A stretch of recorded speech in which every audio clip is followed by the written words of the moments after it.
Chapter 1. A chill draft poured from the vents, still touched by the faint smell of scorched machinery and overheated metal. The distant reverberation of an explosion filtered into his stateroom while the ship trembled around him. Beyond the hatch, frightened voices rose and boots pounded past. He remained where he was. If the enemy had truly renewed the assault, alarms would already be blaring, and the hull would have taken far more than a single hit. And whether the attack had resumed or not, there was no duty station waiting for him, no task that belonged to him. He stayed seated in the cramped compartment assigned to him, arms folded, hands tucked in as if that might chase away the cold lodged deep inside, the cold that never seemed to loosen its hold. The noises of ship and crew reached him clearly, and so long as the hatch stayed shut, he could almost imagine this was a vessel he recognized, crewed by men and women he had once served beside. But those ships were gone. Those people were gone. By every reasonable measure, he should have been gone too. He shifted a little, squeezing his hands harder against that inward chill, and one knee scraped the jagged edge of the small desk that counted as furnishing in the room. He fixed his eyes on that rough corner, trying to make sense of it. The future was supposed to be smooth, clean, bright. It was not supposed to feel more worn and harsher than the past. Everyone knew that. Then again, wars were not supposed to stretch on without end either, stripping away the brightness and polish of tomorrow until all that remained affordable was bare efficiency. Captain Harrow, your presence is requested at the shuttle dock. The words took a moment to sink in. Why did they want him? But an order remained an order, and if he let discipline slip from his grasp now, he might discover there was nothing left to hold on to. He let out a long breath and rose, his legs stiff with both the cold around him and the colder thing within. Before opening the hatch, he paused to steady himself. He had no desire to face the people beyond it.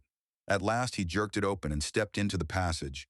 The corridors of the Alliance battlecruiser Tempest were thick with enlisted spacers and scattered officers. As he moved forward, they yielded before him, a narrow lane opening and sealing behind him with an almost uncanny timing as he trudged toward the shuttle dock. He kept his gaze unfixed, aimed straight ahead without really seeing. He knew what would be in their expressions. He had seen the hope before, and the reverence, though he neither understood nor wanted either of them. Now that reverence would be shadowed by pain and desperation, and he had even less desire to meet their eyes, as though he had betrayed them somehow, though he had never offered them promises or pretended to be more than he was. Then the flow of people locked up ahead of him, forcing him to stop. A junior officer turned, spotted him, and brightened at once. "Captain Harrow!" she cried, her face alight with impossible hope. One side of her face was streaked with grimy hydraulic fluid, and a pale medical cast sheathed one arm where she had been hurt in the latest battle. The fabric over that same side of her uniform was blackened by burn marks. Harrow knew he ought to say something, but no words came easily. "Shuttle dock," Harrow finally stated. "You can't get there through here, Captain," the lieutenant said quickly, eagerness flooding her voice as fatigue seemed to fall from her. Utterly unaware of how little response he gave, the sudden energy in her made her seem absurdly young, and that only deepened Harrow's sense of age. "It's sealed off while they repair battle damage. You felt that last shock, didn't you? We had to jettison some fuel cells before they blew, but we'll be ready again soon. We're not beaten yet, are we? We can't be. I need to get to the shuttle dock," Harrow repeated slowly. The lieutenant blinked. "Shuttle dock. Go down 2 decks and forward from there. That should be clear. It's good to see you, sir." Her voice cracked on the final words. "It's good to see me?" Harrow thought. For an instant, anger flared against the ice inside him. Why? But he only gave a small nod and answered in a flat tone. "Thank you." 2 decks down and farther forward, Harrow continued on alone, the crowd still dividing before him and closing behind him. However much he tried not to look, he still caught glimpses now and then. Faces carrying the same pain and igniting with the same mad hope whenever they recognized him. Admiral Brandt stood at the entrance to the shuttle dock with his chief of staff and several other officers nearby. He signaled Harrow over, then pulled him aside to speak in private. Unlike the others, Brandt looked not so much crushed by despair as stunned, as though the last battle still had not fully become real to him. "The Syndic leaders have agreed to negotiations. They insist that I and every other flag rank officer participate in person. We're in no position to refuse their demand." The Admiral's voice was flat, stripped of the resounding vigor Harrow had become accustomed to hearing. His eyes had lost their force as well. "That leaves you the most senior officer in our absence, Captain." Harrow frowned. He had not thought about that until now. His seniority went back to the day he had made captain. That had been a very long time ago, and seniority brought obligations with it. I can't. Yes, Admiral Brandt inhaled deeply. Please, Captain. The fleet needs you. Sir, with all due respect, Captain Harrow, I wouldn't blame you for wondering if you'd have been better off if we hadn't found you. I thought a lot of people thought it was a harbinger of good luck. Black Kale Harrow, back from the dead to accompany the Alliance fleet to its greatest victory. Brandt shut his eyes briefly. Now I need to leave the fleet in the hands of someone I can trust. Harrow twisted his mouth, wanting to snap at Brandt, to tell him the Admiral was speaking to a man who had never truly existed, that the officer Brandt imagined was not the one standing before him now. But when Harrow looked more closely, he saw that Brandt's eyes were not merely dull, they were lifeless. In the end, he only nodded once slowly. Aye, sir, we're trapped. This fleet is the Alliance's last hope. You understand, of course. If something happens, do your best, promise me. Another urge to protest rose in Harrow, and he crushed it. Breaking through the ice inside him required more strength than he had, and the stubborn remains of duty told him he could not deny Admiral Brandt. I will. Tempest, listen, Captain? Brandt leaned closer, dropping his voice further. Tempest has the key on board, do you understand? Asked Captain Favre. She knows and can explain. This ship must get home somehow. The Hypernet key must get back to the Alliance. If we can do that, there'll still be a chance, and the ships and the people we've lost won't have been in vain. Promise me, Captain Harrow. Harrow stared at him, uncomprehending, startled despite his numbness by the desperation in the Admiral's tone. Still, Harrow would not be left with command for long. Brandt would meet with the syndics, come back, and resume control. Harrow would never need to understand the particulars of some key aboard Tempest, tied to a way of crossing the stars far faster than even the system jump method of faster-than-light travel known in Harrow's own era. Yes, sir. Good, thank you. Thank you, Captain. I knew if there was one person I could count on, it'd be you. If anything of Harrow's reaction showed in his expression, Brandt ignored it. I'll do my best, but if worst comes to worst, Brandt fell silent for a brief moment. Somehow, if you can, save what's left of the fleet. Then he straightened and raised his voice as he guided Harrow back toward the others. Captain Harrow is in command of the fleet in my absence. All of them turned to look at Harrow. Shock, excitement on the younger faces, doubt on some of the older ones. Around him rose the murmured acknowledgement of the Admiral's order. Harrow lifted his hand in the formal salute he had always known, though he had not seen anyone in this fleet use it. He did not know when saluting had stopped being an ordinary military courtesy in the Alliance, but he was damned if he was going to wave farewell to a superior officer. Brandt returned a stiff, half-formed salute, then turned and moved quickly through the accessway toward the waiting shuttle, a couple of the older officers following after him. Harrow remained still as he watched the shuttle lift away, trying to decide what, if anything, he ought to be feeling. Command of an entire fleet, or rather, command of what remained of one, the highest point in a naval officer's career. Only temporary, of course. Whatever the circumstances, they did not truly want him holding command.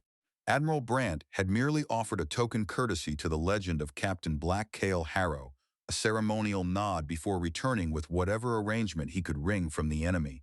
The negotiations might not be quick, but Harrow had once dealt with envoys from the syndicate worlds. He had never liked the syndics, yet he felt sure they would choose a bargain over forcing the cornered Alliance fleet into a death struggle that would cost them dearly. Eventually, he noticed the officers still left behind were staring at him, expectation now mixed with everything else in their faces. Harrow faced them and gave a brief nod. Dismissed. They began to leave at once, though two lingered long enough to offer clumsy salutes in response to the order. Harrow returned them, wondering when such courtesies had faded into obsolescence and why. After that, he only stood there, watching them go, with no clear sense of where he ought to be. The acting fleet commander should probably be on Tempest's bridge, there with everyone staring at him, while there was nothing useful for him to do. What difference does it make where I am? I can issue orders from my stateroom if necessary, but I won't have any to give, and if I did, what good would that do? Everything familiar is gone. Everyone I knew is gone. I am so tired. I slept away nearly a century in survival hibernation while my friends lived and died without me, and I am still tired. To hell with it. He went back to his quarters, lowered himself into the chair at the rough little desk, and tried once more to empty his mind. That failed. Like it or not, he had a duty now. After several minutes, the habits of a lifetime prodded him until he moved. Harrow peered at the comm controls beside the desk. checking carefully to avoid hitting the wrong switch. Bridge, this is Captain Harrow, acting fleet commander. Please notify me when the shuttles from the fleet reach the Syndic flagship. Aye, sir. The enlisted watchstander on the display bobbed his head quickly, awe plain in his eyes at the sight of Harrow. Estimated time of arrival is 15 minutes from now. Thank you. Harrow cut the screen off almost immediately, unsettled by the reverence on the sailor's face. He tried to retreat into numbness again, but duty would not let him be. It kept jabbing at him until he finally gave in and reached for another set of controls. At first, the flagship's combat system resisted granting him access to the newest fleet status reports, but eventually it recognized that Harrow now held acting command and reluctantly opened the files. He went through the ship list with slow care, and at last pain began to gnaw through the deadness inside him. Too many ships gone, too many of those left behind crippled. No wonder Admiral Brandt had gone to ask terms of the Syndics. Captain Harrow, our shuttles have reached the Syndic flagship. Thank you.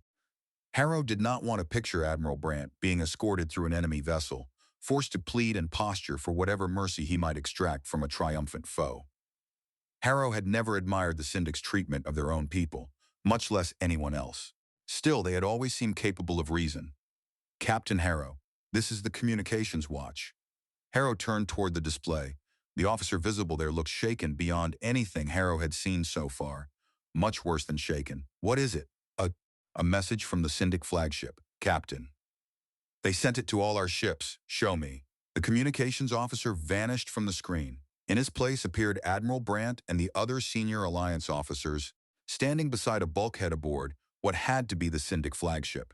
The camera drew back, revealing the setting as a shuttle dock and bringing into view a Syndic official facing the recording device, unmistakable in the flawlessly tailored uniform, brilliant insignia of rank, and arrogant bearing of a chief executive officer. Alliance Fleet, your admiral came to us to negotiate for terms of surrender. The CEO gestured. Harrow's mouth went dry as Syndic special troops stepped forward, one assigned to each Alliance officer, and fired point-blank into Admiral Brandt and the rest. Brandt and some of the others tried to hold attention, but they collapsed as blood spread across their uniforms. Seconds later, every senior Alliance officer was down, motionless and plainly dead. The Syndic CEO flicked a careless hand toward the bodies. There is nothing to negotiate with your former leaders. Anyone else who tries to negotiate will suffer the same fate as these fools. Those Alliance ships and officers who surrender unconditionally will receive reasonable terms.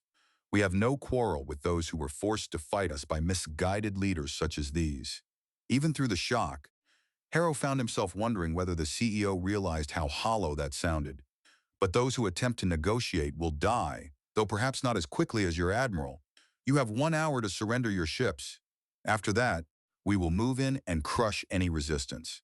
Harrow kept staring after the screen went dark and the communications officer's face reappeared, full of despair. He had known the Syndics as ruthless, but never like this, never capable of such an atrocity. Like so many other things he had encountered since his rescue, the Syndics too had changed during the long years of war, and the change had not been toward anything better.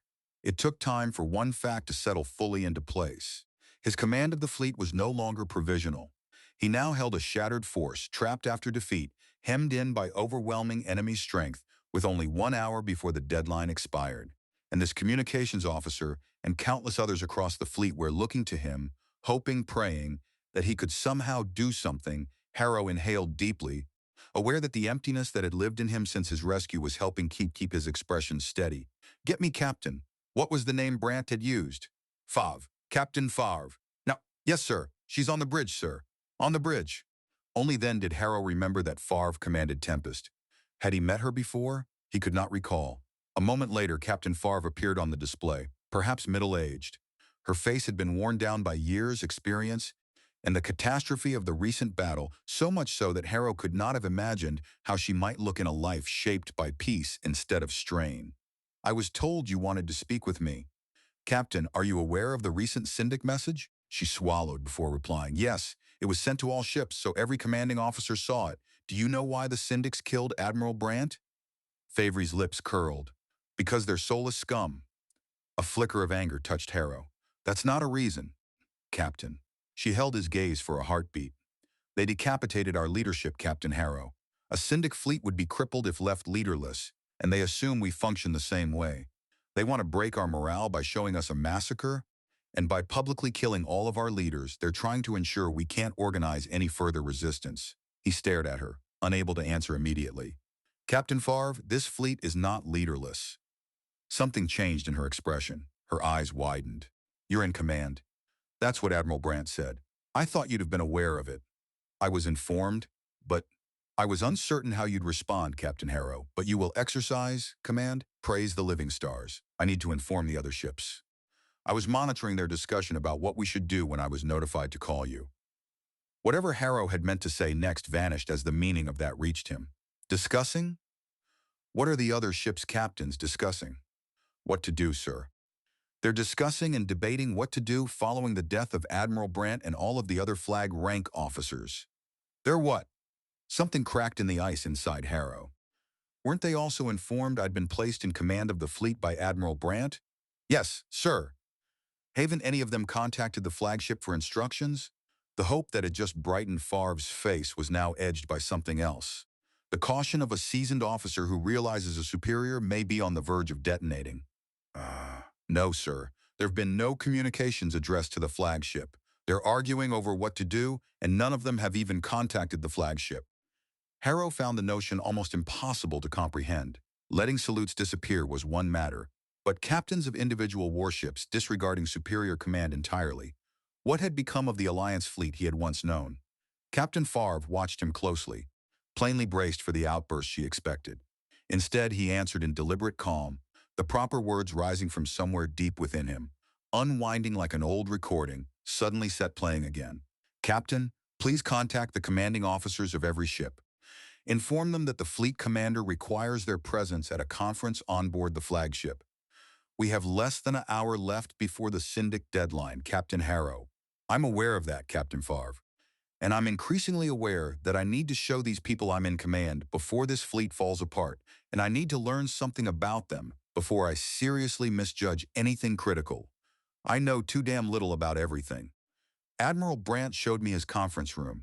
He said he could gather his captains for a virtual meeting there. Yes, sir, the necessary data net is still functioning within the fleet. Good. I want them ready at that conference in 10 minutes, and to acknowledge that order individually within 5 minutes, and if any one of them tries to beg off, tell them attendance is mandatory. Yes, sir. A sudden stab of guilt hit him, as he remembered he had been issuing curt orders to the captain of a ship aboard her own command without even the smallest courtesy. Once, he had hated that sort of treatment when it had been directed at him. He needed to keep that in mind. Thank you, Captain. Please meet me outside the flag conference room in 8 minutes. If memory had not failed him, the conference room was roughly a 5-minute walk from his stateroom. He used the 3 minutes left to call up the fleet disposition once more, studying the arrangement of the Alliance ships and mentally sorting through the extent of their damage. What had once been the dutiful exercise of a professional officer had become something he had to understand as fully as possible in only 3 minutes. One absence on the display caught his eye, something he knew should have been there, and he added it mentally. Then he kept staring, trying to determine why the whole picture still refused to make sense. Again he moved through Tempest passageways. Again the crew turned their faces toward him. Remembering what he had promised Admiral Brandt, Harrow tried to look as if he knew exactly what he was doing. He had learned that trick long ago as a junior officer. He was far less certain what else he had ever learned that might truly help him now. An Alliance Marine stood outside the flag conference room in rigid parade attention and saluted as Harrow came up. The gesture caught him off guard for an instant, until he remembered that if any service would preserve old customs, it would be the Marines. Captain Favre stepped toward him. Captain Harrow, all ships' commanding officers are present. He glanced toward the conference room, which from that angle looked empty beyond the edge of the display field. All of them? Yes, sir. Most of them seemed very happy to receive your order, sir, Favre added quickly. Happy, naturally they had been happy. They had not known what to do. Now they had him to rely on. Favre as well, who seemed to have shed 10 years since Harrow told her he would assume command. Waiting for the hero to save the day, Harrow thought with bitterness. But that's unfair. After what they've been through, he considered the hollow place inside himself and wondered what sort of emptiness lived in the others now that their world had changed so abruptly. He studied Tempest's captain, trying to look past the exhaustion she showed. "What shape are they in?" She frowned, uncertain what he meant. "They've given us the latest status reports on damage to their ships, sir. You can access them." "I already have." "I don't mean their ships. You talked to them. I assume you know them. What shape are they in?" Captain Favre paused before answering. "They've all seen the message from the Syndic, sir. You already told me that. Now tell me your honest opinion of those ship commanders. Have they been beaten?" "We're not beaten, sir." But the words weakened at the end, and Favre's eyes dropped briefly toward the deck. "They're tired, sir. We all are. We thought this strike at the Syndic home system would finally tip the balance, finally bring about an end to the war. We've been fighting a very long time, sir, and we've gone from that hope to this." Harrow had no desire to hear the plan laid out all over again. Admiral Brandt had described it often enough while speaking to him. A daring strike, enabled by something called the hypernet, which had not existed in Harrow's day, and by a Syndic traitor. An alleged Syndic traitor, at any rate. Am I right in assuming the ships we're confronting represent the bulk of the Syndic fleet? Yes, sir. Damn near the entire Syndic fleet. Favre's voice trembled, and he could see her forcing herself back under control. Waiting for us. Our leading elements didn't stand a chance. The main body fought its way clear, yes, but at considerable cost. Black, excuse me. We can't hope to defeat the Syndic forces out there with what we've got left. Harrow frowned, barely registering the way Favre had abruptly checked herself. What mattered was what she had actually said. No hope. In the old tale of Pandora's box, hope had been the one blessing left among all the evils. The thing meant to sustain people when all else had been stripped away. But if these people had truly lost even that, then he met Captain Favre's eyes directly and saw once more what he did not want to see. Hope was still there after all, alive in the gaze fixed on him. "Sir." Tempest's captain spoke with odd stiffness. "By your leave, sir, we need you, sir. We all need something to believe in, someone who can get us out of this. I'm not a legend, Captain, or whatever you think I am." There, at last he had said it aloud. "I'm a man. I can't work miracles. You're Black Kale Harrow, sir. You fought one of the first battles of this war, against overwhelming odds, and I lost, Captain." "No, sir." Harrow frowned again, taken aback by the force in Favre's reply. "You held off the attack. You ensured every ship in that convoy got away, and then you still held the enemy, letting the other escorts escape. Held the Syndics off until you ordered your crew to save themselves while you remained behind and fought the enemy until your ship's destruction. I learned that story in school, sir, just like every child in the Alliance." Harrow looked at her in silence. "It wasn't like that, Captain," he wanted to say. "I fought because I had to, because that was the oath I'd sworn. Then we stayed because my ship was too badly damaged to run. Yes, I ordered the crew off, but that was duty as well, not heroism. Somebody had to keep firing a little longer so the escape pods could clear the area, and that somebody was me. I didn't want to die.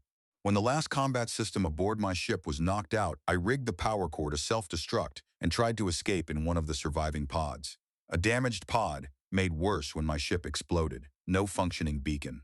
Just one more scrap of wreckage drifting in a star system already littered with battle debris. No one found me. Not until almost a century later, when your mighty fleet slipped through that forgotten system and happened upon me, only to wake me and tell me the Alliance had turned me into someone I didn't recognize. Promoted after my presumed death in that so-called last stand to captain in the fleet, transformed into a legendary hero of the Alliance. I think I can be a captain. How can anyone still alive be a legendary hero? But Harrow said none of it. Looking at Favre, he knew she would never believe him. And he understood, too, that if she did, he would be destroying the last of her hope. "I promised the Admiral I'd save this fleet if I could. I don't see how I can do that, but maybe this heroic idol they believe in has a chance of somehow doing it." "That was a long time ago, Captain," he said at last quietly, "but I'll do my best. And pray it may be enough. Now before this meeting, what's this key business about?" Favre swept her gaze along the corridor in both directions before replying, and when she did, her voice was so low Harrow almost missed it. "The Syndic Hypernet key is on board the Tempest. What the hell does that mean?" She blinked in surprise. "I'm sorry, I forgot you didn't have Hypernet. All I know about it is that this Hypernet provides much faster interstellar travel than the system jump drives do, much faster." "Yes, sir. The exact advantage over system jumps varies based on some science I frankly don't understand, but it's usually by a factor between 10 times and 100 times as fast." "Damn." Captain Favre inclined her head, then glanced around once more to make certain no one was listening. Unlike the system jumps, which use the gravity wells from stars, a hypernet has to be created, and when a hypernet is set up, the entire net is aligned to what's usually called a frequency, though it's actually something more complicated than that. Each gate is assigned a sort of sub-frequency. To use a particular hypernet, you need what's called a key. It allows you enter that net and select the gate you want. Harrow gave a slow nod, trying to take in what that meant. So having a key to the Syndic hypernet lets us use it.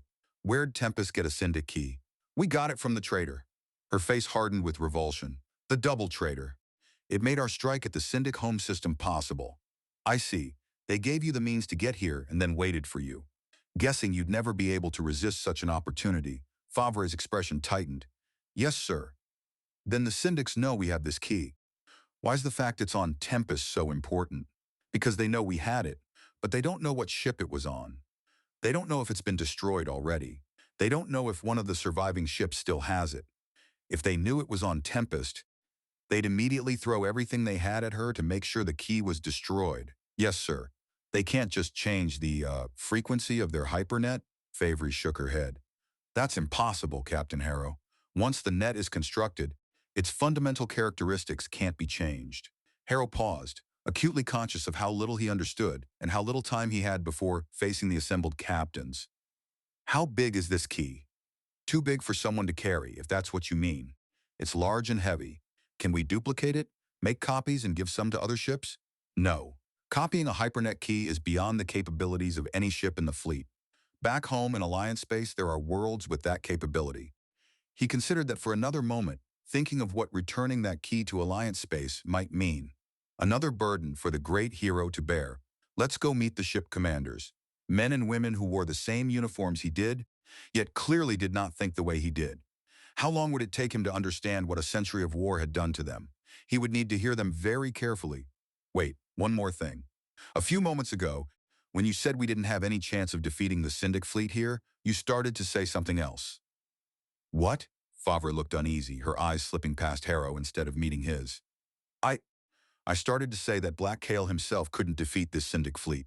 Sir, Black Kale himself couldn't do it. It sounded like a phrase used often enough to have worn smooth. For a moment, Harrow had no idea how to answer. Then a flicker of bitter amusement saved him. Well, Captain Favre, we'd better hope you're wrong about that, hadn't we? She stared at him for a beat, then smiled unexpectedly. Yes. Harrow stepped into the room. Favre came in behind him, and when he hesitated, she gestured toward a chair near the entrance. The conference room was not especially large in reality. Harrow had seen it before with the systems inactive. Only a mid-sized chamber with a table size for the handful of officers who might physically gather there. But with the conferencing equipment engaged, the room now seemed to extend outward into rows upon rows of seats, everyone occupied by the commanding officer of a fleet ship. Harrow found himself staring despite himself, astonished at how perfectly real each officer appeared, as if they were present in person rather than seated aboard their own vessels. Whenever he focused on one face, that image seemed to draw near, and a small marker appeared with the officer's name and ship plainly displayed. At the center of the table, visible from every place, a broad projection displayed the positions of both the Alliance fleet and the Syndics. Clearly, virtual imaging had advanced a great deal while he slept. I suppose it makes meetings much easier now. Harrow allowed himself a moment to wonder whether that was really an improvement, or one more convenience that had helped drain the fleet of spirit. He remained standing by his chair, briefly wondering whether anyone would call the room to attention, but when no one did, he sat with rigid formality. Not a voice broke the silence. Aside from Captain Favre, seated in the flesh just to his left, every officer in the room had their eyes on him. Harrow returned the scrutiny, studying them one after another, letting his gaze rest for a moment on each before moving on. Some met his look with carefully emptied faces, concealing whatever they thought. Several carried open defiance in their eyes, plainly unimpressed by his authority. Most, however, looked at him with the desperation of people at the edge of death, pleading for rescue. In one degree or another, all of them seemed exhausted and afraid. Harrow drew a deep breath, choosing on purpose to reject the casual habits he had observed in this fleet and instead speak and act with the formal discipline he had always known. For those of you who haven't met me, I am Captain Cale Harrow. When Admiral Brandt left the Tempest, he placed me in command of the fleet. I intend to carry out that responsibility to the best of my ability. He found himself wondering how his voice sounded to them and what those words meant in their ears. A woman who looked close to retirement age fixed him with a sour stare. Did Admiral Brandt provide any reason for that action? Harrow frowned at her, feeling a slow warmth begin to gather within him, and welcoming it after the cold that had gripped him since his rescue. I'm personally not accustomed to asking my superiors to provide me with reasons to justify their decisions. A stir passed through the gathered captains, though Harrow could not read what it meant. Admiral Brandt did, however, inform me that I was the senior officer in rank and length of service remaining with this fleet. The woman's brows shot up. Length of service? Are you serious? Are you suggesting we compare dates of rank, Captain? He glanced toward the floating identifier beside her. Captain Solari? That would be meaningless, as you are aware. No, I am not aware. Harrow allowed the growing heat to sharpen his tone. If this fleet begins picking and choosing which rank and seniority factors matter, it will dissolve into chaos, and you will all die. Silence held for a moment before another officer cut in. Captain Corey of the Perseus, Harrow noted. Are you suggesting you can somehow offer us salvation? There are only two options available to us as a fleet, Captain. We die fighting or submit to, at best, living slavery and slower death. A tired smile touched Harrow's face. I can die fighting.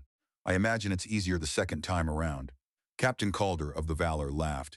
Very good, Captain Harrow. If that's our fate, Corey broke in again. There's another option. If we break up, every ship for itself, some of us may win through to the Hypernet gate. Break up, another captain snapped. You mean every ship for itself? Yes. The slower and more heavily damaged ships are doomed anyway. There's no sense. My ship took damage because it absorbed enemy fire that would have been aimed at yours otherwise.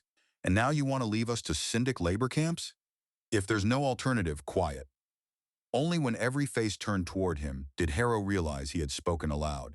Judging from their expressions, he wondered how his voice had sounded this time.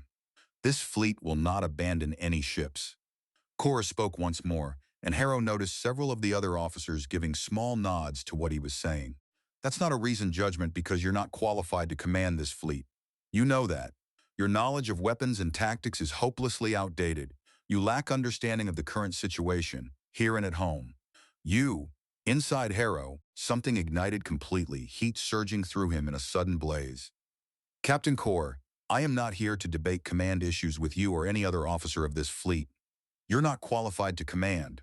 You don't know. I know I'm in command by virtue of seniority in the last order of Admiral Brandt, and that if I require information to support my command, then my subordinates will provide that information. I'm not, and if you or any other ship commander feel themselves to be incapable of supporting me properly or following orders, I will relieve them of command and replace them with officers I can depend upon. And, I might add, officers that other ships can depend upon to support them. Color rose in Cora's face. Do you feel incapable of supporting me properly, Captain Cora? Cora swallowed before answering, stubbornly pressing on, though the certainty he had shown before had thinned. Captain Harrow, your seniority is a fluke, as you yourself know. Your date of rank is almost a century old because your promotion to captain was granted posthumously. No one knew you were still alive. A century in survival hibernation does not impart any experience. Several of the other captains made slight gestures of agreement, which seemed to stiffen Corey again. We must choose a commanding officer based on their ability to deal with the current situation, and that requires current knowledge. Harrow fixed Core with such icy intensity that the man leaned back as though facing a physical threat. In the Alliance fleet, I know no one chose their commanders. I have no intention of allowing you or anyone else to interfere with my command authority. At the far end of the table, a thick-set man cleared his throat. Captain Harrow is senior. He's in command. End of discussion. Harrow inclined his head toward him, committing both name and face to memory. Captain Volkov of the Kraken. Someone Harrow could rely on. Then a woman in Alliance Marine uniform spoke. Colonel Campbell, who must have come into her command after the Marine general assigned to the fleet died alongside the other flag officers. We're sworn to obey our commanders and defend the Alliance. The Marines understand that Captain Harrow is our commander under Alliance fleet regulations. Another ship captain broke in, her voice raw with strain. Damn it, if he can't get us out of this, who can? Every gaze swung back to Harrow as she gave voice to what so many of them had plainly been thinking. He wanted to turn away from those faces, but there was no escaping them now. He had to face both their hope and their doubt directly. Harrow could no longer hide. I'm going to try.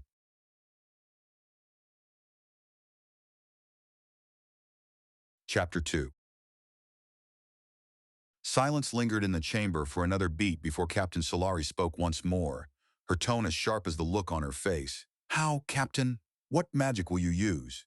We have less than an hour remaining before the Syndic deadline expires.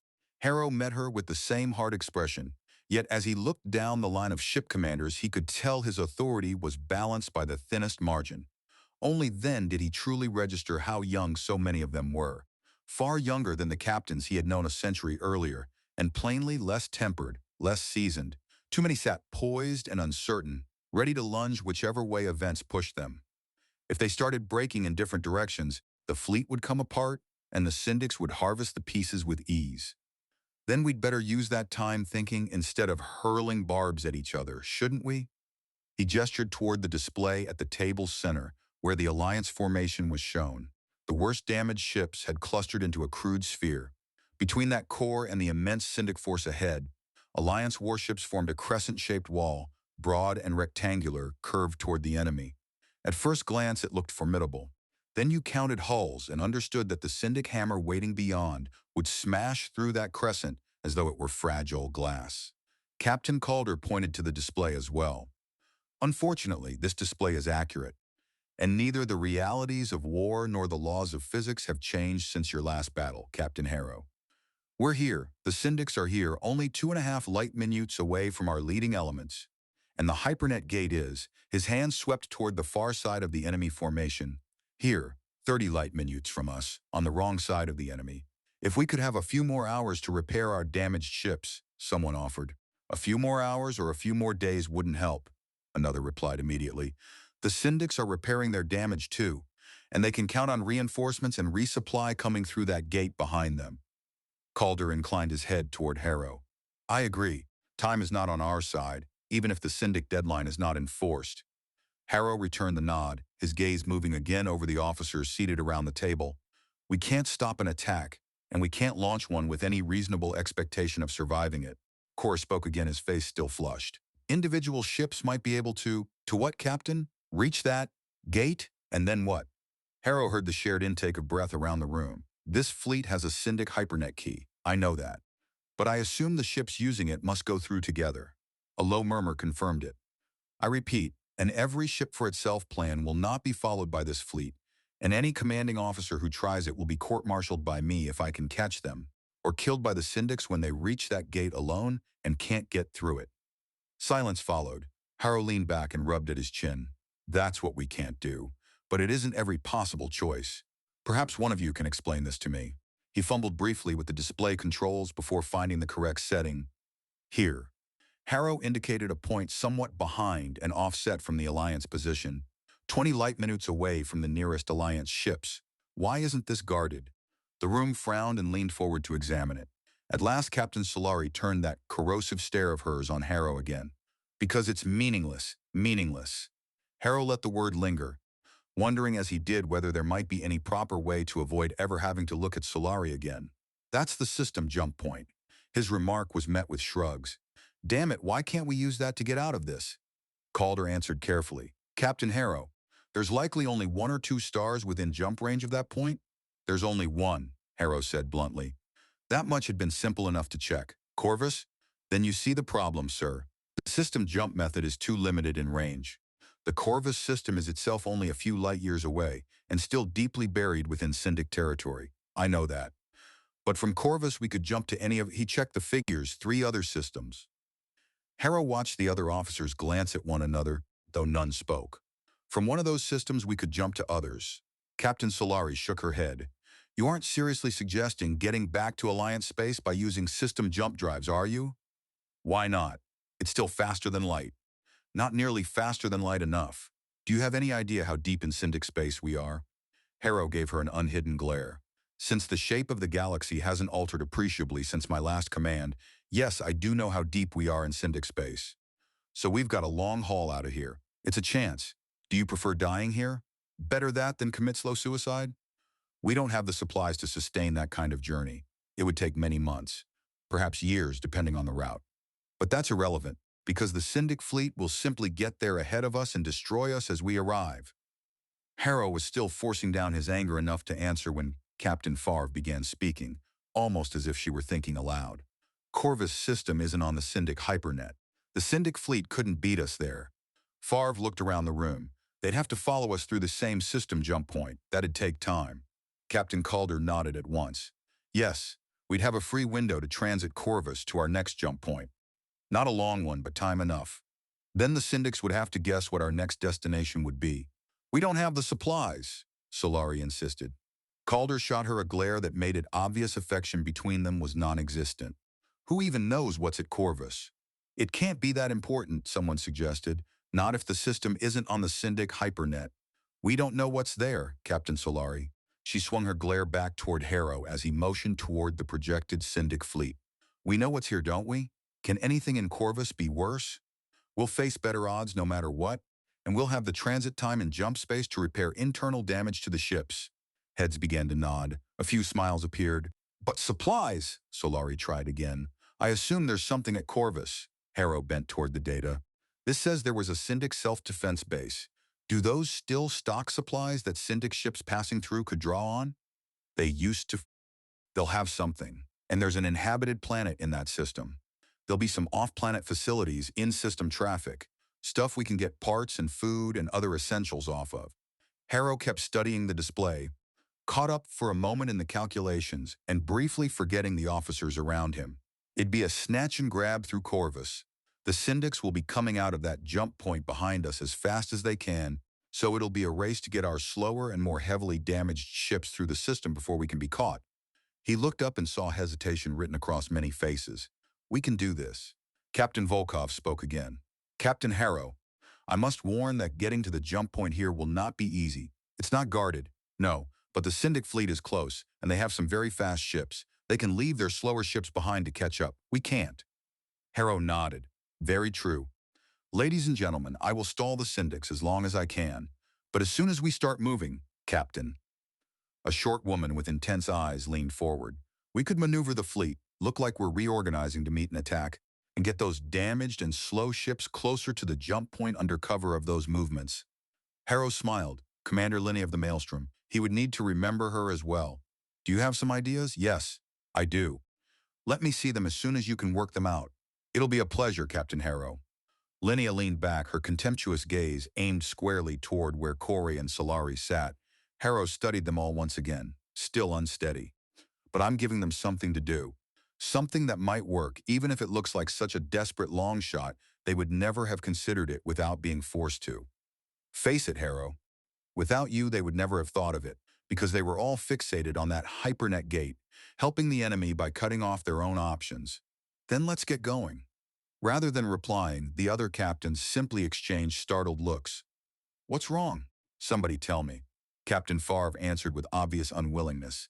It's customary for proposed courses of actions to be finalized, then debated by the senior officers and ship commanders, with a vote afterward to affirm support? A vote? He looked at her, then around the table. No wonder Admiral Brandt had often seemed more like a candidate courting support than an officer in command. When the hell did this custom begin? Favre winced. I'm not personally familiar. Well, I don't have time for a history lesson right now, and we don't have time to debate what to do. I may not know what everything is like now, but one thing I do know is that waiting, paralyzed, for a snake to strike is the worst possible course of action. Indecision kills ships and fleets. We have to act and act decisively in the time we have. I will not conduct any votes while I am in command. I am open to suggestions and proposals. I want input from you, but I am in command. That's what you want, isn't it? You want Black Kale Harrow to lead you out of this mess, don't you? Well then, by the living stars I will lead you, but I will do so in the best way I know how. He fell silent and watched them, unsure whether he had driven them too hard. Several long heartbeats passed. Then Commander Linnea leaned forward once more. I've got orders to follow. Orders from the fleet commander. I don't have time for nonsense when there's work to do on the Maelstrom. Captain Harrow? Harrow answered her with a grin. By all means, Commander. Linnea disappeared from her place at the table as she cut the connection. Then, as though her departure had been the first tile in a line of falling dominoes, the other officers hurriedly stood and offered their farewells. Harrow had the odd impression that, for many of them, continuing the argument now seemed the more difficult choice, compared with simply obeying him. He watched them blink out one after another with a strange sense of loss. There should have been handshakes, stray remarks, the brief forced closeness of people filing through a hatch after a meeting, all of them funneled through one narrow doorway from a room too full of bodies. But not here and not now. His subordinates merely vanished, and the room's false breadth and the great conference table shrank away with them until, a few moments later, it was only an ordinary compartment centered on an ordinary table. Even so, aside from Captain Favre, who still stood there in person, two small groups of officers remained. Harrow frowned at them, only now noticing small differences in their uniforms from those of the Alliance fleet. He focused on their identifiers. One group belonged to the Rift Federation. The other, slightly larger, represented the Callous Republic. He remembered both political groupings of worlds. In his own time, neither had included many inhabited systems, and both had remained neutral. Evidently, the war had drawn them over to the Alliance side. Harrow gave them a nod, wondering how far his authority actually extended over Allied contingents. Yes? The Rift Federation officers glanced toward the Republic group, which parted to allow a woman in civilian dress to step forward. Harrow suppressed a frown when he saw her. I didn't say no one but ship commanders could attend, did I? I don't think so. Who is this? The tag beside her image read CP Renzi. What does that mean? She studied Harrow with a blank expression. Are you aware that under the terms of our agreement, our ships may be withdrawn from Alliance control if competent authorities should determine they are not being employed in the best interests of our home worlds? No, I didn't know that. I assume you're the competent authority in question? Yes. She dipped her head the barest fraction toward him. I am Co-President Cordelia Renzi of the Callous Republic. Harrow shot a glance at Captain Favre, who offered an apologetic shrug, then looked back to Cordelia Renzi. I'm honored to meet you, ma'am, but there's a great deal to do. She raised one hand between them. Please, Captain Harrow, I must insist upon a private conference with you. I'm sure there'll be plenty of time before I commit our ships to your command. She shifted her gaze toward the Rift Federation officers. The ships of the Rift Navy have agreed to follow my recommendations on the matter. Well, damn. Another look at Favre earned only a slight shake of her head. There was no avoiding this. Where? Favre moved away. Here, Captain Harrow. I'll leave the room and a virtual privacy shield will drop around you and the co-president. When you've finished the private conference, say, end, private conference end, and you'll both be able to interact with the other officers again if you want to. She made for the hatch with suspicious speed, as though relieved to escape this conversation herself. Harrow watched her leave, schooling his expression with care. Wishing he could sink back into the numb detachment that had carried him since his awakening, he turned toward the politician, whose cold regard had apparently never left him once. What is it you want to talk about? Trust. Her voice was no warmer than her face. Specifically, why I should entrust the surviving ships of the Republic to your command. Harrow glanced down, rubbed at his forehead, then looked back up. I could point out that the only alternative is to entrust their fate to the Syndics, and we've recently seen how the Syndics do business. They might deal differently with us, Captain. Then go get your precious rear end shot off by the Syndics Special Forces and see if I care. But he knew he needed every ship available, and some part of him recoiled from the idea of willingly abandoning anyone, whether they chose it or not. I don't think that'd be a good idea. If so, explain why, Captain Harrow. He drew in a deep breath and met her stare head on. Because the Syndics massacred Admiral Brandt and everyone with him when they tried to negotiate with all the ships we've got left backing them up. You'll be negotiating with a fraction of that amount of backing. Do you think the Syndics will deal better within someone in a much weaker position? I see. At last she looked away and began pacing along one side of the room. You don't think the combined ships of the Republic and the Federation will impress the Syndics? I don't think the combined ships of the Republic, the Federation, and the Alliance have a snowball's chance in hell of surviving against an all-out attack by the forces the Syndics have arrayed out there. We could hurt them, maybe badly, but not survive. And unless the Syndics have completely changed since I knew them last, they never deal fairly. The stronger party imposes whatever terms it thinks it can enforce. Renzi stopped, looked down at the deck for a moment, then raised her eyes to him again. That's right. You've thought this out from more than a purely combat viewpoint. Harrow reached for the nearest chair and sagged into it. He had not pushed himself this hard, physically or emotionally, since being rescued, and the fleet doctors had fussed over precisely those dangers after he was thawed out. No one could say for certain what nearly a century in survival sleep might have done to his body. They had warned him. I guess I get to field test the question. Yes, Madam Co-President. I did try to think it out. Don't patronize me. These ships are the life of my republic. If they're destroyed, I want to get every ship that I can home. Really? Instead of regrouping and trying to stage a brilliant counterattack resulting in a glorious victory? Isn't that what you really want, Captain Harrow? Harrow only looked back at her, making no effort to disguise his exhaustion. You seem to think you know me. I do know you, Captain Harrow. I've heard all about you. You're a hero. I don't like heroes, Captain. Heroes lead armies and fleets to their deaths. Harrow leaned back and rubbed at his eyes. I'm supposed to be dead, he reminded her, which makes you all the more a case in point. Renzi crossed to the situation display still glowing above the conference table and indicated it. Do you know why Admiral Brandt took this chance? Why he gambled so much of the Alliance's power on this operation? He told me it looked like a way to finally force an end to the war.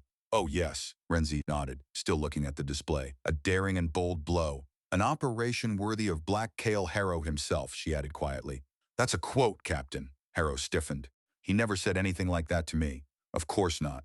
But he said it to others, and invoking the spirit of the great Black Cale Harrow helped win approval for this attack, which, as you see, has gone so well. Don't blame me for this. I'm going to get what's left of this fleet out of it if I can. But I didn't put it here to begin with. She paused, seeming to listen closely to him. Why did you assume command? Why? He gestured sharply toward the hatch. Because Admiral Brandt asked me to. Ordered me to. And then he stared darkly at the deck, refusing to meet her eyes. I didn't have any choice. You fought to assert your authority. I saw that, Captain Harrow. I had to. Without someone taking command, someone with a legitimate right to command, this fleet would have fallen apart and been destroyed in detail by the Syndics. You must have seen that too. She stooped slightly so she could catch his gaze. Can I trust Black Cale Harrow? That's who you are. I'm an officer of the Alliance. And I have a job to do, if I can. He tried to swallow back the last three words and couldn't, unwilling to reveal any weakness, uncertain how much damage even that might do to the fleet's slim hopes. That's all I am. All? Not the hero of legend? She moved nearer, studying him. Who are you then? I thought you said you already knew that. I know Black Cale Harrow, and I fear that the great Black Cale Harrow will try to do something heroic that will seal the fate of this fleet and perhaps that of the Alliance and of my own people as well. Are you Black Cale Harrow? He laughed before he could stop himself. Nobody could be him. For a long while she simply watched him. Then she turned away and paced several steps. Where's the hypernet key? What? She wheeled back, anger flashing in her eyes. The Syndic hypernet key. I know there's one still in the fleet. If it had been destroyed, you'd have told everyone that to ensure they followed your plan. It still exists. Where is it? I'm sorry, but does it still exist? He held her gaze, weighing what to do and what to say, and hating the thought of deceit. Yes. Where? I'd prefer not to say. Suppose I said I'd agree to place my ships and those of the Federation under your command if you told me? A crooked half-smile tugged at his mouth. I'd still prefer not to say, but for the sake of those ships, I'd tell you. You'd agree to that? You know the importance of that information? Yes. And yes, I'd agree to tell you if that's what it took to get those ships out of here with the rest of the fleet. Co-President Renzi narrowed her eyes. I could then trade that information to the Syndics in exchange for safe passage. That possibility had not even crossed his mind. He glared at her. Why the hell are you telling me that? To let you know that misplaced trust can be deadly. But you were willing to grant trust to me. I'll be blunt, Captain Harrow. I'm agreeing to this only because I don't see any other choice. The ships of the Republic will remain in this fleet, and I'm certain the Rift Federation ships will follow my recommendation to do so as well. But I reserve the right to remove those ships from your command whenever I see fit. He gave a slight shrug. It doesn't look like I've got any other choice either, do I? Renzi actually smiled. No, you don't. Thank you. Harrow hesitated, then rose with care, bracing one hand on the chair. There's something I'd like from you. The co-president's brow furrowed. I need a politician. Someone who can make an argument last as long as possible. Someone good with saying lots of words that don't mean what they sound like, and avoiding commitments. Why, thank you, Captain Harrow. Apparently, Co-President Renzi did have some buried sense of humor after all. Don't mention it. He motioned to the display, where the Syndic formation towered over the Alliance fleet. The Syndic deadline isn't more than half an hour away now. We're going to need every minute we can get to repair damage and reposition our fleet in readiness to bolt for that jump point. Can you speak to the syndics, string them along, and try to keep them from moving in as long as possible?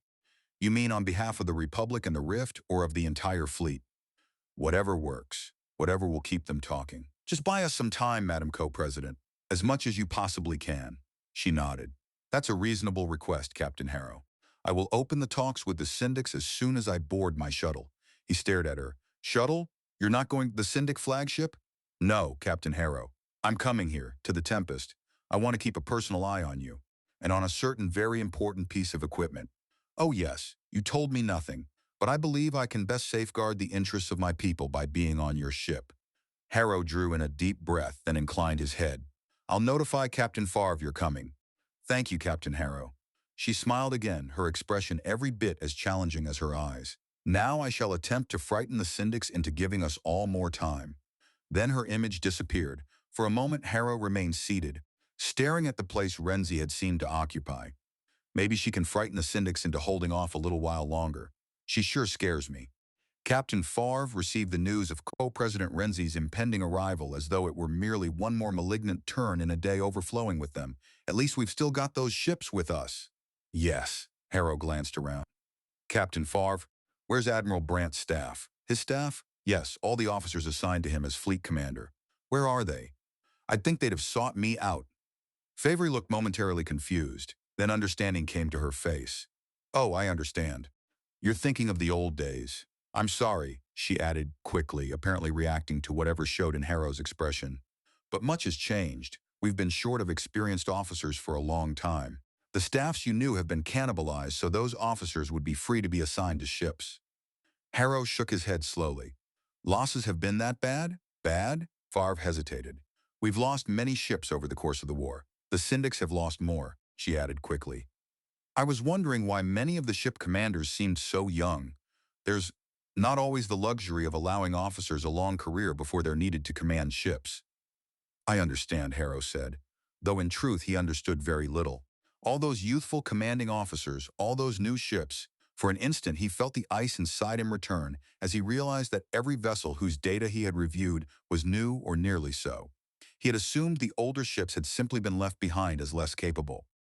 Now he found himself wondering how many older ships were left at all, and what the usual lifespan of Alliance officers, sailors, and warships had been reduced to by the weight of this endless war. Captain Favre kept explaining, as if she felt obliged to defend the situation herself. Losses haven't always been bad, but sometimes we lose a lot. A century of war drains a lot of ships and sailors from a fleet. She looked tired and angry both, a lot of them. Admiral Brandt did have 2 senior aides assigned. You may not have seen them board the shuttle with him to go to the Syndic flagship, along with Admiral Brandt's chief of staff. No, but then I wasn't aware of much of anything at that point. They're all dead now, of course. There's some junior officers who were seconded to the staff, but they're all ship's company. They've got primary jobs on the Tempest. I assume they're needed there right now. Yes, although one of them's dead and another's too badly injured to leave sick bay. I would like to continue using the other 2 in their primary duties. Harrow raised a hand to stop her. By all means, I'll see them when conditions permit. Can you tell me how Admiral Brandt ran a fleet with such a small staff? Favre pulled a face. By only doing what needed to be done and leaving the rest to his ship commanders, I suppose. And the support systems available to you are very effective. She checked the time and immediately looked alarmed. Captain Harrow, with your permission, I really must get back to the bridge. Permission granted. Favre was already hurrying off, even as Harrow's arm twitched, expecting to return a departing salute that never came. Am I going to have to get used to that, or am I going to have to change the way they do things? He glanced toward the Marine, still standing rigidly at attention near the conference room hatch. Thank you. The Marine answered with a textbook-perfect salute, and Harrow returned it. He moved to follow Favre, knowing the bridge was where he ought to be as well, but suddenly his legs threatened to give way beneath him, as if all strength had drained out again. Harrow caught himself with one hand against the bulkhead. Once he was sure he would stay upright, he made his way slowly back toward his stateroom. He sank into the chair with relief, breathing hard. I can't afford this now. There's too much to do. He rummaged through a drawer until he found a med pack containing what the fleet doctors had judged most likely to keep him functioning. They told me this stuff won't interfere with my thinking. What if it does? But if I don't take it, I won't be able to do my job anyway. I need to stop getting into situations where all my options are potentially bad. He pressed the med pack to his arm and felt the faint tingling that meant it had begun to work. The effect would take a little time to arrive, so he called up the support systems Favre had mentioned the moment they came up. He found a message waiting from Commander Linnea of the Maelstrom. It contained the maneuver plan she had promised, repositioning the fleet in preparation for a run toward the jump point. Harrow studied it as closely as he could while the pressure of time bore down on him. Less than half an hour remained, perhaps, before the Syndics advanced. Less than that if they had lied about how long they would allow the Alliance captains to decide. The plan specified that once the ships were in position, or once the Syndics began moving, if that came first, the code word Overture would order the fleet to withdraw toward the jump point. As he scanned the ship names, frustration surged through him. He wished he understood more about how these vessels maneuvered and fought. Corey was right that my knowledge is outdated, but my ancestors know I'm still a better commander than he'll ever be. And as he had told Corey, action mattered more than hesitation now. After muttering a brief prayer, he marked the plan approved and flagged it for transmission throughout the fleet. He started to rise, felt the lingering tremor of weakness still in his body, and sat back down, forcing himself to wait a few more minutes. Turning once more to the fleet data, Harrow began combing through it, trying to absorb everything he could about the ships under his command. As he had suspected, every one of them was new or nearly new. If their average age meant what he thought it did, then the fleet's losses had been, and still were appalling. The loss of a ship did not always mean the loss of the entire crew, of course, but it still meant losing a great many people. Harrow fixed his eyes on the jagged edge of the desk, and at last understood what it was telling him. Ships were being produced as fast as yards could turn them out, replacing those destroyed in battle. Officers and sailors were being rushed through training to man those vessels, then advance quickly to fill gaps left by the dead, and those inexperienced crews, packed into hastily built warships, were being thrown into combat and suffering such heavy losses that they died before they had time to learn. How long had the fleet been trapped in that spiral of destruction? No wonder they forgot to salute. No wonder they've forgotten how a fleet should be commanded. They're all amateurs. Amateurs with the lives of their shipmates and the fate of the Alliance in their hands. Am I the only trained professional left in this entire fleet? What happened to all the ships and people I knew? Did they all die in battle while I slept? Not wanting to linger on that thought, Harrow forced his attention back to the data, scrolling faster so he would have to focus. Then he frowned, half aware that he had just skimmed past something important, and carefully went back. There it was. Alliance Battlecruiser Bastion, Commanding Officer Commander Adrian J. Harrow. Adrian Harrow was my brother's name, but he has to be long dead, and he never entered the fleet that I know of. Not before I went to sleep for a century, anyway. Do I have time to follow up on this? But we're going into battle, and if something happens, I might never know. Harrow hesitated, then entered the code to open a channel to Bastion's commanding officer. A few moments later, a face appeared that was disturbingly, almost recognizably familiar. Yes, sir? Neither the man's voice nor his expression held anything welcoming, but Harrow could not stop himself now that he had seen that face. Pardon me, Commander Harrow, but I'd like to know if we're related. The other officer's expression remained hard. Yes, how? Are you? My grandfather was your brother. The cold threatened to reclaim him, his brother, once younger than Harrow by only a few years. Now Harrow was staring at features shaped by the inheritance his brother had handed down to a grandson, and the loss of his own age suddenly became almost unbearable. Not only because Bastion's commander looked decades older than Harrow's own apparent years. His grandnephew had survived long enough to reach this point, but survival had plainly brought him no happiness. What? Harrow looked aside and drew a deep, shaking breath.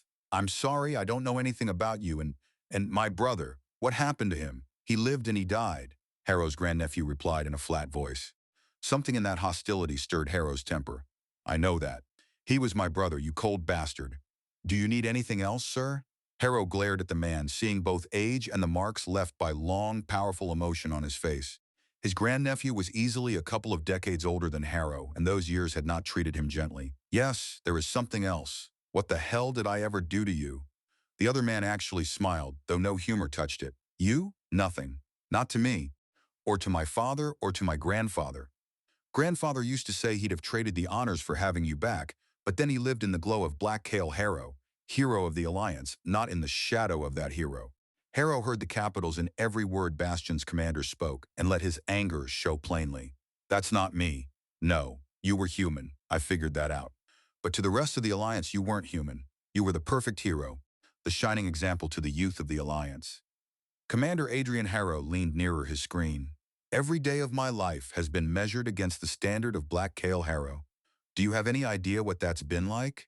He could imagine it, after seeing the expressions that had greeted him from so many faces. Why the hell did you join the Navy? Because I had to. Just like my father, we were gearers. That's all there was to it. Harrow squeezed his eyes shut and pressed both hands against his head. I've only lived with this image of myself for a few weeks.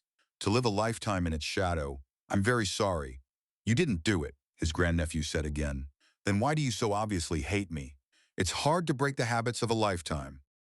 I want to hear about my brother and what happened to his children, and whatever you could tell me about my other friends and relatives, but I can't do that with someone who's hated me all his life and isn't the least bit reticent about showing me that hate. Damn you. You already did. Harrow reached to cut the connection, then stopped and fixed his grandnephew with a stare gone cold as ice. Do you feel capable of following my orders to the best of your ability? Oh yes, I can do that. If I see you balking or in any way hazarding other ships by your actions, I'll relieve you of your command in a heartbeat. Do you understand? I don't care if you hate me. Which was a lie, and he was certain the other man recognized it as one, but it still had to be said. But I will not tolerate any actions that will imperil the ships and sailors of this fleet. The other Harrow let one corner of his mouth lift. I assure you I will carry out my duties as if Black Kale Harrow himself were my commander. Captain Harrow just stared at him. Tell me that's not a common phrase. It's a common phrase. I don't know whether to curse you again or shoot myself. The smile broadened. You hate it too, don't you? Of course I do. Then perhaps, for grandfather's sake, I can wish you well. It's hard, and even harder seeing you younger than me, but you'll have to live with Black Kale Harrow now, too. You're expecting me to fail, aren't you? Fail is a relative term. I've had to deal with pretty high standards in my life. You're going to have to deal with much higher ones. Harrow gave a small nod, partly to himself, partly in answer to his aged and resentful grandnephew. And you'll be there to watch me fail to live up to the standards of a demigod. Fair enough. I've got a job to do. So do you. Yes, sir. Permission to get back to my work? Bastion was severely damaged in the battle, as I'm sure you know. No, I hadn't been sure of that. Too much to learn too fast. Very well, Commander. Harrow cut the connection, then remained staring at the dead screen for a long moment before making another attempt to rise. His left leg shook slightly, so he clenched his fist and drove it into his thigh, hard enough to likely leave a bruise. Then he made for Tempest's Bridge, thankful even for the small distraction of the lingering ache in his leg. The passageways of the Tempest were less crowded now than they had been just after the battle. Most of the sailors had reached their stations and were absorbed in the work that still had to be done. Those still in the corridors stepped aside for Harrow, but the way they looked at him had changed. Their faces still held that uncomfortable mixture of awe and hope, yet now there was confidence growing there as well. Whether it was confidence in him or confidence because of him hardly mattered. He was their commander now, and so he met their eyes and tried to send that confidence back to them. The bridge, semicircular in shape, was not especially large either, though that was only sensible in a spacecraft, especially a warship. The captain's chair, which normally dominated the compartment, had been shifted aside, and a second seat bearing the fleet commander's flag on its back had been bolted to the deck next to it. Captain Favre sat strapped into her chair, intent on the floating virtual displays before her, occasionally sending a question or order to one of the officers and enlisted sailors manning the various watch stations along the forward curve of the compartment. Harrow paused to take in the scene and found a small but welcome comfort in the familiar rhythms of command at sea. Then one of the watchstanders spotted him and signaled Captain Favre, who turned just enough to see Harrow and gave him a brief nod of greeting before returning at once to overseeing repairs and preparations for another fight. Harrow walked stiffly to the Admiral's chair and paused, brushing his fingers across the embossed flag on its back. Somehow, he felt that actually settling into that seat would mark a line that could never be uncrossed. Once he sat, he would truly be commanding a fleet. It was an unfortunate moment to remember that the largest command he had ever held before this had been a 3-ship escort squadron. Harrow lowered himself into the seat and glanced around, trying to get used to the weight of this new position. Captain Favre. Is Co-President Renzi aboard yet? Favre cast him a quick look, carefully blank, before answering. So I've been informed. Her shuttle docked several minutes ago. Harrow checked the time. She must have bought us some time. The Syndic deadline expired over 10 minutes ago. Perhaps she did. Favre leaned slightly nearer and dropped her voice. How much does Renzi know? About Tempest. Harrow tried not to react. Too much. Admiral Brandt may well have told her, you know. That had not occurred to him, but it made sense that Renzi might have pressed Brandt just as she had pressed Harrow, and perhaps already knew where the key was. So why ask me? Maybe to find out how honest I'd be with her. I guess I managed a passing grade. At least she didn't come to join us on the bridge. I'm sure she's still talking, Favre said dryly, despite everything. Harrow found himself smiling for an instant. Then he turned serious again and pulled up his displays. A tactical image appeared floating before him at eye level. The Syndic's ships remained fixed in their formation, while vectors of speed and direction showed many of the Alliance vessels shifting course, with the slower ships edging toward the jump point and others maneuvering along different lines to disguise the fleet's real intentions. So many ships in this fleet. If I try to focus too much on one area, I'll lose the big picture. He shifted his attention to the enemy formation and felt his stomach tighten. And so many Syndic ships. What if they're faster, or we're slower, or somebody just does the wrong thing? What if I'm that somebody? He examined the controls and tried to bring up information on the Alliance ships. Instead, personnel files for every fleet officer sprang into view.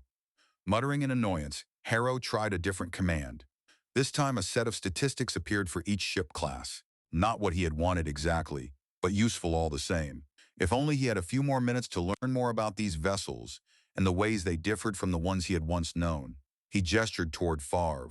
I'm looking at specs for the ships, and I recognize most of the weapons. She issued a quick instruction to one of her subordinates, then nodded toward him. Yes. The basic weapon concepts haven't changed in most cases, even though the weapon capabilities have become a lot better. We still use Hell Lances as the primary weapon, but their charged particle spears are faster, longer ranged, carry more energy, and the launchers can recharge much quicker than in your last ship. And you're still using grape shot. Of course, it's a simple and deadly weapon. The railguns can impart higher velocities to the rounds than in your day, and targeting system improvements let us use grape shot at slightly greater ranges. But it's still a fairly close-in weapon because once the patterns disperse too widely, the odds of overwhelming or significantly weakening enemy defenses are too small. What's a Spectre? Basically a meaner version of the missiles you were used to. Wraiths, you mean? Yes. Spectres are autonomous missiles like the old Wraiths, but they're more maneuverable, carry multiple warheads to give them a better chance of punching through shields and into an enemy's hull, and have better survival chances against enemy active defenses. She motioned outward. Defenses have improved, too. Shields are stronger, rebuild and adjust coverage faster, and the ship's physical hulls have some better survival characteristics. So there had been no revolution in weaponry, after all. Ships still fought with long-range missiles, supported by Hell Lances and grape shot once the range closed. Harder-hitting weapons, yes, but facing tougher defenses in turn. What's this, Captain? Both Harrow and Favre snapped their heads toward the sailor who had spoken, though it took Harrow a beat to realize the call had not been meant for him. The sailor, for his part, looked uncertain which captain he ought to address. The Syndic fleet is broadcasting a demand for individual ships to announce their surrender immediately. Harrow suppressed the urge to grimace, knowing every eye on the bridge was on him now, waiting for his response. Renzi's attempt to delay the Syndics had clearly gone as far as it could. He wondered whether simply refusing to answer might make them waste time repeating themselves. Captain Favre, I'd appreciate your estimate of what will happen if we don't respond. She hesitated, then answered quickly. I can't be sure what the Syndics will do, but if we don't reply, there's a chance some of our ships may respond on their own. And if some begin surrendering, damn. However much he disliked admitting it, Harrow knew from what he had seen in the conference room that she was right. Silence carried too much risk. I want to talk to the Syndic commander. Private channel, sir? No. I want everyone to see and hear us. We'll send a hail to the Syndic flagship. It's a few light minutes away. Favre indicated the communication station with a gesture that carried the order. The sailor there nodded and bent over the controls. Several minutes slipped by before he motioned ahead. Harrow followed the signal and saw a fresh display flare into being. In its center appeared the now familiar face of the Syndic CEO who had announced the execution of Admiral Brandt and the other senior Alliance officers. "Tempest?" the CEO asked. "You were Brandt's flagship, were you not? Are you capable of surrendering the fleet en masse then?" Harrow straightened in his chair, holding his anger in check but making no effort to conceal what he felt. "You're not talking to the captain of the Tempest, you're talking to the fleet commander."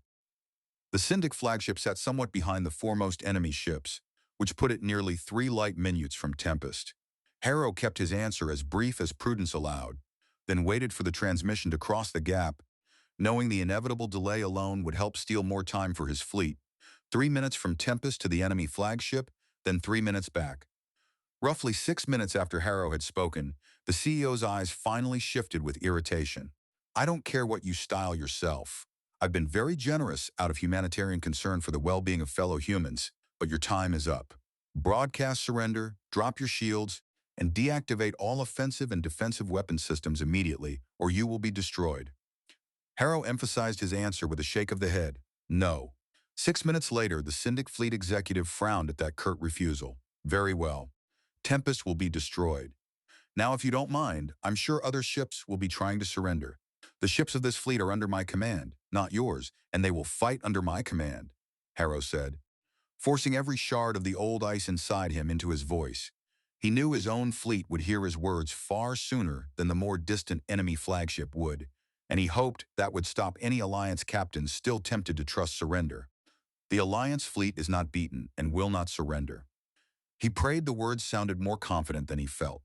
So long as he wore confidence on the outside, neither the Syndics nor his own people would know what was inside him. The exchange had dragged on for nearly 20 minutes when Harrow saw the Syndic CEO glance to one side, apparently consulting one of his own displays. "It seems I'll have to have my intelligence staff re-educated. I find no match for you in my database of Alliance officers." "You're not looking in the right place," Harrow replied, letting a small, cold smile show. "Try looking under deceased officers, as far back as your files go." Another 6 minutes passed. "You're dead." "Then," the CEO shook his head. "A stupid ploy and waste of time. You're not listed. A search through the entire database, including every Alliance officer known to have served in this war, doesn't produce any matches at." The Syndic CEO broke off, eyes fixed on whatever had just appeared on his display. Harrow smiled again, this time showing teeth. "I assume you found me, about a century ago." By the time the next reply arrived, anger had flushed the CEO's face red. "A simple, foolish trick. If you think I'd be stupid enough to believe that, you are sadly mistaken. You're simply stalling for time. I will not tolerate further delays. I don't care what you believe." Harrow let the next words fall with deliberate slowness, fully conscious that the rest of his fleet was listening too. He was speaking as much to them as to the Syndic commander. Perhaps he might plant a little doubt in the enemy, and perhaps stiffen his own people. To his surprise, he was enjoying himself a little. Being Black Cale Harrow among Alliance sailors had been exhausting, but turning the legend loose on the Syndics was almost fun. "I am Captain Cale Harrow. I am now in command of the Alliance fleet. You're dealing with me now. These are my ships. Back off."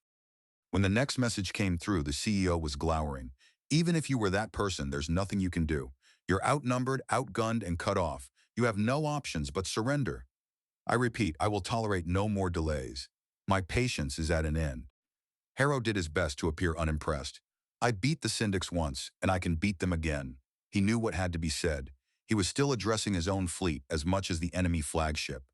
Maybe he would make the Syndic hesitate, and with luck he would give his own ships something firmer to hold on to.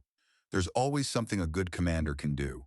"I repeat, this fleet isn't beaten. If you're foolish enough to try attacking, you'll find we're ready to kick you halfway to the next star system." It was a lie, and he knew it. But weak bluffs would buy him nothing now.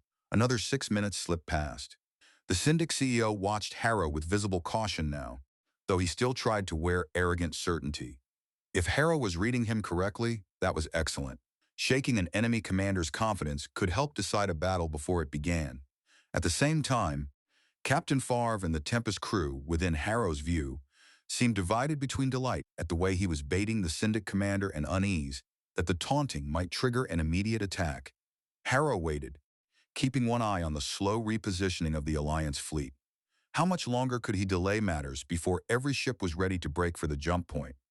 "I have neither time nor patience to deal with a fool," the Syndic CEO finally snapped, 6 minutes later, and cut the link, Harrow exhaled and let the rigid set of his body ease. Captain Favre, how much longer until all of our ships are in position? She checked her own displays. Your, negotiations with the Syndic commander bought us about a half hour, but I estimate another half hour is still needed, sir. Atlas is lagging, though. She took a lot of damage, Favre added quickly. Yeah, Harrow called up Atlas's status. Perhaps he should order the crew off the ship? No, Atlas was an auxiliary vessel, a mobile repair and rebuild ship for the fleet. In effect, a small traveling shipyard meant to handle damage too severe for warships to repair alone and to fabricate replacements from raw materials. Harrow saw that the fleet had possessed 2 Atlas-class ships. The other had been blown apart in the recent battle. Other repair and rebuild ships still remained, but none matched Atlas's capabilities. I need Atlas if I'm going to get this fleet home. But she was slow even before this, and now engine damage is making her slower still. All I can do is hope I rattled that Syndic fool enough to keep his fleet quiet for another half hour. As far as Harrow could tell, the Syndic force had not moved yet, holding the same relative position to the Alliance. With the redeployment, his own ships had transformed their former crescent into a rough oval. On the displays, it resembled a shield around the most damaged and slowest Alliance vessels, which had fallen back in what he hoped was an unobtrusive drift toward the jump point. Harrow watched the symbols of his ships inching through space and prayed for a little more time. We're picking up movement by the Syndic ships. Blue shift. That meant the Syndics had begun accelerating toward the Alliance fleet.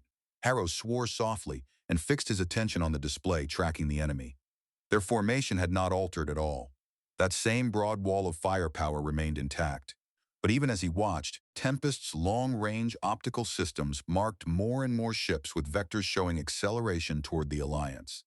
Like every ship commander Harrow had ever known, he wished for some miraculous sensor system that could deliver information faster than light. But, like communications, sensors in normal space were still bound by light speed, which means they started moving less than 3 minutes ago, so they've already got the jump on us. They're holding formation. The slowest ships are setting the pace. Favre nodded, tension plain on her face. That must mean they don't suspect your plan. My plan, yeah. I hope it works.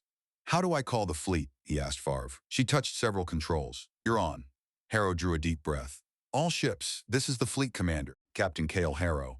Execute overture immediately upon receipt. I say again, execute overture immediately upon receipt.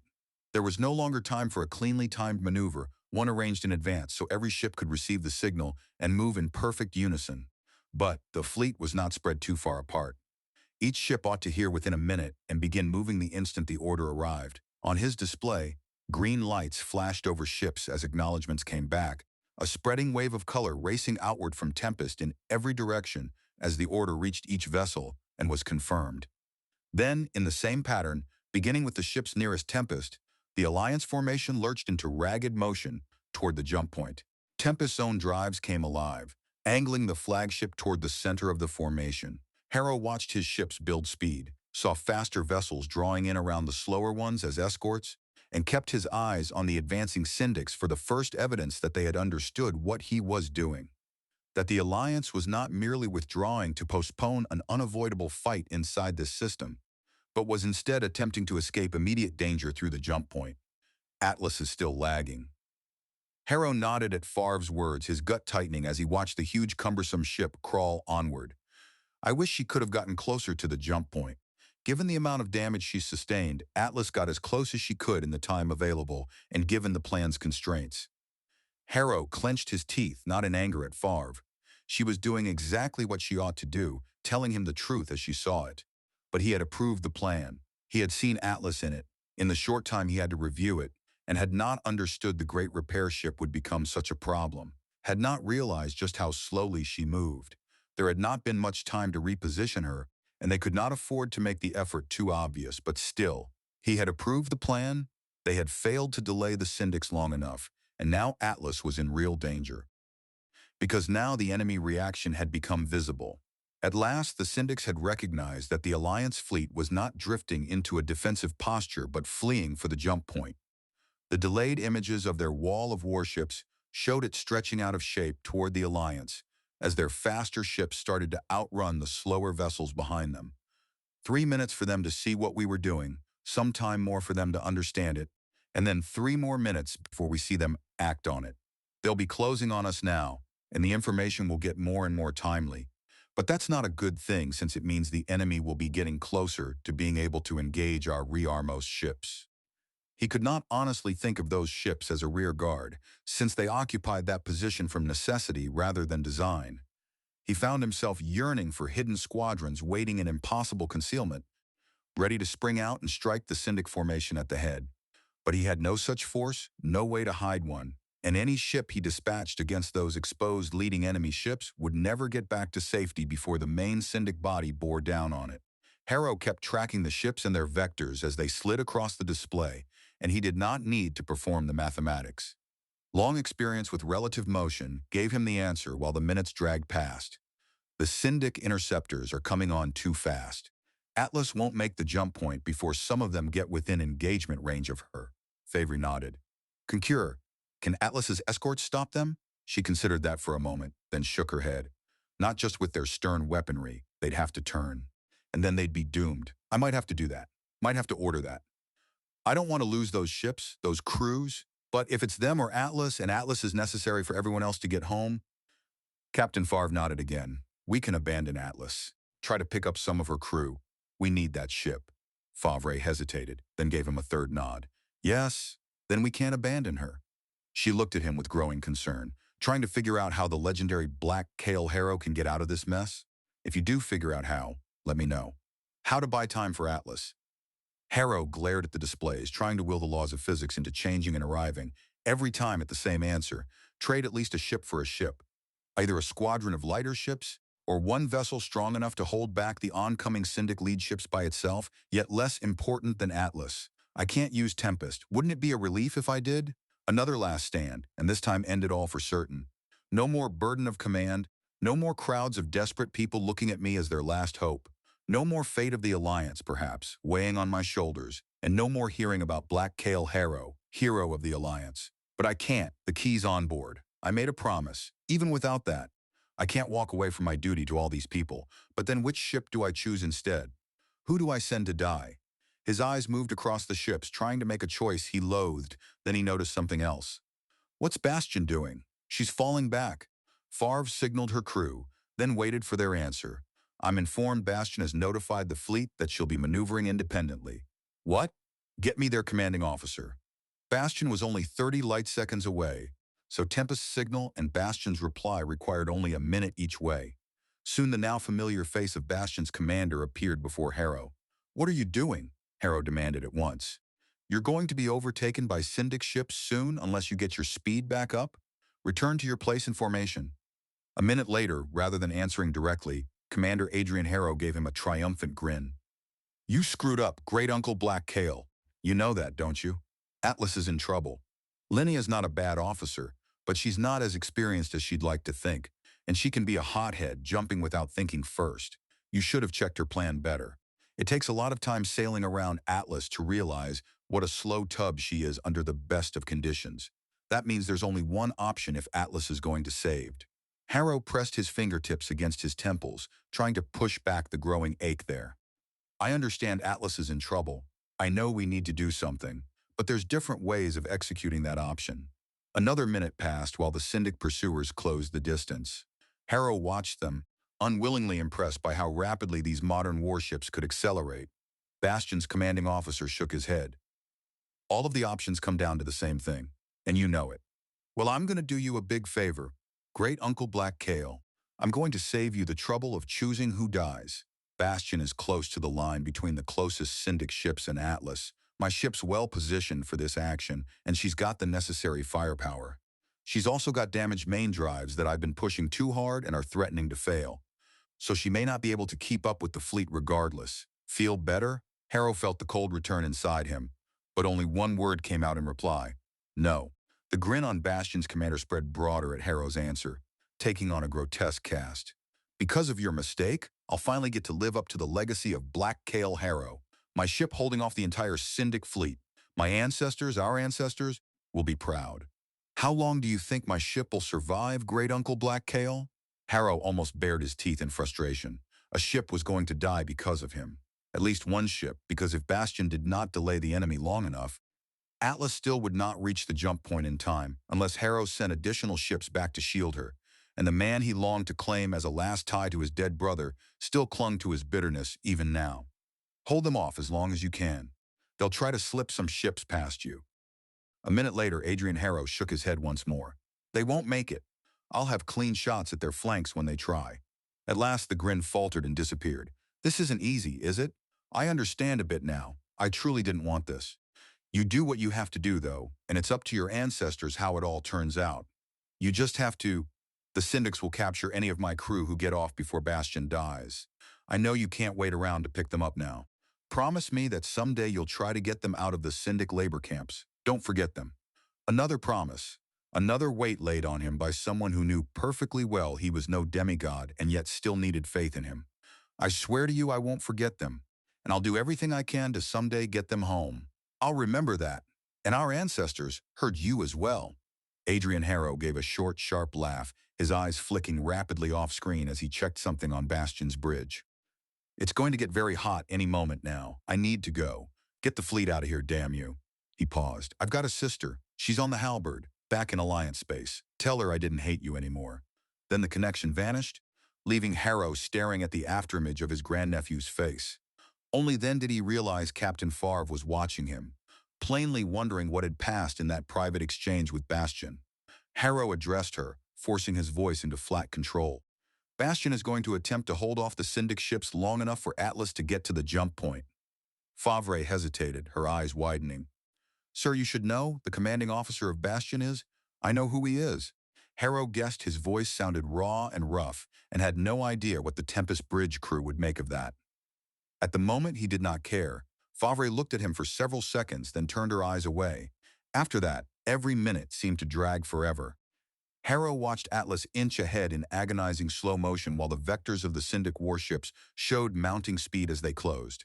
The fastest Syndic ships had already exceeded point 1 light and were still accelerating. Isn't there any way to make Atlas go faster? He snapped at last. The bridge crew traded glances, but nobody answered. Though he had resolved earlier to keep sight of the larger battle, Harrow's attention narrowed to Bastion. Knowing the outcome there would decide the fate of other ships. The rest of the Alliance force was still driving toward the jump point, holding speed low enough not to abandon its slower vessels, yet steadily drawing farther ahead of Bastion. The damaged battlecruiser had stopped accelerating and drifted behind the fleet as if her drives were completely wrecked.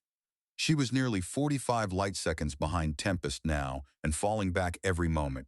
Harrow ran the figures quickly in his mind and judged that when the Syndic pursuers reached Bastion, the crippled ship would be more than a light minute behind the rest of the fleet. The Syndic formation, once a wall, had now stretched into a ragged cone. Most of the enemy remained back in the broad base, while the fastest ships had sprinted ahead at their individual maximums, all converging toward an intercept with Atlas. Harrow could see the tremendous opportunity this extended formation offered for a savage counterstroke, exactly the kind of chance a legendary commander like Black Kale Harrow was supposed to seize. But I know what would happen to my fleet after I destroyed those leading Syndic ships, and the rest of the Syndic force caught us, and I'm not the Black Kale Harrow these people think I am. Like dancers in a grand company sweeping into the finish of a performance, the Syndic ships curved elegantly down toward Atlas and the solitary Alliance warship Bastion blocking their way. 3 Syndic hunter-killers, ships that must have been driving their engines to the absolute limit, led the advance as they tried to tear past Bastion at better than point 1 light, arrowing straight for Atlas and her escorts. Harrow followed the fight on the display in front of him, knowing what he saw had actually happened more than a minute earlier, and watched Bastion's shape turn slowly toward the incoming ships. Too slowly. Her damaged drives had evidently lost much of their maneuvering thrust, leaving her unable to change position quickly. According to Bastion's last update, her propulsion system wasn't that badly damaged. Why is she wallowing like that? Then Harrow noticed the Syndic Hucks were not changing course further to avoid Bastion, and he understood what his grandnephew was doing. He's pretending to be in worse shape than he is. It's his only ace, and he's playing it very well. If only I'd had some time to get to know that man, Bastion, turning slowly but with majestic steadiness, only barely managed to line up her primary weapons and loosed kinetic grape shot. Swarms of heavy metal bearings fired to cross the paths of the incoming Hukes. At the speed those Hukes were traveling, Relativistic distortion would warp their view of the outside universe, and with the additional delays imposed by distance, the Syndic crews would lose precious moments in detecting and reacting to threats, whether they had too little warning to respond or simply chose to ignore the barrage. The Hucks plunged straight into the grape-shot kill zones, their forward shields flashing with impact after impact as they absorbed the storm. The Syndic warships kept coming, still locked on Atlas. No hits, Harrow said without inflection. Captain Favre shook her head. There wasn't much chance of one, but all those head-on strikes against the Hook shields by the kinetic rounds must have depleted the shields a great deal. The relative speed of the impacts was huge. They'll have to shift a lot of power from the sides and rear to try to rebuild their front shields. I see. And now he truly did. Or rather, he was seeing what had taken place over a minute ago. The Hucks racing past Bastion plainly did not expect further fire from the Alliance ship.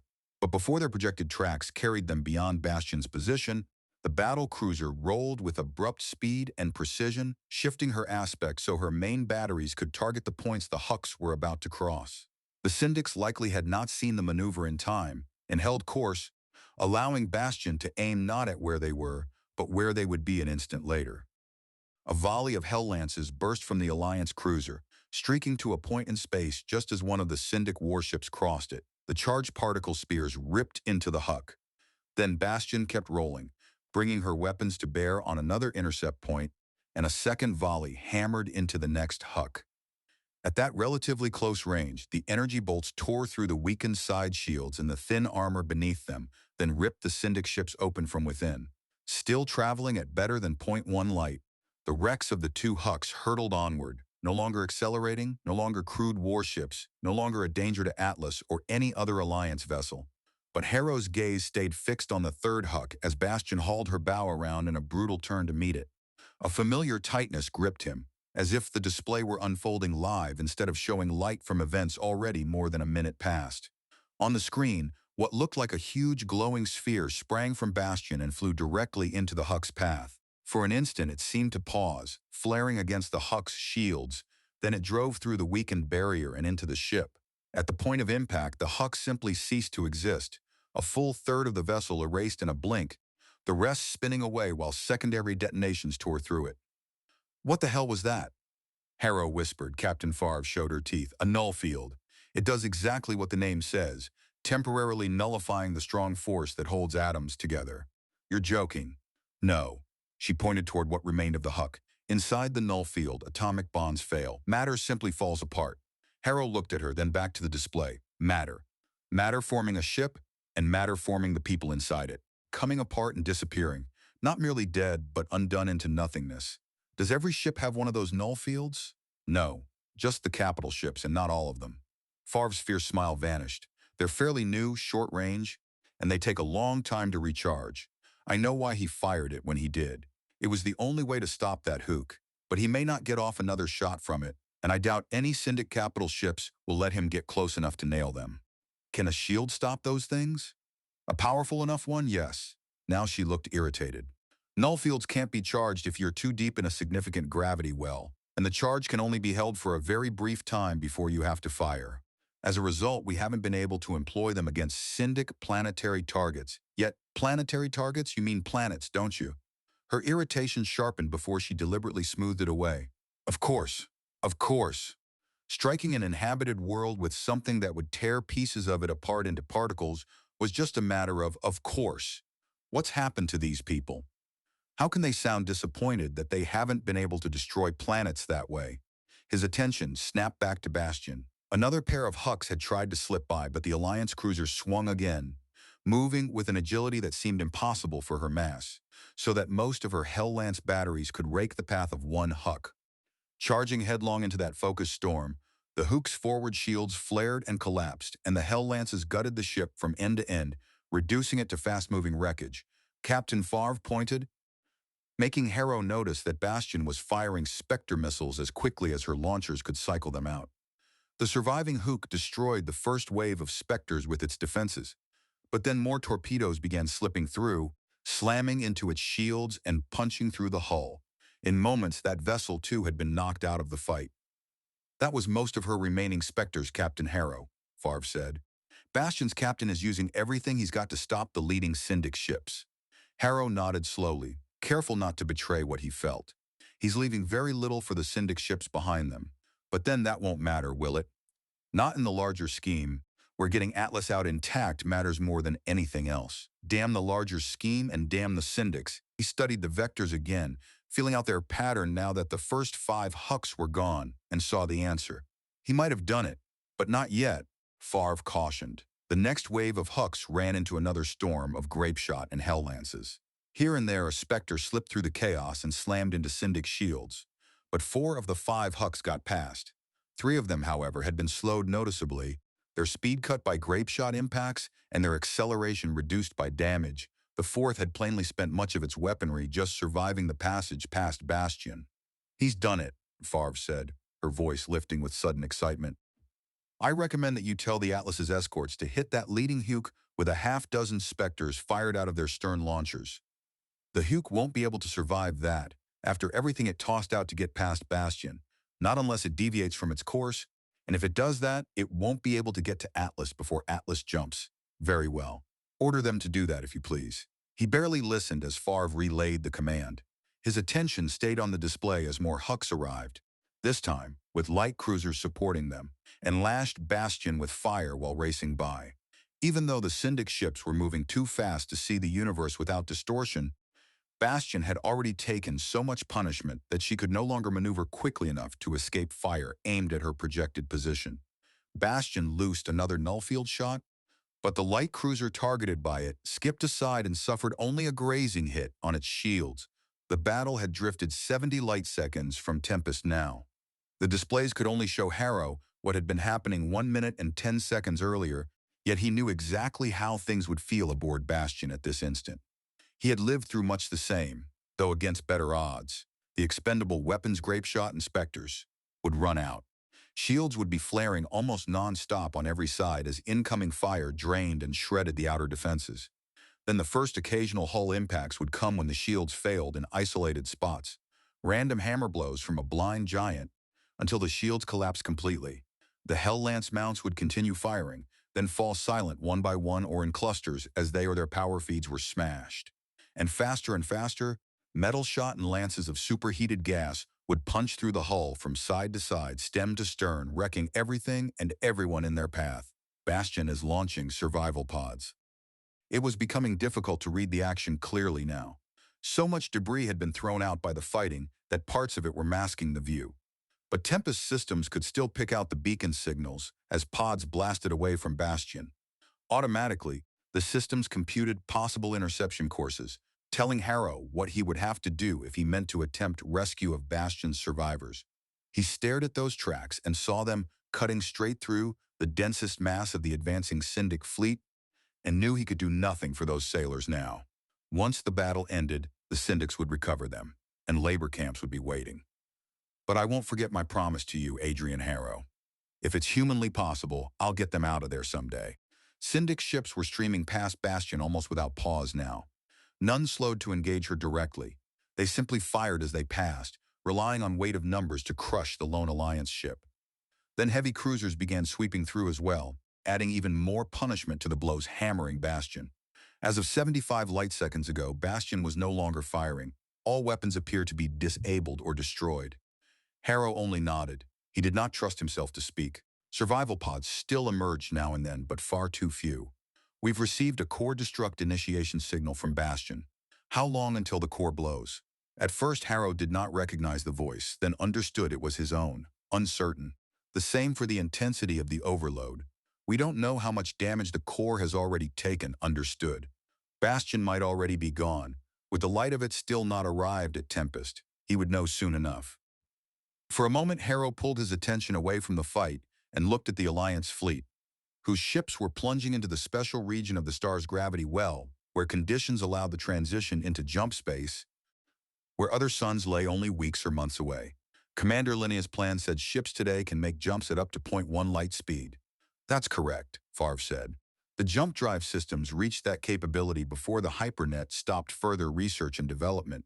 "Good," Harrow said flatly. "None of our ships will have to slow down to make the jump." Atlas was almost at the jump point while the vectors of the foremost Syndic ships converged on her with desperate urgency. The nearest Syndic, Huck, the one that had just managed to slip past Bastion, blew apart into massive fragments when Spectres fired by Atlas's escorts struck home. Other Syndic ships stretched uselessly toward the big Alliance vessel, only to miss their intercepts by moments as Atlas and her escorts vanished into jump space. Additional leading Syndic ships, all of them light craft, began disintegrating as the heavier Alliance warships that had not yet jumped hurled volleys into them. The surviving Syndic Hucks slammed on deceleration and made frantic vector changes, trying to cripple some other Alliance ship before it could jump while avoiding destruction themselves. Harrow looked back, and Bastion was gone. In the heart of the advancing Syndic fleet, a widening cloud of wreckage and gas marked where she had died. May the living stars guide you and our ancestors welcome you, Adrian Harrow. Farewell until we meet again in that place. All remaining ships, jump as soon as possible. I say again, jump as soon as possible. Now, now, now.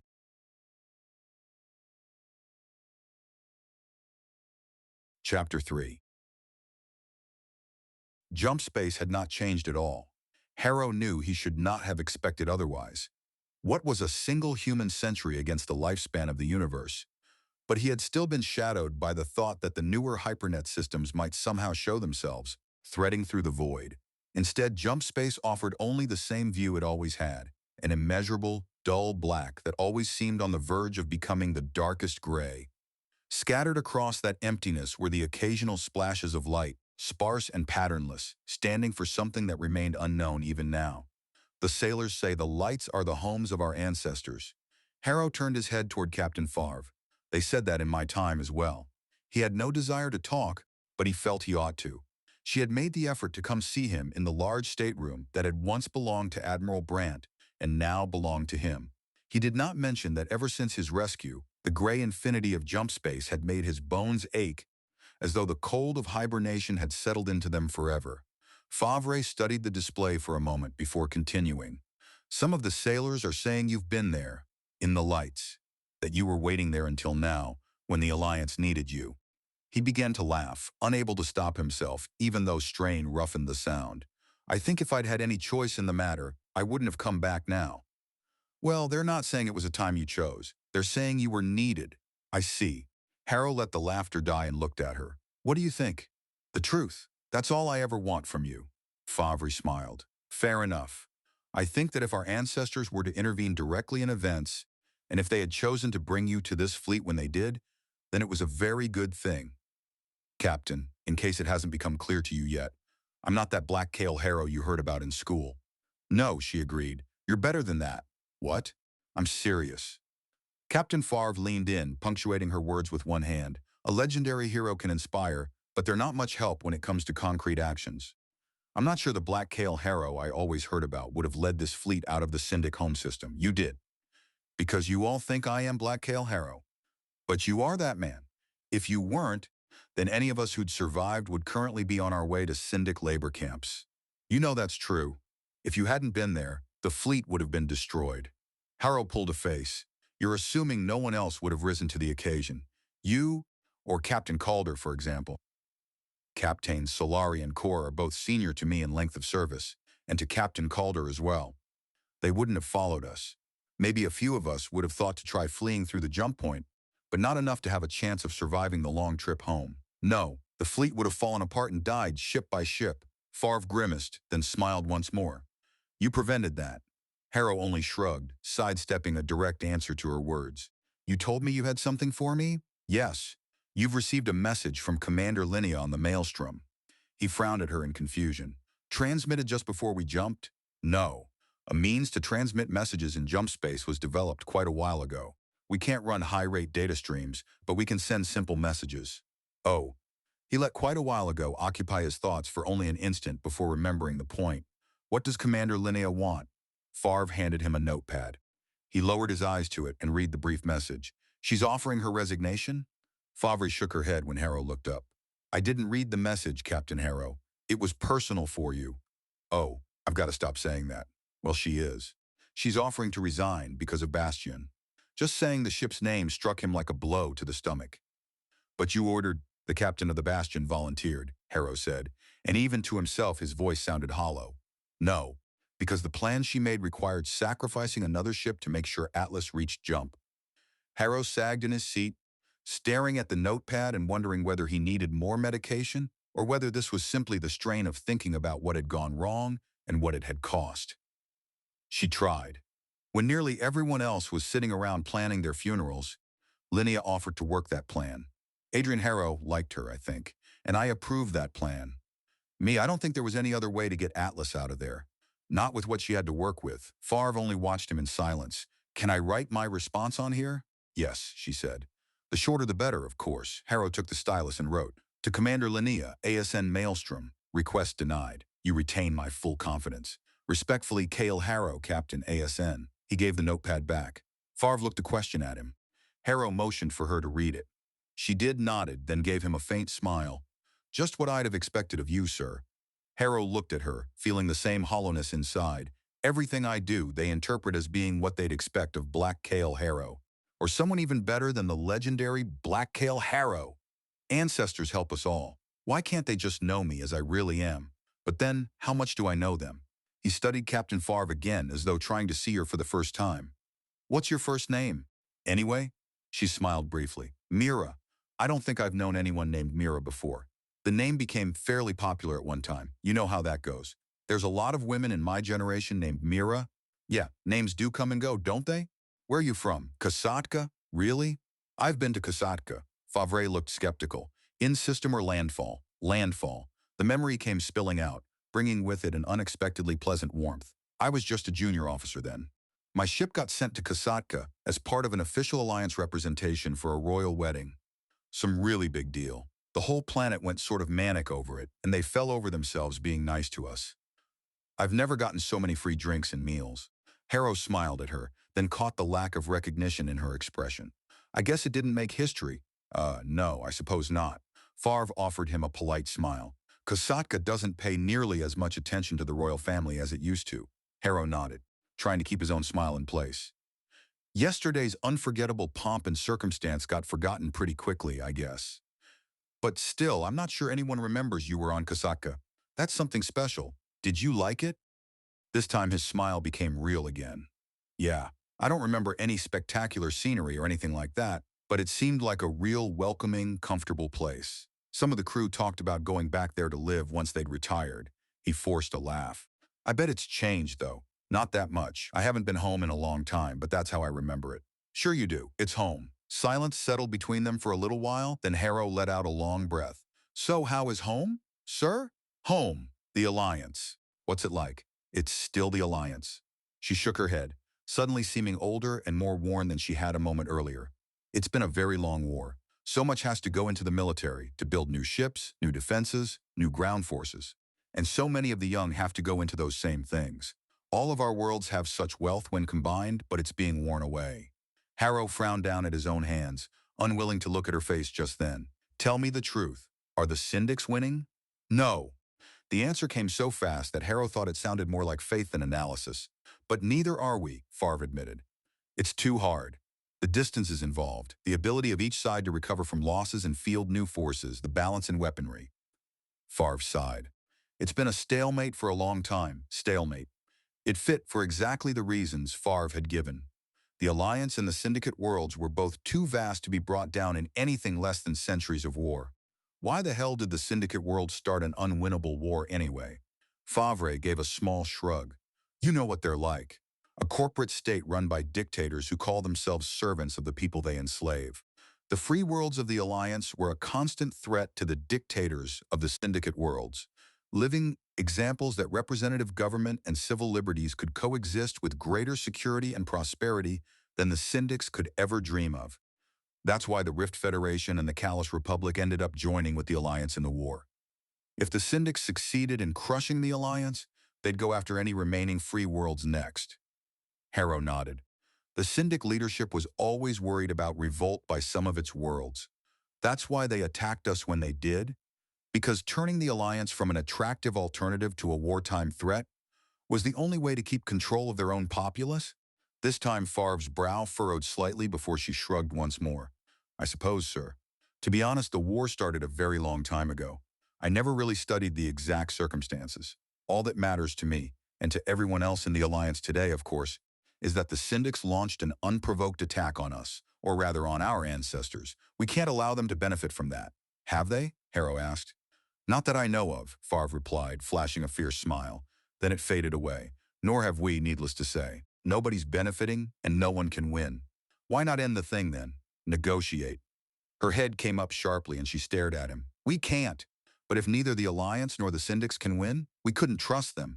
They won't honor any agreement. You know that.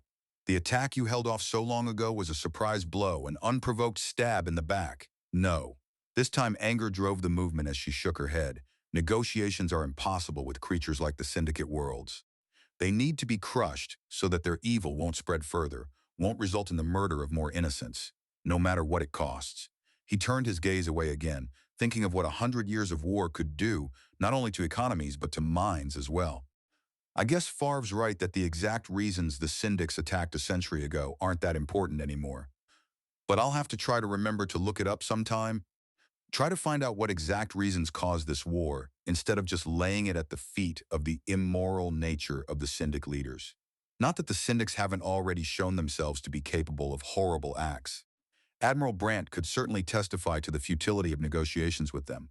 But if neither side can win, and neither side will negotiate, that dooms everyone, good or bad, to endless war. Harrow glanced back at Favre and found her studying him now with calm certainty. Certain I'll agree with her, because aren't I the legendary Black Kale Harrow? As though she had heard the thought, Captain Favre nodded just then. You see how important it is that we get home. The strike at the Syndic home system might have been the means for us to finally tip the balance. It failed, but if we can get the Syndic Hypernet key home and get it duplicated, the Syndics will face an impossible situation. They'll have to either take down their own Hypernet, or know we can use it against them at any time and any place on the net. Harrow returned the nod, and if they took down their Hypernet, the Alliance could shift forces so much faster than the Syndics that we'd be able to concentrate forces again and again, crushing the Syndics piecemeal while they scramble to try to catch us. It'd be a huge advantage on those grounds alone. I can only imagine the economic advantage the Alliance would gain. Why'd they risk giving us one of their keys? Favre grimaced. From their perspective, the plan probably looked foolproof. Dangle the bait of the Syndic home system, offer us a key there through a supposed traitor, and then trap us so far from home we couldn't possibly escape. She grinned. But they didn't know we'd have you. Oh, for the living stars' sake. But since she had mentioned it, how'd you find me? After all that time? Why didn't someone find me earlier? The questions had crossed his mind before, naturally, but he had never chased them. He had not wanted to dig too deeply into the events that had cut him off from his own era and left him here among people who felt both familiar and alien. Favre touched the small table between them, summoning a display of star systems. Did you know you could do this? Your last battle, what we thought was your last battle, took place here. She pointed toward an ordinary-looking star. Grendel, Harrow nodded and traced a line with his own finger across the stars. It was part of a standard transit route. That's why my convoy was heading through the area. Yes, but it was also close to Syndic space, which is why the convoy had a routine escort. Right? Harrow nodded as Favre swept her hand toward the stars beyond. They could jump straight into Grendel's system, which they did when they attacked you. She fell silent briefly. Afterward, well, my understanding is the system was swept, but there were Syndic forces jumping in and out constantly, hoping to catch more shipping. Everything had to be done under combat conditions. The accumulated battles left more and more wreckage and flotsam drifting through the system, and eventually Grendel was effectively abandoned, except for some automated early warning systems to let us know if the Syndics were coming through. It just made more sense to jump safely through Beowulf, Cataract, and Rescat than run the gauntlet through Grendel.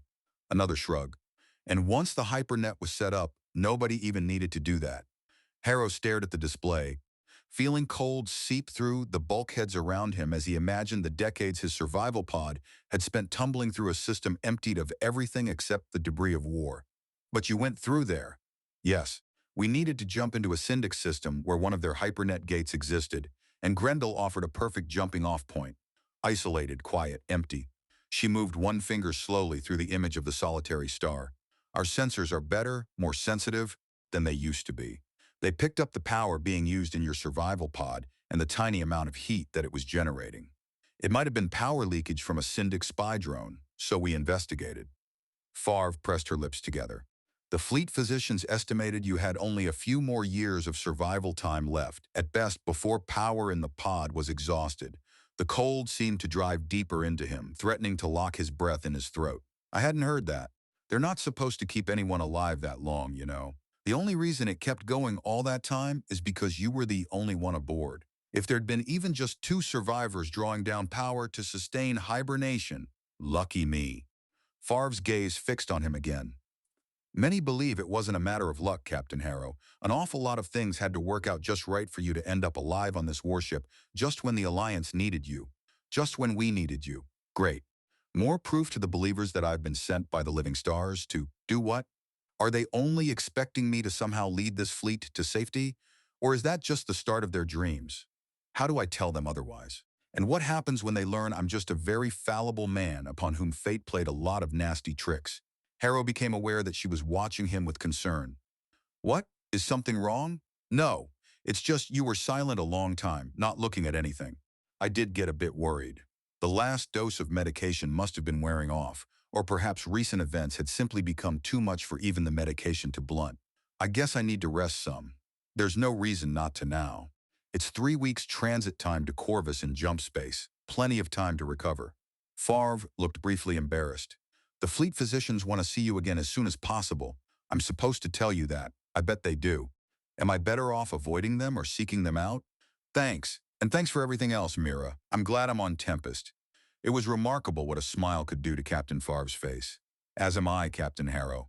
He remained seated for several minutes after she departed, unable to summon either the strength of mind or body to do anything else. 3 weeks to Corvus. Not especially long, yet for a fleet whose future had so recently seemed measured in less than an hour, it felt like an age. At some point, the bedding had been replaced, sparing Harrow from having to choose between asking someone to change it or sleeping in Admiral Brandt's sheets. He slept for a long time, though the rest he got was poor, broken by vivid dreams that vanished completely whenever he surfaced briefly into wakefulness. In time he rose, no longer able to sleep through the muted sounds of Tempest's working day that reached him even through the stateroom's insulation. Relieved to discover he felt stronger, he rummaged through compartments, carefully ignoring anything that seemed to have belonged personally to the late Admiral Brandt, and found several unopened ration bars that, for all Harrow knew, were almost as old in date as he was. It was not as if he had any appetite for pleasure, so the ration bars were enough for a meager breakfast. Now what? Now, for once, he had the luxury of time. The Alliance fleet would spend weeks in jump space. He could actually begin learning more about what had happened since he climbed into that survival pod and began his long sleep. From what little he had already heard and seen, much of recent history promised to be grim reading, but he needed that knowledge if he was ever going to understand the strangers he had been shoved into commanding. As it happened, the modern sailor's manual included what looked like a reasonably concise history of the events since his last stand. Harrow hurried past the account of the battle that had once been his final one. He had never been comfortable even with routine praise, so the thought of reading a reverential account of his own actions made him feel nearly sick. Especially when even sensible, experienced officers like Captain Favre seemed half convinced the living stars had sent him back to somehow save the Alliance. But when he moved beyond the story of Black Cale Harrow's last stand, he stopped and stared at the date. Nearly 100 years ago. To me, it all happened less than 2 weeks past. I remember it so clearly. I remember that battle and those people in my crew and getting into that survival pod with my ship being ripped apart around me and death riding on my shoulder. It was only 2 weeks ago. To me, they're all dead. The ones who died on my ship and the ones who got away safe, all the same now. And even the children of those who survived are dead too. All that's left is me. He lowered his head and for a long while could think of nothing except grief. Eventually, Harrow finished the history. It was relentlessly upbeat, presenting losses and victories alike in such a way that even what sounded to him like defeat was made to seem part of some larger design. But that was official history for you. What Captain Favre had told him, a stalemate dragging on through decade after decade, was plain enough if one read between the lines. As the account neared the present, its patriotic appeals took on an almost shrill tone, which to Harrow's way of thinking was a clear sign that morale was thought to be shaky. The sailor's manual had always existed to teach fundamentals, so it could not prove Harrow's suspicion that the Alliance fleet's officers and sailors were on average both young and undertrained. But as fleet commander, he could open whatever personnel files he pleased, and the random samples he checked all told the same story. Most of the fleet had painfully little experience. A small number had lasted long enough through luck, natural ability, or both to truly know their work, but they were a thin minority. Every great triumph praised in the history Harrow had just read had plainly exacted a steep price, and though the official version admitted to no defeats, Harrow had no doubt those had been costly too. He found himself wondering how officers such as Captains Corey and Solari had managed to stay alive when so many others had not. Granted, he had only seen them briefly, but neither had struck him as exceptionally capable. He suspected they resembled certain officers he had known long ago, the kind who always found ways to let others shoulder danger while they preserved both themselves and their reputations. But suspicion was not proof, and for now all he could do was watch Corey and Solari closely and see whether events confirmed or disproved his judgment. Having put it off as long as possible, Harrow finally braced himself and opened the record of Commander Adrian Harrow. As he had guessed, and as Bastian's handling in battle had suggested, his grandnephew had been one of the skilled and seasoned survivors, not because he had avoided danger either. Adrian Harrow had in fact spent a lifetime trying to measure up to the heroic standard of Blackcale Harrow. In the end, he had reached that standard by dying in battle, a lot of amateurs and a few survivors. No, they were all survivors of a war that kept going for a long, long time, with occasional ceasefires that had apparently only been agreed to so that both sides could rearm after particularly heavy losses. I need to talk to these people. Harrow stared at the stateroom door, grateful for the shield it provided, but aware he could not go on hiding behind it. I have to get to know them, see how well they can still hold up under pressure. Based on the people I've met so far, they'll keep trying for a while because of their irrational faith in me. But what happens after I've made enough mistakes? After I've made it clear that I'm not the mythical Black Cale Harrow, but really just Commander Cale Harrow, promoted to captain after his death and not sure what the hell to do or how to get them home safe. What then? The only way to find out was to go through that door. Over the next several days, Harrow spent perhaps half his time studying and the rest walking the Tempest. He gave himself the informal objective of reaching every compartment on the ship, if only because he knew the crew needed to see him for the sake of morale. He also desperately wanted them to recognize him as human before he failed in some obvious way again, though he was not at all sure he was getting anywhere on that score. During one of those walks, he paused outside the compartment housing Tempest's null-field projector. The weapons crew stood about smiling while Harrow looked at the huge, squat machine. Something in its bulk and shape made him think of some giant troll from myth, crouched patiently on its haunches while waiting for prey to wander close enough. Harrow tried to conceal his unease and smiled back at the crew. The weapons ready to employ? Yes, sir. The crew chief, who looked young enough that Harrow doubted he had been shaving for long, laid a proprietary hand on the monstrous device. It's in perfect condition.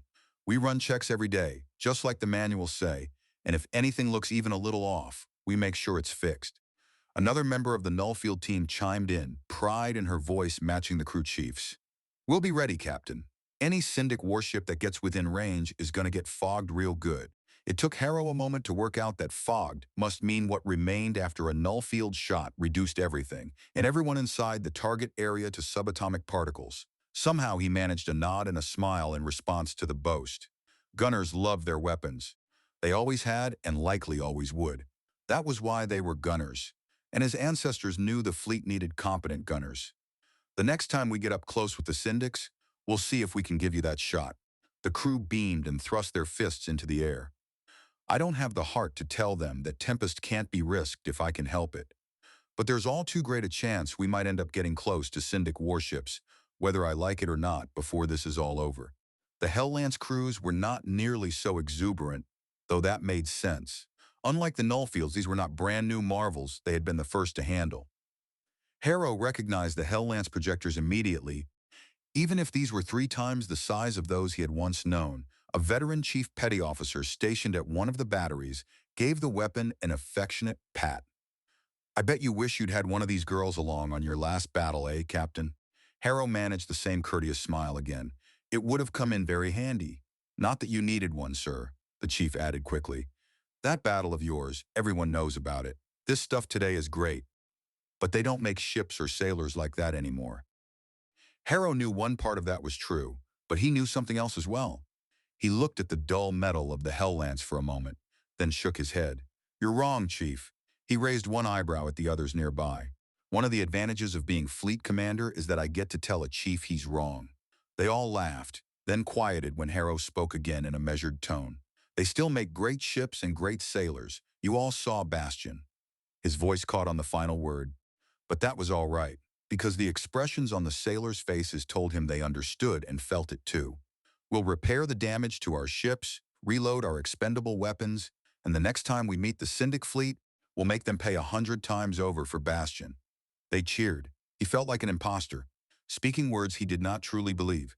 But they needed faith in themselves, and rightly or wrongly, they had faith in him. As he turned away, the chief shouted over the cheers. We'll make you proud you commanded us, Black Kale. Ancestors help me. But Harrow turned back and answered as the crowd hushed to hear him. I'm already proud to command you. They cheered once more, and that was all right, because this time what he had said was entirely true. Captain Favre had to accompany him when he went to inspect the hypernet key in its secured compartment. The device filled most of the space where it sat, about half the size of a cargo container. Harrow circled it slowly, taking in the power cables feeding into it and the control lines threading through it. For a long while he simply looked at it, wondering how something so plain in appearance could matter so much. Captain Harrow. The one favorable thing about Co-President Cordelia Renzi's expression was that it was only slightly warmer than the tone of her voice. Madam Co-President.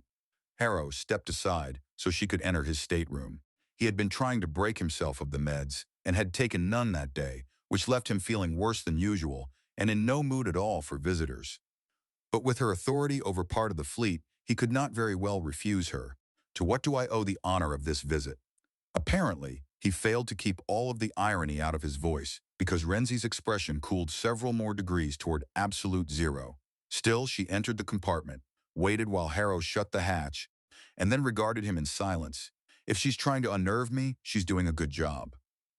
Harrow tried not to let her provoke him, since he suspected Renzi was the sort who used other people's emotions to maneuver them into saying and doing things they would later regret. Would you like to sit down? No. She turned and crossed the 3 steps to the far bulkhead, where she seemed to study the picture mounted there with real attention. It had, of course, come from Admiral Brandt, a striking starscape exactly suited to a naval officer's stateroom. Renzi spent perhaps a minute contemplating it, then turned back to Harrow. Do you like starscapes, Captain Harrow? Small talk? He had not expected that, and it made him more wary than before. Not particularly. You can change it. You can put any picture from the ship's graphic library on here. I know. He did not add that he had not been able to bring himself to erase it because it felt like one of the last traces of Admiral Brandt. Renzi watched him for several more seconds before speaking again. What are your intentions, Captain Harrow? My intentions are purely honorable, ma'am.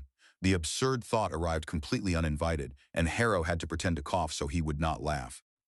Excuse me. Madam Co-President, as we discussed earlier, I intend to try to get this fleet back to Alliance base. Don't evade the question, Captain. We're en route to the Corpus system.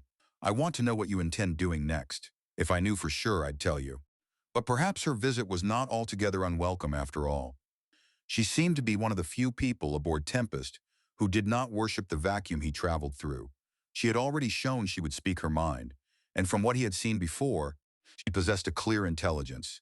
True, she also made no effort to conceal her dislike of him, but unlike the hostility shown by people like Corey and Solari, the Republic Co-President's contempt at least seemed moderated by a measure of reason. I'd like to discuss that with you. Really?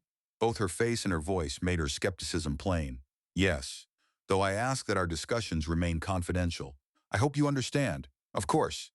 Harrow stepped to the table and carefully worked the controls, still unfamiliar, to bring up its display. Stars appeared in the air above the surface, then vanished at once. Muttering a curse under his breath, Harrow tried again, and this time the image held steady. We've got some options. Options, yes. If she can talk in one-word sentences, so can I.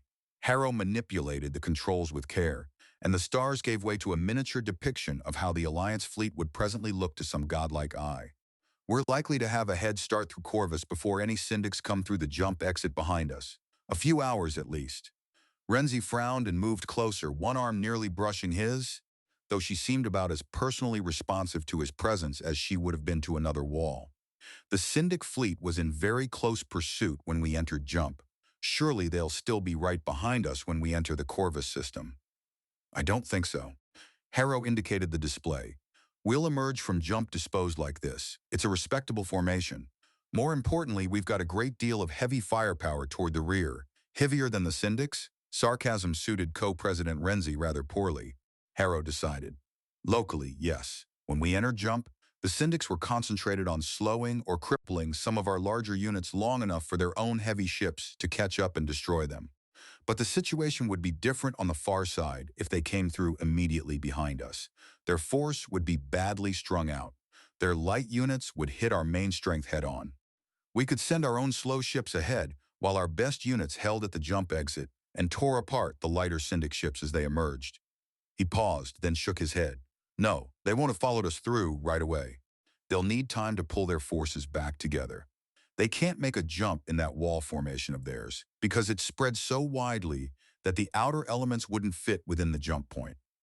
They'll recall the Hux and the rest of the light forces, rearrange the heavies, and then she lifted one eyebrow. Then?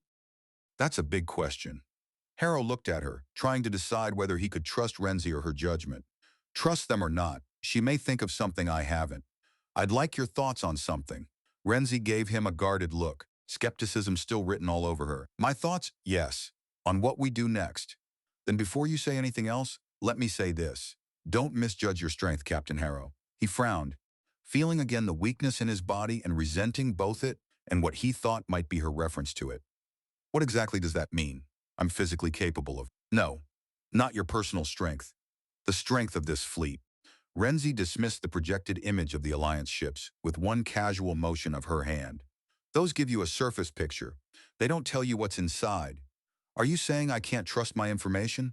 The information on the fleet is accurate as far as it goes. She gestured once more, clearly frustrated. I don't know the right word to describe the problem.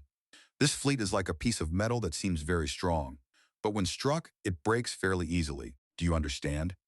He did. Brittle. You're saying the fleet's brittle, strong-looking but too easily shattered by a blow. Is that right? Renzi looked taken aback. That's exactly what I meant, but not physical weakness, not flaws in ship construction or weaponry. I begin to feel certain you know that is not what I'm referring to. And I begin to feel certain there's more to you than meets the eye, Co-President Renzi. I appreciate your assessment. You don't seem to be startled by it. Frankly, I thought you'd react angrily. Harrow gave her a smile so false it was almost insulting. I like surprising people, which is one reason why I won't tell you that I have no intention of letting this fleet stay brittle if I can help it. Metal can be reforged, tempered, so can this fleet. I hope, though whether I or anyone else can manage that under these circumstances is another matter. I've been trying to get to know, he almost said, these people, then stopped himself. This fleet. They're good, but as I was told some time back, a little more than a week ago, they're tired.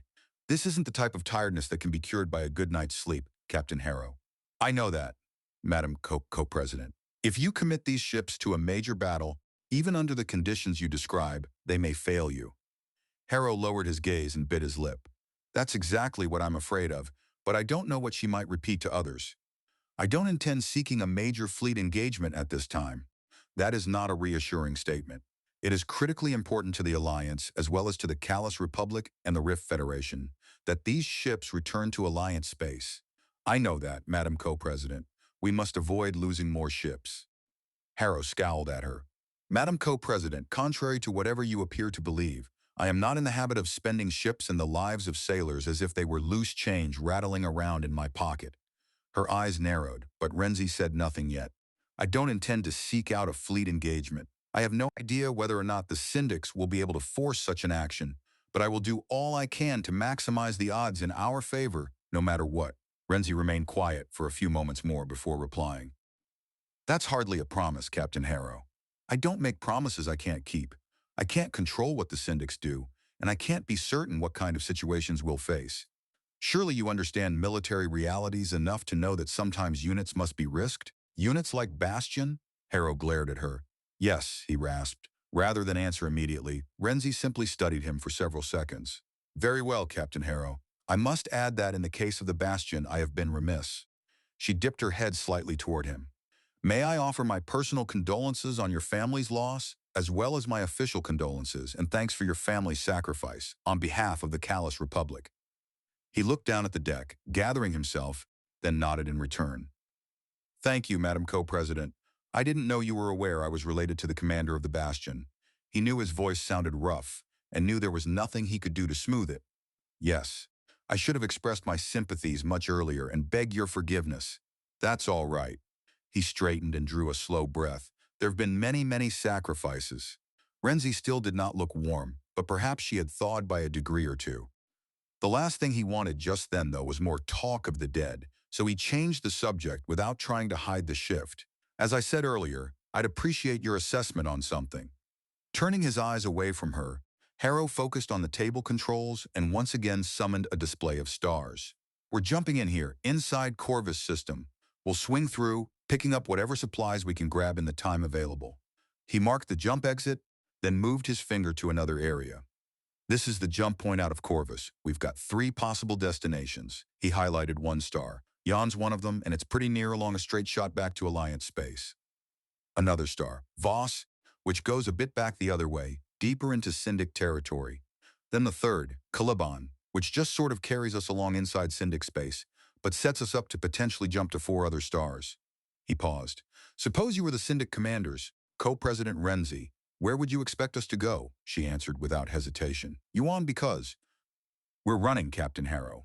The fleet is running for its life, and Yuan offers the fastest route home. Not fast by any means compared to Hypernet, but significantly faster than the alternatives. He looked down at the display and rubbed his jaw. Doesn't that make it too obvious a choice?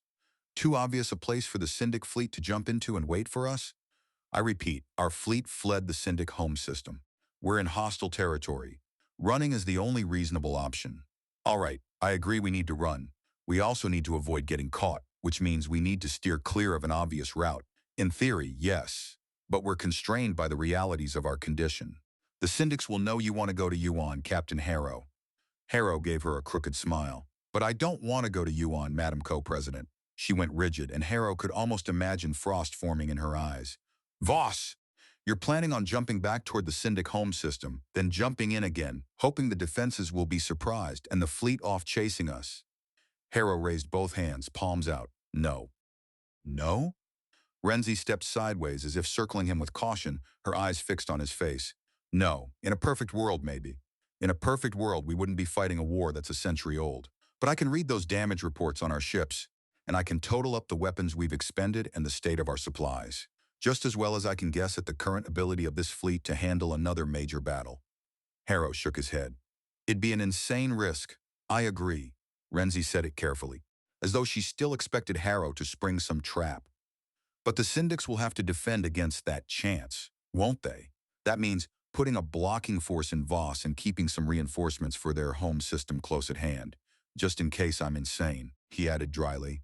That'll deplete the forces they have to chase us. So you are going to Yuan? No, I want to go to Caliban. Caliban? Renzi's eyes flicked quickly from Harrow to the star display. What does Caliban grant us? Time and the greatest degree of relative safety. He lifted one hand before she could object again. I know time is our enemy too, but it gives the fleet more time to recover. Our auxiliaries are manufacturing more expendable weapons now. Grape shot and Spectres, and we'll pick up materials to build more while we're in Corvus, I hope. We'll repair additional damage. Yes, once we reach Caliban, we'll need to bend back toward home. And we'll be in desperate need of resupply, so we must find enough of what we need there. But we'll have 2 strong star options for the next jump, 1 acceptable option and 1 dangerous option. That gives the Syndics 4 places to cover, even if they've managed to localize our fleet by then. Renzi nodded slowly, thoughtful now. And what of this degree of relative safety? Harrow pointed again among the stars. We've taken a beating, and the Syndics outnumber us badly. But they don't have an unlimited number of ships. The more they split their strength to try to catch us, the better the odds will be if they do catch us. Here, he indicated Yuan. They need enough ships there to at least hurt us badly if we go through that system. But they also need ships at Voss to guard against that possibility, and they must keep pressure on us, which means a strong force pursuing us through Corvus. I see, that leaves little for Caliban, if you're right. But how sure can you be that the Syndics will disregard the chance you'll go to Caliban? I don't think they'll disregard it, Harrow said, correcting her. I think they'll consider it by far the least likely objective for us, and they'll regard it as much less critical a matter than if we went to Yuan or Voss.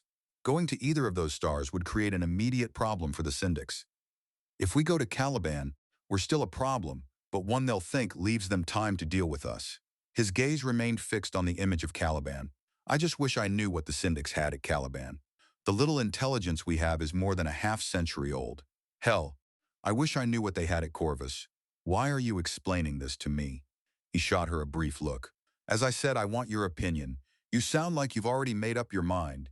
He kept the edge out of his voice with effort. No, I'm trying to formulate a plan, and I'm thinking through options. You have a different way of looking at things, so I value your impressions. For an instant, Harrow thought Renzi might actually be amused. Then I tell you that I'd go through Yuan. I see, I'm not finished. I'd go through Yuan. But what you've said is true, and I myself warned you that we must avoid a major battle. I now believe as you do that, Caliban will be the best option. A dry, crooked smile touched Harrow's face. Then may I assume the ships of the Republic and the Rift will follow my orders and go to Caliban? Yes, Captain Harrow. Then her expression altered. Getting the rest of the Alliance fleet to go there will be your task alone, I'm afraid. So she thinks that'll be trouble. I hadn't gotten that far. The ship commanders had followed him out of the Syndic home system. But that had been with death nearly on top of them, and even then, some had wanted to argue first. And they're all tired and want to get home. Renzi appeared to return her attention to the stars.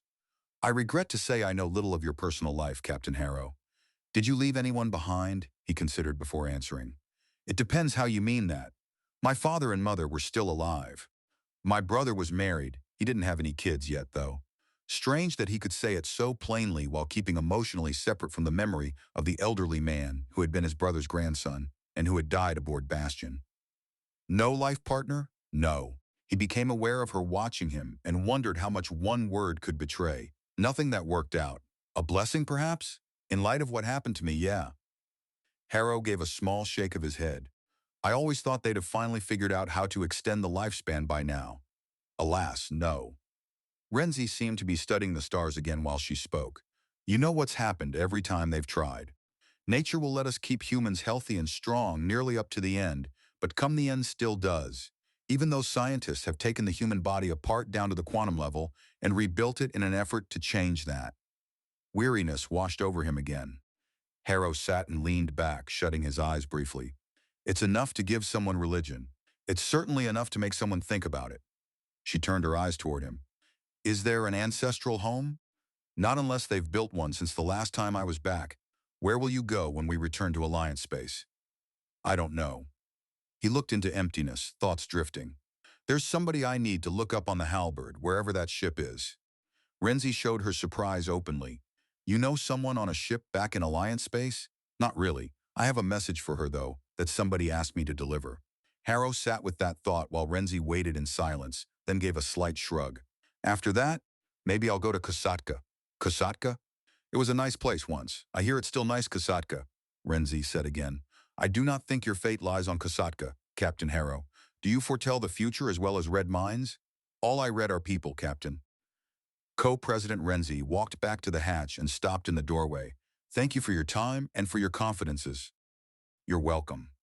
He pushed himself halfway up as she departed, then dropped heavily back into the seat, fatigue settling over him again as he wondered why his stomach had knotted so tightly. Caliban? Captain Favre stared at Harrow. But the way home lies through Yuan. Captain, the Syndics know you're thinking that. They'll be there.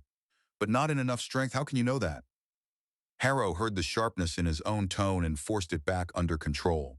You told me yourself. The Syndic ships in their home system could hypernet to Zaki and then jump to Yuan in a little less time than it'd take us to get to Corvus, transit that system, and jump to Yuan. They could have their entire damned fleet there, except for the ships pursuing us, which would come out of the jump exit and hit us from the rear. But Yuan? Favre's voice faded away. He saw the exhausted desperation in her face and felt immediate shame for snapping. I'm sorry, Mira. I know how much you want to get home. I want to get us there, too. The Alliance needs this fleet, Captain Harrow, and it needs Tempest and what Tempest carries. The sooner the better. The Syndics will be waiting for us at Yuan, Mira, If we go that way, we won't get home. At last she nodded. They understand us too well, don't they? When he did not reply right away, Favre went on. The syndics knew we'd jump at the bait they offered, the chance to hit their home system, and now they'll know we'll head straight home through Yuan. I'm afraid so, but you see clearer than that. You know we must take a longer route. Harrow barely suppressed a groan. Maybe I just don't have the same emotional need to get home as badly as you other people do. I'm going to notify all ships of our planned destination before we leave jump Captain. What? Captain Favre straightened into full formality. Sir, you must inform the ship's commanding officers of this decision in person. He fought down the irritation that instantly flared. I've been told that if we transmit it in jump, there's zero chance of the syndics ever intercepting the message, and in any case, I'm not going to put it to a vote. I'm not saying you should put it to a vote, Captain, but you need to tell them yourself. She must have seen his reaction clearly. I know this isn't how you did things in the old days, but it's how we're used to doing things now. She paused again. Sir, you must lead personally. You can't do that by sending a brief text message. Nothing appealed to him less than facing that gathering of officers again, knowing some invested in him all the faith Captain Favre did, while others saw only a relic from the past who ought to be pushed aside. Mira, we're probably going to be awfully busy every second this fleet is in the Corvus system. Even if the syndics don't send ships jumping into the system right on our tails, they'll still be coming at some point. We don't know what kind of defenses the syndics have in Corvus. We'll need to decide what facilities to ransack, overcome, or overawe any resistance. Favre only returned his look with stubborn silence. Face it, my gut tells me Favre is right. I had to convince her in person about Yuan. If she's refusing to be convinced now, it's because her professional judgment says, I need to talk those other ship commanders into going to Caliban. Nice to know Favre won't cave when she thinks I'm wrong, even if she does believe I'm the ancestors' gift to this fleet. Harrow nodded, making no effort to conceal how unwilling he was. Okay, Mira, you win. As soon as we're certain no immediate syndic pursuit is coming out of the jump point on our tails, I'll call a conference and tell everyone in person that we're going to Caliban and not Yuan. She said nothing. Okay, I'll also tell them why we're going to Caliban and not Yuan. Thank you, Captain. I hope you understand. I do. And I thank you for making clear your recommendation. Whatever waits for us at Corvus can't be too dangerous, Captain Harrow. They won't even know the outcome of the battle in the Syndic home system. Yeah, maybe we'll be able to use that somehow. But Corvus is so close to the Syndic home world it might be a tough nut. Favre flicked a dismissive hand. It's not on the Syndic hypernet. Harrow turned over the way she had said it. That obviously means more than I realize. Explain it to me, please. Surprise crossed her face, then she inclined her head. I just assumed you knew, but how could you? The hypernet lets someone go very quickly from wherever they are to wherever they want to be.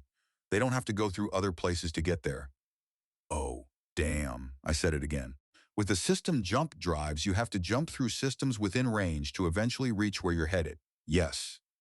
Favre gave another nod. Many systems only mattered because people had to go through them to get to somewhere else. They didn't have any special resources or other significance. Once a hypernet is up, all that passing through traffic vanishes. He considered that in silence. I can't imagine that benefited the bypass systems. No. The only reason someone will go to them now is if they have personal reasons or because the system has something special. But if the system does have something special, it'll be on the hypernet. In his mind, he saw a great tree thriving while countless severed limbs dried and died around it. What's happened to them? She lifted a shoulder. Some have put their resources into trying to get hypernet gates, but few have succeeded. Some have tried to make themselves special in some way, so others would lobby for a gate for them. Again, few have managed that. Most were never that wealthy to begin with and have been slowly declining as trade bypasses them, and they lose touch with technological and cultural developments being shared through the hypernet. The best and brightest people from such systems always seek to emigrate to hypernet-linked systems as well. Of course, I see, a bit like me, isolated and increasingly outdated, bypassed by the hypernet and by history. I wonder how some of these syndic systems will react when I bring the Alliance fleet through.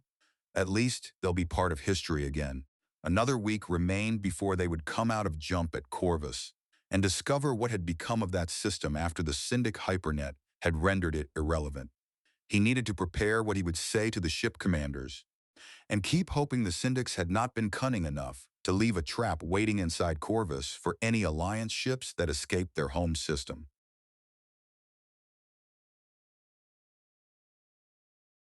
Chapter 4. Against the black, star-speckled backdrop of normal space, the star humanity called Corvus shone like a small, bright coin as the Alliance fleet burst from jump. Harrow fought to keep his tension from showing, glanced down at the controls built into his chair, and found his hand clamped so hard around one armrest that his knuckles had gone pale. He drew in a deep breath and fixed his eyes on the display, silently urging it to tell him what he needed to know. "No mines," Captain Favre reported. Harrow answered with only a nod. If a minefield had been waiting at the jump exit, the fleet would already have discovered that fact catastrophically. Still, he had felt fairly confident in wagering there would be none. Even in the era when system jump drives had been the only means of moving between stars, few jump exits had been protected by mines. They endangered friendly traffic, emerging into normal space almost as much as enemy ships. Buried this deeply inside Syndic territory or Alliance territory, for that matter, no one would have wasted the effort and expense required to emplace and maintain such defenses. That, Harrow reflected, was about the only pleasant thing he could say for being trapped this far inside Syndic space. No nearby shipping detected on initial scans, a watchstander reported. Ag and Harrow nodded. The report carried little weight. The fleet had come out of jump roughly 1 billion kilometers from Corvus, but he had long since stopped thinking in kilometers where maneuvering through space was concerned. What mattered was the light distance display, 8.5 light hours from the star. If the ancient records they depended on were correct, the system's primary inhabited world orbited at about 1.2 light hours from Corvus itself, which meant anything the fleet's sensors were seeing there now, anything they were interpreting, was already more than 7 hours out of date. Beyond that lone habitable planet, Corvus possessed only 3 other bodies that deserved to be called planets. One was a scarred chunk of rock on a mildly eccentric orbit less than 1 light hour from the star. Another was a gas giant circling about 6 light hours out. The farthest was a frozen, snowbound world whose orbit currently placed it little more than half a light hour from the jump exit. In other words, that frozen world lay only about half a light hour from the Alliance fleet as well. Captain Favre. She turned her eyes toward him. It used to be routine for the Syndics to maintain defensive bases near jump points. The same sort of thing we did. I understand the Syndics have kept a lot of those bases active. Favre's face darkened. We always assume the old bases remain active. If a hypernet gate is built, that gets new defenses. But for stars without hypernet, Alliance policy has been that if defensive bases are to be kept in system, then it's not worth the cost of moving them. The Syndics seem to have followed the same policy. That makes sense. Why waste money? The question is whether they'll have bothered with maintaining a base this far inside their territory. Harrow rubbed at his brow while watching the display. Around the fleet, a sphere was gradually widening, marking the region within which something approaching a real-time picture could exist. Against the vastness of the system, the sphere seemed absurdly tiny. Soon enough, though, it would reach the orbit of the frozen outer world. That means if they still have a base here, it'll be there, he added aloud. Favre nodded once. We'll know soon. Initial optical and full spectrum scans show installations with heat signatures, so something's still active there, but we need more data. There's definitely not a major naval force nearby, though.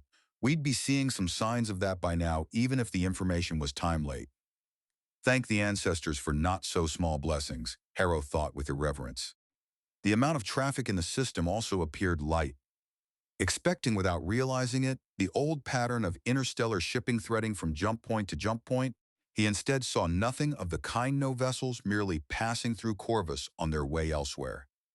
The traffic within the system itself, moving between the inhabited world and what had to be mining and manufacturing facilities off-planet, hugged the system's orbital plane and clustered around the inner worlds. Where the hell is everybody? Harrow wondered despite already knowing the answer.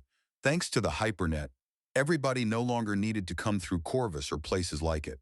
He touched the communications circuit, using controls he had painstakingly mastered during the transit to Corvus. This is Captain Harrow for Captain Calder and Captain Volkov. You are to take the 2nd and 4th battlecruiser squadrons and assume positions covering the jump exit. If any Syndic forces come through there in immediate pursuit, they must be destroyed before they can get past you. In Calder's and Volkov's acknowledgments, Harrow could almost hear eager anticipation at the prospect of a massacre fought entirely on their terms.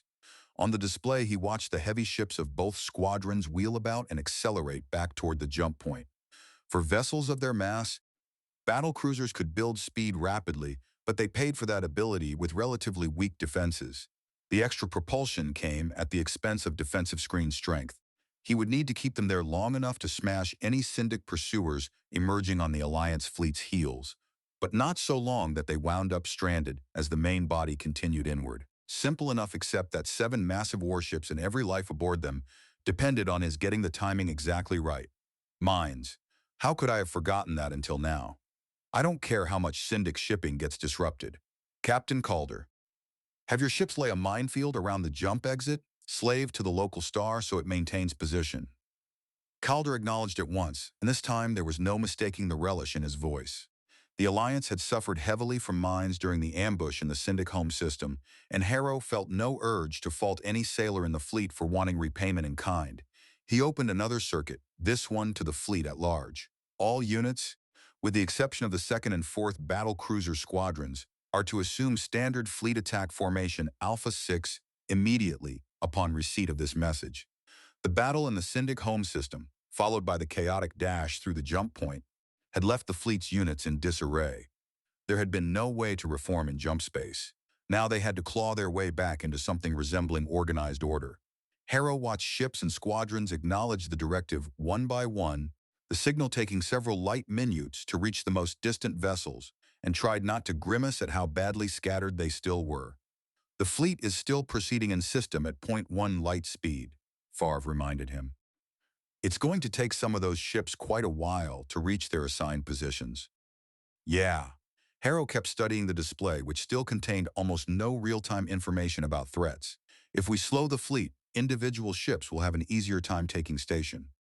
But I don't want to risk slowing the fleet until we've learned more about whatever Syndic force we're hopefully surprising here. Holding back never won a battle, Favre stated approvingly, in the manner of someone repeating a maxim long taught.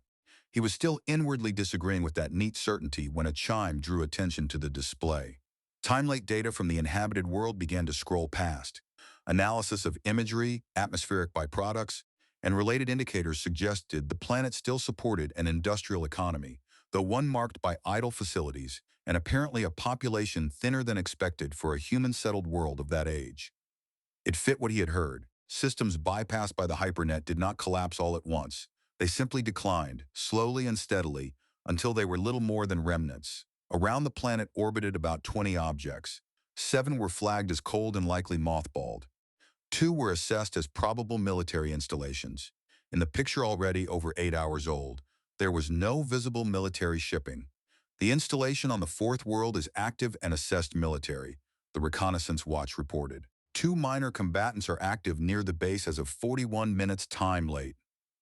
Harrow snapped his head around and stared at the display for the frozen outer planet. They still lacked anything close to a current view of the region around the Syndic base, but 40 minutes earlier, 2 enemy ships had been present there. We arrived in system less than 10 minutes ago, so they won't see us for another half hour. By then, we'll be a lot closer to them.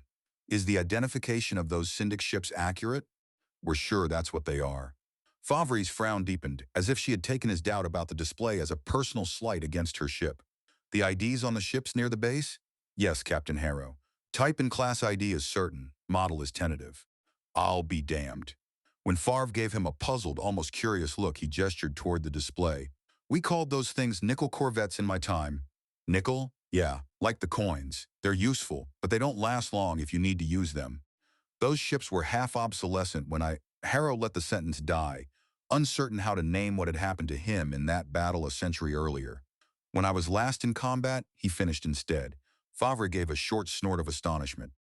I've never seen that class of ships before. I suppose those corvettes must have been left here because it was easier to leave them in the hands of the local Corvus authorities than it would have been to dispose of them.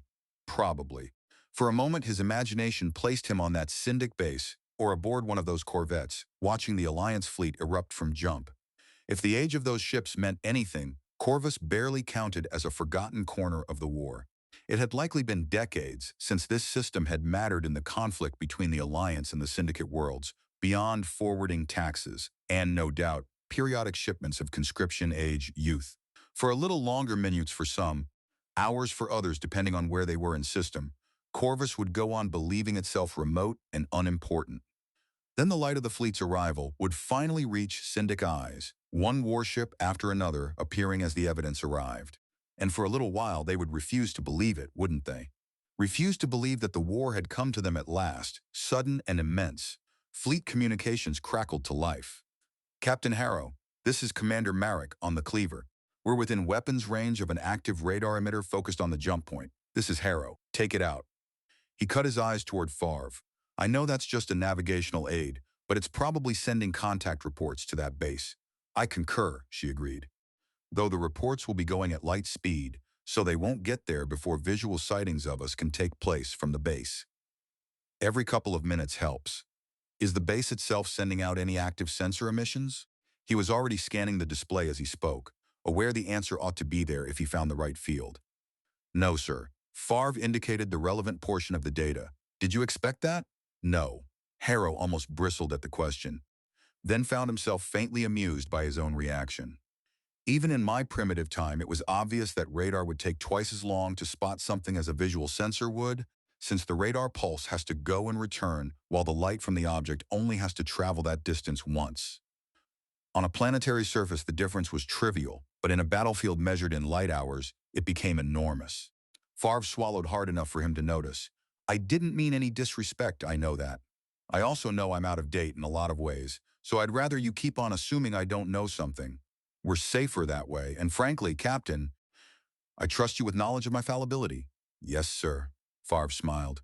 You already know the trust that I and my crew have in you. This time, Harrow managed not to visibly flinch. To move the conversation elsewhere, he nodded at the display. I wish this wouldn't take so long. Too bad we can't do faster-than-light microjumps inside star systems. Yes, the waiting has always been the hardest part for me, Favre admitted. We can see the enemy, we know where they are, but it'll still be almost 4.5 hours before we get close enough to that base on the fourth world to turn it into craters. A different voice answered her. You could go faster. Harrow and Favre both turned to find co-president Renzi on Tempest's bridge. Renzi looked straight at Harrow. Couldn't you? He shrugged, doing his best to ignore the contemptuous look he could see on Favre's face from the corner of his vision. We could. I don't want to. Why not? Renzi moved forward, settled into an unused observer's seat, and fastened the restraints with deliberate precision. Because, among other things, the ships of this fleet are already averaging 0.1 light speed. We're in normal space and subject to the rules there. That means the faster we go, the worse we'll run into relativistic effects. Renzi kept looking at him, clearly waiting for more, and once again Harrow found himself wondering whether she truly lacked the knowledge, or was probing him. To put it in the simplest possible terms, our perspective of everything outside of this ship gets increasingly distorted the faster we go. At 0.1 light, we can still figure out what we're looking at with some accuracy. As we get closer to the speed of light, it gets harder to tell where everything really is. I'm having enough trouble now figuring out where the enemy is located and where their ships are going. The last thing I need is to have to wonder where my own ships are, too. Renzi gestured toward the display. I understood these presented images that compensated for relativistic effects when necessary.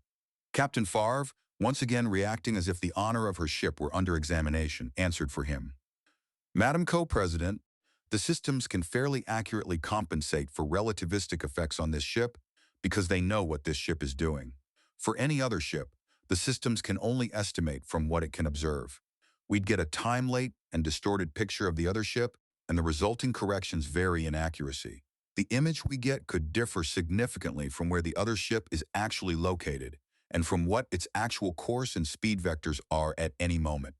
Any reply Renzi might have made was cut off by the communications watch. Captain Favre, we've received a challenge from Syndic Defense Forces in system. Naturally, Favre looked to Harrow. He frowned at the display, then at the timing. That was quick. Correct me if I'm wrong, but that base on the fourth planet must only now be picking up visual on the first fleet ship coming out of the jump point. Agreed. Favre swept her attention over the bridge. That signal must have come from a Syndic source about 15 light minutes out from the jump point. Find it, she ordered her watchstanders. The answer came fast, largely because the fleet remained so widely dispersed. Bearings on the Syndic transmission, taken from multiple ships separated by large distances, made it easy to triangulate the source. Full-spectrum sensors concentrated on the location and at last isolated a tiny object. It's tiny, the communications watch reported. That's no ship. Not a crewed object, either. Assess the source of the signal to be an automated traffic management assistant. Why didn't we spot it before now? Favre demanded. It seems to have been out here a long time, ma'am. Very heavily pitted. Preliminary sweeps assessed it as most likely an ancient piece of debris drifting through the system. Harrow rubbed at his chin while studying the display, struck by how neatly that description fit the last 100 years of his own existence as well. The nearest ship to the object, the cruiser Ardent, lay less than a light minute away. That thing won't be armed, but it might carry equipment that helps the Syndic base track us, and it could have a self-destruct capability that could damage any ship that wanders too close. Better safe than sorry. Ardent, this is Captain Harrow on the Tempest. Get rid of that thing. Then came the unavoidable wait, almost 2 minutes before any reply could return. Ardent, it's gone. Harrow watched the display, knowing it would still take several minutes before his own screens showed the evidence of the satellite's destruction. Should we answer the signal, Captain Favre? The communications watch asked again.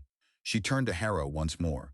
It must have sent a report to the base. Yeah, that report will arrive a little after they get visuals on us, I guess. Harrow thought it through, conscious that the decisions he made now would shape events for hours to come. He tried not to dwell on how many lives in Corvus' system and in the fleet balanced on whatever he chose next. Captain Favre, Harrow said at last, carefully, thinking again of the stunned defenders in Corvus' system. Please inform the Syndic authorities that we are here to accept their surrender. Broadcast that through the entire system. She looked at him with a mixture of confusion and let down. So far, everything indicates there's very little in the way of defenses here, and what they have is hopelessly outdated. Defeating them won't be hard at all. No, but we'll get a lot more supplies and usable parts off of them if they surrender quietly than if we have to smash them into submission. We may even convince them to pony up more if they think it'll keep us from wrecking everything in this system. Isn't it better to ensure that their capability to resist is eliminated? No. Harrow shook his head with finality. Losing the Syndic assets in this system would mean nothing to the Syndicate worlds. But every ship damaged and weapon expended here means something to the Alliance. We're better off winning without a fight. If we broadcast a surrender demand now, it'll arrive everywhere in the system about a half hour after our presence has been detected. They'll have had time to realize how much force we have relative to them, time to get really scared, and that's when our demand will arrive. Favre still seemed dissatisfied, but she kept the rest of her objections to herself. A short while later, Tempest transmitted the message as the Alliance fleet kept driving inward through the system at 1/10 light speed. Harrow watched the display and silently urged both time and distance to collapse faster. By now, the Syndic base ought to have seen the Alliance fleet, but even if those nickel corvettes had accelerated the instant they noticed, Tempest would not observe that movement for another 10 minutes. He turned his attention back to his own ships, trying to untangle the swarm of vectors and judge how successfully they were reforming. From the difficulty of reading the pattern, the answer appeared to be not very successfully. The fleet speed certainly made shifting into position harder, but even so, the ships seemed to be doing a poor job of putting themselves back into order. The Syndic commander has responded to our demand that they surrender, Captain Favre said with a grumble. Okay. Harrow checked the timing and confirmed that the answer to his surrender demand had been sent almost immediately. After a moment spent choosing the correct control, he found himself looking at the image of an old man in a Syndic executive class officer uniform that was obsessively neat despite obvious wear. The Syndic executive swallowed visibly, then stiffened and attempted resolve. This is to acknowledge receipt of your transmission. Your request must be denied. I am not permitted to surrender any forces or installations within this system. Transmission end. Oh, for... Harrow blew out a breath in disgust. Our request must be denied? Is he kidding? It sounds like he thinks we asked permission to hold a dance. In a few more hours, we'll bring his headquarters down around his head, Favre replied cheerfully. Maybe. Until then, there's no reason I can't keep trying to get the idiot to see reason. Harrow almost smiled at the look that crossed Favre's face. Don't worry. I won't beg. Don't worry about it. Let me send this transmission personally. He paused, arranging his thoughts, then entered the proper command sequence. This is the Alliance fleet, Captain Cale Harrow, commanding, entering Corvus system. We're here to accept your surrender, Harrow said, fully aware of the irony in those words after hearing almost the same demand from the Syndic CEO a few weeks before. As you can tell from our arrival vectors, we've come from the Syndicate world's home system. Our work there is done for now. He put as much victorious arrogance into that deliberately misleading line as he could manage. If the Syndic commander took it to mean that the Alliance had wrecked the Syndic home system, so much the better. We expect all Syndicate World's military forces and any local forces to lay down their arms, deactivate defensive systems, and cease any form of resistance. It should be obvious to you that we have more than enough firepower to enforce our demand, and that any resistance on your part would be meaningless. Failure on your part to surrender quickly guarantees the futile deaths of your defenders and serious damage to installations within this system. I expect your next message to be an agreement to surrender. He leaned back, turned his head toward Favre, and gave a small shrug. If that doesn't get through to him, a hell lance will, Favre finished. Yeah, if it comes to that. Harrow frowned at the display again. Still no movement by the corvettes as of 10 minutes ago. Interesting. They're just maintaining the same positions in orbit relative to the Syndic base. Perhaps they're planning to use them as part of the perimeter defense of the base. That'd be awfully dumb. Tying down ships into static defensive positions, even if we didn't outnumber them so hugely. He kept examining the image. I think there's another reason, but Syndic cruiser detected orbiting the fourth planet, the Recon Watch announced. Just one? Harrow followed the report as it rolled in. He did not recognize the class of the light cruiser, but the system tagged it as an obsolete design. Are these specs right? A dozen people on the bridge checked in haste. Favre replied for all of them. Yes, sir. Wow. Look at the propulsion system on that thing. Why'd they stick so much propulsion capability on a light cruiser? Favre frowned over the data. We don't know. The design hasn't been encountered and is known only through intelligence sources. Apparently, only a few of those were built, and if they saw battle, the records didn't get back to us. Harrow nodded absently. The only reason such records would not have come back, he thought, was because whatever Alliance force encountered those ships had been shredded. The cruiser was not heavily armed. It simply carried that massive propulsion system. Hopefully I won't have to worry what the idea was behind that. If the Syndic commander surrenders, I can ask someone. Otherwise, that cruiser will be a lot of junk floating in close formation after we blow 1,000,000 holes in it. The cruiser and the corvettes are still hanging around the planet. That's a hopeful sign. It'll make them easier targets anyway. Nearly another hour passed before the Syndic commander's next reply arrived. I am in receipt of your last communication, the executive in the worn uniform said with careful precision. Standing Syndicate fleet fighting instructions. Article 7 prohibits surrender. Article 9 requires all military installations to be defended in the most vigorous possible manner. Article 12 states there are no situational exceptions to Articles 7 and 9. Therefore, I must again deny your request. Harrow stared at the image for several long seconds. How can he be that stupid? Co-President Renzi answered him. He's a bureaucrat, Captain Harrow. Look at him, listen to him. He lives to enforce rules regardless of whether or not those rules make sense. Her tone suggested long and intimate acquaintance with that kind of person. Harrow nearly laughed at how absurd it was. A bureaucrat. A man who had probably spent his whole career ensuring that every instruction issued decades ago from light years away was obeyed down to the tiniest subclause.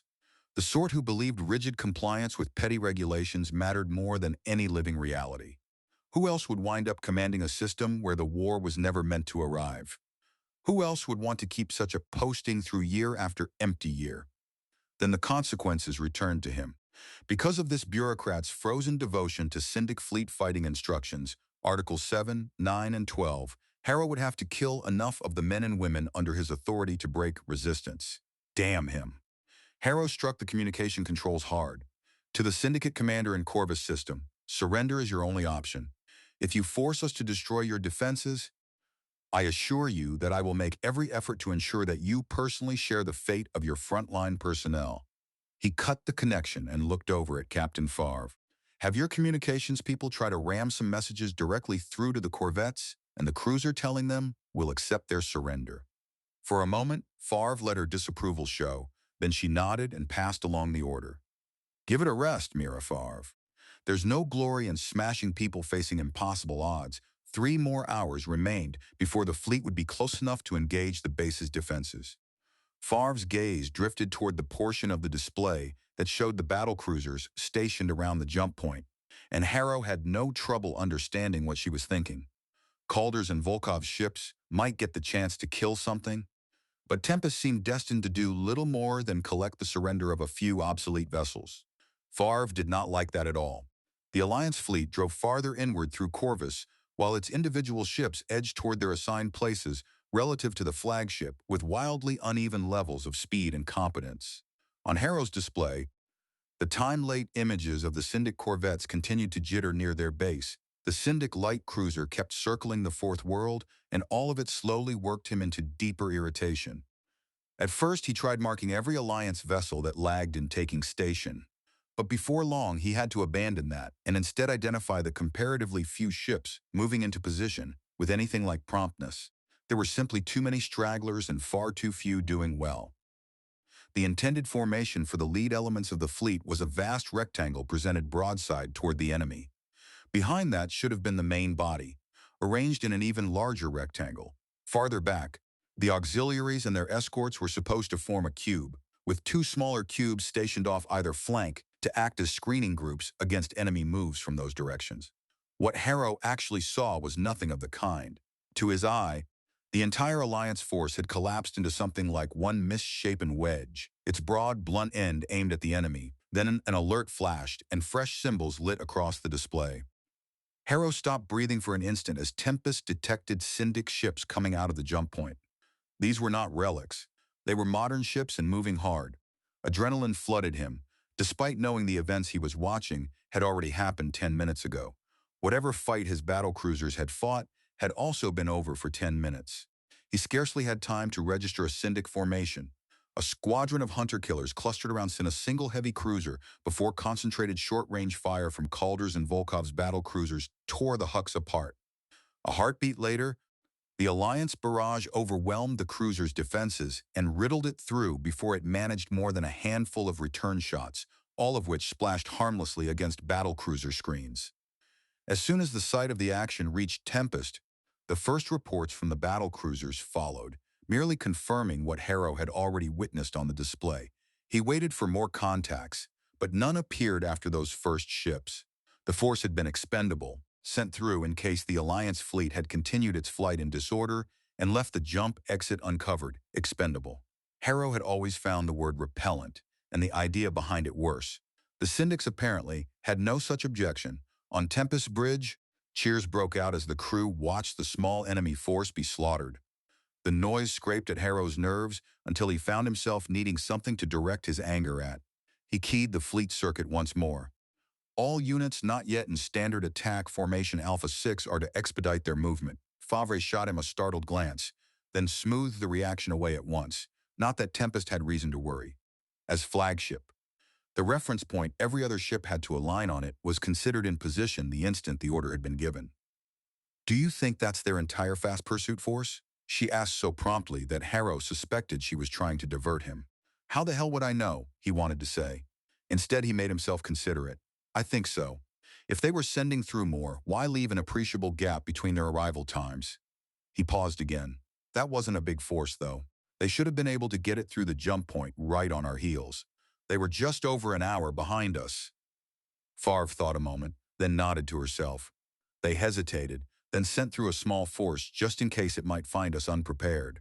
Hesitated, yes. Harrow nodded in return. "They sent something so they could tell their superiors they'd maintained a hot pursuit, enough to make it look serious, but nothing big enough that they'd mind losing it. Too bad for the crews aboard those ships that their commanders did not mind losing them. Yes, human life means nothing to them." Captain Favre met Harrow's eyes directly, her tone gone flat. "Point taken. I'll have to remember not to misjudge Captain Favre. She has what she believes are good reasons for everything she does." Harrow bit at his lip while studying the display. If that had been the full Syndic fast pursuit force, then he could order the battlecruisers back to the fleet. But the Syndics might have intentionally delayed a second wave to trick defenders into relaxing. Yet those battlecruisers were already 10 light minutes away from the rest of the fleet. 10 minutes for messages to reach them. 10 minutes before Harrow could even learn they were in trouble. at least an hour before help could get to them, and the separation was increasing every moment. Captain Calder, Captain Volkov, this is Captain Harrow. Well done. Please rejoin the fleet as expeditiously as possible. Have your ships assume assigned positions within standard fleet attack formation Alpha 6. It would take 10 minutes for Calder and Volkov to receive the signal. Then their ships would have to accelerate and begin the long stern chase required to catch back up. Hours would pass before they reached their places. Even so, it began to look as though those battle cruisers might still get into proper formation before anybody else did. Instead of tightening into the planned rectangular arrays, the Alliance fleet seemed increasingly intent on thickening the broad end of that crude wedge pointed at the Syndic base. What the hell is going on?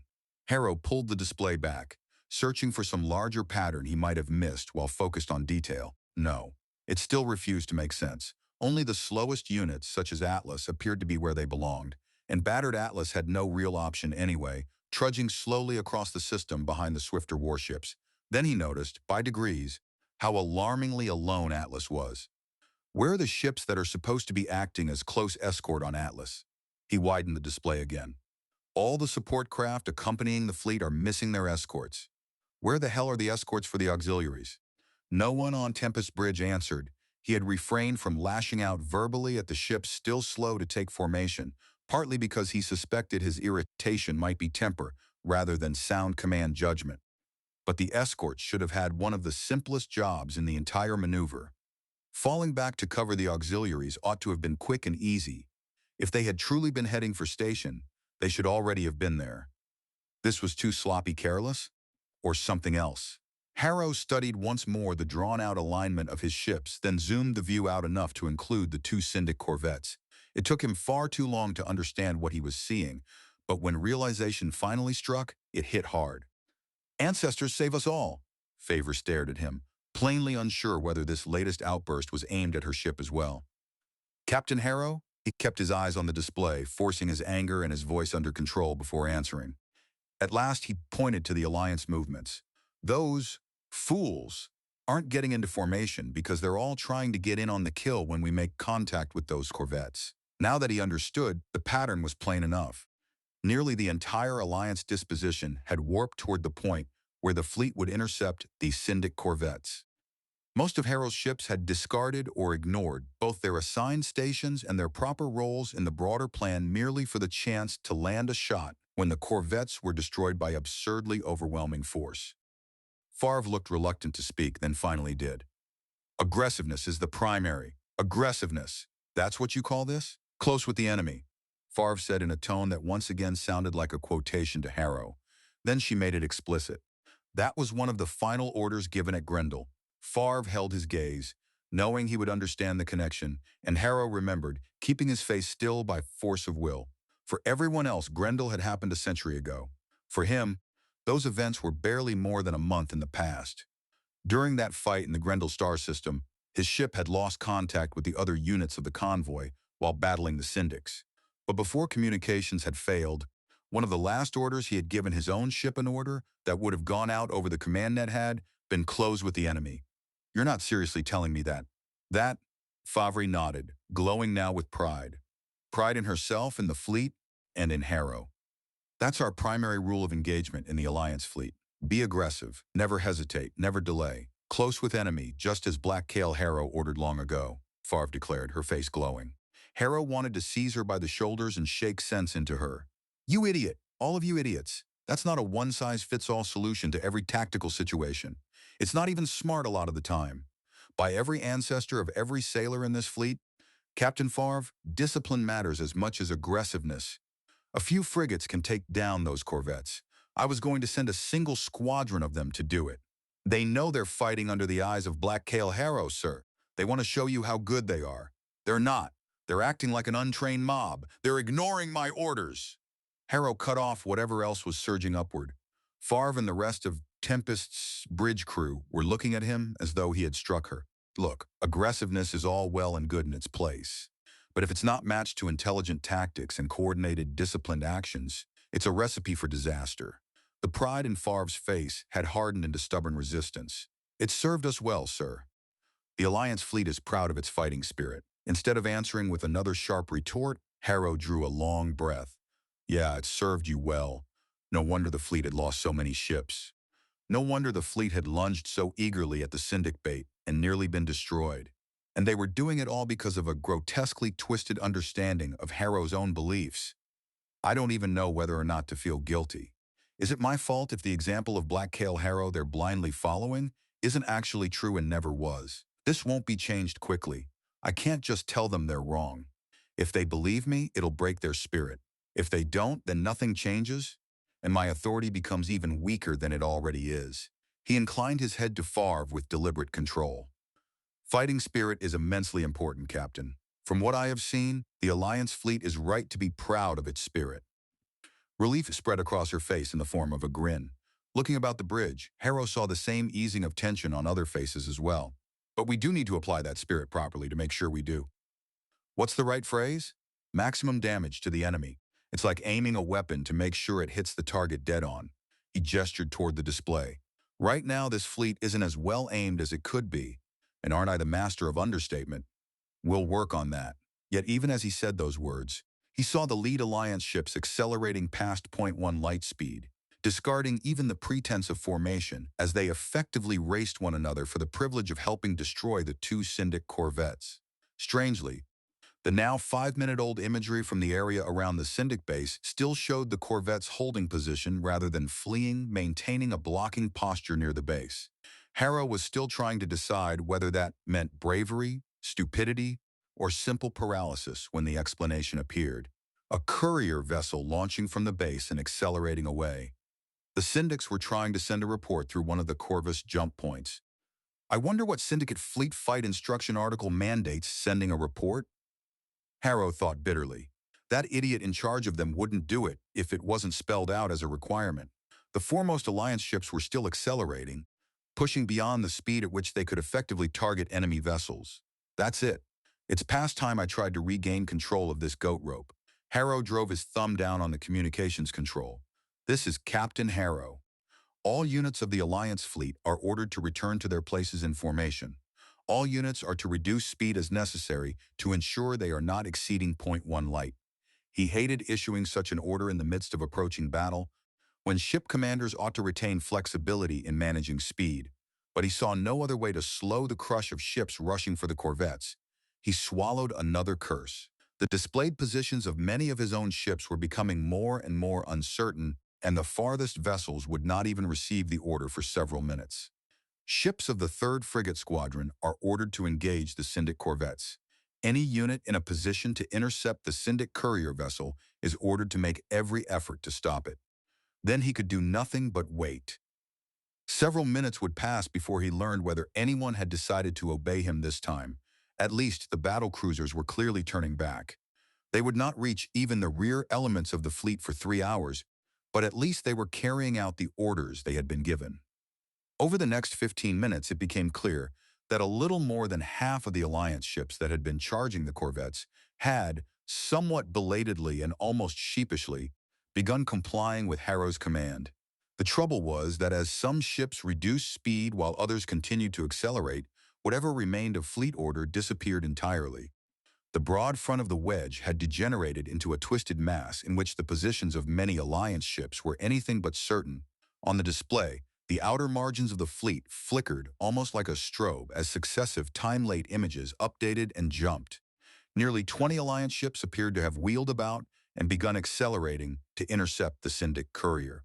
Perseus, though hopelessly out of position for any realistic intercept, had for reasons Harrow could not fathom launched several Spectres at the courier anyway, despite distance and relative velocity making a hit essentially impossible. Then the displayed position of the Syndic light cruiser jumped violently as Tempest finally observed it accelerating toward the Alliance force. What's he doing? He's in no position to help screen that courier.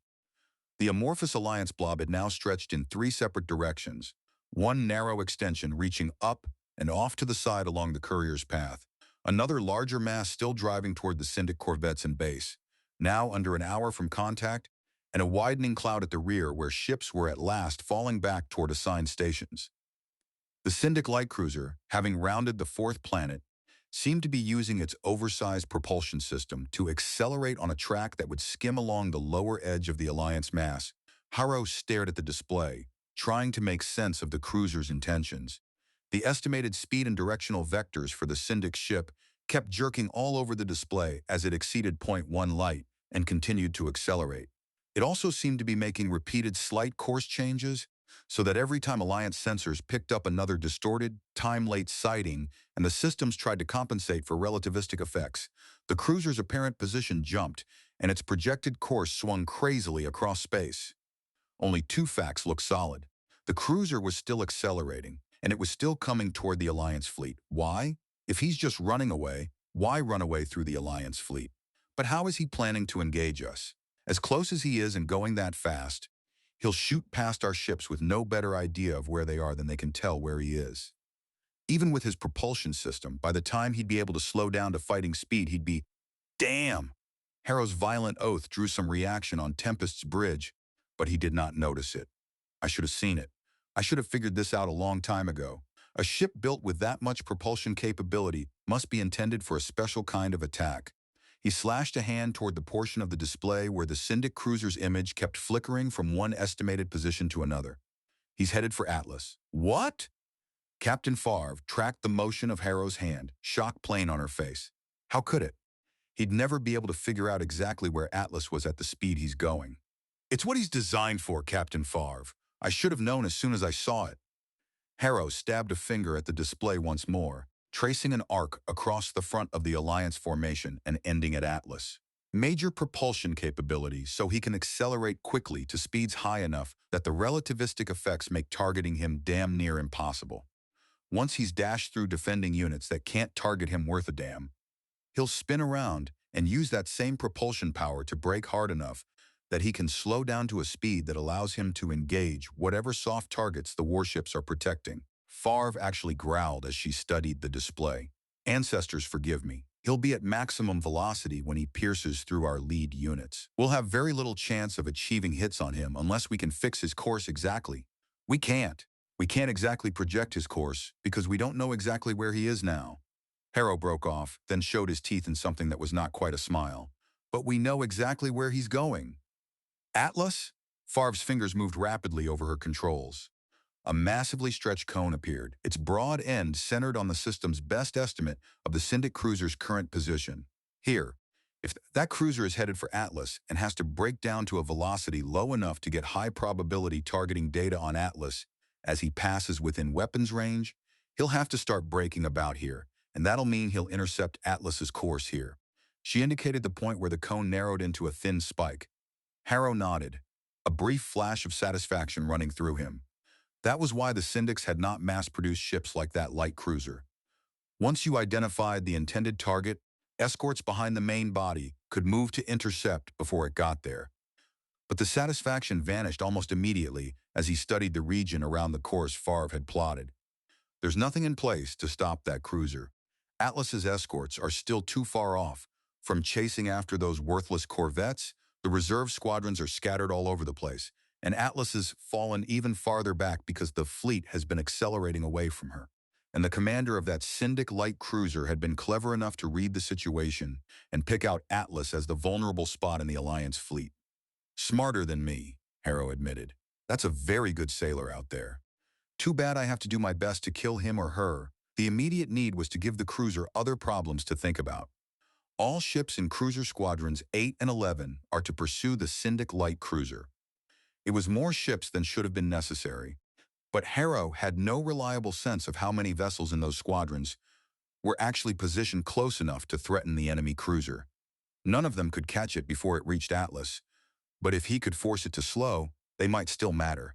All other ships engage the light cruiser if it comes within effective weapons range.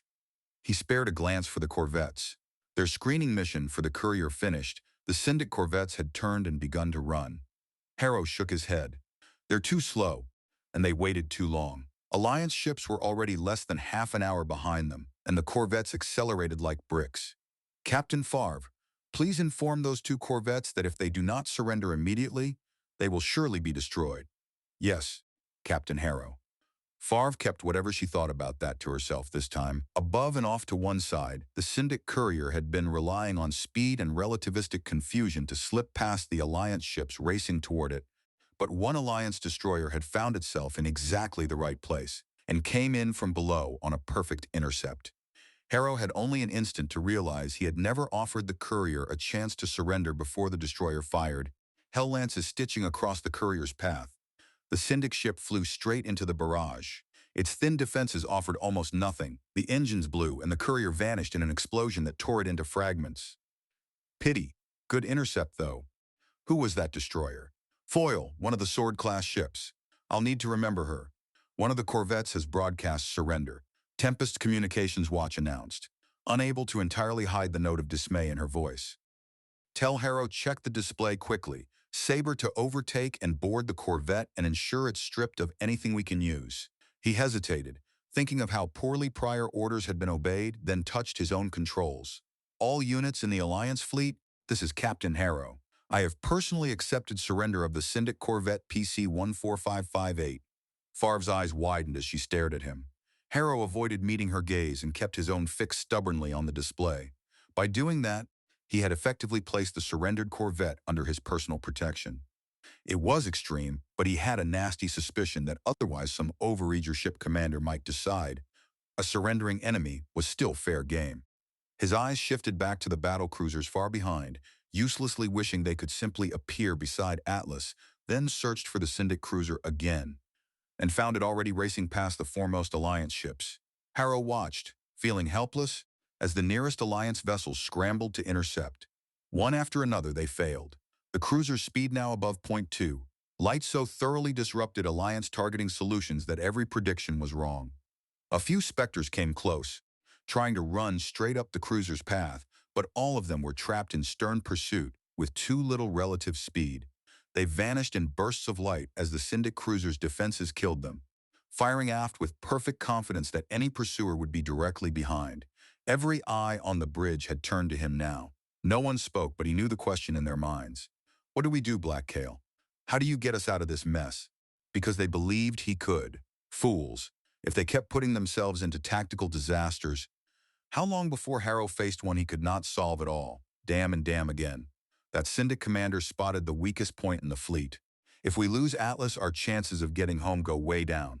But he doesn't have to kill Atlas. He just has to slow her down some more, leaving us to either wait around for the main Syndic fleet he no doubt guesses is coming after us, or abandon a ship this fleet needs. No, Atlas is just one of the weakest points in this fleet. The other weak point is the lack of discipline that led Atlas's escorts to abandon their responsibilities. I can't do anything to lessen our need for Atlas, but I can sure as hell try to fix the discipline in this fleet. If I get the chance. Harrow let his gaze travel over the display, ignoring the combat system's increasingly uncertain estimates of the Syndic cruiser's precise position and course, trusting instinct instead as he judged whether any Alliance warship could still interpose before the cruiser reached Atlas. He scarcely noticed the second Syndic corvette die under a storm of Alliance Hell Lance fire, the one that had chosen flight over surrender, as he realized that one ship did still remain far enough back to get between Atlas and the oncoming cruiser in time. Tempest. That cruiser could be on a suicide run. Tempest should be able to take it easily in terms of firepower, but if it decides to ram Tempest or run in close and self-destruct, I could lose this ship. Even if the cruiser doesn't want to ram anybody, his ability to see what's ahead of him in time to do anything about it is severely compromised by his speed. Just trying for an intercept could cause a collision bad enough to annihilate both ships. I promised Admiral Brandt I'd get this fleet home with the Hypernet key. I can't risk Tempest, but if I don't risk Tempest, I may well lose Atlas. But Brandt and Favre both said the Hypernet key on Tempest is more important than anything else in this fleet. Then a memory rose in him, an ancient myth about a hero struggling home from a long war, losing ships one by one and followers one by one until he alone returned. In the story, that counted as victory of a sort, and Harrow suddenly saw Tempest limping alone back into Alliance space while the wrecks of dozens of Alliance ships lay strewn behind it, fed to the wolves along the road home, and he knew that wouldn't be a triumph of any kind in his eyes. Even if it would, it's too high a price, and how long will these people follow me if I hang back and let them die? He dragged his attention back to the people on the bridge, all of them watching him, and realized that only a second or two had passed while he fought through that decision inside himself. Captain Favre, I want Tempest to take out that Syndic cruiser before it gets within range of Atlas. Favre grinned, and around the bridge the sailors broke into shouts of delight. It'll be a pleasure. He's very fast and he's good, Captain Favre. Don't take any chances. We have to ensure a kill and we're only going to get one shot at it. Yes, sir. Under Favre's command, Tempest lunged ahead, climbing over and then diving down at maximum acceleration, and despite everything, Harrow felt excitement rise in him as the ship drove toward its target. He watched without interfering. He had no wish to give orders directly to Favre's crew over her head, but he still worried she might misread the Syndic cruiser's course. If Tempest overshot, the time needed to turn and come back would condemn Atlas. But Favre was handling it intelligently.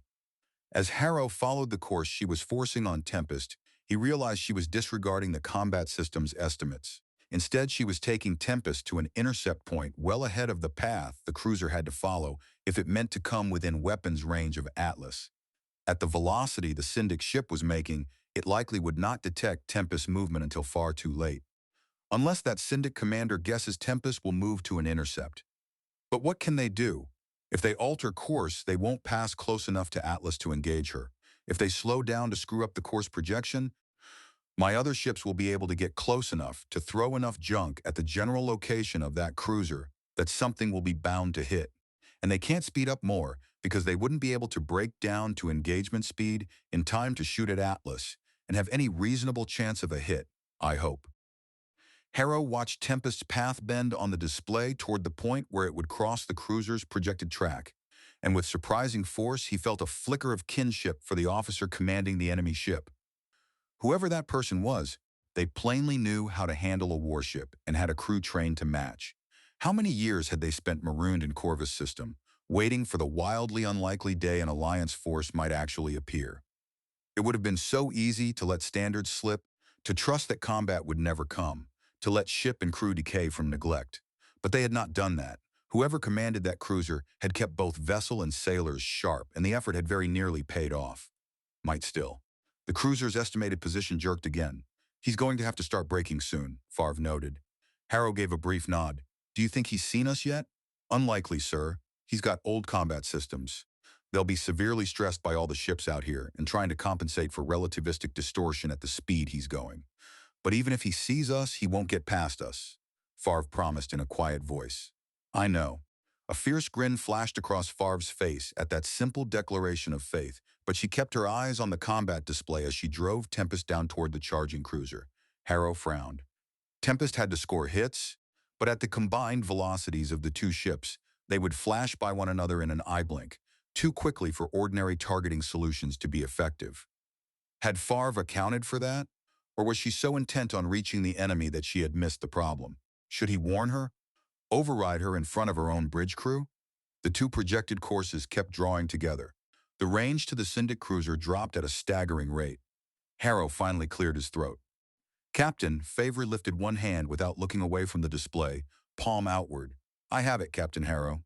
Harrow was nowhere near as sure as she sounded, but he held his peace. He knew these moments. The point at which you either trusted someone or publicly announced to everyone that you did not. And Favre had shown herself more than competent, so he made himself appear confident in her while inwardly asking his ancestors to let her know exactly what she was doing. He should be braking now. Captain Favre snapped out orders and rolled Tempest so that its main drives faced forward. All ahead full.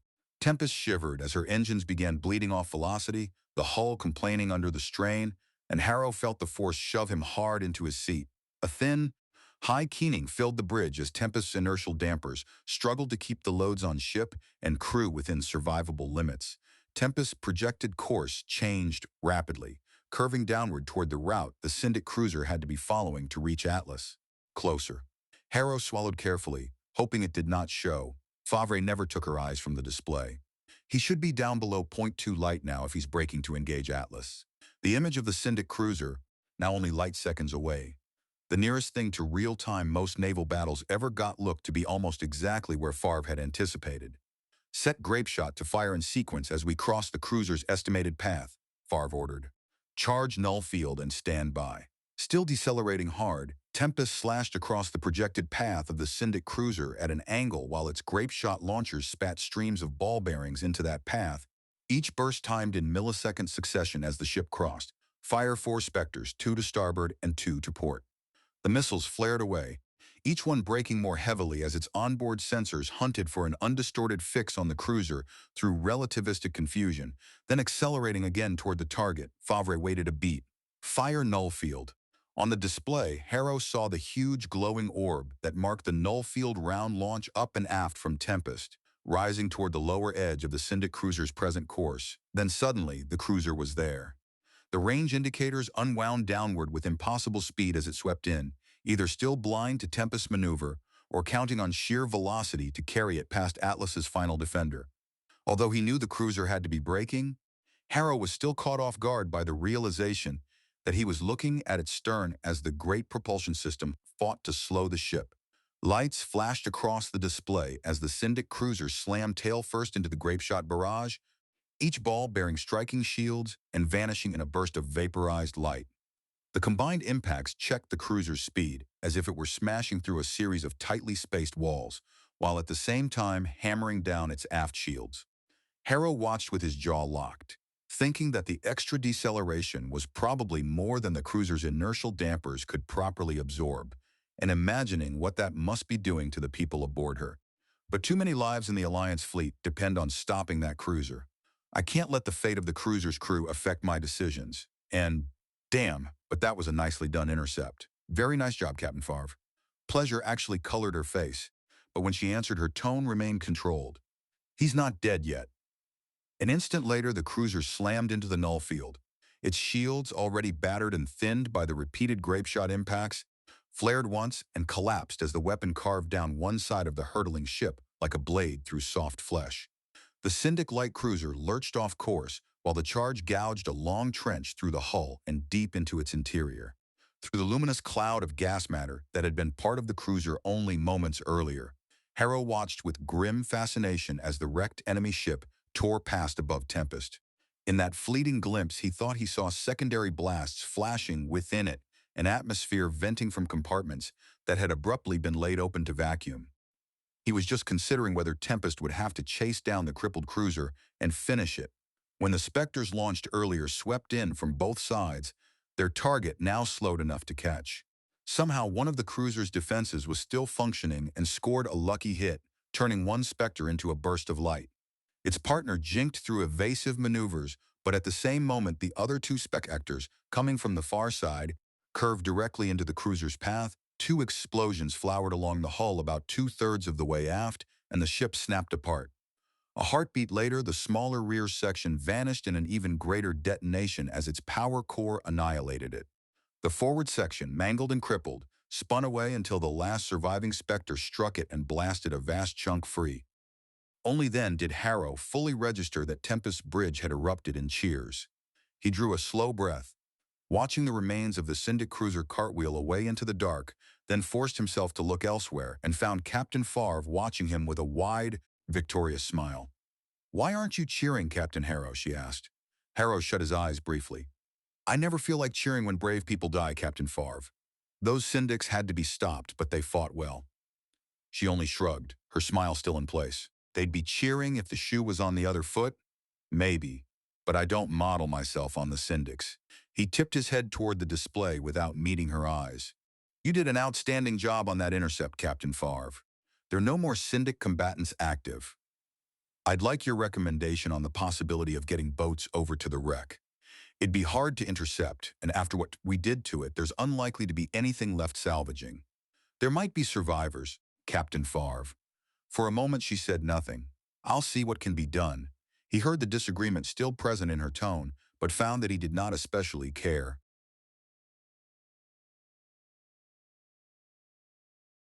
Chapter 5. Colonel Campbell's image came up and offered Harrow a salute. "My Marines are prepared to secure the Syndic base, Captain Harrow." Harrow's gaze dropped to the frozen planet, now less than a light minute from Tempest. "Make sure your Marines know that we want as little broken as possible when that base is taken. After we've salvaged whatever we can use from the base, we'll destroy anything left with military potential, but I want to make sure we don't put holes through anything we're going to want for ourselves. They've been briefed to avoid collateral damage to the maximum extent possible, Captain Harrow. He almost asked whether that meant they would actually obey those instructions to the letter, then checked himself. Unless the world had changed beyond recognition, you did not ask whether Marines would follow orders. You took it for granted that they would. Very well, get your landing parties on the way. Cutlass, Paragon, and Lionheart have taken out the anti-space defenses near the base and will maintain positions overhead in case you need their firepower. Thank you, Captain Harrow. My Marines will have that base for you in short order. Intact. Colonel Cambelet added with a brief pull at the corner of her mouth that might have been a smile. Harrow settled back and rubbed at his forehead, wondering why events always seemed either glacially slow or violently fast, with no true middle ground between. He returned his attention to the display. The fleet ships not occupied with the seizure of the Syndic base had decelerated to .05 light. With no enemy combatants left to draw them out of place, they were finally assembling into something that faintly resembled proper order. Atlas and the other auxiliaries once more had escorts and were angling slightly above the main body of the fleet on a direct course toward the jump point that would carry them out of Corvus several days from now. His eyes settled on the battle cruisers, still hurrying to rejoin, and he frowned. How much time do I have in this system? How long would it have taken the Syndics to reorganize their fleet, to decide how much to send through the jump point after us, and to actually get into jump space? I've gone over this 1,000 times, and it always comes down to just not having any way to know. But aside from those minds I had Calder leave at the jump point, I don't dare leave anything else there on guard. He studied what remained of Syndic activity in Corvus. By watching a sphere spread outward across the system display at the speed of light, he could see where the light of his fleet's arrival had reached. It was a strange thing to consider. The inhabited world still did not know, and would not know for some time yet, that the fleet had arrived and that 3 Syndic ships had already been destroyed hours later by local reckoning. War had reached Corvus, yet most of the system's people would remain comfortably ignorant of that fact for a little while longer. There had been no further word from the Syndic commander. Either the man was buried in Syndic fleet fighting instructions, searching for the proper next step, or he had died under the initial bombardment of the base. Thinking of the crews on the 2 Syndic ships that had fought to the death for nothing, Harrow found himself hoping it was the latter. He worked through his controls until he found a report on the nearby Syndic base. Some of the images appeared to confirm that the base had indeed kept supply stockpiles ready for any warships passing through that might need them. Even had the base been abandoned, it would have been reasonable to assume the stores remained. Removing them would have cost more than they were worth, and keeping materiel deep frozen on worlds so far from their stars that they possessed little or no meaningful atmosphere was rarely difficult. The stockpiles are supposed to be for Syndic warships, of course, but I've no intention of being picky at this point. I hope Syndic fleet food is better than what the Alliance serves, but I doubt it. Ancestors. I made a joke to myself. I wonder if I'm starting to really thaw out. I wonder if I want to thaw out. Captain Harrow. He looked back and saw Co-President Renzi still seated on the bridge, her features as unreadable as ever. Do you believe all Syndic resistance in the Corvus system has been eliminated? No. Harrow gestured toward the display in front of him, wondering how much of it she could actually make out from where she sat. As you've seen, our Marines are in the process of taking the military base on the 4th world. There's a couple of military bases around the 2nd world. That's the inhabited one. They don't even know we're here yet. Will they be a threat to the fleet? No. They're obsolete and designed to defend the planet, which we have no interest in messing with. I don't intend bothering with them if I can help it. Captain Favre turned to him in surprise. We should eliminate all Syndic military capability in this system. Those fortresses aren't any threat to us and wouldn't be worth the Syndics moving anywhere else, Harrow answered. But I'd have to divert some ships to take them out, expend weapons in the process, and worry about damage to civilian targets on the planet from any pieces of the fortresses that enter atmosphere. I see. Favre nodded. There's no sense in using up our limited supply of weapons on them, and you don't want to split up the fleet. Right. Harrow gave no indication that he had noted Favre's omission of the civilian casualty concern. In the edge of his vision, he saw Renzi observing both of them very closely. The co-president motioned toward Harrow's display. You've recalled the forces guarding the jump point? Yes. If anything comes through there now, It'll almost certainly be too powerful for my battle cruisers to handle, and I'm not prepared to sacrifice them or any other ships just to blunt the nose of a Syndic pursuit force. Renzi looked back to the display. You don't think they could retreat quickly enough to rejoin us? No, Madam Co-President, I don't. Harrow traced a finger over the display while he explained. You see, anything coming out of the jump point will probably be at pursuit speed. Say point 1 light, just like we were. While they were on guard, my battle cruisers were matching the movement of the jump point in the system, but that's a lot slower. The Syndics would have a big speed advantage, too big for my battle cruisers, or any ship in this fleet, to overcome before they got battered into wrecks. Favre had kept silent through that exchange, but now she turned toward Renzi. If we had some automated warships, we could expend some of those on the mission without the risk of losing personnel. But we have none of those. Harrow frowned, catching in both women's expressions the sense that a long argument lay behind that remark. Has that been proposed? Building fully automated warships? It has been proposed, Renzi responded dryly. Captain Favre's face set hard. In the opinion of many officers, we would gain great advantages in situations such as this if the construction of uncrewed ships controlled by artificial intelligences would be approved. Renzi met her stare without yielding. Then I'm afraid those officers are doomed to disappointment. One of my final acts before departing Alliance space with this fleet was participating in an Alliance assembly vote regarding such a program. It was overwhelmingly defeated.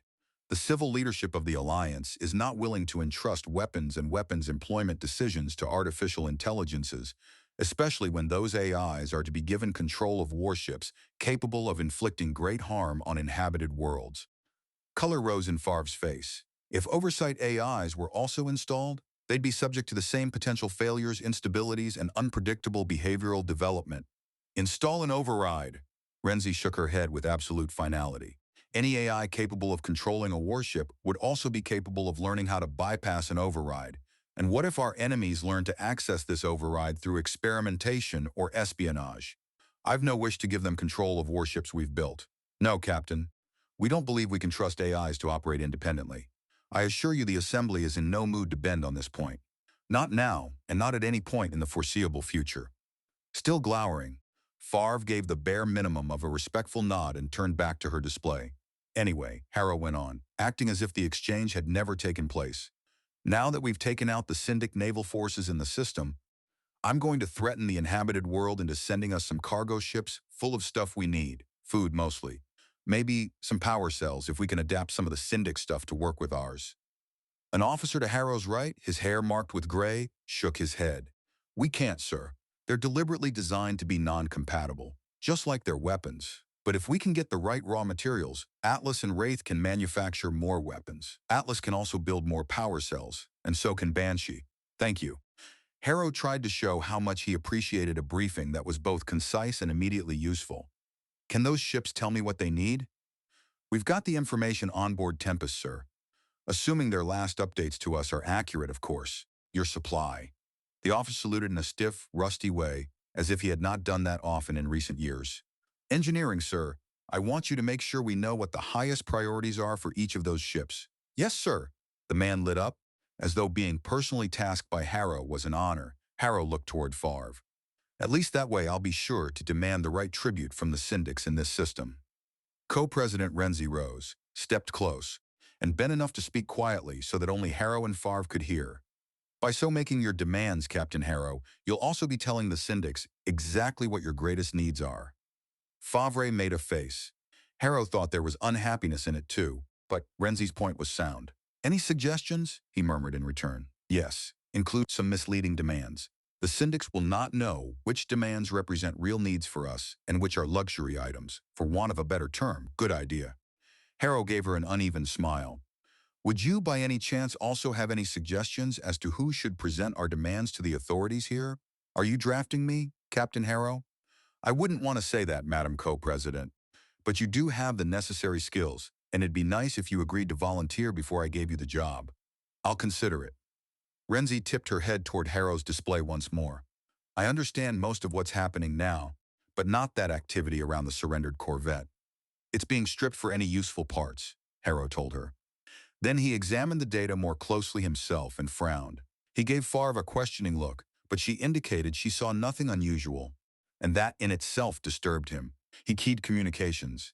Saber, why are all the survival pods from the Syndic corvette en route to you? The other ship lay close enough that the answer came back almost immediately.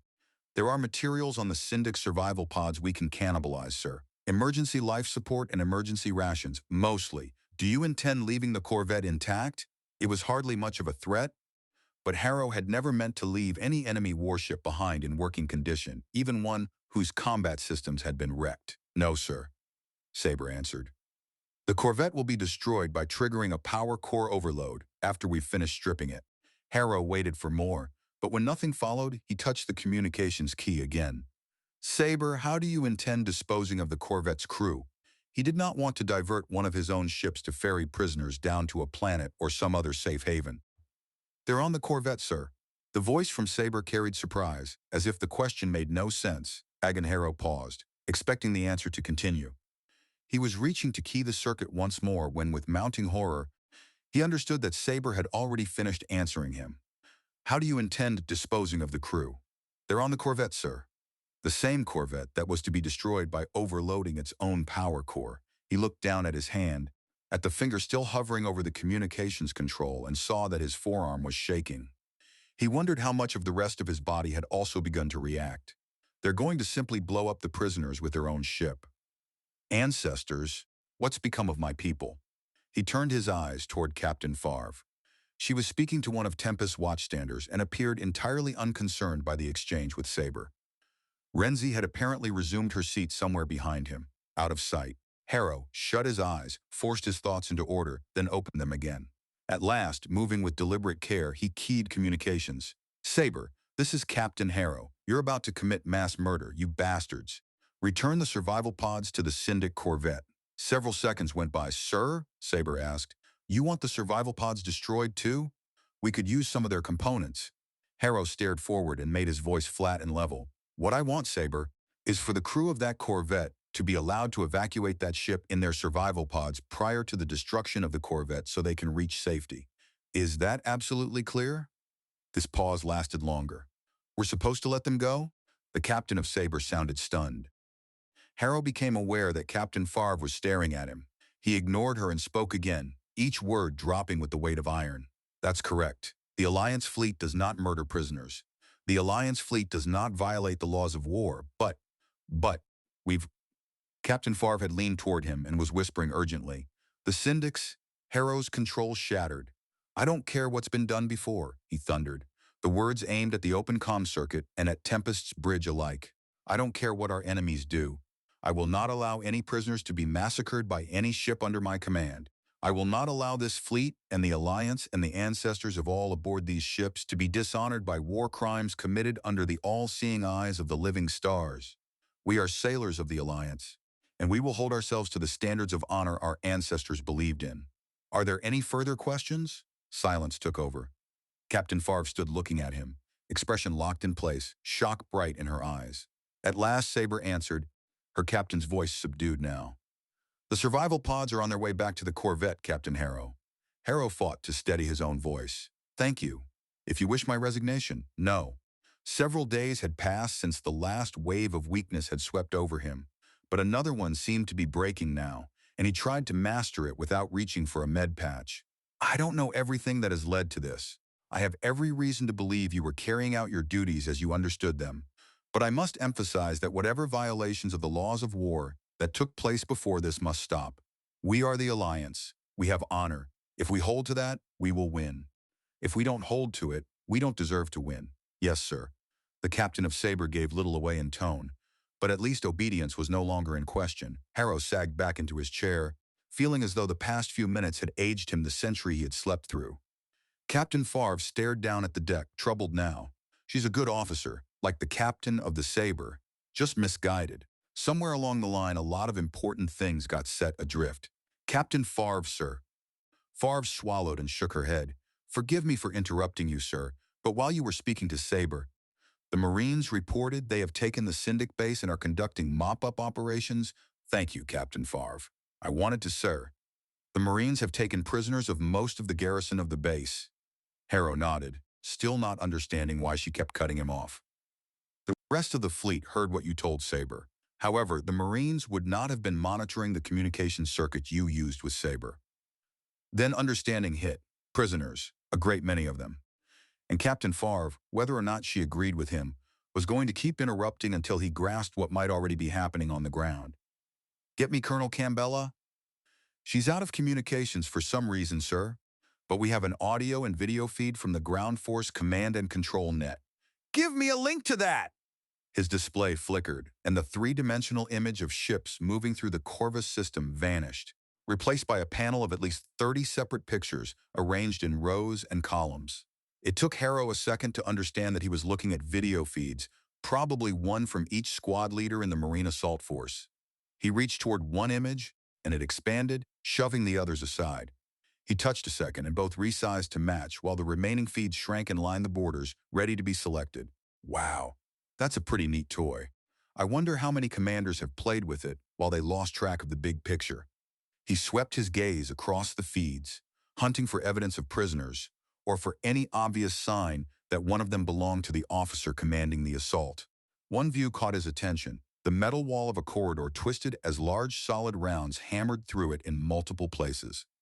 Symbols streamed over the image, an arm entered the frame and pointed, then Marines surged ahead, their combat armor making them look almost non-human. Two unleashed some kind of barrage toward the source of the fire that had chewed the wall, and then a third leveled a heavy tube and launched a shot. The image jolted. Marines ran forward, and the feed lurched with them as the one transmitting it sprinted alongside the others. Around a corner, down a long corridor, toward what looked like a security station at the far end. Harrow expected to find devastation from the weapon fired out of the tube, but instead saw only bodies lying sprawled in armor unlike Marine gear. A concussion weapon? I guess the Marines used that because of their orders to limit collateral damage to the installation. That might mean those Syndic soldiers are still alive. The thought jerked his attention sharply back to what mattered. He searched through the feeds once more and finally noticed one panning across a large chamber or hangar crowded with people. He touched that image and it enlarged. That's it. Those are Syndics. Captain Favre, how do I talk to someone using this? She pointed to a communications icon at the bottom of the image.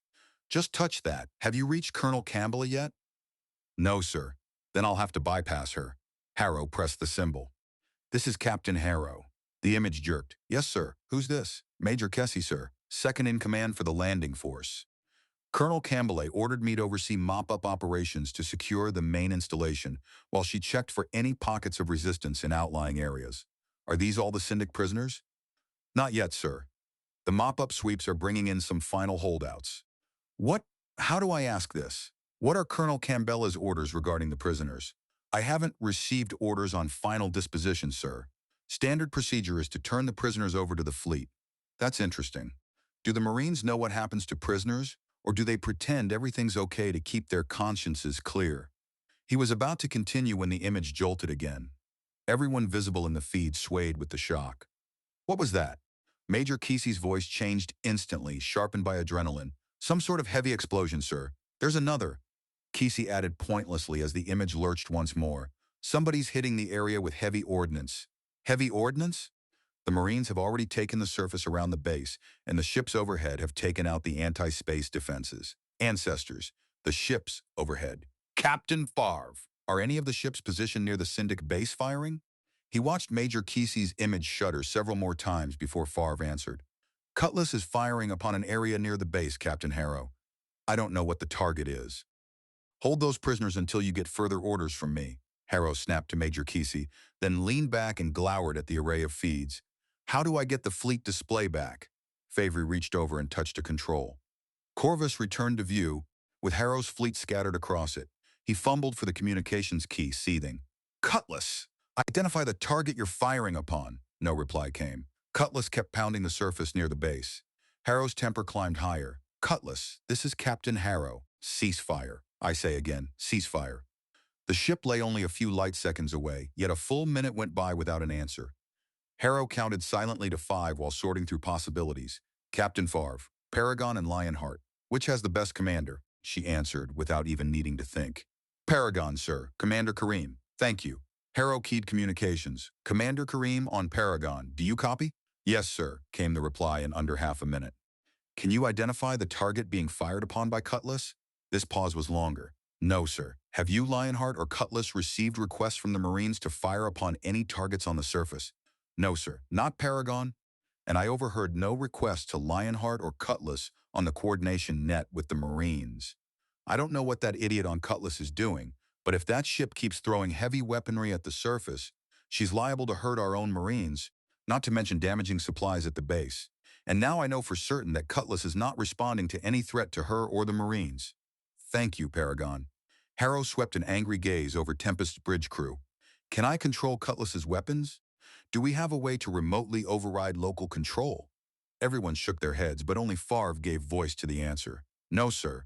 As previously discussed, she added, somehow managing to aim a glower toward Renzi without actually turning her head. It is believed that allowing ship systems to be controlled remotely opens up vulnerabilities that can be exploited by the enemy. Renzi's voice drifted in. Enemy intrusion into the remote command systems, avenues for delivering disabling viruses, and a lot of other things that good emissions warfare can do even if it isn't supplemented by espionage. Thank you, I know. I spent a moment hoping someone found a way around all that during the last century. Then a thought struck him, and he showed his teeth. But I do have one thing on Cutlass that I can control. Fave raised one brow. Cutlass has got Marines on board, right? She nodded. Harrow hit the communications control again. Cutlass, this is Captain Harrow. You are endangering our personnel on the surface. You will cease fire immediately, or I will relieve your commanding officer of command and give direct orders to the Marine detachment aboard Cutlass to place that individual under arrest. I will not repeat my order again. Despite how furious he was, Harrow found himself wondering how the rest of the fleet would react to that kind of threat. Captain Favre, however, looked grimly satisfied. Evidently, the commanding officer of Cutlass was not among her favorites. Cutlass has ceased fire, Favre reported a few seconds later in a voice made carefully neutral. Good. Shooting at shadows is one thing. When you're in combat, it's all too easy to think there's an enemy target where there's nothing. But that fool on Cutlass was too stubborn or dumb, or both, to realize the mistake or stop shooting when I ordered it. I need to get rid of Cutlass's commanding officer as soon as I can swing it. Just one more thing to worry about. Sir? Harrow and Favre both turned toward the watchstander who had spoken. We have Colonel Campbell on the circuit again. Campbell looked every bit as angry as Harrow had felt a moment earlier. My apologies, Captain Harrow. The unit I was with was forced to take shelter within a shielded bunker, so we were unable to communicate with anyone. Forced to take shelter? Is there still that much Syndic resistance around the base? No, sir. Campbell looked as if she was physically restraining herself from snarling. We did initially pursue some Syndic forces into the bunker.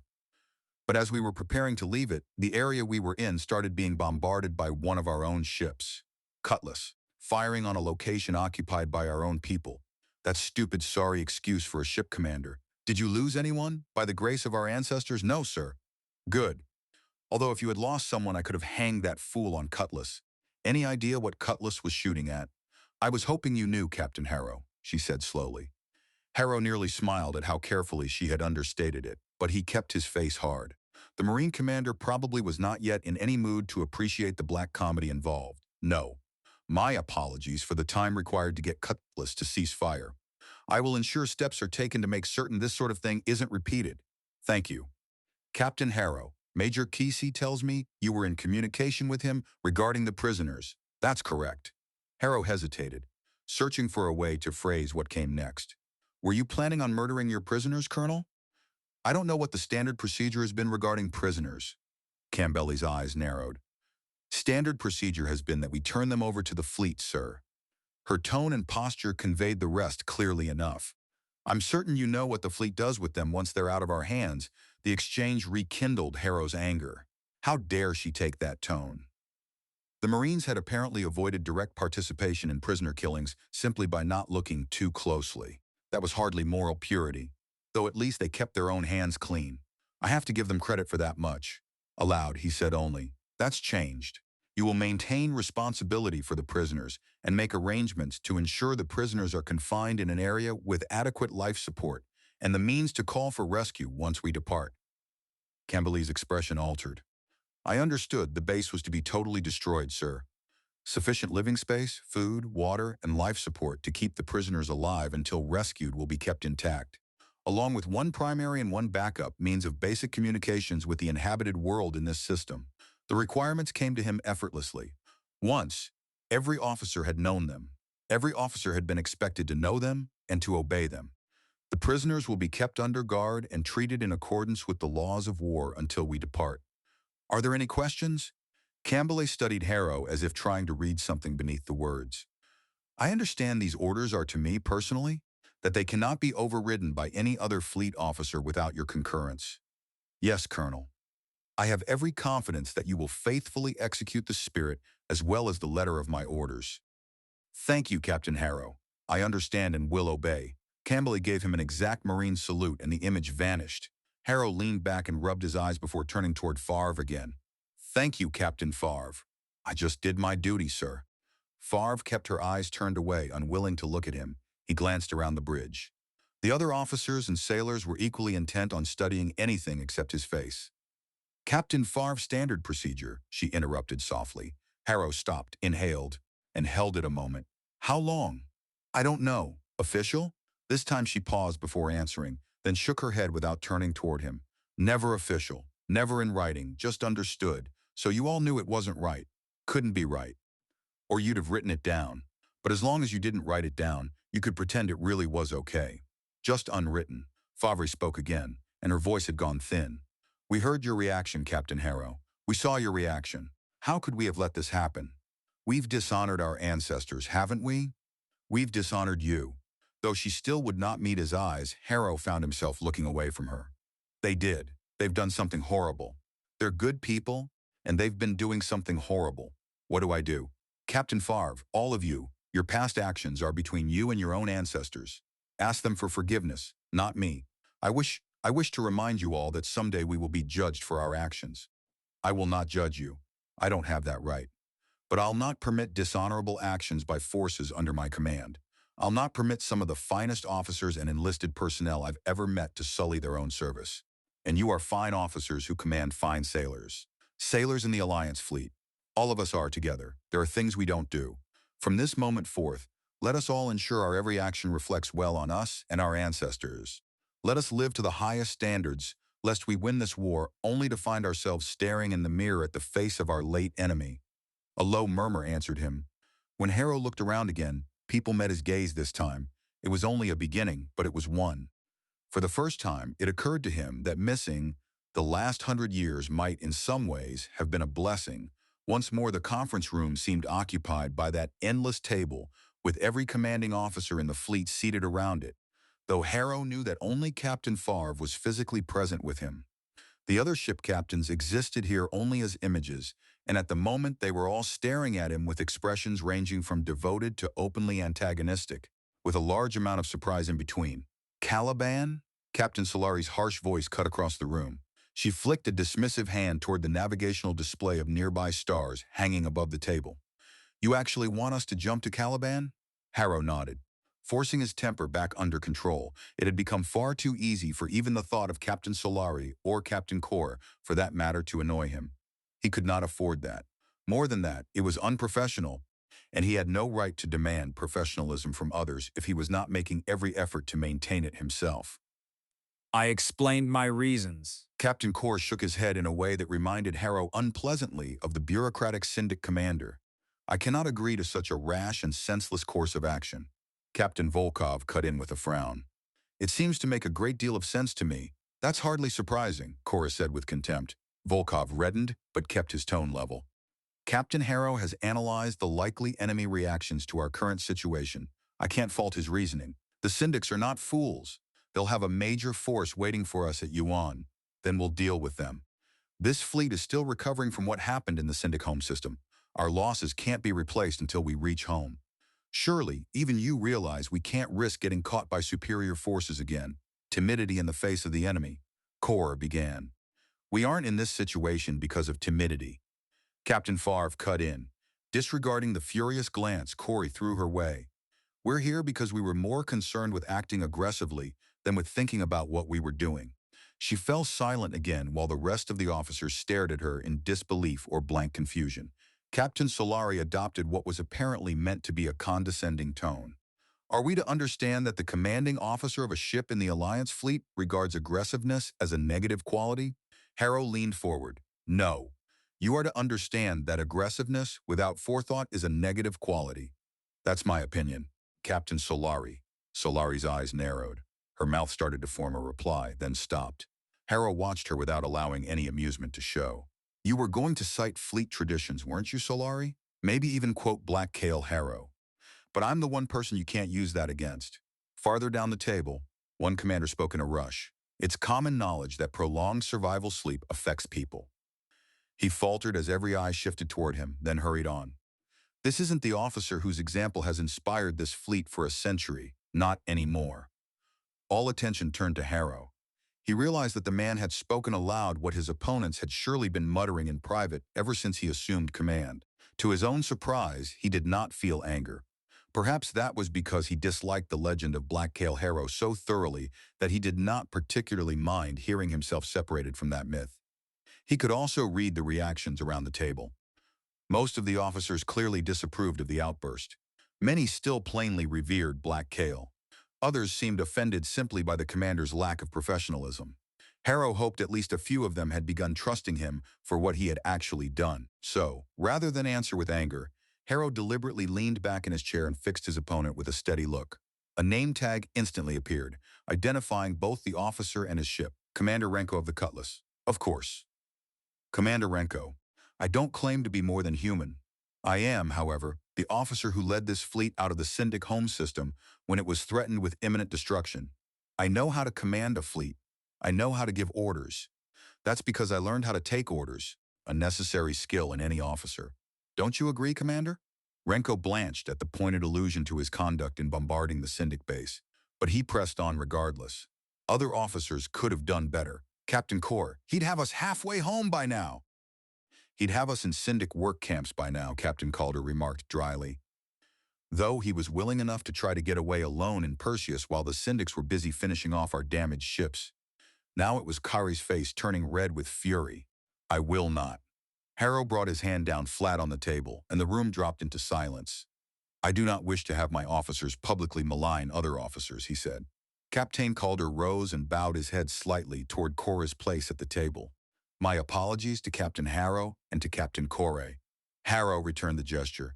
Thank you, Captain Calder. It is critical that we remain focused. This fleet is transiting the Corvus system en route to the jump point that leads to Caliban. We are currently in negotiations with the Syndic authorities on the second planet. They are being told to provide us with supplies and raw materials as we pass through the system, on pain of having the fleet inflict extensive damage to their world. Harrow was fairly sure that only Captain Favre among those present would suspect he had no actual intention of bombarding an inhabited world as punishment. I am certain that the Syndics will be awaiting us with force at Yuan. I will take this fleet to Caliban, and our ancestors willing, I will take this fleet home. Several commanders still wore expressions of skepticism or unease, but most gave at least reluctant signs of assent. Harrow let his gaze travel over the assembled ship commanders. Trying to pick out which ones would cause trouble, then deliberately stopped himself. I won't turn into a Syndic CEO, playing political games and purging officers suspected of disloyalty. But by the living stars, Commander Renko won't still be commanding the Cutlass when we leave this system. That man isn't simply disloyal and insubordinate. He's stupid. The number of officers around the table quickly thinned as one connection after another ended, their images winking out of the conference. As each vanished, the room and the table seemed to shrink with the illusion. Many paused first, though, their images seeming suddenly to stand directly before Harrow as they offered a few words of support. He acknowledged each as gracefully as he could, doing his best not to grimace at how many of them looked at him with the fervent eyes of people convinced they were seeing Black Kale Harrow in the flesh. Captain Calder was the last to remain. He flashed Harrow a broad grin. Maybe you should have left Kor and Perseus guarding the jump exit, Calder suggested. Why would I have wanted to do that? Harrow asked. You could have left him there. Harrow laughed in spite of himself. His crew doesn't deserve that. Calder grinned again. No, I expect they suffer enough as it is. Sorry I had to slap you down when you and Chorus started to get personal, Harrow said. I trust you understand why I did that. I did, sir. Though I must confess I don't regret making the remark and reminding my fellow ship commanders of the course of action Corps tried to endorse back in the Syndic home system. Calder hesitated. I want you to know that you have my unconditional support. Thank you. Not Black Kale Harrow. You. One of Harrow's eyebrows went up. You figured out I'm not that person? I'm glad you're not, Calder admitted. The man always scared me. That makes two of us.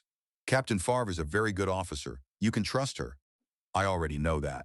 Harrow made a face. Speaking of trust, do you have any officers you'd recommend for command of Cutlass? I can give you some names. A word of advice, Captain Harrow? Harrow nodded. I never refused to listen to advice from good officers. Calder dipped in a small bow. Thank you. Don't replace that idiot Renko with an officer certain to be loyal to you. It will raise concerns of a loyalty purge.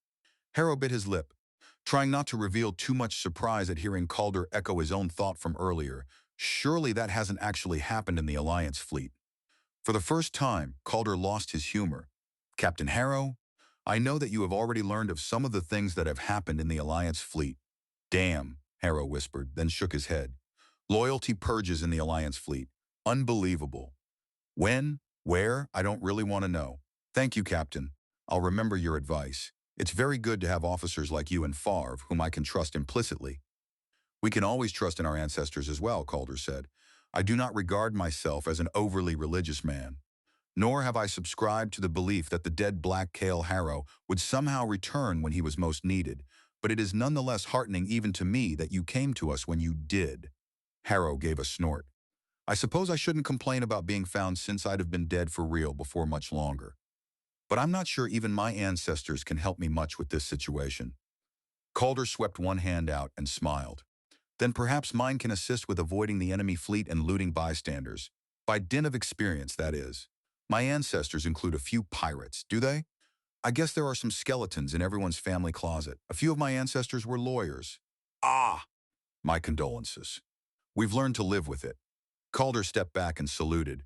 You reminded us all of how our actions have dishonored our ancestors, you know. But you did it as well as such a thing could be done. You spoke of us and we, placing yourself alongside us, and placing us alongside you. There are many who will not forget that. Harrow returned the salute, grateful to whichever ancestor had inspired those words. Because I sure didn't think that out beforehand. Thank you. It is only the truth, sir. Calder lowered his hand and his image disappeared. Jerry sat down heavily in his stateroom, staring morosely at the display he had called up. It showed the current state of Corvus' system. A few Alliance ships finishing their business at the Syndic base on the frozen outer world, while the main body of the fleet continued through the system in a formation that was, at least, moderately respectable. 14 hours since we entered this system. How much longer until serious Syndic pursuit shows up? I can't believe how tired I am. Do I dare sleep? Will the fleet fly apart again if I'm not watching it? The hatch chimed. Harrow straightened himself into something more formal. Come in, Captain Harrow. Co-President Renzi spoke with official calm, her expression as controlled as ever. May we speak? Certainly. He motioned her toward a seat, but Renzi ignored it and instead crossed to the starscape, filling one bulkhead. First of all, Captain, I hope my interventions on the bridge did not adversely affect your work. Not at all. You had some good input. I appreciated the advice. A fleeting smile touched Renzi's mouth, then disappeared. More so than Captain Favre, I would assume. She's the captain of Tempest, Harrow said in a carefully neutral tone. The bridge is her throne room, if you will, the place where her authority finds a center. Any ship captain would be a little touchy about someone else appearing to exercise authority on the bridge. Renzi turned her head and gave him a searching glance. Does she react this way to you as well? No. I understand the protocol, and I have an established role. I let her run her ship while I try to run the fleet. That sort of thing is well understood. But there's no real protocol for having a high-ranking civilian on the bridge. There's bound to be some friction. Captain Favre's a good commanding officer, though. She'll get used to your appearances on the bridge, and she won't act improperly towards you. Thank you, Captain Harrow. Renzi inclined her head briefly. I wish you to understand that, for my part, I did not take amiss Captain Favre's strong words regarding the issue of robotic warships. The argument is never-ending, and I truly appreciate the thoughts of those who actually fight. But I cannot imagine fully entrusting weapons to artificial intelligences. To be perfectly honest, I agree with you. Harrow gave a small shrug. It's the same problem we had in my time. If an artificial intelligence isn't smart enough to employ a weapon all by itself, you can't trust it very much in battle.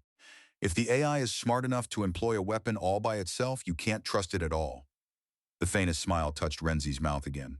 True, but it's time I addressed the issue that brought me here. Harrow waited while she kept her eyes on the starscape. I find it necessary to confess something to you, Captain Harrow. You have shamed me.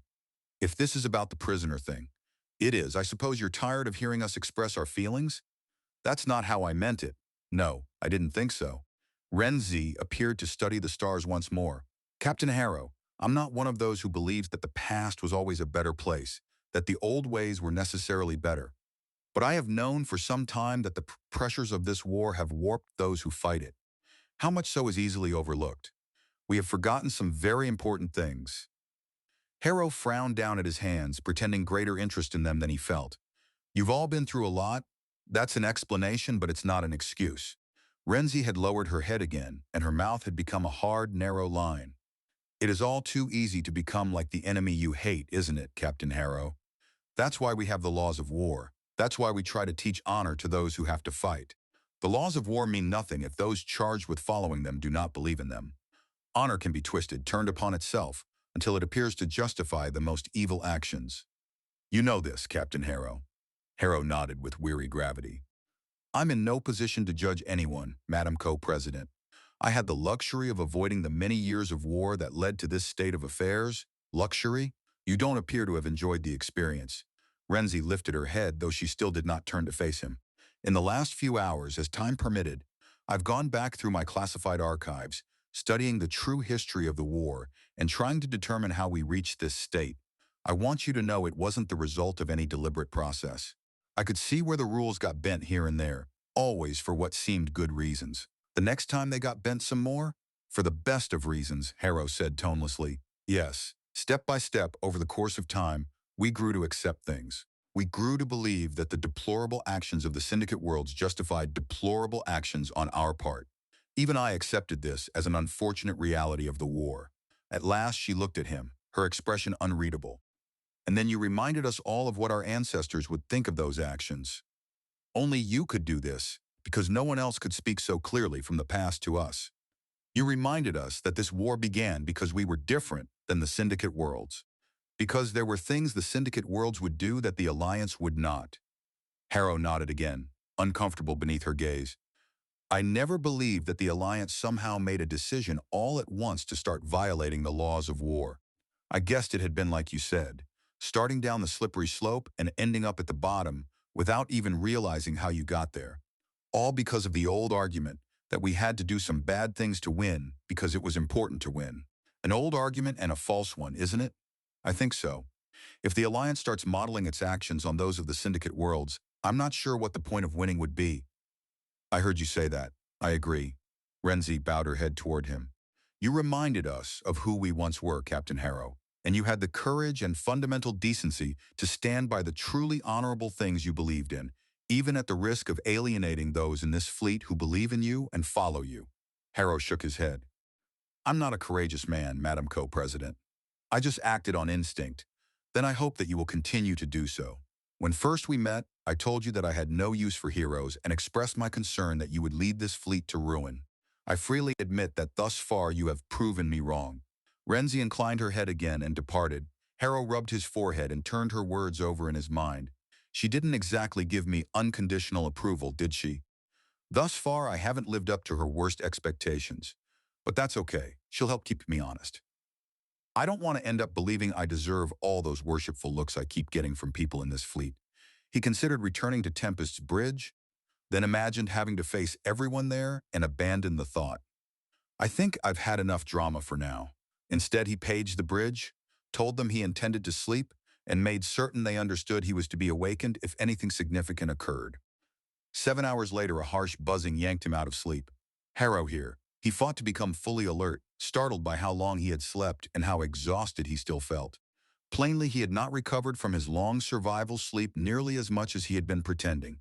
Captain Harrow, this is the bridge. Sorry for waking you, sir. You asked to be notified? Yeah. What is it? We've sighted major elements of the Syndic fleet exiting the jump point. Captain Favre assesses it to be the main pursuit force.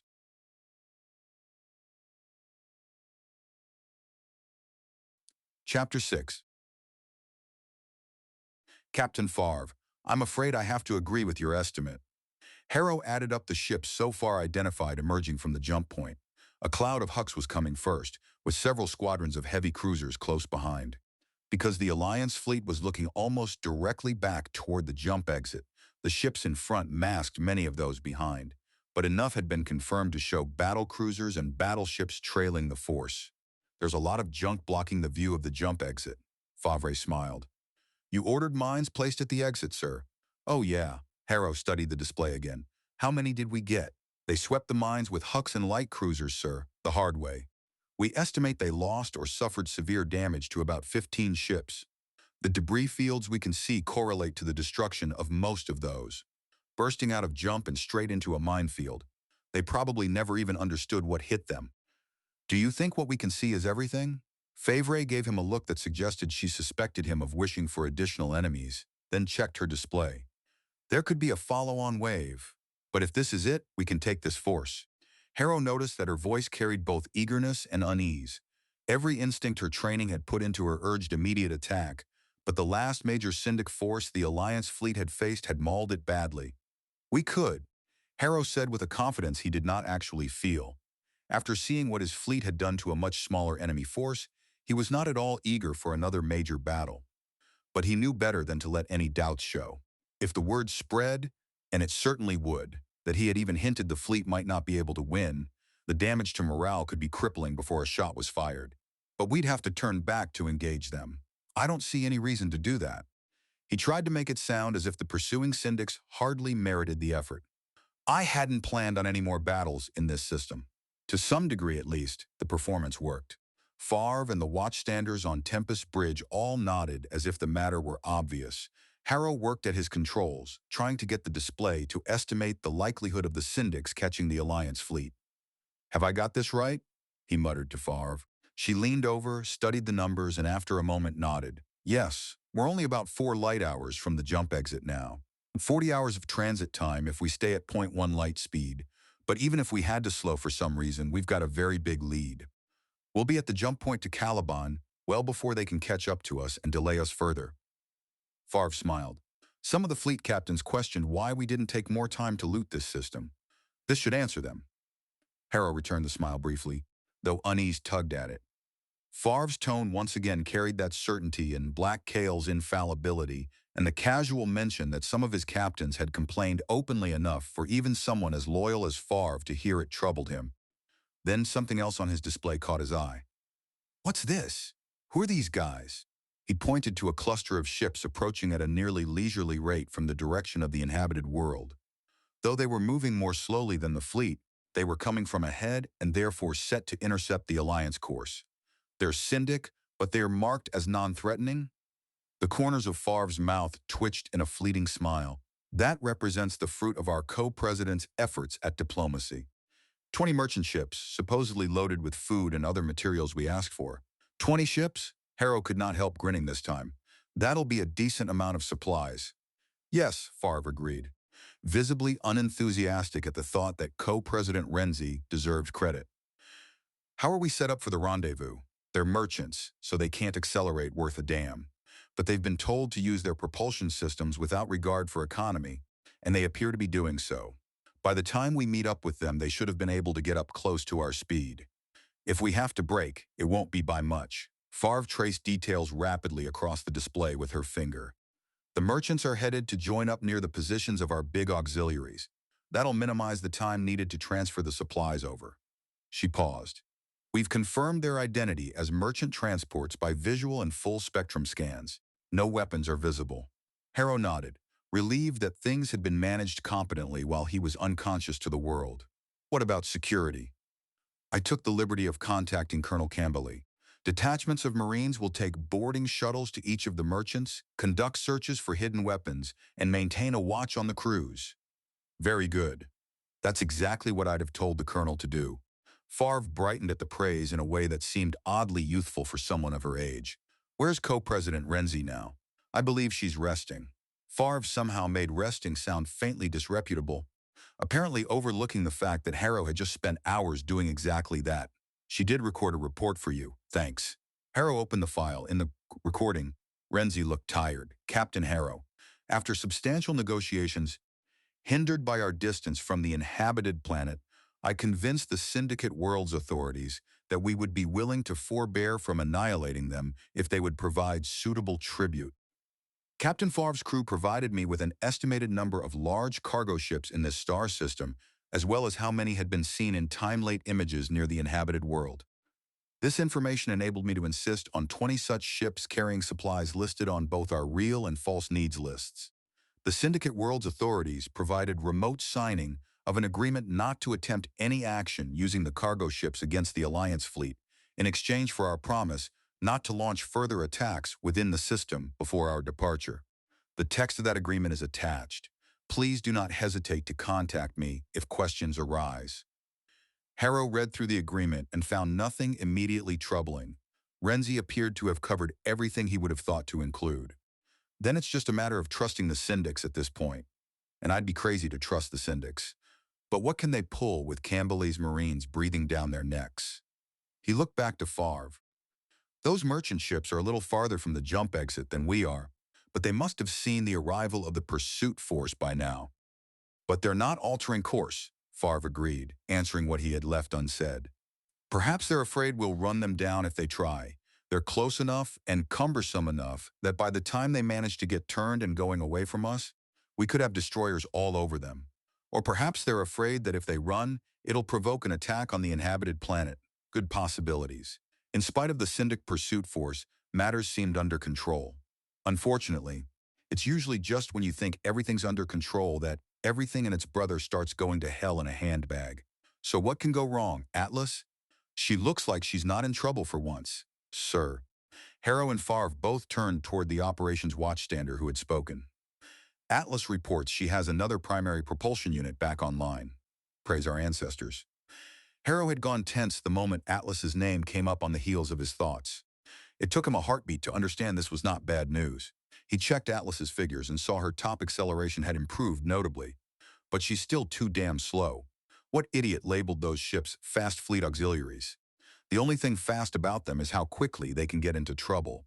What are the chances Atlas can strap on a few extra primary propulsion units at some point? The operations watchstander blinked, startled, then glanced at the engineering watchstander, who looked equally surprised before turning thoughtful. It might be possible, sir. His expression took on the distinct glow of an engineer suddenly presented with a difficult problem he might actually be able to solve. Harrow leaned back and let his gaze take in the whole situation at once, slowly and carefully, making sure he had overlooked nothing. But apart from the Alliance fleet, the Syndic pursuit force, and the 20 merchant ships moving steadily toward the rendezvous point, nothing else in Corvus seemed to be in motion. All remaining Syndic traffic had fled for the nearest dock and was evidently hoping the Alliance chose not to come after it. Tempest Combat Systems estimated that the pursuing Syndic force had accelerated to an average of a little over 30,000 kilometers per second, but on the scale of interplanetary space that still meant they were only creeping along at a bit above 1/10 light speed. They're not trying to catch us, Harrow observed. Favre frowned, her eyes darting to the display of the Syndic warships. They're not? No. Not if these readings are right. They're not accelerating anymore. Not that they could catch us before we reach the jump point, even if they did push up to point 2 light. But they're not trying. They're just chasing us, hurting us, Gearing corrected. They want us to keep going. To the jump point? To Yuan. I'd stake my life on it. Come to think of it, I am. Worse, I'm staking the lives of every man and woman on these Alliance ships on it. What if the Syndics have already guessed that I won't run straight for home? What if they know Caliban is the best alternative? No, they can't risk this fleet getting safely through Yuan, so they'll be there in force. They don't have any choice.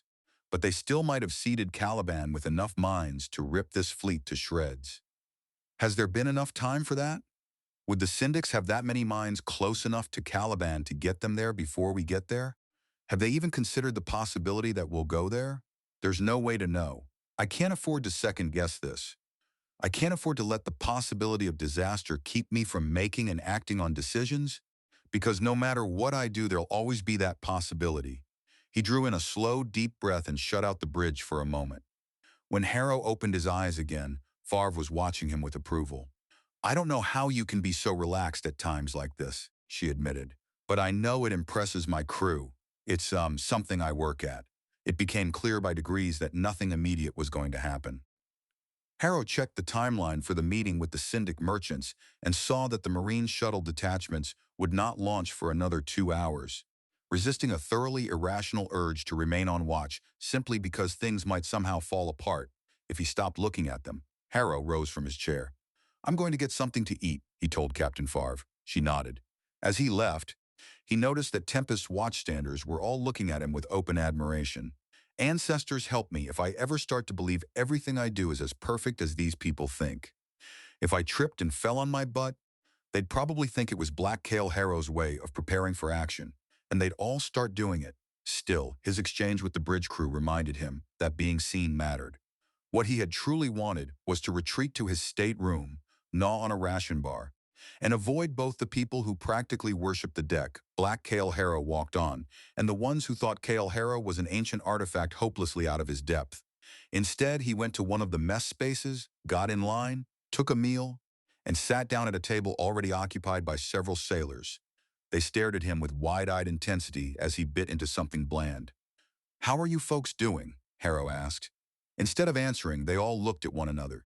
Harrow glanced at the petty officer beside him and asked the one thing he knew would get somebody talking. "Where are you from?" "Kokosatka, sir." Home was the one subject sailors would always talk about. "The same as Captain Favre?" "Yes, sir. I've been to Kosatka." The petty officer's jaw dropped in astonishment. "It was a while ago. Of course, I liked it." "What part of the planet are you from?" That got him started, and once he began talking about home, the others joined in as well. Harrow learned that another sailor at the table also came from Kosatka. Just as in Harrow's own era, each ship still seemed to draw much of its crew from one principal world, with the rest scattered from elsewhere in the Alliance. The other planets mentioned were worlds Harrow had never visited, but the sailors seemed perfectly satisfied by his obvious interest. Eventually, one of them voiced the question Harrow had been waiting for. "Sir, we're going to get home again, aren't we?" Harrow finished chewing a mouthful that had turned from bland to dry and difficult. He took a swallow of water, unwilling to risk his voice betraying him. "I intend bringing this fleet home." Relieved smiles appeared all around the table. Another sailor leaned forward eagerly. "Any idea how long, sir? My family, well, I understand. I don't know for certain how long it'll take. We're not going straight back." The smiles vanished into stunned silence. The Syndics would expect that, you see. They'd set another trap. Harrow gave them what he hoped looked like a confident smile. "Instead, we're going to bedevil them every light second of the way home, go places they don't expect, hit them by surprise." He had been thinking about how to shape the truth, how to dress up a desperate retreat so it sounded like a triumphant advance. "We lost a lot of friends in the Syndic home system. We had to leave in a hurry, as you know, but we're not going to let that stand. We're going to jump around, hit the Syndics again and again, and we're going to make them pay. By the time we get home, the Syndics are going to wish they'd never messed with the Alliance." By the time he finished, smiles had spread throughout the mess. Harrow rose, asking his ancestors to forgive him for saying things he knew were not quite true, and kept his own smile in place as he left. The speech evidently raced through the ship faster than he could walk. No surprise there. Any sailor within earshot could have recorded it on a personal comm unit, and several almost certainly had. Harrow found himself quickening his pace, trying to reach his stateroom without seeming to flee, trying to get away from sailors and officers who had now invested even more faith in his ability to make all of it true. An hour later, he forced himself out of the refuge of his cabin and returned to the bridge. Favre was still there, bent over something on her palm unit. The relation between the Syndic pursuit force and the Alliance fleet looked almost unchanged. Though, of course, if the enemy had altered anything in the last 4 hours or so, the light carrying that information still had not reached Tempest. The merchant ships carrying the tribute demanded by the Alliance were much closer now, their broad arcs through space steadily bending toward the fleet's course. They had departed from the inhabited world below and ahead of the Alliance track. But because the Alliance fleet was moving so fast, the merchants had been forced to aim for a point even farther ahead in order to match velocity at rendezvous. During their slow climb, the fleet had already passed the planet's orbit, and now the merchants were rising from only a little below, still slower than the fleet and still slightly ahead of it, their courses curling upward to meet the Alliance ships. Captain Favre shook her head at whatever she was reading, entered a few notes, and then looked over at Harrow. "Personnel issues," she said by way of explanation. I wish someone would figure out how to keep crew members from forming disruptive personal relationships.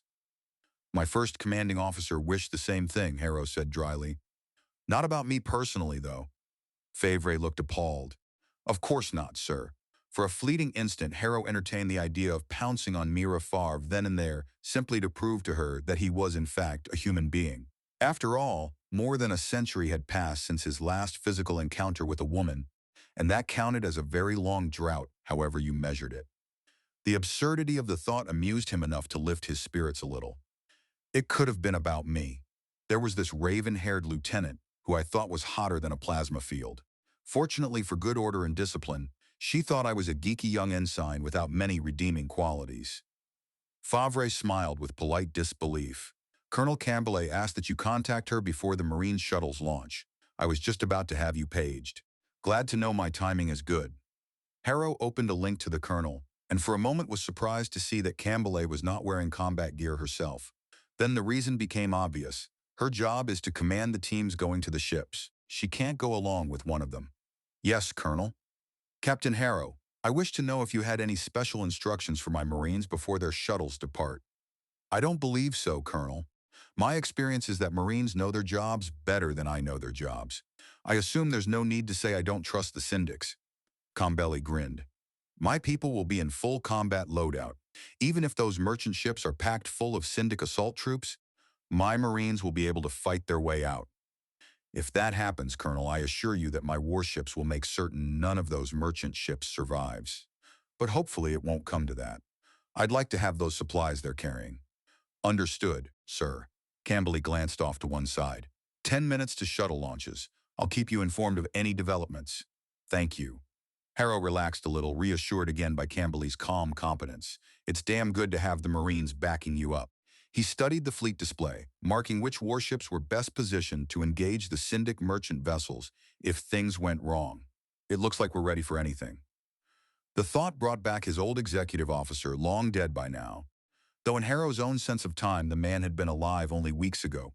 Once, Harrow had told him the same thing, and his XO had responded uneasily that it made him wonder what they had forgotten. Well, Patros, you're safe with your ancestors now, and I'm still wondering what I might have overlooked. For the next several minutes, Harrow fought off the gloom that memory had stirred. Patros doesn't belong here on the bridge of the Tempest, but then neither do I. Two ghosts. That's what Patros and I are. What the hell am I still doing here, alive and fighting a war that belongs to our descendants now? At last, the Marine shuttles launched on schedule, giving him something concrete to focus on. He watched each shuttle traced across the display as it arced toward its assigned merchant vessel. Harrow felt his body tighten as the shuttle's small, quick shapes beside the large, awkward merchant ships dove toward their targets. For a moment, it felt like watching a spread of specters closing on prey, until the shuttles pivoted and began braking instead of accelerating to strike as missiles would. Sweating for word from the Marines, Harrow belatedly remembered the video panel available to him and punched up the controls until it reappeared. 20 screens sprang to life beside his main display, each one showing the viewpoint of a Marine squad leader.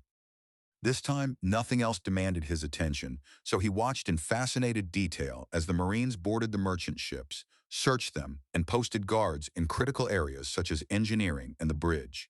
Everything proceeded without incident. The syndics offered no resistance, behaving stiffly and with formal restraint rather than open hostility. Unlike warships, which required large crews to meet the needs of battle and battle damage, each merchant vessel carried only about a dozen people, making them easy for the Marines to supervise. Harrow had seen the insides of Syndic merchant ships before, back in the pre-war days when his own ship had been ordered to inspect traffic crossing Alliance space. Some of the features visible now looked familiar, which made him wonder whether these vessels themselves were that old or whether the design had simply persisted for a very long time. In a system sidelined by the hypernet, either seemed plausible. One after another, the Marine squad leaders checked in, reporting that the merchant ships appeared unarmed to the best of their knowledge and were continuing peacefully toward rendezvous. Harrow noticed, though, that the Marines did not slacken at all, remaining in full combat posture while they watched the crews. Again, he felt a small flicker of empathy, wondering what it must be like for merchant spacers to have armored Marines looming through the familiar passageways of their ships like invaders from another world. As long as they don't try anything, they'll be safe. They should know that, after the way we handled the prisoners at the base. That should keep anyone from doing anything foolish. The merchant ships crept closer. Harrow watched the live marine feeds on one side, while on the other, his tactical display showed the 20 Syndic transports making what felt like a slow and harmless approach toward the Alliance auxiliaries. Nothing looked wrong. Nothing at all. What could I be overlooking? He dug through his thoughts again and came up with nothing. Maybe for once we did cover everything. Captain Harrow, this is Colonel Campbell. A new window opened, showing Campbell's face. She looked distinctly unhappy. Sir, there's something about this I don't like. And maybe we didn't. Harrow looked to Captain Favre and motioned for her attention. The Colonel's unhappy about something. Favre frowned and joined the exchange. Go ahead, Colonel, Harrow said. Campbell pointed toward something outside Harrow's view. Are you watching the video from the Syndic ships, sir? Yes. Does anything seem odd about their crews to you, sir? As a fleet officer, sir? Harrow frowned and looked more carefully. Now that Campbell had said it, there was indeed something off. Are the senior merchant officers all supposed to be on their bridges? Yes, sir, they are. Favre made a short sound. The Syndics seem to grow their senior merchant officers very young, don't they? Campbell nodded. Yes, exactly. I assume the Syndics called for volunteers to crew these ships, but as far as I can tell from visual examination, there's not a man or woman aboard those ships older than their 20s. Interesting batch of volunteers. Harrow said slowly. Most of the merchant captains I knew wouldn't have left their ships to someone else, even for a run like this. I've questioned my Marines. They indicate there was a definite lack of familiarity with the ships by many of these so-called crew members. They thought that was due to volunteers being assigned to the ships from the pool of available merchant sailors. But I'm not so sure that's the reason. Harrow turned that over in his mind and liked it not at all. Merchant officers tended to be older, the sort of people who had learned their trade and risen through years of experience. It was professionalism of a different kind than that of fleet officers, but it was no less real. He studied the supposed crews again. Young and physically fit too, aren't they? Look at their eyes, sir. Look at the way they carry themselves, Campbell said. Damn. Harrow traded a glance with Favre. Those aren't merchant sailors. They look like soldiers. I'd stake my career on them being military, Campbell agreed. And not just any military. They're trying to slouch around and act like civilians, but they don't really know how to relax like that anymore. They've been too highly trained. They look to me like the sort of people you find in shock troops. Shock troops. Harrow inhaled slowly. The sort of troops you send on desperate missions, or one-way missions. Yes, sir. Favre looked ready to order the entire lot exterminated, and for once Harrow could not fault the instinct. All right, Colonel, what do you think they're planning? Some sort of attack? Campbell bit at her lower lip. Not a conventional assault. They're too few, they're not in armor, and they can't have weapons easily accessible because we'd have found them. If there were sailors guarding them, they might still be able to overwhelm the guards, but not with my Marines on watch in full combat gear. That's what I'd think. Then what? We've confirmed there's no weapons on those merchant ships. Favre gave a start, as if a realization had hit her physically, then leaned toward Harrow and spoke in a voice both low and urgent. They have a weapon, sir. They're power cores. Harrow blinked, absorbing that, and saw Campbell go a shade paler as she heard it too. They're power cores. Do you think they mean to overload their power cores when they get close to our ships? Campbell nodded sharply. Captain Favre is right, sir. I'm sure of it. Look at the eyes of those Syndics, sir. They're on a suicide mission. I concur, Favre said. We all agree those aren't merchant crews. They're combat troops, and they have only one weapon available to them on those ships. Well, damn. Harrow forced down a long, furious string of curses. Agreed. How can they overload their power cores while the Marines are watching? Favre answered first. They'd have to have some sort of remote trigger rigged. Campbell nodded. It could be anywhere and look like anything. Another nod. So should we take the crews down? Get them off the ships? This time Campbell shook her head. If we start trying to herd them off the ships, they'll probably trigger the overloads right away. Your big ships might be safe enough, but we'd lose every Marine and all the boarding shuttles. What about killing them? Favre asked evenly. Harrow thought about the question and about what those Syndics intended to do. Yes. How good an option is that? Campbell grimaced. Chancy, sir. We might be able to take them all down fast enough, but if they've got triggers tied to dead man switches, it'd just doom my Marines anyway. Dead man switches? Couldn't we see? Harrow broke off as Campbell shook her head once again. No, sir, the Marine said. The switches could be implanted and linked to their nervous systems or their hearts. If the syndics died and their hearts or nervous systems shut down, it could well trigger the overloads. I see. That's an advance over what was available in my time, though I wouldn't call it an improvement, then Campbell brightened. But there's another option. My Marines have a riot control loadout because we expected to be dealing with civilians, meaning Harrow pressed. Among other things, they have CRX gas dispensers. It's riot suppression gas, not riot dispersal, so it's odorless, colorless, and a tiny amount inhaled knocks someone out cold in a moment. You're suggesting we knock them out? Yes, sir. They'll be unconscious before they know we're acting. And you're certain this CRX won't cause some physical reaction that might trigger a dead man switch? Fairly certain. I can check with my medical personnel. Do so, please. Harrow waited, keeping his impatience masked as best he could while the seconds dragged past, until Campbella's attention came back to him. Medical staff says the CRX will be safe. Will be safe or probably will be safe? Harrow asked. Campbella grinned. I asked them if they'd stake their lives on that assessment, and none of them hesitated. They're Marines, Favre observed dryly. Not the medical staff, Campbell reminded her.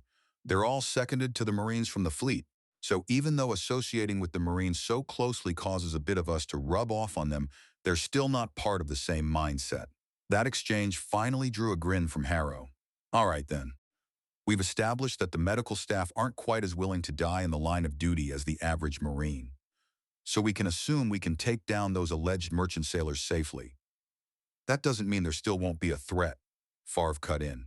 The ships could be rigged in a dozen ways to automatically overload their cores when they get near our big ships. A few smart proximity fuses hidden on the hulls would do the trick, and there's no way to guarantee we'd find them all in the time we've got. She paused.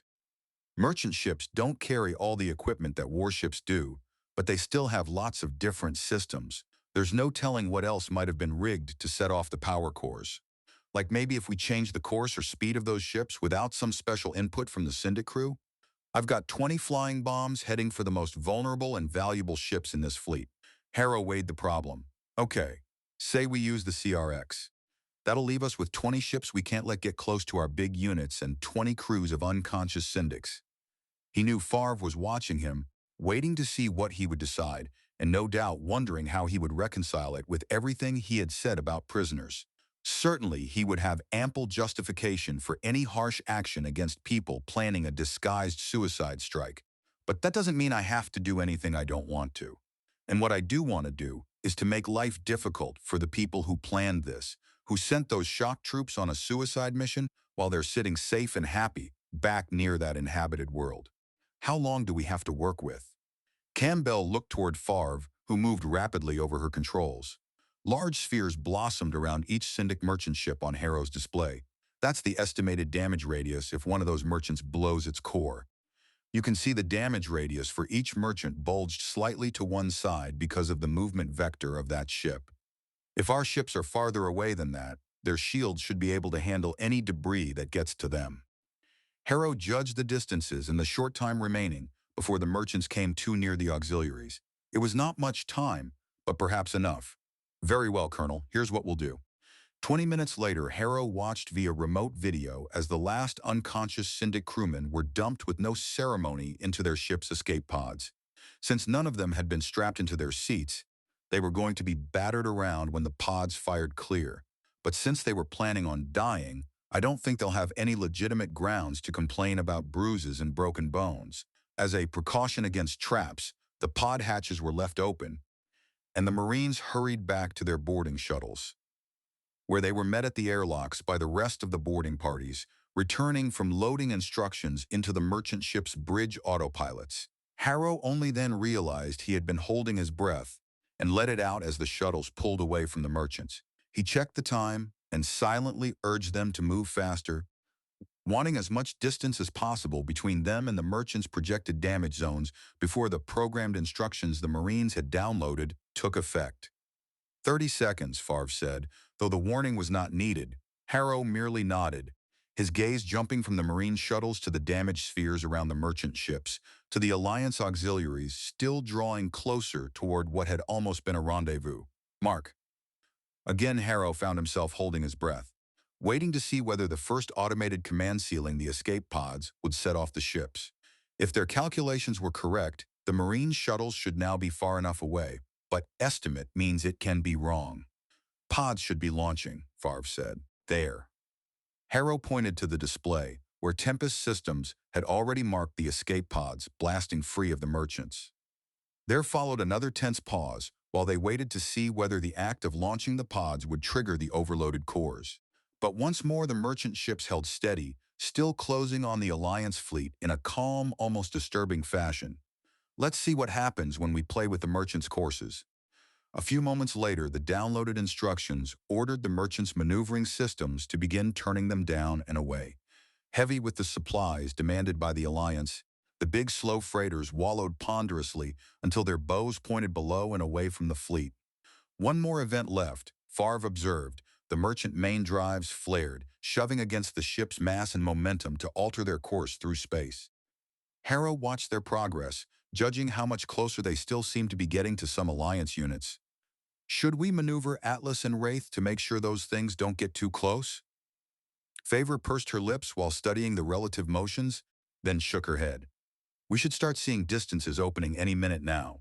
Unless something causes those main drives to shut off, those merchants won't be a threat much longer. The drives stayed active, continuing to shove with everything they had against their ships.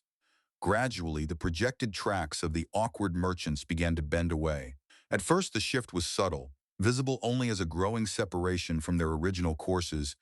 Then it became more pronounced as the heavy vessels gathered what speed they could in the new direction. "Where are they going?" Colonel Campbell's image asked. Harrow answered with a thin smile. "Home," Campbell frowned. "No, Colonel," Harrow said.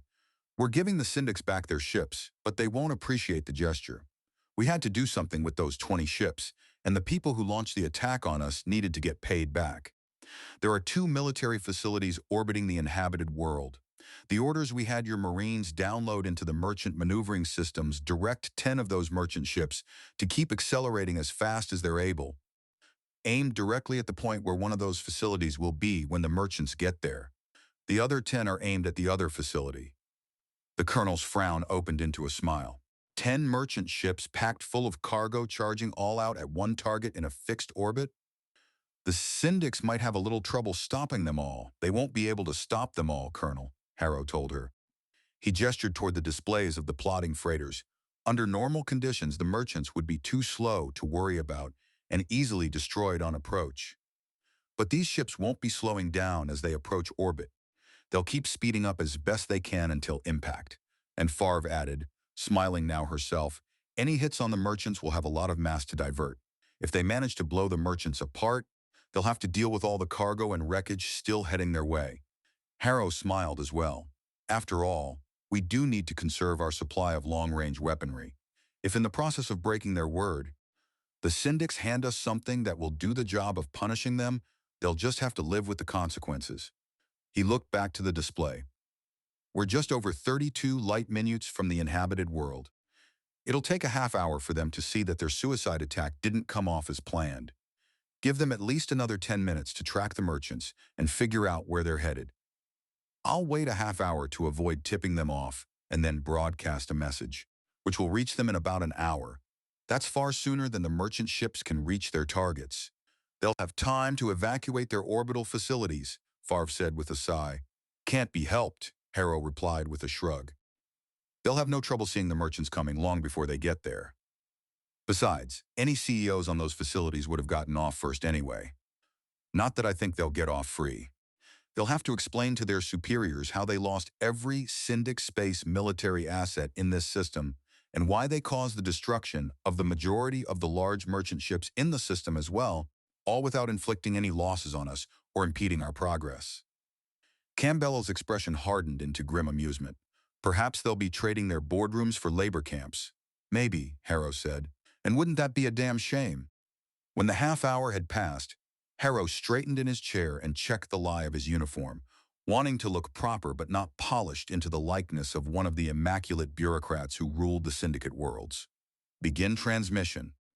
People of Corvus Star System, he said in his best command tone, pitched lower and projected harder than he normally spoke. This is Captain Cale Harrow, commander of the Alliance fleet. He paused deliberately, letting his identity settle over the message. He suspected that if the Alliance had turned Black Kale Harrow into a savior, then the Syndics would regard him as a monster from the dark, or at least as a threat touched by something unnatural.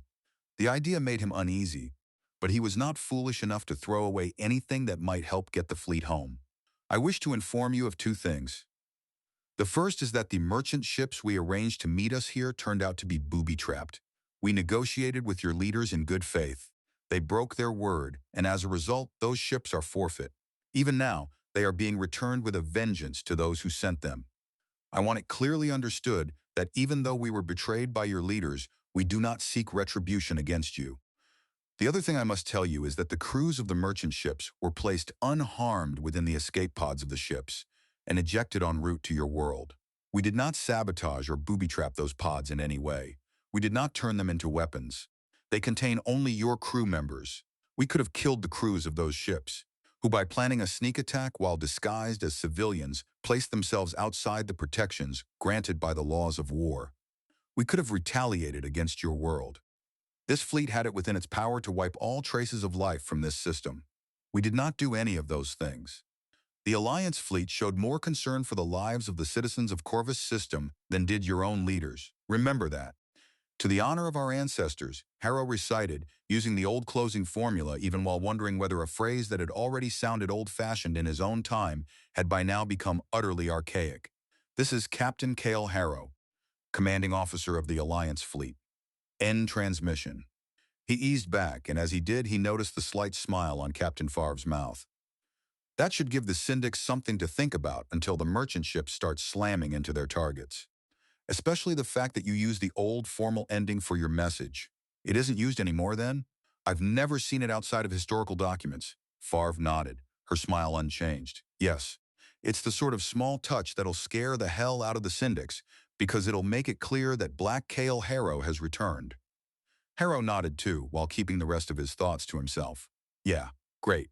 Knowing I'm probably something out of a nightmare to lots of people isn't something I ever wanted. But you use the weapons you've got.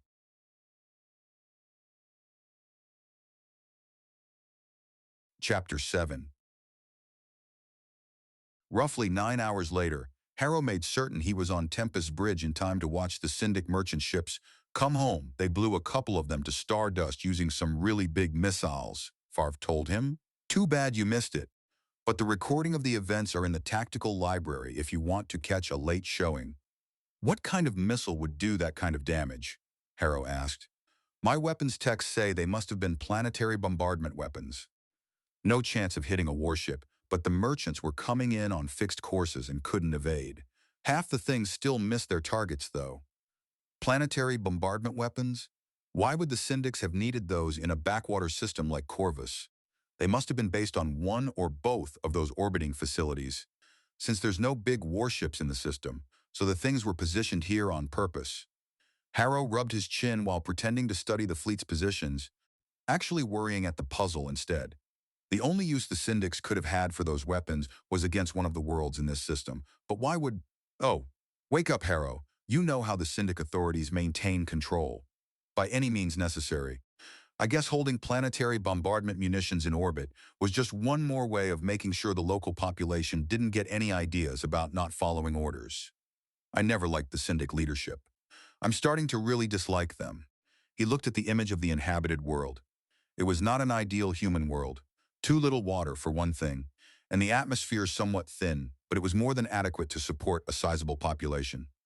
I'm glad I didn't retaliate against those people. They've had enough to worry about from the threat posed by their own leaders. Any developments on the escape pods we launched from the merchant ships? They're coming in behind the merchants now. Favre wore the look of someone who had just tasted something unpleasant. The Syndic orbital defenses have taken out a few. Damn. It's a safe bet that they assumed we'd lied about not turning them into weapons somehow, and they'd rather kill some of their own than risk us tricking them. You know what they're like? Yes, I do. Harrow shook his head. But I had to try. Favre shrugged. For what it's worth, the fact that the Syndic defenses have been forced to concentrate on the merchant ships means that it's reasonable to expect that maybe half the escape pods will reach the surface intact. Thanks. Once they get down, The Syndic population of that planet is going to find out we told the truth. I suppose that might make them feel bad about killing the Syndics in the other pods, Favre said skeptically. I suppose it will. Harrow leaned forward to study the projected images before his chair. Not long until impact? No. Now there was open relish in Favre's voice. Orbital installations are always sitting ducks. Despite his dismay over the fate of some of the Syndic merchant crews, Harrow almost smiled as well at the plain truth of that. Time and again, the military proved that anything fixed in orbit was not merely a sitting duck but a dead one against mobile enemies. And time and again, the civilian leadership kept building orbital fortresses anyway. They make the populations of the planets they're orbiting feel more secure. At least, that's what they told us the last time I was in Alliance space. I don't know if the rationale has changed since then. It hasn't. They still haven't learned. Maybe we should send them video of this, Favre suggested, grinning again. Harrow returned his full attention to the display, where an intensely magnified view around the inhabited world was dotted with tags identifying various objects. In spite of the Defenders' best efforts, multiple merchant ships were still on course to strike each of the two military orbital installations. He had worried a little about the risk of accidentally hitting the planet itself, but the merchants had originally climbed up from the system plane to reach the Alliance fleet and were now being sent back downward. From that approach, they were actually splitting to hit targets on opposite sides of the planet. None were coming in steeply relative to the planet, so anything that wandered into atmosphere ought to skip off. He checked the time and distance again, reminding himself that what he was seeing had really happened around an hour and a half earlier. The images felt so immediate that it was easy to forget the light from those events had been traveling outward for all that time. 10 minutes to sighting of first impact, the weapons watch called. Tiny flashes flickered near the bright points that were, at that scale, all he could discern of the merchant ships. He selected one orbital facility for closer study and increased magnification until the nearest merchant became a recognizable ship instead of a spark of light. A moment later, the ship began to appear larger, and Harrow checked his controls to make sure he had not kept zooming in. He had not. Lead merchant aiming for Syndic Orbital Installation Alpha has been destroyed, the weapons watch reported. The ship looked larger because its hull had been broken apart, and everything that had once made up the vessel and its cargo was now spreading into space. Momentum still carrying the wreckage toward the target, though the engines were dead. Something akin to Hell Lances was firing from the Syndic installation, slicing through the oncoming debris but failing to divert enough of it. While that defensive fire concentrated on the wreck of the first merchant, the next ship in line its drive still pushing, still building speed drew even with the debris cloud. Harrow felt his jaw clench as the close-in defenses shifted to the intact ship, though he could not imagine why. The installation was plainly finished. He hoped the defensive systems were fully automated and that no one had been left there to die trying to save what could not be saved. A few minutes later, the second merchant struck one side of the Syndic installation and blasted a huge section of it into flying fragments. What remained of the merchant, equally reduced to wreckage by the collision, ricocheted away and continued onward. Then the vast cloud of debris from the first merchant arrived. Harrow watched, fascinated despite himself, as the orbital base shuddered under repeated impacts, its structure buckling and breaking while hundreds of tons of material slammed into it at enormous speed. Oddly, it looked almost as if the station were melting apart beneath the assault, dissolving as the debris wave ripped it to pieces. Tempest's optics shifted to follow the installation's movement. The cumulative force of the blows was knocking what remained of the Syndic base out of orbit, driving it farther and farther from the planet it had simultaneously protected and threatened for who knew how many years. Then the image degraded as impact debris spread outward, obscuring the fleet's view of the destruction. Harrow reduced magnification to restore a wider view and watched the surviving merchants rush past the place where their target had once been. Just as expected, the angle of their approach relative to the planet meant none of them buried itself into the world below. One skimmed the upper atmosphere at a steep angle and skipped off, friction and impact tearing the hull apart and scattering its cargo while the wreckage arsed back into space. Three others knifed into the upper atmospheric layers at tremendous speed, boring incandescent wounds across the sky as their hulls vaporized into plasma, the slagged remains of ship and cargo finally emerging into space again, blazing with residual heat. That must have been quite a show from the planet's surface, Harrow observed. Better show on the other side, Captain Harrow, Favre said. That side of the planet was in darkness. Do you want the replay? Yeah. The particulars were a little different on this side. The first 3 surviving merchants all failed to connect, each by its own margin, but the final outcome changed little. The 4th vessel happened to hit squarely, gouging a massive crater into the Syndic installation and almost certainly wrecking every system on it through sheer impact force. Only 2 merchant ships on this side dipped into the atmosphere and then came back out. Yet Harrow had to admit Favre had called it right. Against the blackness, the burning tracks of the dead ships blazed so intensely that Tempest's optics had to reduce sensitivity to keep the image from washing out completely. I wonder what the Syndic Pursuit Force thought of our little show? Harrow checked their position. They won't see it for another 2 hours. Then we won't see their reaction to it for at least another 8 hours. Not that there's much they can do besides yell insults at us. Why haven't we received another surrender demand? Favre asked, as though she had plucked the thought straight from his mind. There's been plenty of time for that Syndic force to get one to us. Good question. It wouldn't hurt them in any way to make another demand. Maybe they don't intend offering the opportunity to surrender anymore. Favre's smile bent to one side. With all due respect, sir, I don't think that the Syndics ever intended making a sincere offer to accept our surrender. Whatever terms they'd have offered, and whatever terms we'd have accepted would have meant nothing. Based on what they did to Admiral Brandt and his companions in the Syndic home system, I'd have to agree with you. I was thinking as well of what just happened in this system. Another good example, Captain. You're quite right. Harrow scratched behind one ear. But if they never intended abiding by any terms of surrender, what would they have to lose by making offers or demands?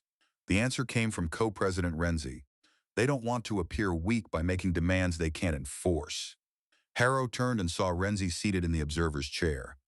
I'm sorry, Madam Co-President. I didn't know you'd come onto the bridge. I entered while the Syndic merchant ships were arriving at the inhabited planet, Captain Harrow. A dark feeling briefly crossed Renzi's features. I understand the agreement I negotiated was violated. You might say that, Favre replied in a neutral tone. But that's not your fault, Harrow said, flicking a look toward Favre. Nonetheless, I offer my apologies. Renzi inclined her head toward the displays in front of Harrow and Favre. As I said, the Syndicate World's commanders cannot continue demanding our surrender. It's a matter of politics and image. This fleet has escaped a trap at the Syndicate home system and run through Corvus system without real hindrance. The appearance grows that the Syndicate commanders cannot bring us to heel. Under the circumstances, they must destroy us or force us to sue for surrender in order to reaffirm their strength. Harrow ran a hand over his jaw, considering what she had said. That sounds very plausible. He looked to Favre, who answered with a reluctant nod. There may be another reason, too. I'll bet you that right now the commander of that pursuit force knows there's a big reception party waiting for us at Yuan. He's figuring he'll come through to Yuan on our heels, while we're trying to fight our way through that ambush and finish us. So he or she doesn't want to talk surrender when he or she sees themselves as on the way to being the hero of Yuan. That is certainly possible as well, Renzi said. He studied the display again, widening the scale until nearly the whole Corvus star system lay before him, with both the Alliance fleet and the pursuing Syndics reduced to tiny motes crawling across the huge span between jump exit and the next jump point. The Alliance was now most of the way through Corvus, only one day from a jump that might carry them to safety at Caliban. Which reminds me, there's some important unfinished business to attend to. I'll be in my stateroom. He strode past Renzi, catching from her a look that came very close to suspicion. Once alone, he pulled up the roster Captain Calder had sent him and began searching for a replacement commander for Cutlass. He had promised himself that Commander Renko would not still hold that ship when they departed Corvus, and he intended to make good on that promise. There was no shortage of possibilities in a fleet this size. Calder, however, had marked certain names for attention. As Harrow compared them against service records and whatever scraps of memory he possessed about the officers, he saw the pattern. These were competent people who did their jobs well, but were not counted among the devotees of Black Kale Harrow. One name held his attention, Commander Merrick, currently serving as weapons officer aboard Perseus. One of Cora's people, which would ordinarily have made Merrick suspect in Harrow's estimation. Men like Cora, in his experience, tended to collect subordinates who were at minimum willing to act as though their superior was the brightest object in creation. But Calder believed Merrick deserved consideration. and Cora's most recent fitness report on Merrick was favorable without being enthusiastic. Plainly, Merrick was not one of Cora's favorites. Merrick's a commander. So is Renko. I was wondering what to do with Renko. Harrow drafted 2 messages with painstaking care, sent them off, and then went back to the bridge, where Renzi remained seated and she and Captain Favre seemed equally determined to behave as if the other did not exist. "I'm sending orders to Cutlass and Perseus," Harrow told Favre. "Yes, sir." Favre clearly wondered why this required announcement, but she read the outgoing traffic and then made an effort to keep her expression from changing. "Do you anticipate any trouble having these orders followed?" Not on Perseus's part. If Harrow had read Cora correctly, the man believed himself a masterful leader of men. Even if Captain Cora did not rate Commander Merrick especially highly, he would probably assume Merrick's loyalty to Cora outweighed any loyalty to Harrow. Having served under men of that sort, Harrow knew better. Escaping such a superior could be a profound relief, and it rarely inspired lingering devotion. He took his seat and waited. Not quite an hour later, a shuttle departed Perseus and set course for Cutlass. Favre checked the numbers. "It'll take the shuttle about 2 hours to reach Cutlass. I'll be back." Harrow left the bridge, made himself go down to a mess compartment to pretend to eat another meal, and put on a show of confidence about their eventual return to Alliance Base. After that, he attempted, unsuccessfully, to get some rest before finally returning. "Perseus's shuttle is still a half-hour out from Cutlass." "Thank you, Captain Favre." "Has Cutlass sent any messages to the shuttle?" "No, sir. As far as we can tell, Cutlass hasn't acknowledged the shuttle at all." Harrow tapped his fingers against the arm of his chair, considering what he could do if Renko chose to go on behaving like a fool. He had several options, but he had no desire to let the matter worsen more than necessary.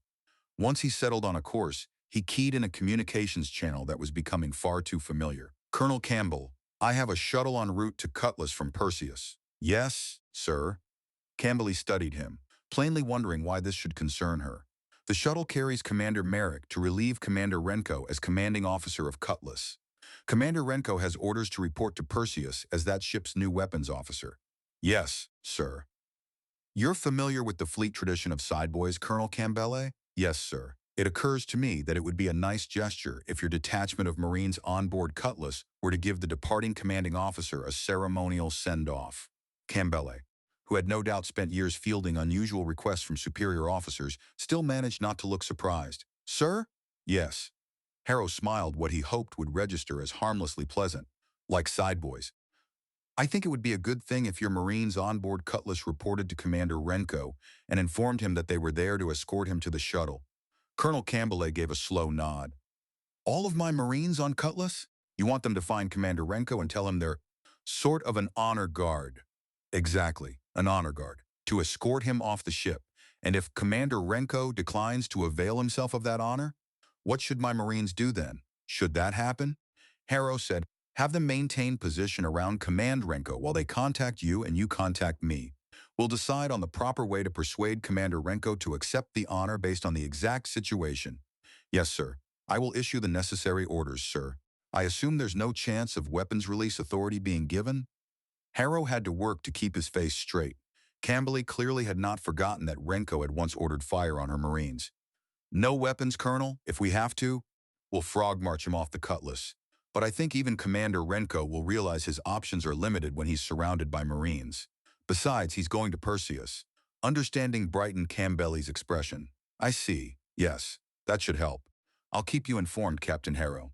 She saluted, and her image disappeared. Harrow settled back and found Favre looking at him, likewise suppressing a smile. "An honor guard?" she asked. "Yes," Harrow said, gathering as much dignity as he could. "Why to Perseus, if I may ask?" He glanced around to be sure no one else was near enough to hear, then dropped his voice. "It seemed one way to minimize the number of places I need to keep my eye on. Besides, it gives Cora the opportunity to work with Renko, and vice versa." "I understand. They deserve each other. Perseus's shuttle is on final approach. Cutlass still hasn't acknowledged it. Because Cutlass was too small to carry a shuttle dock, the incoming craft eased up to the warship's main airlock instead, extending a mating tube and fastening itself against the hull. According to our remote readings, Cutlass's airlock hasn't opened yet." Harrow checked the time. "I haven't heard anything from Colonel Campbell. Let's give it a few minutes." 5 minutes passed before Campbell called. Her face was carefully neutral. Commander Renko and his honor guard are en route to the airlock on Cutlass. Harrow returned a grave nod. Any problems? Nothing that a dozen Marines in full-dress uniform couldn't overawe. Though I must admit that the deciding factor was probably that Cutlass's crew appeared unresponsive to Commander Renko's orders regarding the matter. Naturally, they know Commander Merrick has been appointed their new commanding officer. Commander Renko no longer has command authority over them. Yes, sir, Campbell said. They don't appear to be in great distress over losing Commander Renko. Somehow that doesn't come as a great shock to me, Colonel. He glanced toward Favre as she cut in.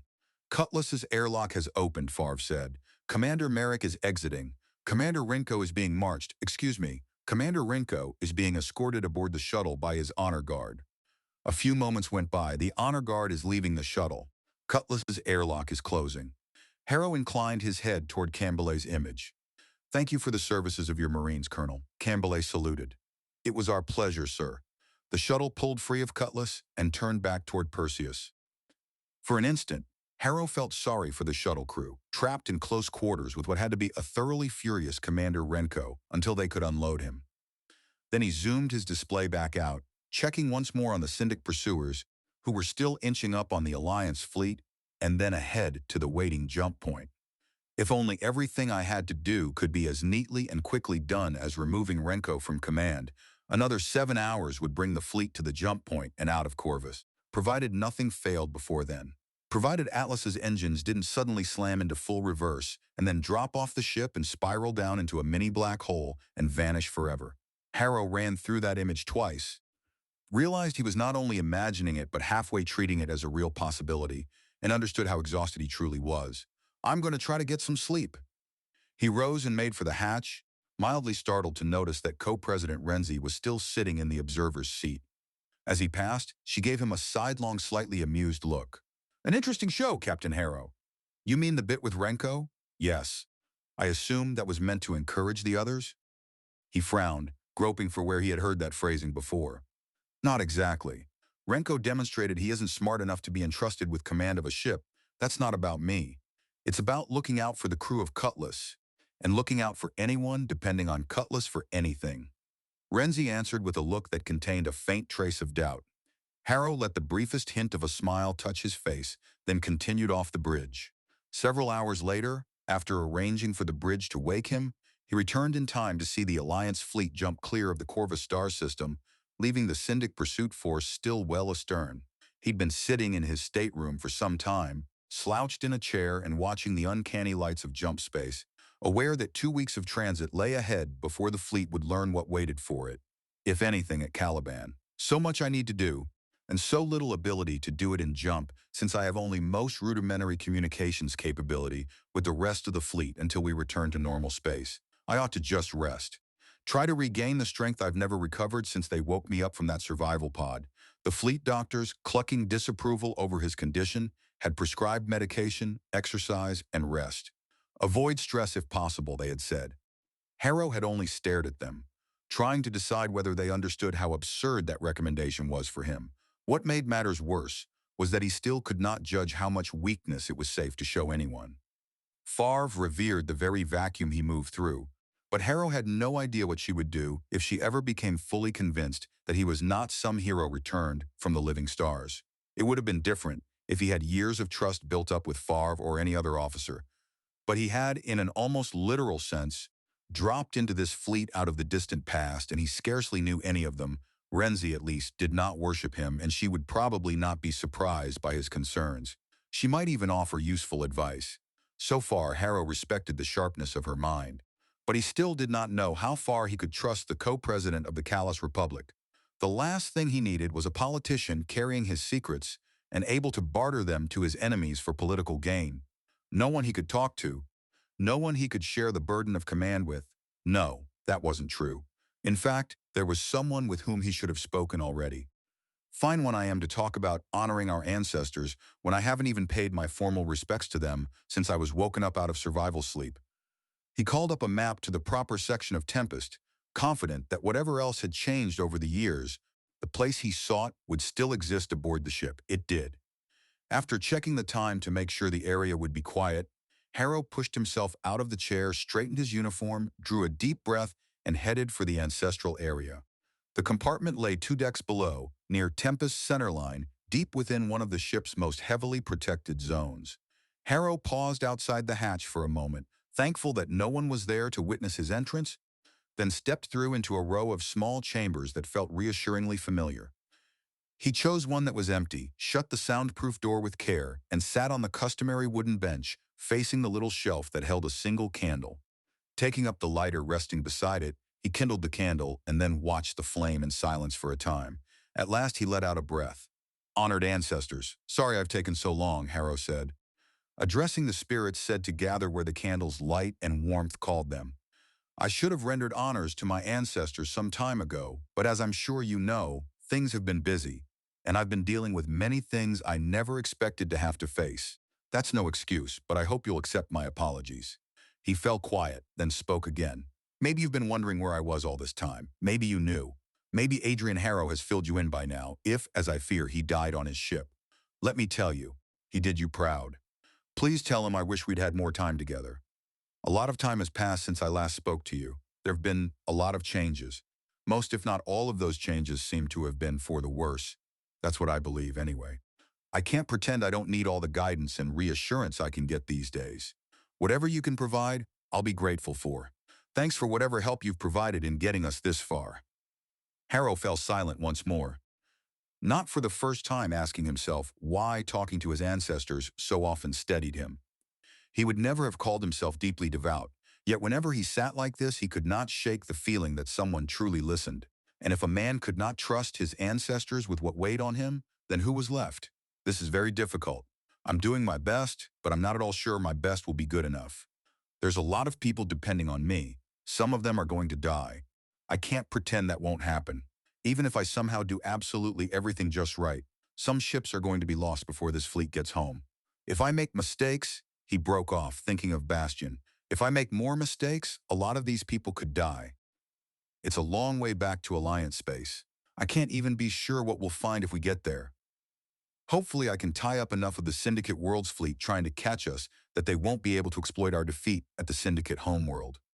But we'll have no way of knowing whether the Syndics have gone after the Alliance using the advantage gained by their victory and by us being trapped out here, not until we get close enough to home to have a chance of getting fairly recent intelligence."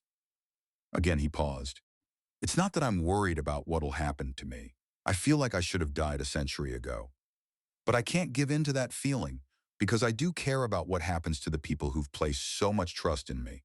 Please help me make the right decisions and do the right things, so I lose as few ships and sailors as possible. I swear I'll try my best to do right by you and by the living." He remained there a little longer, watching the candle consume itself, then reached forward, pinched out the flame, rose, and left the small room. A few sailors saw him as he came out of the ancestral area. He acknowledged them with a nod while they stared back in open awe. Hell, I ought to be one of the dead ancestors people are talking to, instead of walking these decks. They know that. Yet none of them reacted as if he were an intruder from the grave. Two saluted him with the rigid uncertainty of people who had learned the gesture only recently. Harrow smiled despite himself as he returned the salutes. Then he noticed the unease in the faces of two others, and the smile faded. His own people shouldn't be afraid of him. Is something wrong? The sailor he had spoken to went pale. "No, sir." Harrow studied him briefly. "Are you sure? You seem to have concerns. If you need to discuss them privately, I've got some time." The man was still struggling for words when the sailor beside him, a woman, cleared her throat. "Sir, it's none of our business." "Really?" Harrow looked from face to face, seeing discomfort there. "I'd like to know what's bothering you anyway." She lost a little color as well before answering in fits and starts. "It's just seeing you here. There'd been some talk." "Talk?" Harrow tried not to let his irritation show. He already disliked making any sort of public display of his beliefs, but this felt like something else entirely. "About what?" One of the sailors who had saluted spoke up, first shooting an irritated glance at the uneasy pair. "Sir, nobody'd seen you here since we picked you up. And since we left the Syndic home system? Well, sir, some people thought maybe what happened there had something to do with that." Harrow hoped his face did not show how much the vagueness annoyed him. "What in particular?" Then the answer came to him. "You mean Bastion, don't you?" Their expressions told him more clearly than words. "You mean because my grandnephew probably died on Bastion." He dropped his gaze for a moment, not wanting to meet their eyes just then, and shook his head. Did you think I was afraid to come here and deal with him? Deal with that? When he looked up again, their faces gave him the answer. I don't know how much you all know, but Captain Adrian J. Harrow volunteered to keep Bastion back and hold off the Syndics. If he hadn't done that, I might have had to order it, because that would have been my responsibility, but I didn't order it. I didn't have to. He and his crew voluntarily sacrificed themselves for the rest of us. Their surprise made it clear they had not known. Great. They've been thinking that I'd ordered my grandnephew to his death. The hell of it is that I might have really had to do that. I have nothing to fear facing my ancestors. No more than anyone else, I guess. There's just been a lot going on. That's why I haven't been down here before. Of course, sir, one sailor said quickly. You're not afraid of anything, are you, sir? Another blurted. One of my worshippers, Harrow thought. How do I answer that? Like anyone else, I'm worried about doing my best. It keeps me on my toes. He smiled to make it clear he meant the remark lightly, and the sailors laughed obligingly. Now all he had to do was end this exchange without making it obvious how badly he wanted to. I'm sorry to have kept you from your own observances. They answered all at once, insisting the fault was theirs, and stepped aside to let him pass. As he moved by, he noticed the two uneasy sailors seemed much more at ease with him now. To his surprise, he also felt somewhat easier with them. Perhaps he had, in his own fashion, been avoiding the reality of what had happened to Bastion, and speaking of it plainly to others had helped him accept it a little more. He continued toward his stateroom with the sense that, for the time being, the weight on his shoulders had eased. Captain Harrow, may I speak privately with you? Harrow closed the file he had been working on, one of the combat simulations he wanted the fleet drilling with before reaching Caliban. The program was an old one, descended from software whose earliest ancestor he had known in the distant past, but even this more modern version had gone too long without revision. He wanted the variables adjusted to reflect the actual condition of this fleet and the Syndic capabilities he had now observed. There was still time enough to finish that before the fleet arrived at Caliban, though, while Captain Favre was almost certainly borrowing minutes from her duties commanding Tempest in order to come speak with him. Of course. Favre hesitated, as if arranging her thoughts before beginning. I know this happened almost a week ago, but I was hoping you would tell me why you chose to send the crews of the Syndic merchant ships to safety. I understand your feelings regarding treatment of prisoners, but those individuals were not in uniform. They were in civilian garb. That made them saboteurs at best, and such people are not covered by the laws of war. She seemed finished, then hurriedly added, I'm not questioning your decision, of course. Captain Favre, I count on you to question me when you don't understand why I'm doing something. You may know something I need to know. Harrow squeezed his eyes shut for a moment and rubbed at his forehead, trying to ease the tension there. You're right, of course, that we weren't obligated to try to save the lives of those people. In fact, we could have executed the lot of them and not be held at fault. A crooked smile touched his mouth. You didn't ask this directly, but I'll answer it anyway. I'm certain that your ancestors and mine wouldn't have looked askance at us if those Syndics had been dealt with in a much harsher and more permanent manner. Confusion showed plainly in Favre's eyes. Then why, sir? They were planning to kill many of our sailors and destroy or disable some of our ships in a sneak attack under the guise of... Why show them mercy? That's a valid question. Harrow let out a breath and gestured toward the starfield still glowing across one bulkhead. I could say that sometimes it's good for the soul to show mercy when none is required or expected. I don't know about you, but sometimes I think my soul needs all the help it can get. Favre looked briefly taken aback, then smiled as though deciding he had to be joking. But that's far from the only reason, Harrow went on. I had some very practical grounds for letting them go. Practical grounds? Favre shifted her gaze from him to the starscape. Yeah, Harrow leaned forward and indicated the stars with one hand. What happened here is going to be heard about in every other Syndic system sooner or later.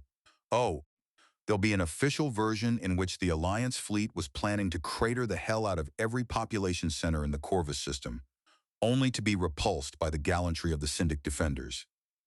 They'd put out that kind of nonsense regardless of what we did. However, even the Syndics can't stop unofficial news from making its way around. So what are Syndic populations in other systems going to hear through the grapevine? That we didn't try to bombard any cities. Of course, they might think that's because we didn't have time. But they'll also hear that we treated their people right when we made them prisoner. When we had the power to do anything we wanted to do, we respected the lives of every syndic who came into our power. Favre allowed her skepticism to show. Surely the syndics won't care. They'll probably see that as a sign of weakness. Will they? Harrow gave a small shrug. That's possible. It's possible that anything we did would have been seen as a sign of weakness. I remember being told that mistreating prisoners would be interpreted as a sign that we were too weak to stick to the rules, too frightened to risk any possible advantage. Really? Favre looked at him with frank astonishment. Yeah. Harrow let his mind drift for a heartbeat back to a classroom and a lecture from another age and another life. That was what I was taught, that sticking to the rules would convey a sense of strength and confidence. I suppose that's arguable. But in practical terms right now, I believe that at a minimum, someone, somewhere, may treat Alliance prisoners better as a result of what we did. More directly important to us, someone we're fighting might not be as afraid of surrendering instead of fighting to the death. They're going to hear that we treated surrendered combatants right, that we avoided harming civilians, that we didn't cut a path of destruction through Corvus' system, that even when sorely provoked, we only struck back directly at those who ordered a sneak attack on us. Somewhere along the line, someone who we need something from may remember that. Favre still looked doubtful. I can see where that could possibly work to our advantage the next time we try to acquire supplies from a syndic system we're passing through. But they're still syndics, Captain Harrow. They won't change their policies because we act differently. Won't they? I suppose their leaders might not. Between you and me, I detest the syndic leaders I've encountered so far. Favre grinned, evidently comforted by that admission. But I'm sure there'll be no doubt in the minds of anyone who hears about this fleet, or sees this fleet, that we're not weak. They'll know we chose not to do certain acts that we could have done. Harrow kept his eyes on the stars, feeling again that chill edge within himself as he thought about the century and all that had happened in it, lying between him and Favre. Ancestors help me, Mira. The syndic population is human, too. They've also got to be feeling the strain of this war. They've got to be sick to death of sending their sons and daughters and husbands and wives off to die in an apparently endless conflict. He turned to face her directly. Let's face it, we don't have much to lose by letting the average syndic know we'll deal fairly with them. What about the fanatics who were willing to die? Surely they'll just make another such attempt. They might, Harrow said. But they went off anticipating a glorious death. Instead, they came home unconscious, and their ships tore up their own bases. No glory there. What some of them got instead was death at the hands of their own side. Maybe all that'll make the next set of suicide volunteers a little less enthusiastic. When someone's ready to die, killing them just furthers their own objectives. Mind you, I'll grant their wish if it comes to that, but I'll do it on my terms. I don't want their deaths inspiring anyone. Favre's smile came slowly. You frustrated the syndic's plan for a strike against the fleet, and frustrated the desire of some fanatics to die in the course of striking or trying to strike that blow. None of them got what they wanted. No. Harrow looked back at the stars, wondering where the main bodies of the syndic fleet lay among them now, and in what direction those forces were moving as they searched for the Alliance fleet to destroy it. If they want to die at our hands so bad, they'll have to find another opportunity, and if it comes to that, we'll accommodate them, on our terms.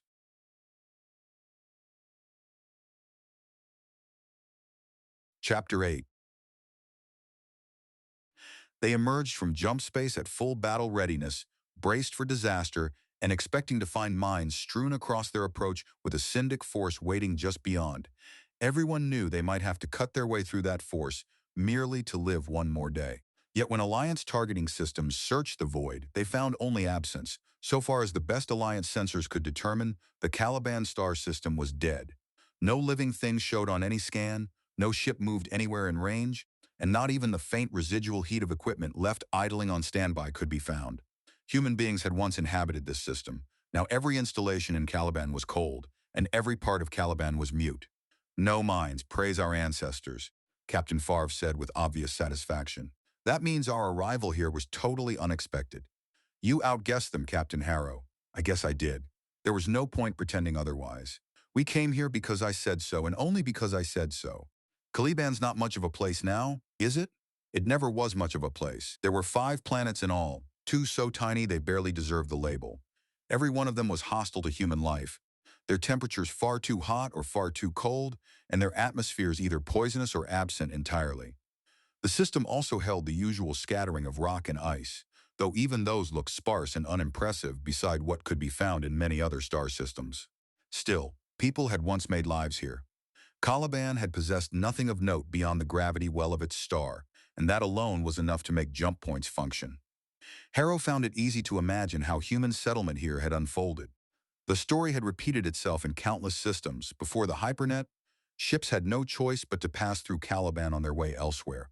Because ships came through, shipyards would have been built one, then perhaps two or three to handle repairs, routine maintenance, emergencies, and supply needs for passing traffic, as well as service the local craft that moved workers and families around the system. Those shipyards and those families would have needed shops, services, and all the ordinary things people required, so little towns would have taken shape in a few scattered places. Hidden beneath the surface of some airless world or tunneled into a large asteroid, they would have offered what small towns always offered. Some arriving ships would have brought cargo or passengers actually meant for Caliban, and naturally there would have been mines, to provide raw materials locally instead of importing every ton from another star. Workers for the mines, a local government to manage the population, and syndic overseers to manage the local government, the rest he knew secondhand. Once the hypernet existed, ships no longer needed to route through Caliban or through the innumerable other systems just like it. Traffic dried up, the yards closed. Without those jobs, the towns began to wither. Once, the only real reason to come to Caliban had been the jump points. After the hypernet, there was no reason to remain. How long had the final stubborn residents held on? Probably not very long. In a syndic system, nearly everyone would have been some sort of company employee, and companies cut their losses long before ordinary people are ready to walk away. There's no one left now. All the installations we can see are cold. No energy usage, no environmental systems working. They shut down everything. I guess the last person who left Caliban remembered to turn off the lights. Measured against the lifespan of a star, humanity had existed here for less than an instant. For some reason, the thought of that brought back the same chill Harrow had felt before, then he forced it away. Every sailor learned early that space was fundamentally alien. Its scale was inhuman, its emptiness inhuman, its lethal indifference inhuman. Everywhere was death except for those few tiny islands in all that void where people could stand barefaced under a world sky and breathe. It isn't good and it isn't bad, the old saying went. It just is. It's too big for us, and we're only here for the blink of eye as far as it's concerned. An old chief had once told Harrow when he was so junior, it almost hurt now to remember it. Someday, any day, it could take you, because even though it doesn't care about us, it'll kill us in an instant if it can. Then, if your prayers to the living stars are answered, you'll get to go live forever in their warmth and light. If not, you'd best make the best of the life you've got. Speaking of which, did I ever tell you about the time my old ship visited Virago? Now that was a party. The memory made Harrow realize he was smiling. He could almost hear the old chief again and the outrageous tales that had followed him through space. Captain Favre, I'm planning on putting the fleet in orbit around Caliban. Please let me know if you have any recommendations regarding the exact orbit. She looked a little surprised. We're going to stay here? Long enough to see what sort of equipment and materials the syndics might have abandoned out here. During the transit from Corvus, he had gone over the condition reports for the fleet, and he had not liked what he saw. Several ships were running uncomfortably low on necessities. None had reached a critical point yet, but home was still very far away, and there was another matter he needed to address, one that required the fleet to be in normal space. It had to be handled before they faced another battle. Favre inclined her head. Good thing the food stockpiles at the Syndic base in Corvus were available. It seems unlikely we'll find much food here. I agree. Harrow considered the possibilities, then ordered the fleet to reduce speed to 100th light and drift inward toward Caliban at a slow pace. That would buy time to assess what the sensors were saying about the abandoned Syndic facilities, time to discover what had been left behind that might still be useful, and time to speak with his ship commanders. Captain Calder called in. I recommend posting some battle cruisers at the jump exit again to guard it. Harrow shook his head. Not this time. I want the fleet together. We can't be positioned to exploit whatever the syndics left in this system and also be positioned to support a force guarding the jump exit. Very well, Captain Harrow. Favre gave him a look he could not quite read. Calder never liked Admiral Brandt, you know. I didn't know. He didn't think Brandt made wise decisions. It's interesting to see Calder agreeing so readily to your decisions. Harrow's smile tightened. I guess I haven't made too many mistakes yet. Farve grinned, then shifted her attention to a fresh message appearing on her display. My operations officer recommends we take up position in the system at this orbital location. Harrow leaned over to examine it, seeing a point about 2 light hours inward from the jump exit. He checked that location against the orbits of the already identified Syndic facilities, then nodded. Looks good for now. Let's head for there. Please let the other ships know the orbit we're planning to take up and that they should maintain formation on Tempest. Yes, sir. Farve began issuing the required orders while Harrow bent over his own display and studied the incoming information. He had only just begun reviewing the reports on the known Syndic facilities, and realizing that in most cases he would have to send inspection teams down to learn what was truly there, when a call came in from Atlas's commanding officer. Great, now what's wrong? But the face that appeared showed neither alarm nor strain. Atlas's captain looked far younger than Harrow thought such responsibility ought to permit, yet he carried himself with an easy confidence and spoke the same way. Greetings, Captain Harrow. Greetings. Is this about a problem with Atlas? No, sir. We're making more progress on the damage every day and have full propulsion capability back. That news drew an actual smile from Harrow. That's a relief. I have to admit that Atlas has been on my mind a lot. Atlas's captain caught the meaning at once and made a dramatic flinching motion. We appreciate the efforts of our many escorts in keeping us safe. Well, relatively safe.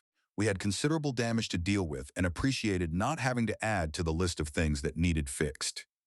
Harrow grinned outright now. The absence of any threat in Caliban had put him in better spirits than he'd been in for some time. I can understand that. You've done a great job repairing your ship. What can I do for you now? I'd like to offer a suggestion and a request. A small display window appeared, showing a map of the Caliban system. We've been able to confirm that there were mining facilities here. Yeah. All shut down like everything else, of course, yes. But assuming they're intact, I've got people who ought to be able to reactivate the automated mining equipment. From the looks of things, Caliban's inhabitants never could have made a big dent in the supply of metals in the system, and we could really use those metals to fabricate new parts and weapons for the ships of this fleet. Harrow leaned back and gave the proposal some thought. Can you refine whatever ore we get, or would we need to reactivate Syndic metal handling facilities? Atlas captain flicked one hand dismissively. Not a problem, sir. I'm certain of it. Some of the mines we've spotted are on asteroids.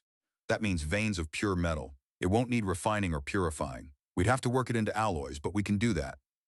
How long? How long to reactivate the mines, get the metal out, and get it loaded on Atlas? And I assume some of the other auxiliaries can use it, too. For the first time, the confidence of Atlas's commander wavered. If everything goes perfectly, I can have metals coming aboard in 1 week. And yes, there are other ships in the auxiliary force that can use the metals as well.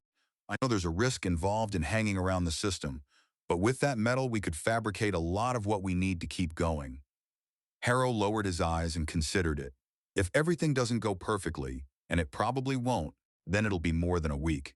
Unfortunately, I have no real idea how long it'll take the Syndics to realize we went to Caliban, and how long after that to get a significant combat force here, so it'll be a gamble. But I was planning to spend some time in this system anyway. And if I don't take this gamble, who knows when we'll have another opportunity to resupply the workshops on those auxiliaries. Speaking of the auxiliaries, who's in command of that division of ships? Who should have been the one calling me with this suggestion? Harrow touched a few controls and felt a small surge of satisfaction when the system responded properly and the information he wanted appeared. One last question. I understand the commander of the Auxiliaries Division is Captain Hessler of the Wraith. Why isn't he making this proposal on behalf of all the ships that can benefit? He was sure he saw a flicker of guilt cross Atlas's captain's face. Captain Hessler is very busy, sir. There are many issues demanding his immediate attention. I see. At least I think I do. Very well. Start preparations for putting this plan of yours into motion. Let me know before you launch any teams to physically check the mining facilities. Aye, sir. For a few moments, Harrow kept looking at the empty space where the image had been, weighing his choices. Then he shrugged and opened a direct call to Captain Hessler. The bridge watch aboard Wraith answered at once, but Hessler himself took a long time to appear, and when he finally did, he looked irritated. He clearly had many years in service behind him. His uniform showed it too, with a peculiar combination of meticulous pride in the display of his decorations and sloppiness in how the uniform itself was worn. Yes? What is it? Harrow could not help noticing that for all Hessler's aggressive bearing, none of those decorations were for valor in battle. Keeping his face neutral, he lifted one eyebrow. Captain Hessler, this is Captain Harrow, the fleet commander. I know that. What do you want? Give me much more talk like that, and I'll want you strung up by your heels. I need a recommended course of action regarding reactivating the shut-down Syndic mining facilities in order to get raw materials for the auxiliaries. Hessler's mouth twisted with annoyance. It'll need study, say 1 month.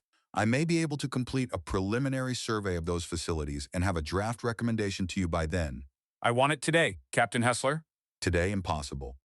Harrow let a beat pass, but Hessler made no effort to propose anything else. What are Wraith's highest priority needs at this moment? Hessler blinked as if the question had caught him flat-footed. I can have that to you within a few days, perhaps. You're commanding officer of Wraith. You should know that off the top of your head. I have many responsibilities. You and I obviously do not view the responsibilities of a division commander in the same light. You and I obviously don't view who's in command of this fleet in the same light. Still, Harrow kept his expression even despite the anger heating inside him. Thank you, Captain Hessler. He cut the connection, fully aware the abrupt ending would infuriate Hessler, then sat for a while staring at nothing. If the man spoke to superiors like that, it took little imagination to guess how he dealt with officers beneath him. A commander with that manner might still be tolerable if he were exceptionally capable, but not if he was ineffectual and unwilling to respond to direct orders. Plainly, Hessler had to be removed. The difficulty was how to do it.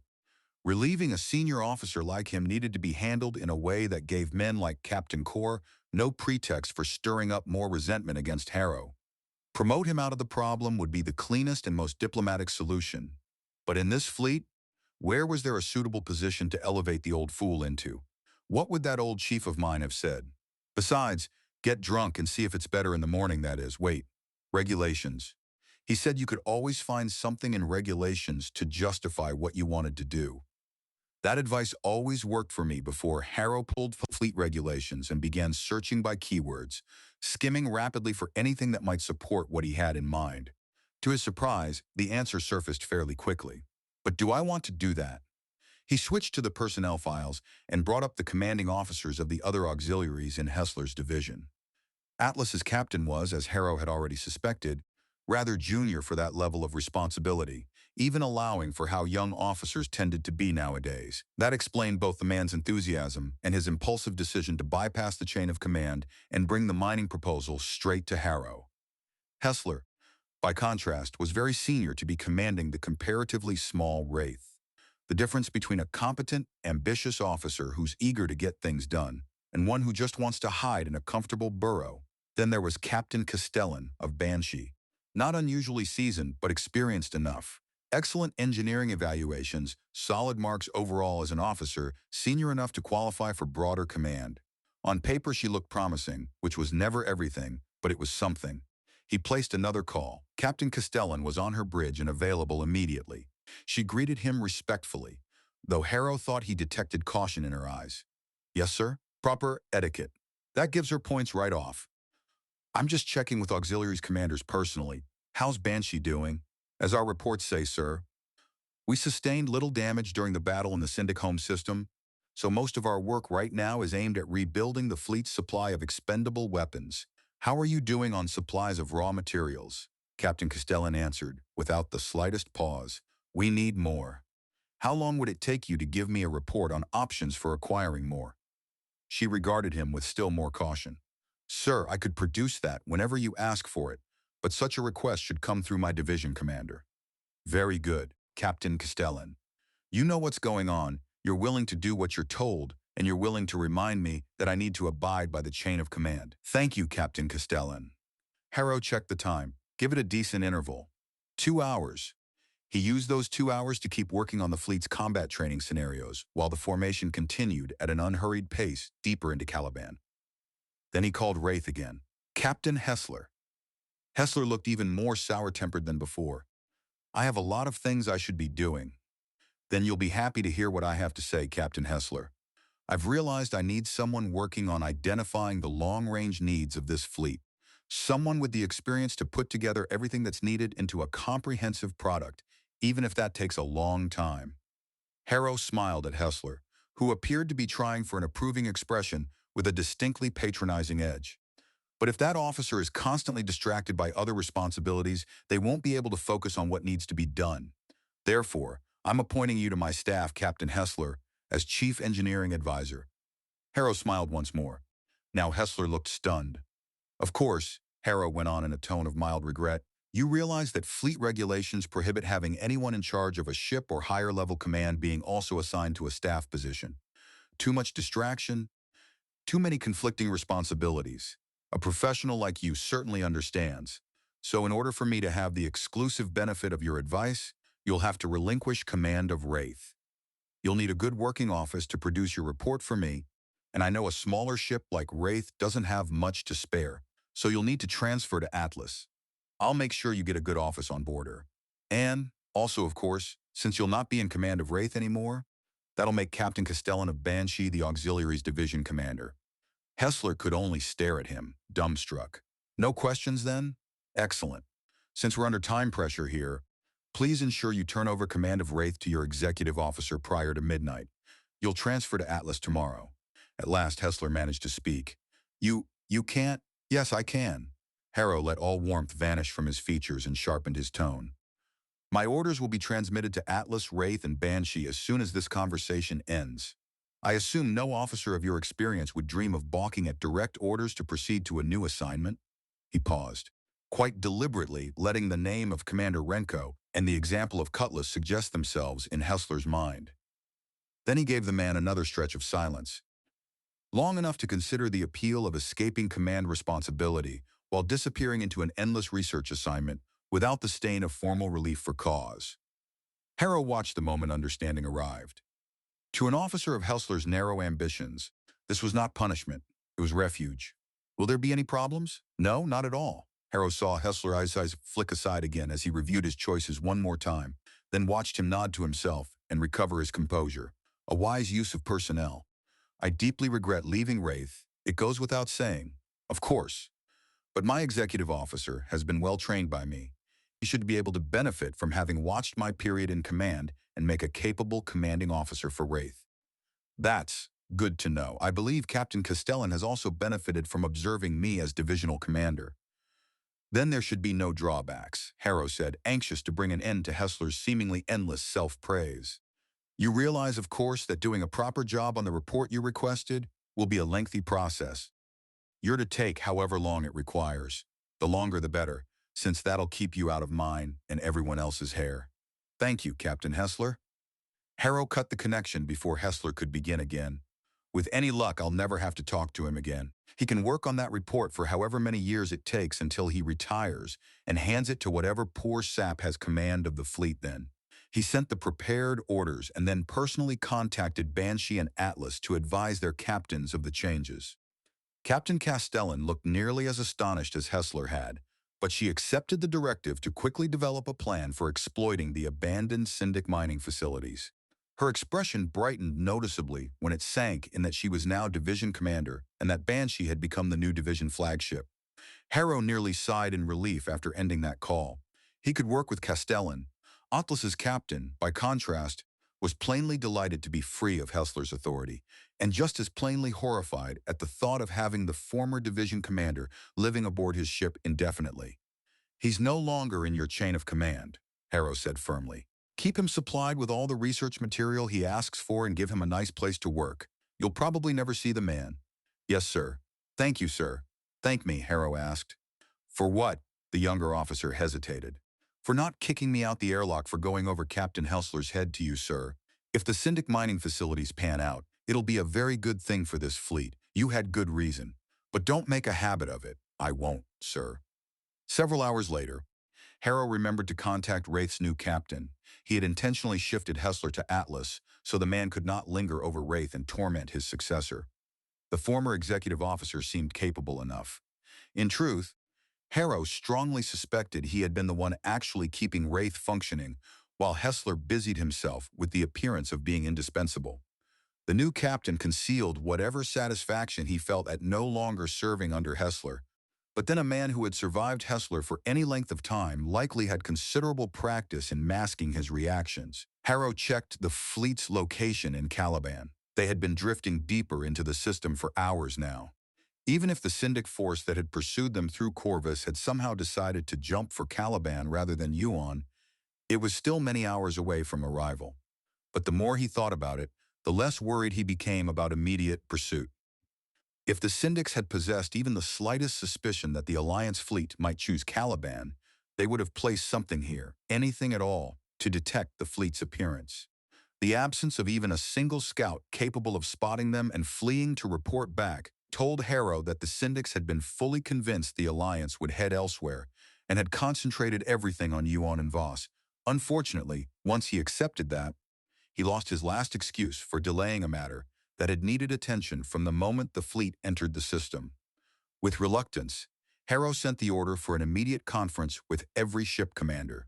The meeting room felt cavernous again, the table stretching away so far that Harrow wondered how long it would take mere dislike of gathering here to harden into outright hatred. The virtual system made it absurdly easy to convene everyone, but Harrow was coming to understand that it also made meetings far more difficult. Anyone could attend without inconvenience, and anyone could decide to stir the water. The software recognized every request to speak, whether Harrow wanted to hear it or not, and he could not arrange the timing to inconvenience the captains most likely to oppose him. So here we all are again. One big happy family. Harrow avoided looking toward Captain Solari, certain she was aiming one of her acid stares at him already. I wanted to inform you all that my intentions are to remain in Caliban for a while. We may be able to find useful materiel here, and there's little to no chance of rapid Syndic pursuit, as expected. Solari cut in immediately. If the Syndics show up here, will the Alliance fleet run away again? He turned a bland expression on her, hoping its very lack of emotion might unsettle her. We didn't run away at Corvus, we declined battle. It's the same thing, and to a numerically inferior force. Harrow tried to read the room, looking from one captain to the next. Too many faces seemed to hold sympathy for Solari's argument. The reaction confused him, but he could not mistake it. If I may remind Captain Solari, our sole purpose in Corvus was to transit the system in order to reach another jump point. I saw no reason to allow an inferior Syndic force to divert us from our intended plans. They believe we ran from them. Harrow shook his head and allowed himself the briefest smile. The Syndics believe a lot of ridiculous things. To his relief, laughter answered from many places around the table. He had spent time thinking through how to handle any challenge over Corvus, and belittling the importance of the pursuing Syndic force had seemed the best way to frame it. Solari colored with anger, but before she could cut back in, Captain Corey did it for her. The fact remains that the Syndics surely believe we were scared of fighting them. Harrow lifted one eyebrow. I wasn't scared of the Syndics. He left the words hanging for a moment while Corey glared at him. I don't believe in letting the enemy dictate our actions. If we'd turned to fight a battle simply because we were concerned about what the enemy would think, then we'd be letting them determine our course of action. He gestured first toward Solari, then Corey. I will remind you both that the Syndics knew we'd gone to Corvus. That was the only system we could reach from the jump point we'd used in the Syndic home system. He had almost said escaped, but that would only feed the accusation that the fleet had fled battles, though it was entirely true. That force coming after us was surely only a first wave. There would have been more right behind them. What would we have done with our damaged ships when that second wave appeared? We had no safe harbor in a Syndic system. Any damaged ships would have been doomed along with their crews. How would that serve our cause? How would that serve the people we command? Would you fight a battle to the death of this fleet in an insignificant star system simply out of pride? Solari only glared back in silence, but Corey shook his head. Pride is why this fleet fights. It holds us together. Without pride, we are nothing. His tone made it plain that Harrow ought to have known that, and that not knowing it was, in Korra's view, incomprehensible. Harrow leaned toward Korra's image, aware that his anger was no longer fully hidden. This fleet fights for victory, not pride. It is held together by honor and courage, the belief in what we fight for and the belief in each other. Pride is nothing by itself, nothing but a weapon in our enemy's hands, a weapon he will gladly use to help bring about our destruction. The room went still. Deep in Corey's eyes, Harrow thought he saw a gleam of satisfaction, as if the man believed he had gained ground by forcing this exchange. Harrow forced himself back under control. He could not afford a loss of temper. He looked down the great length of the table at the many captains displayed there, trying to read whether he had hurt his position, and unsure what better answer he could have given. If I may continue, the syndics don't know we've come to Caliban.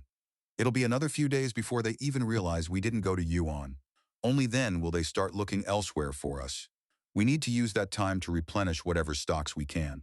Our auxiliaries, he said with a nod toward Captain Castellan's place, are going to see what raw materials they can gather, while they also devote time to manufacturing more of the things this fleet needs and getting it distributed to the ships that need it. Captain Castellan's in charge of the auxiliaries division? What happened to Captain Hessler? Another officer asked. He looked at Castellan in puzzlement rather than hostility. Captain Hessler has been assigned to assist me with a long-range assessment of this fleet's needs, Harrow said. He's transferring to Atlas. I heard Hessler had been relieved of command. A different officer said challengingly, word travels fast. That hasn't changed since my time. Harrow turned his attention back toward Castellan. Fleet regulations prohibit having an officer serve as a ship's commanding officer and in a staff assignment. Therefore, I was required to give command of Wraith to Captain Hessler's executive officer. Captain Hessler, Harrow added, agreed with all of these changes. Castellan, not accustomed to becoming the center of attention at meetings like this, merely nodded. Will Captain Hessler say that if he's asked? The same officer pressed. If you don't regard my own statements as sufficiently reliable, Harrow said dryly, feel free to contact Captain Hessler. But I should advise you that he's likely to tell you he's too busy to deal with many interruptions. Smiles spread around the table. As Harrow had expected, a great many commanding officers had been obliged to work with Hessler while he headed the auxiliaries, and all of them understood the sting hidden inside Harrow's near-polite remark. The challenger saw the smiles as well, and plainly understood that there would be little support for making an issue of Hessler's reassignment. That's fine. I just wanted to be sure, that's all. Good. Harrow let his gaze move slowly around the table. Judging from most expressions, he had kept hold of the fleet for the moment, but too many seemed to be sympathetic to what Corey was saying. Why? They're not stupid. But too many seem very unhappy that we didn't fight at Corvus. Common sense and simple smarts be damned. All right, if they want to fight, they'll need to learn how. We're going to do something else while we're here. Every eye stayed on him, some expectant, some guarded. I've had the opportunity to watch the fleet in action. He now needed every scrap of diplomacy he possessed. He wished he trusted Renzi enough on internal fleet politics to have used her help in framing this. The courage of the personnel and the capabilities of the ships of this fleet are truly impressive. You have much to be proud of, he added. That last line on impulse, trying to seize back the ground Corey had tried to claim on the matter of pride. Our goal isn't just victory in battle. It's inflicting the heaviest possible losses on the enemy while suffering the fewest possible losses ourselves. There are things we can do to maximize our ability to win those kind of victories. The caution remained plain on the faces of his commanders. Harrow brought up another display, showing battle formations he had practiced long ago, the old methods of coordinating groups of ships to converge at decisive moments. He had spent a long time considering how to tell them that, as it stood, they did not know how to fight a battle properly. Coordination, teamwork, and ship formations that allow us to take the best advantages of those qualities. It takes a lot of practice to carry these off right, but the payoff will be that the syndics won't be prepared to defend against them. We can put ships in those formations, someone objected. But they're worse than useless without someone who can coordinate action across light minutes in the face of an enemy who's acting and reacting. That's the problem. It always gets too difficult with the time-late information. We've got the basic concepts laid down in tactical guides, but nobody actually knows how to work those formations anymore. Commander Linnea of Maelstrom spoke for the first time. That's been true, but I believe we now have someone who does know how to do that, someone who learned it a long time ago. She gave Harrow a grim smile. He saw recognition move down the virtual length of the table like a wave. Even Cora and Solaris seemed, for the moment, deprived of any immediate response. Time to seize the moment. We can do this. It'll take work. We're going to run simulations and exercises while we're in this system. Practice fleet engagements. Yes, there's some tricks I know that don't seem to have survived to this point in the war. I can show them to you, and then we can all surprise the syndics. Though a few faces still showed skepticism, most of the ship commanders looked interested now and relieved. We'll go through formations, practice battles, maneuvering. At the words practice battles, more of them visibly brightened, as if Harrow's focus on preparing for combat answered worries they had not fully voiced. I'll set up a schedule for those, Harrow continued. It'll be intense, because I don't know how long we'll have to practice. Any questions? Where are we going from here? Captain Volkov asked. That's still under consideration. As you know, we've got several options. Then you're not worried about having to leave Caliban in a hurry? Volkov gave him a look that plainly said he already knew what Harrow would answer. Harrow smiled slowly back, grateful for the opening. We'll leave Caliban when we damn well feel like it, Captain. A rough cheer broke out around the table as most of the ship commanders voiced approval. Harrow held on to his smile, though underneath it he felt profound relief. He had apparently managed to tell them they required a great deal of training without bruising their sense of themselves or their competence. That's all. I'm working out the schedule for combat exercises and will transmit it to all ships when it's ready. Captain Favre rose, gave Harrow a nod, and departed at once, already scanning her data pad for whatever Tempest captain needed to handle next. The images of the other commanders began blinking out just as quickly as they hurried away to brief their own subordinates on the meeting's results. Harrow fixed his attention on one officer and lifted a hand to stop him. Captain Calder, a private word, if you please. Calder inclined his head, and his image moved toward Harrow while the few remaining figures vanished one after another, like bubbles popping in rapid succession. As they disappeared, the room seemed to contract back to its true size. Yes, Captain Harrow? Harrow rubbed the back of his neck, trying to settle on the right way to phrase the question. I'd appreciate your assessment of something. During that meeting, there was talk of pride and of us refusing to engage at Corvus. How do you feel about that? Calder tilted his head slightly as he regarded Harrow. You particularly value my opinion? I cannot claim to be representative of the opinions of all of the other captains in the fleet. I know that. I'd like to know what you think, and what you think the others think. Very well. One corner of Calder's mouth lifted. I understood what you said of pride, but you must understand that pride is one of the touchstones of this fleet. I never said they shouldn't be proud. Harrow flung up his hands in irritation. This time both corners of Calder's mouth twitched as if he saw some faint amusement in the situation. No, but the importance of pride cannot be discounted. There have been times, Captain Harrow, when our pride was all that kept us going. Harrow shook his head and looked aside. I respect you far too much to think that empty pride is the only motivator you could call on. I think what you call pride is something much more than that. Belief in yourselves, perhaps, or perseverance in the face of adversity. Those are things to be proud of. That's not the same as being proud, Calder sighed. I fear we've lost the ability to distinguish between those things, lost it somewhere along the way from your time to now. War warps things, and human minds are far from the least of the things it twists. Then do you also think we should have engaged the syndics in Corvus? No, absolutely not. That would have been foolish for the reasons you pointed out. But, Calder paused. May I speak frankly? Of course. I'm asking you this because I trust you to speak the truth to me. Again, Calder produced that fleeting smile. I can't claim to always know what truth is. I can only tell you what I believe it to be. You must understand that while most of the commanding officers in the fleet believe deeply in Black Cale Harrow, many wonder if you are still that man. Patience, he added as Harrow started to answer. I understand you never were that man, but they look for the qualities of Black Cale Harrow in your actions. Harrow considered that in silence for a moment. And if they don't see what they think of as Black Cale's qualities in me, they will question your ability to continue in command of this fleet. Calder said bluntly, since your assumption of command, there have been those who have spread rumors that you are a hollow man, damaged by the long period of survival sleep, an empty, wasted vestige of the great hero.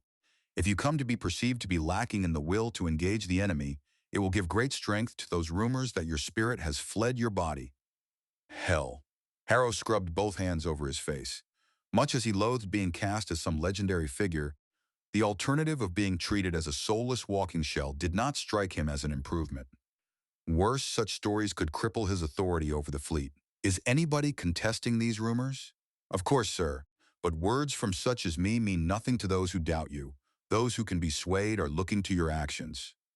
Harrow threw up his hands once more in frustration. I can't fault that on principle, can I? I won't ask you who those rumor mongers are, because I'm sure you wouldn't tell me. Captain Calder, I took this command to get the fleet home. If I can do that without fighting a big engagement, it'll mean I did that without losing any more ships. Calder studied him for a long moment. Captain Harrow, getting the fleet home is hardly an end in itself. I won't pretend that it's not a matter of great importance, but the fleet exists to fight. The Syndics must be defeated if this war is to end. Any damage we can do to them on our way home will benefit the Alliance.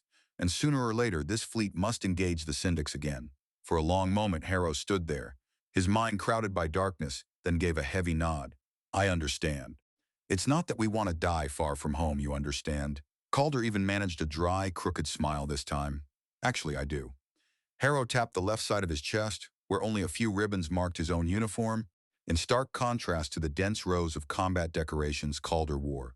Among them, the pale blue of the Alliance Medal of Honor stood out unmistakably, awarded for Harrow's so-called last battle in honor he still felt he had not deserved, though regulations required him to wear it. You've all grown up with this. Fighting and dying is something you accept as a fact of life. My mindset's still back a century ago, when peace was the norm and all-out war only a possibility. For me, combat was a theory game, where the referees would tote up points at the end to decide winners and losers, and then everybody would go have drinks together and lie about how brilliant their tactics had been. Now it's all real. Everything at Grendel happened so fast that I didn't have time to think about being in a war. He grimaced. Your fleet is far larger than the fleet that existed in my time. I could, in one battle, lose more sailors than were in the entire fleet I knew. So I'm still adjusting to this, to being thrown into a very long-lived war.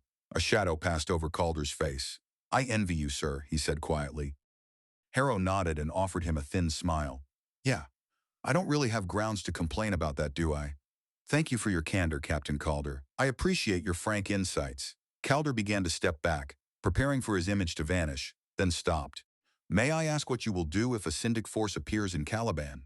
Evaluate my options and choose the best one based on the exact circumstances. Of course, I am sure you will make a spirited decision, sir. Calder saluted, and then his image vanished. Left alone once more in a room where almost no one had truly been present, Harrow spent a long time gazing at the star display still suspended above the conference table.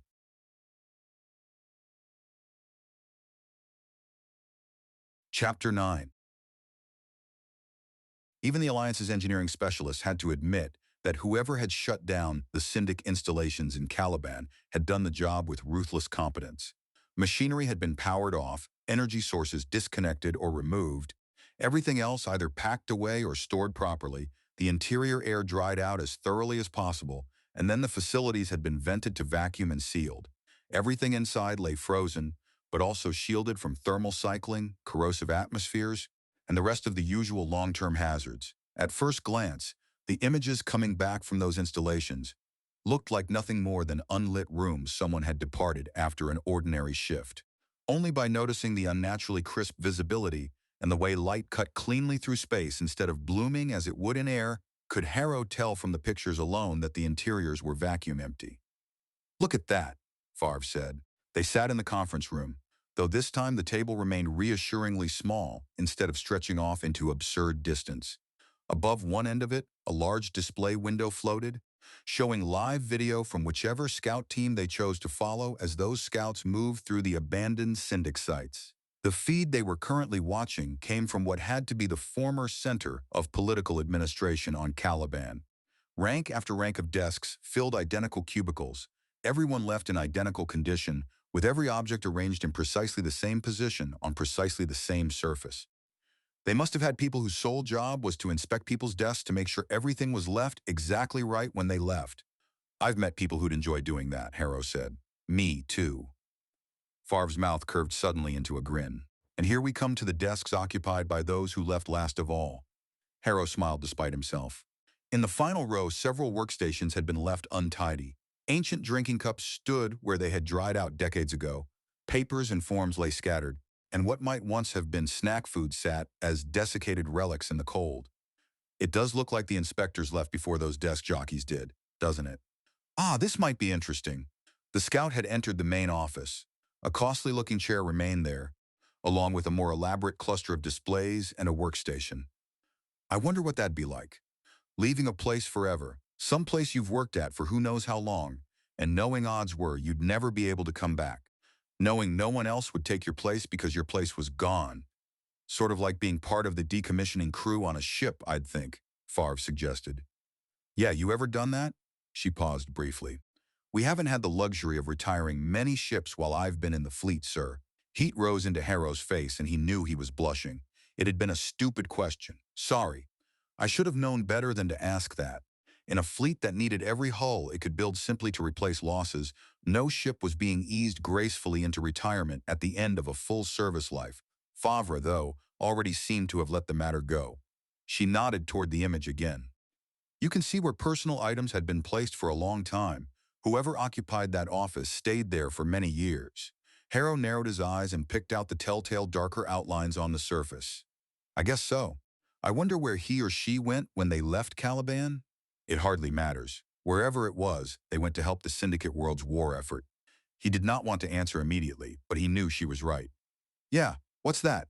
Favre frowned at the same object that had caught Harrow's eye, a flat white rectangle lying on the desk. The scout they were watching moved carefully around until he could bring it into view. It's a note, he reported, faded but readable. He leaned closer. Standard universal script. To whom it may concern. The left side, Ross sticks. The cough maker's timer does not work. There's sweetener and coffee in the right desk drawer. Take care of everything. The scout straightened. I can't read the signature. Favor's grin reappeared, then slowly faded away. Captain Harrow, for the first time I can remember, I actually wanted to have met a syndic. Whoever wrote that note seems like someone I could like. She went quiet for a moment. I've never thought of any syndic as someone I could like. Harrow nodded slightly. Someday, our ancestors willing, this war will end, and we'll get a chance to know the syndics as people again. From what I know of this war, I don't imagine you've much interest in that, but it's necessary. We can't let hatred rule our relations with the syndics forever. She weighed his words before answering. Or we'd be no better than they are. Just as you said about our treatment of prisoners. In a way, yeah. He touched the communications control to speak to the scout. Can you tell yet how long ago they shut this place down? The scout gestured toward the note. The date on this uses the syndic calendar. Just a moment, sir, while I run a conversion. After a short pause, he spoke again. 42 years ago, sir, if we assume this date is accurate. That coffee they left behind won't taste too fresh, I'm afraid, but it'll probably still be better than what they serve on our ships. You've got a point there, thanks. Harrow released the comm control and turned to Favre. 42 years ago. Whoever it was who wrote that note may well be dead by now. It's not as if there was a realistic chance of meeting the person, Favre said dismissively, sounding as though she had already decided the lost possibility was not worth dwelling on. Captain Harrow?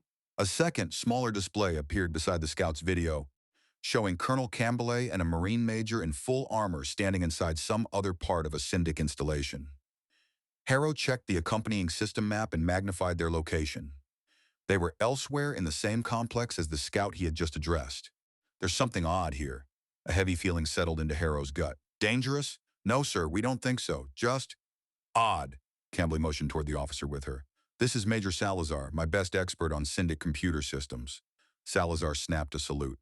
He tells me that not only have the data files for the syndic systems been wiped clean and backup storage devices taken, but the operating systems have also been totally removed. Harrow considered that. That's odd. Yes, sir, Major Salazar said. There's no sense in it. Why remove the operating systems? We've got copies of syndic code that have been acquired by various means, so we can get the stuff working again. And not having operating systems loaded and configured would make it that much harder to get things going for any syndics who came back. The syndics know we've got copies. They know we've got copies of stuff a lot newer than what used to be on these antiques, sir. Those antiques are likely younger than I am. You can't think of any reason they would have wiped the operating systems? Salazar looked uneasy. There's only one reason I could think of, sir. Which is? Harrow asked. Sir, Salazar said reluctantly. They would have removed the operating systems if they were worried about someone besides us accessing these systems after they were abandoned. Someone they didn't think would have copies of their code. Someone besides us? Harrow looked from Favre to Campbell. Who? A third party. Favre answered first. There isn't any third party. There's us and the planets allied with us, and there's the syndics. There isn't anyone else. There's not supposed to be anyone else, Campbell said. But it appears the syndics were worried about someone who didn't have access to software that any human could be assumed to have. You're not suggesting intelligent non-humans, are you? Favre demanded. We've never found any. Campbell shrugged. No, we haven't. But we don't know what's on the other side of syndic space. They walled that off from us for so-called security reasons even before the war began. Harrow turned to the star display.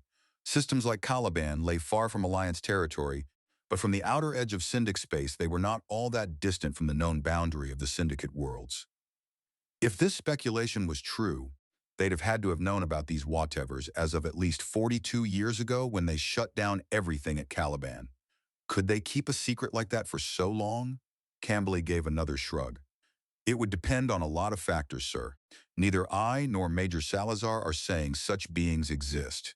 We're pointing out that this is the only explanation we've been able to come up with for what the syndics did when they left Caliban. If there were such things out here, Favre said, pushing back against the idea, wouldn't we have run into them? Maybe we will, Harrow said. Are there any fleet procedures for dealing with non-human contact? Favre looked honestly perplexed. I don't know. There's never been any call for them, so I don't know of anyone who's looked into it. Maybe something exists, but it'd be really ancient from before the war. Harrow assumed he managed not to react visibly to that last remark, because Favre kept going as if nothing had happened. In any case, how could these non-human intelligences reach Caliban if the syndics didn't want them to? Caliban isn't next door to the syndic frontier. Colonel Campbell looked faintly apologetic, but continued anyway. If there were non-human intelligences out here, they might have a different means of faster-than-light travel. Right now, humans have two such means. There could be other means, and one of those might make Caliban accessible from the syndic frontier. But I'm not saying that's the reason for the syndic's actions. I'm not saying non-human intelligences exist or have been encountered by the syndics. I'm just saying that's the only explanation we've been able to come up with that makes any sense at all for what the syndics did here. Harrow nodded. Understood, Colonel. I appreciate your sharing that idea, even though, as you say, there's no certainty at all to it. But you're telling me that we can get any of the syndic systems running again despite what they did. Major Salazar smiled with easy confidence. Yes, sir. If you want it up, we can get it working. You're talking to the scout teams from the fleet auxiliaries? Yes, sir. There's a team from Wraith with us here making an assessment on whether this site holds anything we can use. Good. Thanks for your information. The smaller window disappeared, leaving only the live feed of the Alliance scout continuing his meticulous inspection of the office. Favre shook her head. I never imagined I'd hear Marines worrying about two-headed aliens from the dark beyond. Harrow smiled, but only briefly. Yet they couldn't find any other reason for what the syndics did. Can you think of a reason? Perversity? Some stupid bureaucrat? People don't always do things for reasons that make any sense. True. Being in the fleet, we know all about that, right? Favre grinned and nodded. I really wouldn't waste time worrying about it, sir. No, I guess not, though frankly that's a lot of work to go to without any good reason. Harrow checked the time. We've got something else to worry about right now. For what had to be at least the 10th time in the last 30 minutes, Harrow bit back an angry remark. The ships assigned to form a block-shaped group off one flank of the main body had become tangled up in some idiotic quarrel over the seniority of their commanders. Instead of going where they had been told, certain ships were trying to force their way into positions already occupied by others. Harrow counted to 5 very carefully, then keyed the comm. All units in formation Bravo. Be advised that everyone will get equal opportunity to engage the enemy. Proceed to your assigned stations. As he watched the wayward ships begin, somewhat sheepishly, to correct course, he considered taking something for the headache building behind his eyes.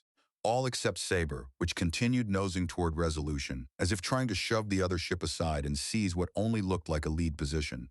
Sabre, did you copy my last? He waited a full minute for a response, but Sabre kept edging closer to Resolution. Fine. Let's see if a little humor will diffuse this without my having to relieve another commanding officer. Sabre, be advised that if you are attempting to mate with Resolution, you might try buying her a few drinks first. Off to one side, Captain Favre nearly choked on her coffee. Sabre did not answer, but finally veered away and headed back toward the station it had been assigned. A moment later, Resolution called in. Alliance Battlecruiser Resolution wishes to report that her virtue remains intact. That got a laugh from Favre and from Harrow as well. Good. That's the sort of thing that indicates morale is okay. For the moment, at least. He watched the rest of Formation Bravo finish sliding belatedly into place and shook his head. Thank goodness I can do this by simulation. I wish I could do it for real too, but I can't afford to burn the amount of fuel reserves that are required. Once the last lagging ships reached their proper positions, Harrow keyed the comm again. All units, I'm going to put your simulated ship movements on automatic for a little while. I want to show you what happens when we employ these two formations in a coordinated fashion. He started the sequence he had written during the passage through jump space. Inside the simulated Caliban system, a heavy Syndic force abruptly appeared near the Alliance formations. Harrow let the scenario play forward, displaying the two Alliance groups rotating into angles that maximized their fire against opposite margins of the incoming enemy. He had intentionally kept this one short, so 20 minutes later the shattered remnants of the simulated Syndic force were running for their lives. Harrow let the pause simulation sit for a couple more minutes before speaking again. There's a couple of points I want to make. First of all, you'll note that when the separate formations are properly employed, it maximizes our capability to employ the most ships and the most firepower against the enemy. You'll notice that every ship in Formation Bravo hit the enemy hard because of the way that formation swept across the enemy flank. Secondly, this scenario I just ran worked because every ship did what it was supposed to do. He studied the simulation's vision of effortless victory. It had been too clean, too simple, but he wanted the lesson unmistakable. If we work as a disciplined fighting force, we can kick the Syndics so hard they won't know what hit them. The simulations and formations we're going to practice over the next few weeks are going to get progressively more complex. But I wanted everyone to know the reason we're doing this. I promise you this fleet can beat any comparable force 9 times out of 10 if we have the same valor, but apply it in a disciplined manner. From the far side of the simulation compartment, Favre flashed him a thumbs up. Harrow nodded back, wishing every one of his ship commanders gave him the same unquestioning loyalty. That's all. The next simulation will be run in 2 hours. I'll see you then. He rose and stretched. I think I can safely predict that within the next 2 days, everyone will be sick to death of running these practice drills. Do you really think we can pull off that kind of maneuvering of independent formations in a time-late data situation involving an enemy who's reacting to our actions? Favre asked. Harrow nodded. Yeah, so you spotted how the enemy force behaved in that simulation? Huh?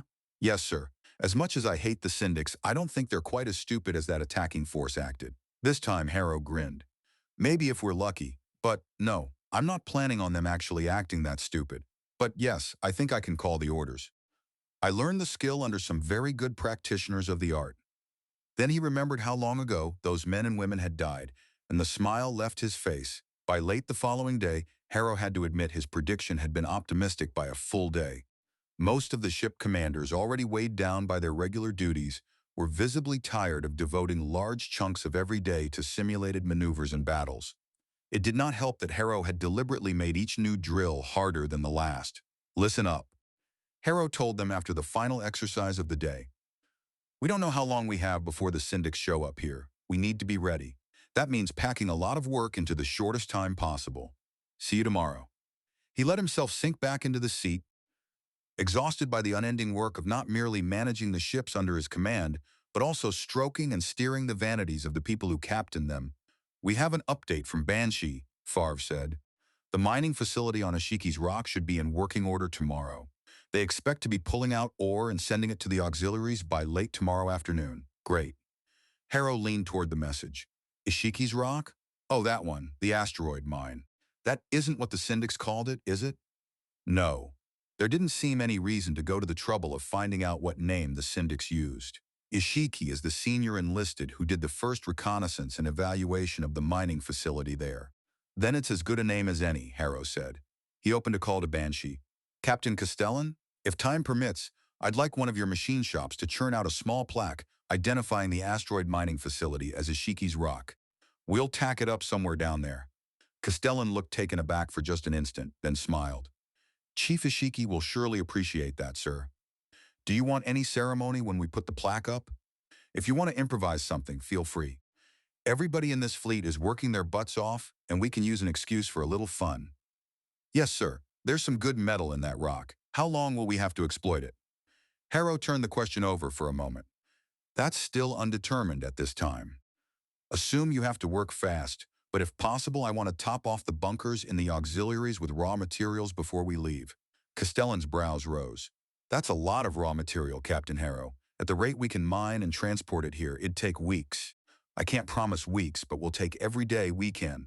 I feel obligated to remind you as well that all the extra mass will adversely affect the maneuvering capabilities of my ships, Atlas in particular since she's the largest.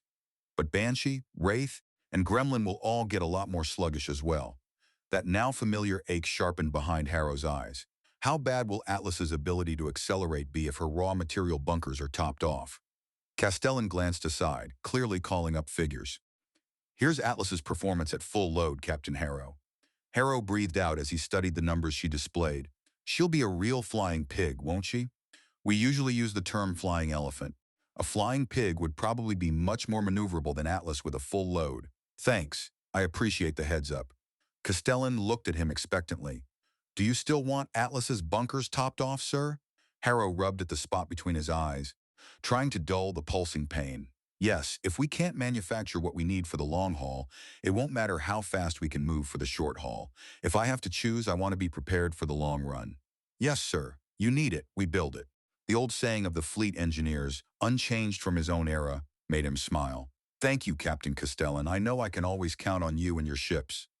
That, in turn, made Castellan smile. He headed back toward his stateroom, still buoyed by the exchange with Castellan and already looking forward to a little time in which he could pretend the fleet was someone else's problem. But someone was waiting outside his hatch. Madam Co-President. Harrow hoped his fatigue and utter lack of appetite for conversation were not too obvious. To what do I owe the honor of your presence? She dipped her head in acknowledgement, then indicated the hatch. I wish to speak to you privately, Captain Harrow. I don't want to seem unwelcoming, but is there another time we can do that? I've been pretty heavily occupied lately. So I've noticed. Renzi gave him an arched look. You've been so heavily occupied that I've been frustrated in my other attempts to meet with you. I would very much like to speak with you now. Harrow managed not to let out too obvious a sigh. Okay, please come in. He let her enter first, then motioned her toward one chair while he dropped himself into another with no ceremony at all. That earned him another of Renzi's looks. You don't seem to be the iron-willed hero of legend today, Captain Harrow. The iron-willed hero of legend is damn tired today, ma'am. What can I do for you? She seemed mildly surprised by the bluntness, but at last took the seat he had offered. My question is a simple one. What are you planning, Captain Harrow? Harrow shrugged. As I've stated every time I've been asked that question, I'm planning on getting this fleet home. Then why are we lingering at Caliban? The woman does have a gift for asking awkward questions. He studied her briefly before answering. We need some time. We're not sitting idle. As I'm sure you're aware, we're getting raw materials to the ships that can use them. Atlas and her sisters are churning out new fuel cells as well as replacements for the equipment we've had damaged or destroyed. And the weapons we've expended. We're getting some major external repairs done to some of our ships that couldn't be accomplished in jump space. We're scavenging through the abandoned installations here for anything we can use. And most important of all, we're training. Training. Renzi's eyes narrowed. For what? As I'm also sure you're aware, Madam Co-President, we're training for combat. The next time we face a large Syndic force, I want this fleet to operate like a military organization instead of an untrained mob of well-intentioned but over-aggressive warriors. Damn. He needed to be careful not to put things to Renzi too bluntly. A phrase like that would be dangerous if it spread. Captain Harrow, I told you when first we met that this fleet is brittle. You agreed with me. How can you now speak of facing a large enemy force? Renzi's voice had flattened and hardened as she went on. Harrow, wishing he could raise shields against the force of her words, merely nodded. I agreed with you then. But brittle metal can be reforged, Madam Co-President. It can be made strong again. To what purpose? Okay. She doesn't trust me at all when it comes to things like this, I guess. Fine. Trust me or not, all she'll get from me is the truth. To get home. I mean that. Look. He leaned far enough forward to key in a command he now knew by memory, then gestured toward the star display that appeared above the table between them. We're a long way from home by system jumps. I can keep trying to outguess the Syndics and try to plan far enough ahead to keep them from trapping us, but I can't count on them never second-guessing me, never getting lucky. That means I can't count on never running into some Syndic force that could hurt us badly. What's going to happen then? If this fleet is still the force I let out of the Syndic home system, It'll run the risk of being broken and destroyed. But, Madam Co-President, if I can teach these sailors to fight smart as well as brave, then we'll be able to fight our way through that Syndic force." She said nothing for a long time, simply watching him with an expression he could not read. At last her voice lost a little of its edge. "You believe you can do this? I hope I can."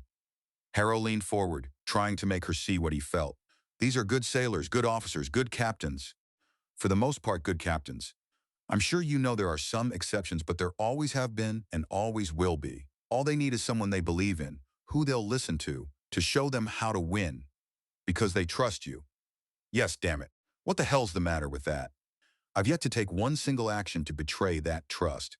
And I never will. Is that an oath, Captain Harrow?" Renzi's voice dropped very soft, but remained razor clear. "Do you swear that on the honor of your ancestors?" Harrow wondered whether she knew about his occasional visits to the ancestral spaces, and assumed she probably had learned as much about them as anyone could. "Of course I do. And the Alliance itself? The elected leadership of the peoples of the Alliance?" Harrow stared at her. "What about them?" Renzi glared at him, and for once exasperation showed openly on her face. "If I only knew whether you were truly naive or simply play-acting, Captain Harrow, you are a figure of legend. What sort of power do you think you will be able to wield if you return to the Alliance with this fleet at your back?" Black Cale Harrow, the paragon of Alliance officers, the hero of the past, the man every Alliance youth is taught to revere, back from the dead with a mighty fleet he has literally saved from total loss. A fleet, you say, will be trained to be far better than other Alliance forces. What will become of the Alliance then, Captain Harrow?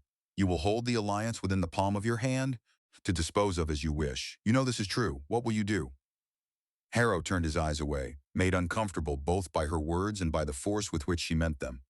I don't know. I hadn't really thought that far. But no. I don't want that kind of power. I don't want to tell the elected leaders of the Alliance what to do. I want to get home. Home for him had vanished a century ago. When this was over, what would remain for him? What sort of life could he possibly step into? I want... What, Captain Harrow? What do you want more than anything?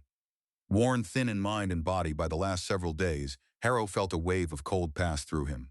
"More than once, Madam Co-President, I have wanted more than anything to have died on my ship a century ago."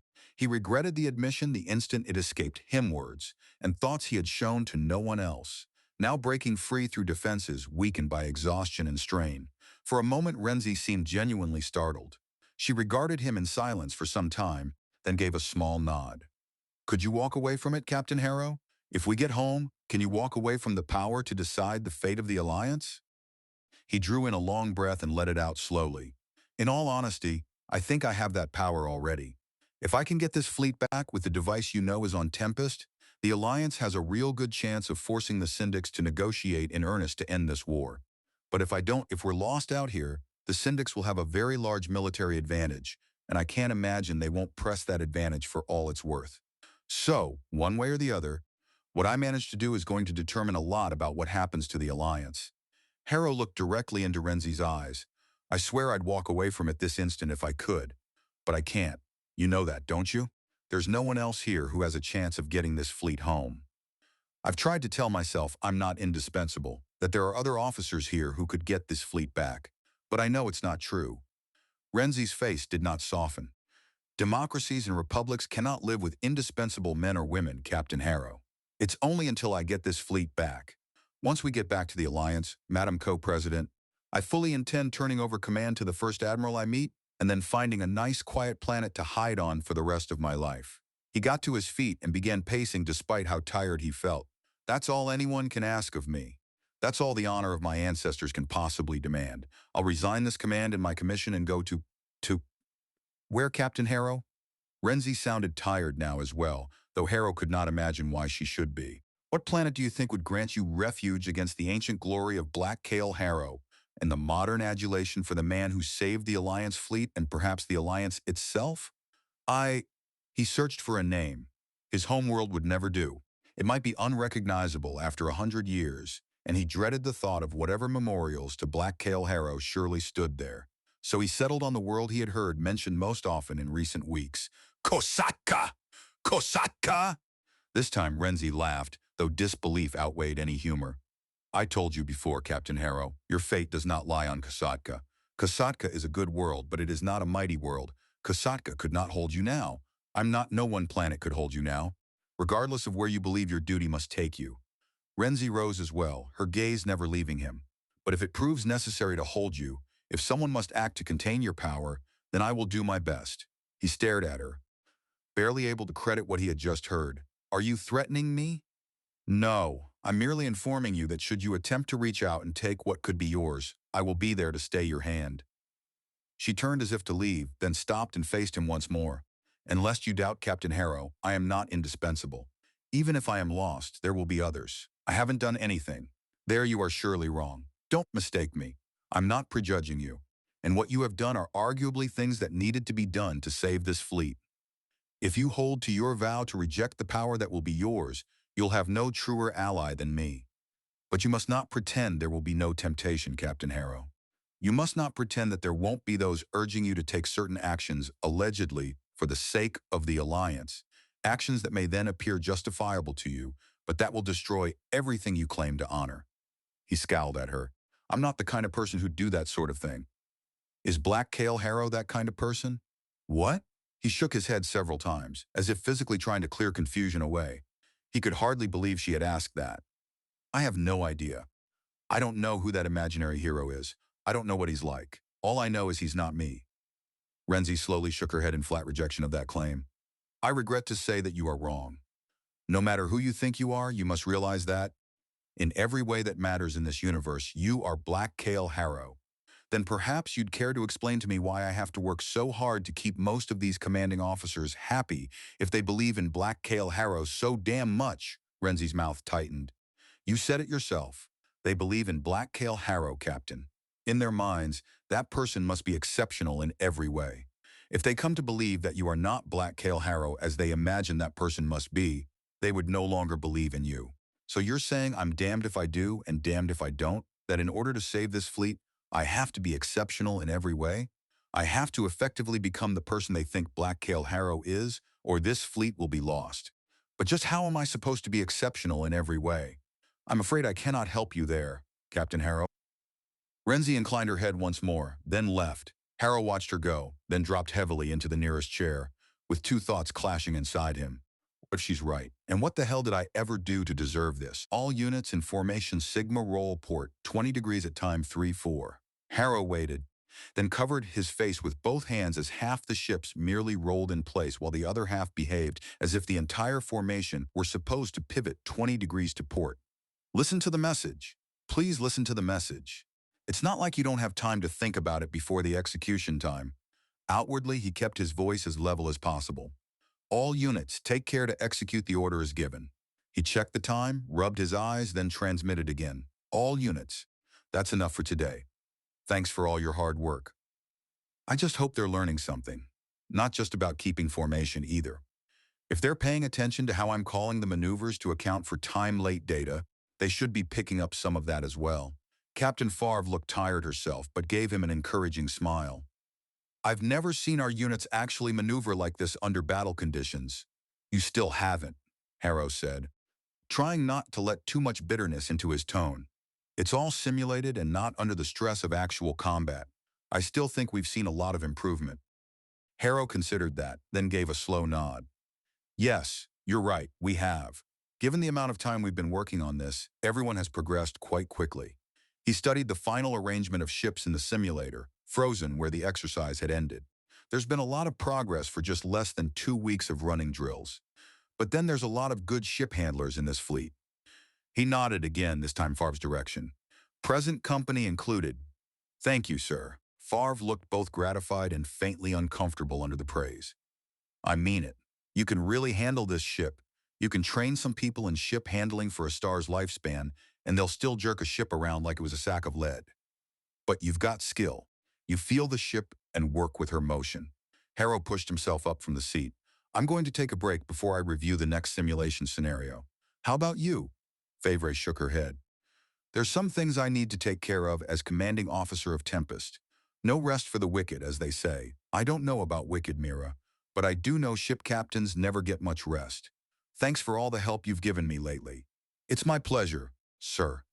She gave him a casual salute and left. Harrow sat down again, briefly wrestled with the urge to simply rest instead of facing his own backlog of responsibilities, and then called up the latest fleet status reports. 3 former Syndic asteroid mines were now in operation, and a satisfyingly large flow of pure metal had reached the auxiliaries, whose workshops continued turning out desperately needed spare parts and replacements for expended weapons.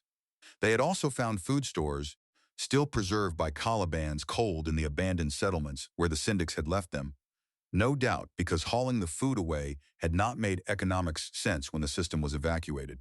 I have a feeling we're all going to get very tired of Syndic food before we get home, especially since they undoubtedly ate the stuff that tasted best first and left the stuff no one wanted. One report noted that scout teams had located a warehouse full of electronic components, some of which could be reworked into materials useful to Alliance systems. Taken altogether, the fleet had made good use of its time in Caliban. Then an internal comm line chimed with sudden urgency. "Captain Harrow, this is Captain Favre. Roger, what's up?" "They're here." Harrow headed for Tempest Bridge as fast as he could. It made little rational sense to hurry. The nearest jump exit lay 2 light hours away. But rational or not, he hurried anyway. He was still settling into his seat when Favre began her report. "Initial sightings indicate the Syndic force is comparable to the one that followed us through Corvus."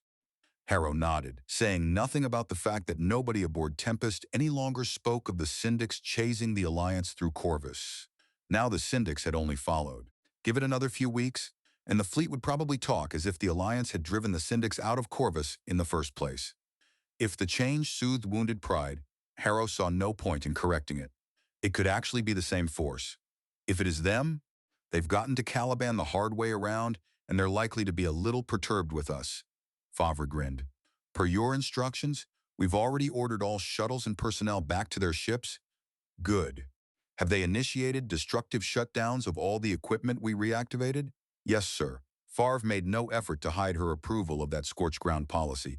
"That equipment won't be working for anyone again." That's the idea. In one sense, it was a shame, but he could not leave behind industrial assets the Syndics might put back to work for themselves. Harrow studied the tactical display for a long moment. Coming out of that exit, they must have come from Saxon or Pullian, and they could have reached either of those stars from Yuan, right? Favre checked her display. Pullian would take an extra jump, but yes. Either way, they've come in using the jump exit closest to us. Just as I could have predicted from my experience with the perversity of the universe, the Syndics came out of the closest jump exit to the Alliance fleet, only 2 light hours away. We just saw them, which meant the Syndics actually arrived at Caliban 2 hours ago. The Alliance ships hadn't been able to see the suddenly arriving Syndic ships until light made its journey, but the Syndics would have instantly been able to see the Alliance fleet and its position as of 2 hours before. The amount of blue shift on the light from the Syndic ships indicates they were doing 0.1 light coming out of jump. If they've maintained that speed, that had put them 0.2 light hours closer to us by the time we saw them first arrive. It still means they're 18 hours away from reaching us at that speed, though there's no doubt we could accelerate away and avoid action on our way out of the system. It'd be easy, and it'd give a lot of strength to those rumors that I'm not fit to command this fleet. I've spent the last couple of weeks trying to decide what to do when the Syndics arrived. I couldn't really make up my mind until I saw how big the Syndic force turned out to be. Now I know. It's significantly smaller than us, but still powerful. It could do a lot of damage. He glanced toward Favre and saw every line of her body taut with the expectation of battle, though even if he chose to attack, several hours still lay between the two forces. He knew she and most of the other captains would resent leaving Caliban without fighting. More than resent it. He looked again at the newest estimate of the enemy's strength. I'm not sure the fleet's ready to take on a force like that. We outnumber them by quite a bit, but if we screw things up anything like the engagements at Corvus, we could take terrible losses. Can I trust my ships to keep formation and follow orders? I know what prudence dictates, but these people I'm commanding need to believe I'm the one who can lead them to victory. How long will they follow me if they think I'm afraid of combat? Should I give in to that concern despite my doubts? Or are my doubts greater than they really should be? Am I afraid to risk these ships because of the mistakes they might make, or because of the mistakes I might make? Run or fight? Which would be right? Which would be best? Ancestors, send me a sign. Captain Favre, called the Tempest's Communications Watch. Banshee reports there's a dead bird on Ishiki's rock. It took Harrow a moment to translate the current slang. Bird meant shuttle, and dead meant, "There's a shuttle that can't rise?" "Yes, sir, on Ishiki's Rock. One of the big cargo haulers. Tell them to abandon the cargo. Just get the personnel out." "They tried, sir. It's not a mass issue. Propulsion and control systems went dark when they tried to lift. They're troubleshooting now." How many of our people are on Ishiki's Rock?" 31, sir, counting the shuttle crew." Harrow turned to Favre. "You know these shuttles better than I do. What are the odds they'll get it fixed soon?" She shook her head. "I wouldn't place bets on it," Favre said. "Two major systems dead means multiple junction failures." She gestured toward the engineering watch officer. "Your assessment, please?" The watch officer grimaced. "That bird won't be going anywhere until a full maintenance unit can get a look at it. Exact time to get it flying again will depend on how many subsystems did a meltdown. But I'd assume 4 hours minimum once the maintenance team gets there, assuming they've got all the parts they'll need." I had a feeling it'd be that bad. Harrow turned back to the display, rapidly testing options in his head. Ishiki's Rock lay 30 light minutes closer to the Syndics than the main Alliance formation. Atlas had finished filling its raw material bunkers a day and a half earlier and returned to the fleet, but Banshee was still out there close to Ishiki's Rock. At 1/10 light, Banshee needed 5 hours to make the trip, and although she carried less mass than Atlas, her drives were weaker, so she could not accelerate much better. He could order Banshee to dispatch another shuttle, pick up the people stranded on Ishiki's Rock, and leave the dead cargo hauler where it sat. Or he could send a maintenance team and try to repair the shuttle. Banshee was near enough to the asteroid that they would probably have time to revive the crippled hauler and bring it back aboard before the fleet had to depart ahead of the Syndics. Probably. It would be close. The safest answer was to abandon the shuttle. And wouldn't that look bad in the eyes of people who already didn't like to see the Alliance fleet running away from Syndics, yet lingering to recover or fix? The hauler carried a very real chance that Syndic Hux might overtake Banshee if anything went wrong. He could move warships up to cover her, but how many? If the Syndics were driving hard, they could cut meaningful time off their approach by accelerating halfway toward Banshee and then breaking back down to 1/10 light in time to engage. And what would happen to anyone left on Ishiki's Rock if the Syndics came in faster than expected? The nearer they drew, the less flexibility Harrow would have. 31 people. One cargo shuttle. I can get the people out, no problem, unless something else messes up. Which it could, and then we could face trouble. And if I try to save face by saving the shuttle too, I'll be risking more people. If we have to pull out fast, Harrow, try running away. Because no matter what label you put on it, that's what it means. You know it, and so will everyone else. And you don't really like it any more than they do. The fleet's trusted me to lead them this far. I have to trust them. I have to trust them to win if I can lead them competently. And I can't lead them unless they continue to believe in me, and they won't continue to believe in me unless I show them they can win by listening to me. And I can't win unless I take risks. Captain Favre was watching him. She had clearly followed the same chain of thought and was waiting to see what choice he would make. Harrow filled his lungs, then opened the fleet command circuit. Alliance Fleet. This is Captain Harrow. All units, assume combat formation Alpha. I say again, assume combat formation Alpha. Execute order immediately upon receipt. Take stations relative to fleet flagship Tempest. Formation axis aligned to Tempest long axis. All ships prepare for action. Estimated time to battle is... He made a rapid estimate of closure time if the Alliance drove straight to intercept 8 hours. He looked toward Favre. Captain Favre, please have your communications watch inform the personnel on Ishiki's Rock that the fleet is coming to get them. Then please bring Tempest around so her bows point toward an intercept with the projected course of the Syndic formation entering the system. Aye, sir. Favre looked jubilant, and so did everyone else on the bridge within Harrow's sight. Captain Harrow. He had not realized Co-President Renzi had come onto the bridge as well. He turned toward her as she spoke and saw horror on her face. Are you intending to fight a full-scale battle for control of this system? Yes, that's exactly what I'm planning. I have 31 personnel and a fleet cargo shuttle marooned on one of the asteroids in the system. And with the Syndic ships well over half a day away, you believe a full-scale battle is your only option? Harrow gave her a short, grim smile. I believe it's the best option for a variety of reasons. You can't risk the loss of hundreds or thousands of sailors and who knows how many ships for 31 people who could be easily rescued and a cargo shuttle that could be easily abandoned on that asteroid. None of the available options are foolproof?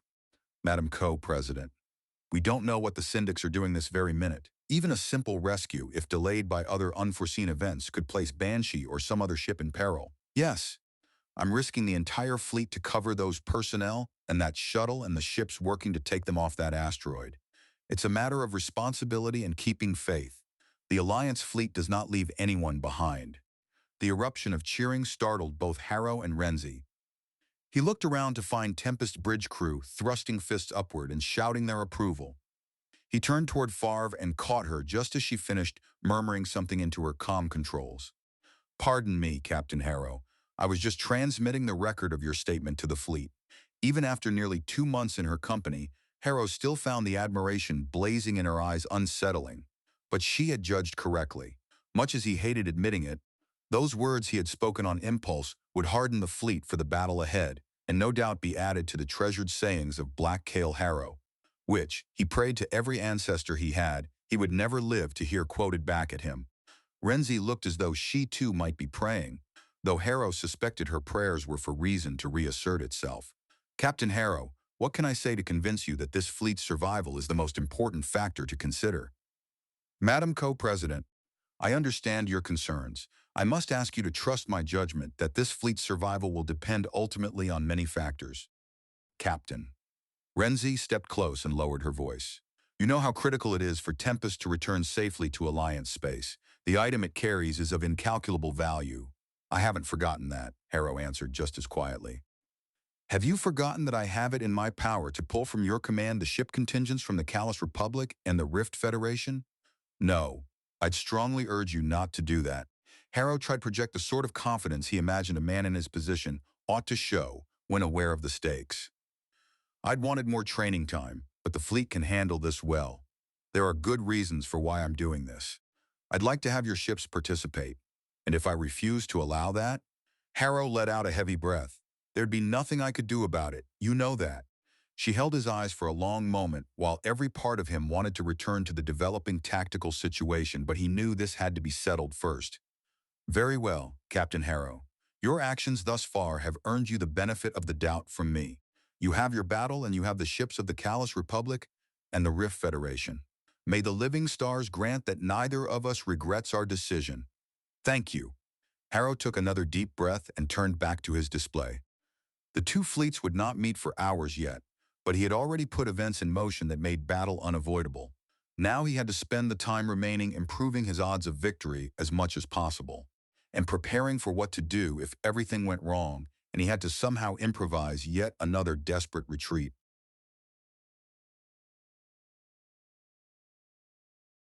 Chapter 10. The decision to fight sent adrenaline surging through him, even though the battle still lay hours ahead, no matter how hard both fleets accelerated toward each other. Harrow badly wanted to order the fleet out of the standard Alpha arrangement and into the actual battle formation immediately, but he knew better. His old commanders had hammered that lesson into him long ago. In the hours before an engagement, the three biggest dangers are acting too early, acting too early, and acting too early, and now Favre wanted exactly that. Will we be fighting in this formation? She asked, plainly doubtful. No.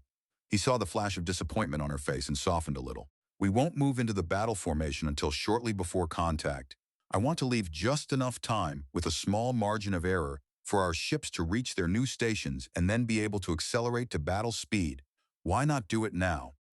You've told me you're concerned about the fleet's ability to maneuver properly in an actual combat situation. Why wait until we're almost in contact with the enemy? He remembered asking that same question himself a lifetime ago. Because we don't want to give the enemy hours of leisure time to study our formation and figure out our plan of engagement.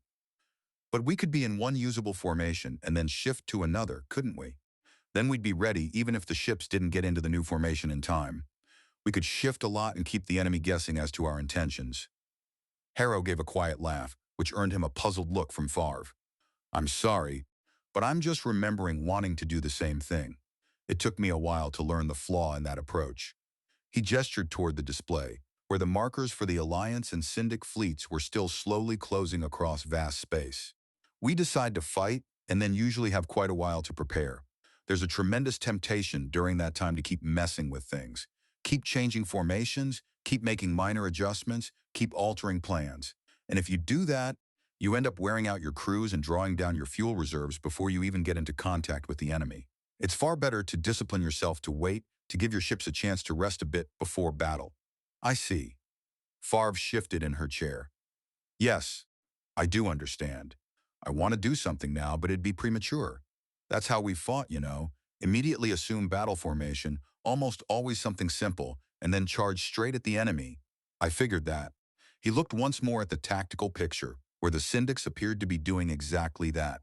Two fleets throwing themselves directly at one another and battering away. Raw force meeting, raw force. No wonder these people value pride and courage so much. In that kind of battle, the side that keeps fighting the hardest and longest is likely to win. But at a terrible price in casualties and ship losses. Harrow checked the time, then opened a fleet-wide channel. All units. Updated estimated remaining time to contact with enemy force is 7 hours. Recommend all ships rest their crews for the next few hours. He grinned at Favre. Did you ever get held at maximum alert for half a day? She looked aside. That's actually been common. To ensure everyone was fully ready. You're joking. One glance at her expression told him she was not. That wears everybody out before the battle's even joined. There are situations where you don't have any choice, but with something like this, where we know the enemy can't engage us for close to 7 hours, it makes sense for everybody to get what rest they can. Harrow made a point of standing. I'm going to take a walk, he announced to the bridge as a whole, and get something to eat. Feeling the attention of everyone there, Harrow strolled off the bridge, wondering how convincingly he could pretend to care about food. He would also have to fake trying to rest for at least a couple of hours, though he knew perfectly well sleep was out of the question. Please keep me informed of any changes in the Syndic forces formation or movement, Captain Favre.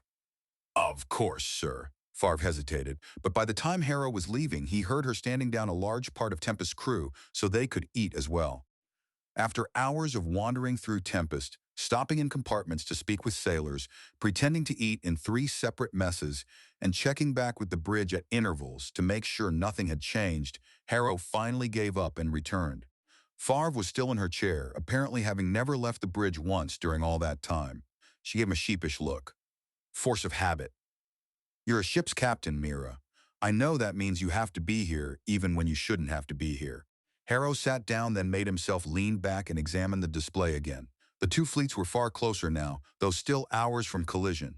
The Syndics remained in the same formation. We're going to fight in Fox 5, he told her. Fox 5? Favre smiled with anticipatory delight. I can't wait to see this fleet carry that off. Me too. I hope they can carry it off. He ran the numbers again, using the latest estimates of the Syndics' speed and the projected point of contact if both sides continued unchanged.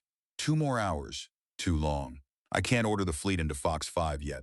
Unwilling to spend the next hour merely staring at the tactical display, Harrow opened the simulation program and began running scenarios using his own ships against the actual Syndic force. This should keep me busy, and maybe I'll spot something I need to know. Even so, the next hour crawled. At last, he straightened. Okay, Mira, let's get ready to kick some Syndic butt. She showed her teeth in a fierce smile while Harrow keyed the fleet channel. All units, this is Captain Harrow on the Tempest. Execute Formation Fox 5 at time 40. I say again, execute Formation Fox 5 at time 40. Tempest remains the formation guide. Fox 5 was an old pattern, and from what Harrow could tell, it had not seen real use in a very long time. Still, it fit both the Syndic's present approach and his own intentions for the coming battle. He had also used it repeatedly in the drills, so the ship commanders would not be completely new to it. Fox 5, someone asked. Co-President Renzi, on the other hand, clearly had no idea what it meant. Harrow had not even noticed that she had come onto the bridge sometime during the last hour. What does that involve? He turned and smiled at her. It's a way of arranging my forces. A fairly complex way compared to the manner in which battles have been fought recently, but it should be very effective. How so? I have superior numbers, Harrow said reassuringly. The trick is getting those superior numbers to hit the enemy together so his defenses are overwhelmed. She looked unconvinced. If I understand what I'm seeing on the displays, your ships are heading off in different directions. That's the idea. Too many ships in one formation means you can't employ them all together. An enemy force engaged on one side of the formation can't be engaged by ships on the other side of the formation. Renzi shook her head. I see you breaking your force into pieces. How does this help them work together? I'm afraid you'll have to watch it in practice. Harrow was too keyed up, too tense and energized to have any desire to explain fleet tactics in depth to a civilian. He had trained for this, practiced it, learned it under captains and admirals whose skill had once seemed almost superhuman to him, and spent the last 2 weeks drilling and simulating.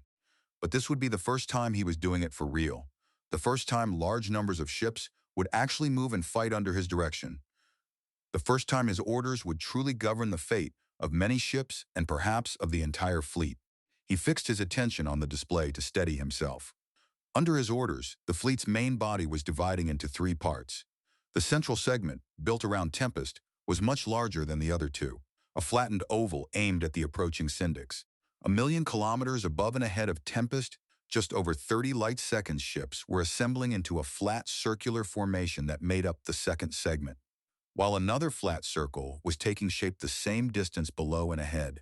Together, the 3 groups looked like an enormous nutcracker waiting to close, with Tempest at the hinge and the upper and lower groups poised as jaws astride the Syndic's line of advance. To either side, also at a distance of 30 light seconds, 2 smaller disc-shaped formations were forming at right angles to the main body. Lighter ships, mostly light cruisers and destroyers, with some heavy cruisers mixed in, hurried into place to become the nutcracker's cheeks. Farther aft, behind the combat formations, moved the auxiliaries and the warships assigned to protect them. All 6 segments of the Alliance force were still proceeding at the relatively deliberate speed of .03 light.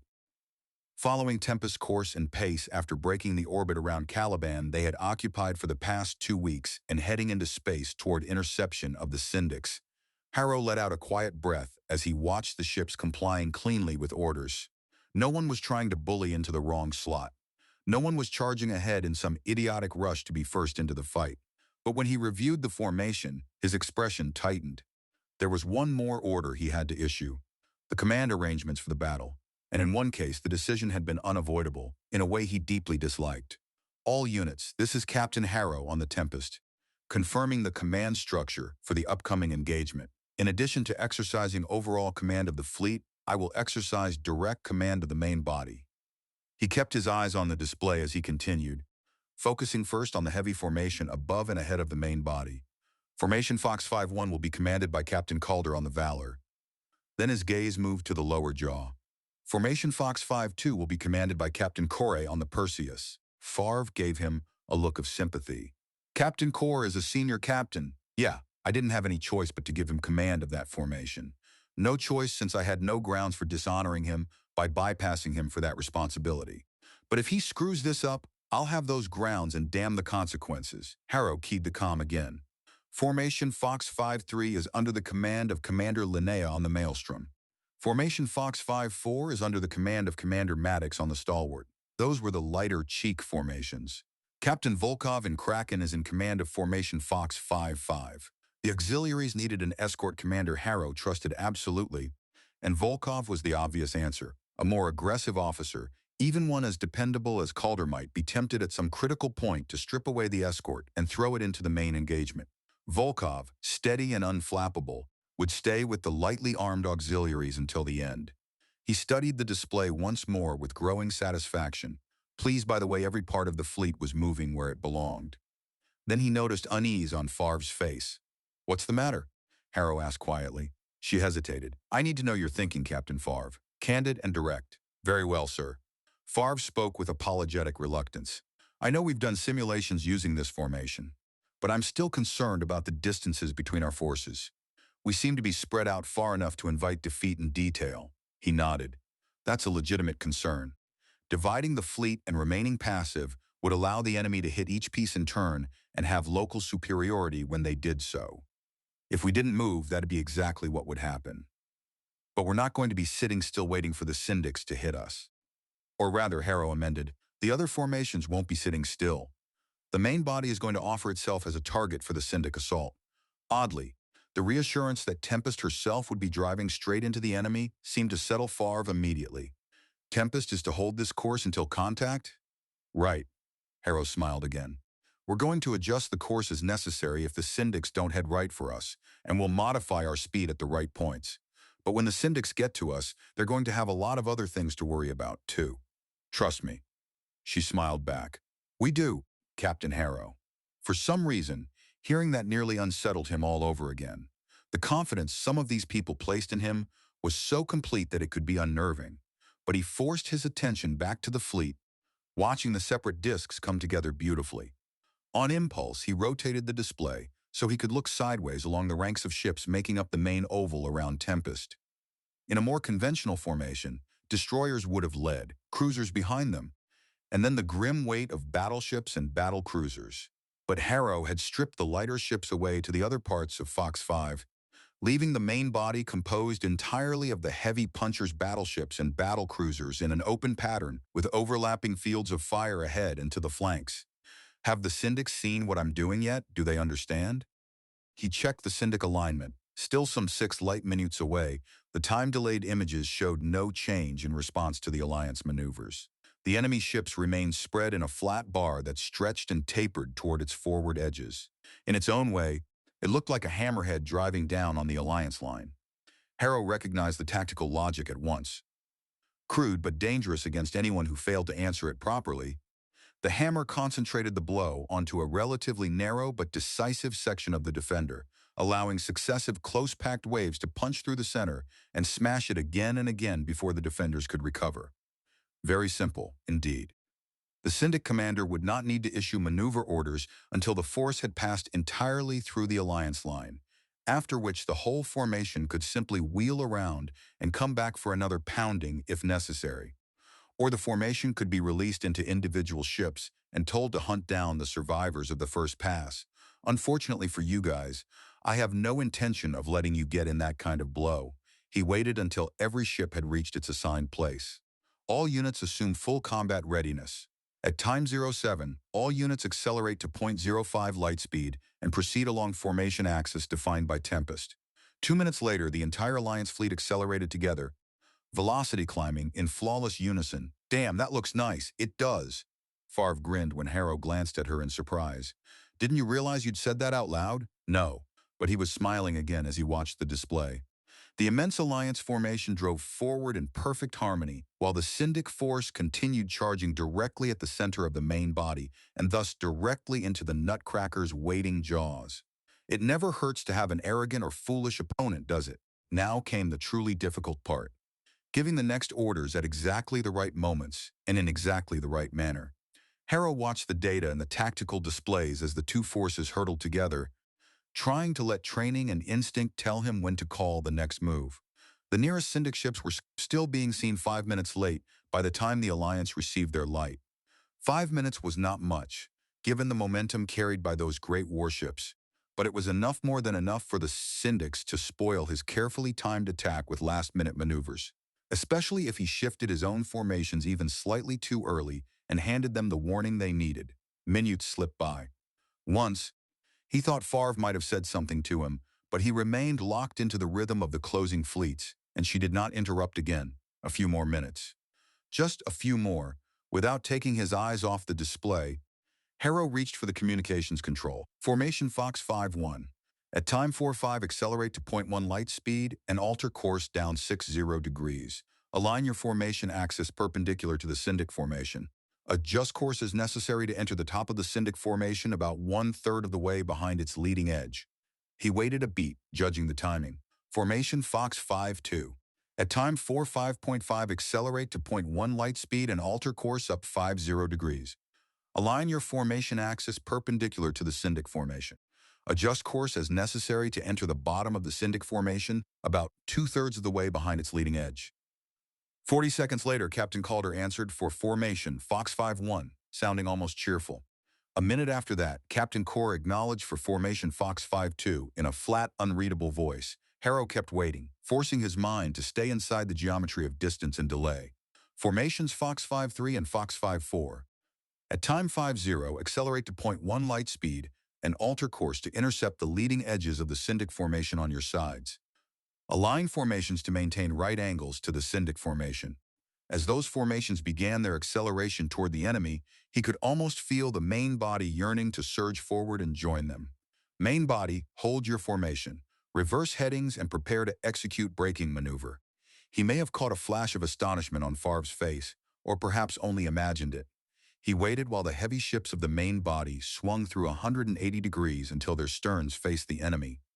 Come on, he urged them silently. Get your butts around, good. Main body, brake velocity down to point 2 light, then reverse headings and prepare to engage. Again he had that impression of restrained violence, as though the ships themselves were straining. All ships hold formation. You'll have the entire Syndic attack coming through you in a few minutes, and all the combat your hearts can handle. Tempest trembled under the force of her drives, thrusting against her motion, bleeding off speed, then swung around once more to face the enemy head-on. By now, the Syndics had committed too much momentum to do anything major about the trap, though if they understood it in time, they could still make lesser adjustments. Because of the delay inherent in seeing Alliance movements, it would take them minutes merely to realize the jaws above and below their course had begun closing. A few minutes after that, they would see the cheeks coming in from the flanks. Even then, they might conclude they could still reach and smash the Alliance main body before the trap closed. But Harrow's braking maneuver had altered the timing just enough. The jaws would strike minutes before the forward edge of the Syndic force reached the Alliance center. They can try veering up or down to engage one of the jaws separately, but if they do that, I should be able to get the main body on them anyway, and the light units will still be able to hit their flanks. They're not going to get out of this without getting hurt. Blue shift on the Syndic ships, the tactical watch called. They're speeding up? Favre asked, trying to counteract the effect of our braking maneuver and come to contact quicker. Maybe they think they'll be able to blow right through the main body here and out of the trap, Harrow said. I don't think they'll make it. Calder and Core shouldn't have any trouble compensating for the Syndic's acceleration by increasing the angle of their intercept. We'll have a harder time dealing with them at those speeds, though. Not really. We know where they're going. They're the ones who will have a harder time because they'll have more trouble seeing us through the distortion. As the last minutes bled away, Harrow had to see the battle mostly in his imagination because the lag of light meant the displays did not show events as they were happening. Tempest's sensors and his own eyes told him the jaws of the Nutcracker were still closing, when in reality the upper Alliance disk would already have begun slicing downward through the Syndic hammer at a steep angle, while the lower disk tore upward farther aft.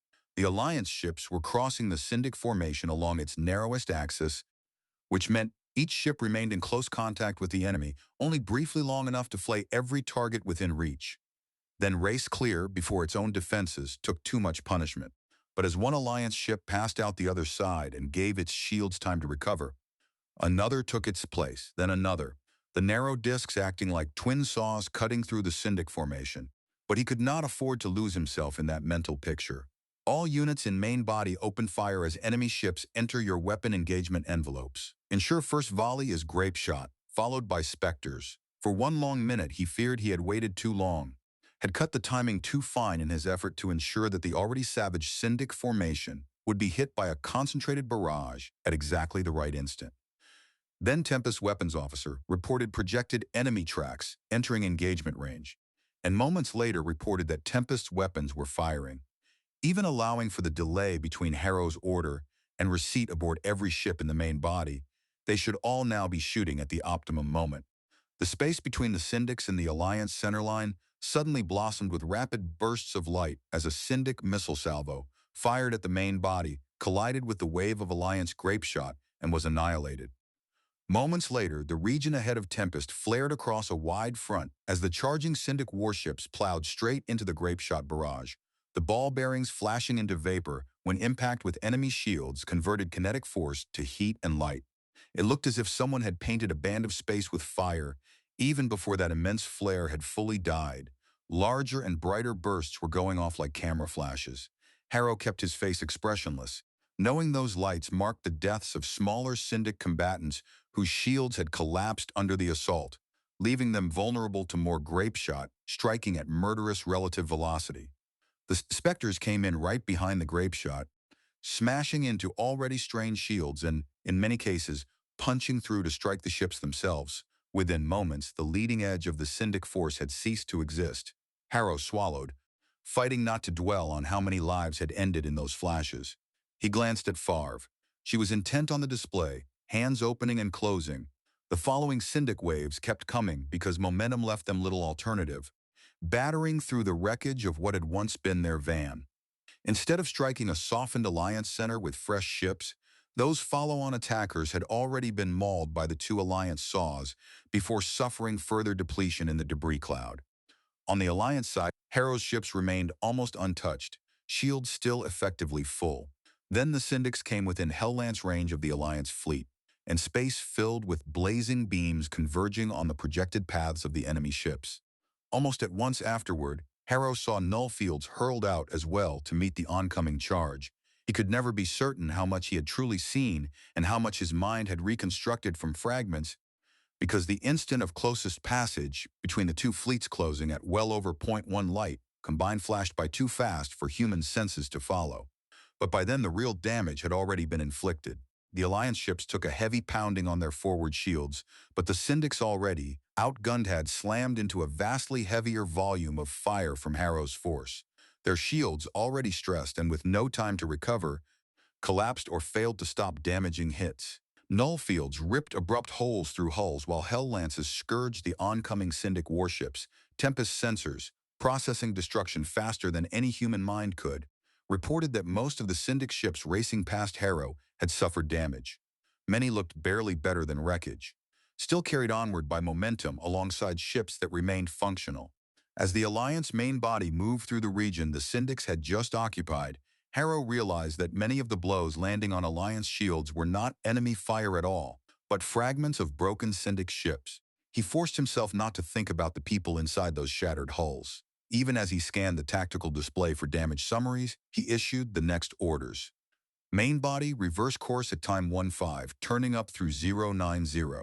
That would arc the entire main body upward together, bringing them over and around to pursue the Syndics from behind, though now slightly above the enemy's track because of the turning radius imposed by their speed.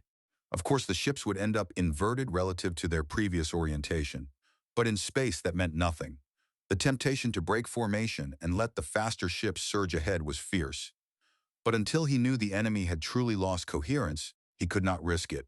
He also had to keep the rest of the fleet acting in concert, and damaged though the Syndics were, they still had enough momentum to continue toward the auxiliaries. Formation Fox 5-5. Take evasive course minimum down angle 20 at time 17. That would send the auxiliaries curving toward Captain Calder's formation, which was already swinging back after punching through the Syndics and was now coming up toward the enemy's lower rear quarter. Formation Fox 5-1, close on Formation Fox 5-5 and lend support. Next he shifted attention to the two smaller cruiser-destroyer formations that had served as the Nutcracker's cheeks. As the Syndics charged through, those lighter Alliance groups had sliced away the escort units that formed the outer edges of the Syndic arrangement. Formations Fox 5-3 and Fox 5-4 maneuver independently and close on the enemy. Ensure any stragglers or detached units are destroyed. Do not break formation until given orders to do so. Then Harrow's eyes locked on the formation under Captain Corey.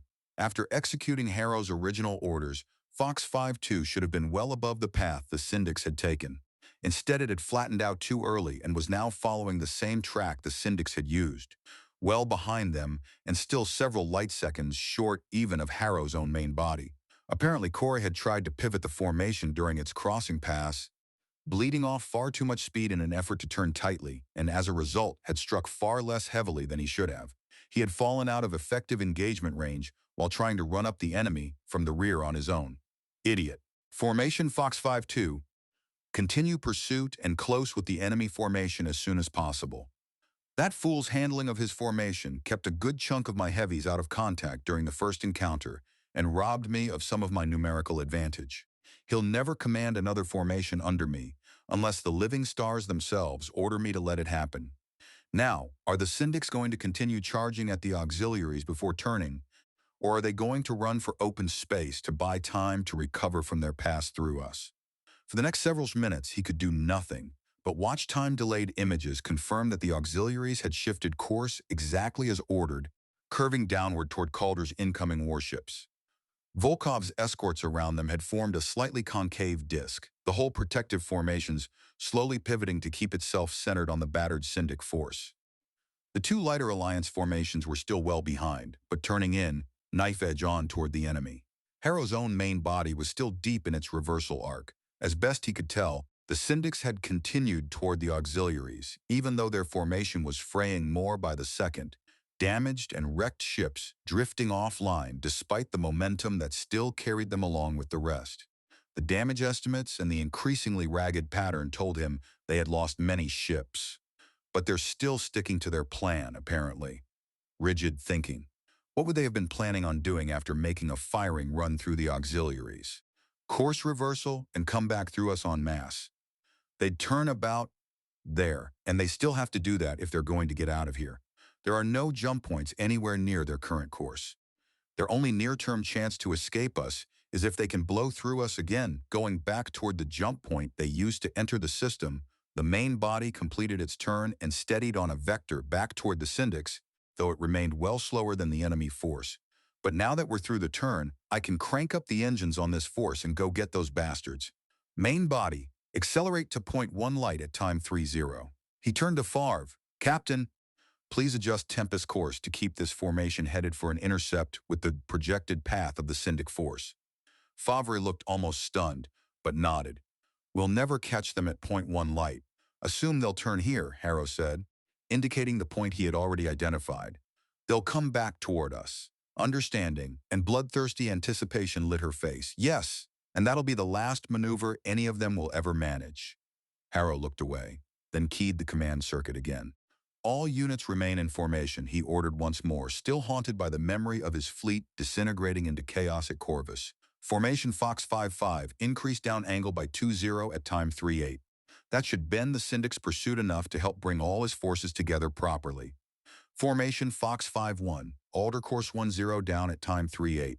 Adjust formation axis 40 degrees to starboard at time 38. Maintain velocity of point 1 light. If the Syndics kept chasing the auxiliaries, that would present Calder's force edge-on across their path. Formation Fox 5-3, alter course 10 to port and 20 down at time 40 and increase velocity to point 1 light. Formation Fox 5-4, alter course 15 to port and 10 down at time 40 and hold present velocity. Those maneuvers should bring the two lighter formations in from their work of cleaning up crippled stragglers so they could rake across the flanks of what remained of the Syndic body and do the most harm to any ships already struggling to stay in place. He could not stop himself from glaring again at Cora's formation, though by now he had realized its position could still serve a purpose. Formation Fox 5-2, adjust course starboard 30, down 0.5 and increase velocity to point 1 light at time 40. Roll formation axis 60 to port. If the Syndics chose to make a dash for one of the jump points farther across the system, they would have to veer inward toward Caliban's inner reaches. Their chances of surviving such a run were slim anyway. But if they tried it now, Cora's ships ought to be able to cross their track and rake them as they fled. And if they did not run, the rest of Harrow's formations would strike them one after another. He leaned back, breathing hard as if he had been the one doing the physical maneuvering, knowing there was nothing for him to do now except watch and wait. Another half hour, perhaps, before the formations came together again.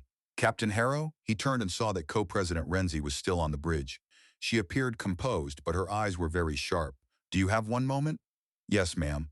Harrow gave her a strained smile. It'll be at least a few minutes until I can tell if everyone's following orders and if the Syndics are doing anything unexpected. It's a very old military dilemma. Hurry up and wait. Could you explain something for me then? She motioned loosely around the bridge. You gave orders in terms of up and down, port and starboard, yet the ships of your fleet are in a wide range of aspects. You are upside down relative to the ships in Captain Volkov's force, for example. How do they know which way you mean? Out of Renzi's sight, Favre rolled her eyes at the question, but Harrow merely indicated the display. It's a standard convention, Madam Co-President, one every sailor learns by heart. It had to be established to provide a common frame of reference in an unbounded three-dimensional environment. He traced the outline of the Caliban system in the air. Every star system has a plane in which its planets or other objects orbit. One side of that plane is labeled up and the other side down. So up and down within the system doesn't change regardless of how your ship is oriented. By the same token, the direction toward the star is starboard, while the direction away from the star is port. Harrow lifted one shoulder. I've been told that early on they tried to use starward instead of starboard, but the older expression stuck. I see. You take your orientation from the outside, not from yourself or from the aspect of the ship. It's the only way it could work. Otherwise, no two ships could be counted on to figure out what the other one meant by directions. What if you meet outside a star system, where there is no such reference? Fave blinked in surprise. Harrow felt the same brief jolt. Then again, why would Renzi know this? It doesn't happen. How could two ships meet up in interstellar space? Why would they be there too far from the nearest star to use it for reference? Why would two ships, or fleets, fight where there was no reason to fight? Nothing to defend, nothing to attack, no jump points or hypernet gates. The weaker side could just run away indefinitely. Renzi looked back at him, plainly startled. You always choose to fight? You saw what happened at Corvus. We just kept going, and the Syndics couldn't catch us before we left. Space, even within star systems, is too big, and ships are still far too slow relative to that, for combat to be forced if one side refuses to engage and can't be blocked from running. If we'd wanted to defend a planet in Corvus or deny use of its jump points, we'd have had to stay and fight, but that wasn't the case. Her gaze shifted to the display. As you chose to fight here, that's right. If we'd run instead, the Syndics wouldn't have caught us. And more, it looks like I chose correctly. Don't start congratulating yourself, Harrow. The battle's still in motion. Even so, we've hurt them badly. He checked the tactical data again. They're still headed for our auxiliaries. You don't seem worried. No, if they'd immediately scattered and run after their pass through us, some of them might have gotten away. But now they've given me time to bring my ships back at them. He left unspoken the conclusion already fixed in his mind. The Syndic force was finished. In the near future, every one of those ships would die.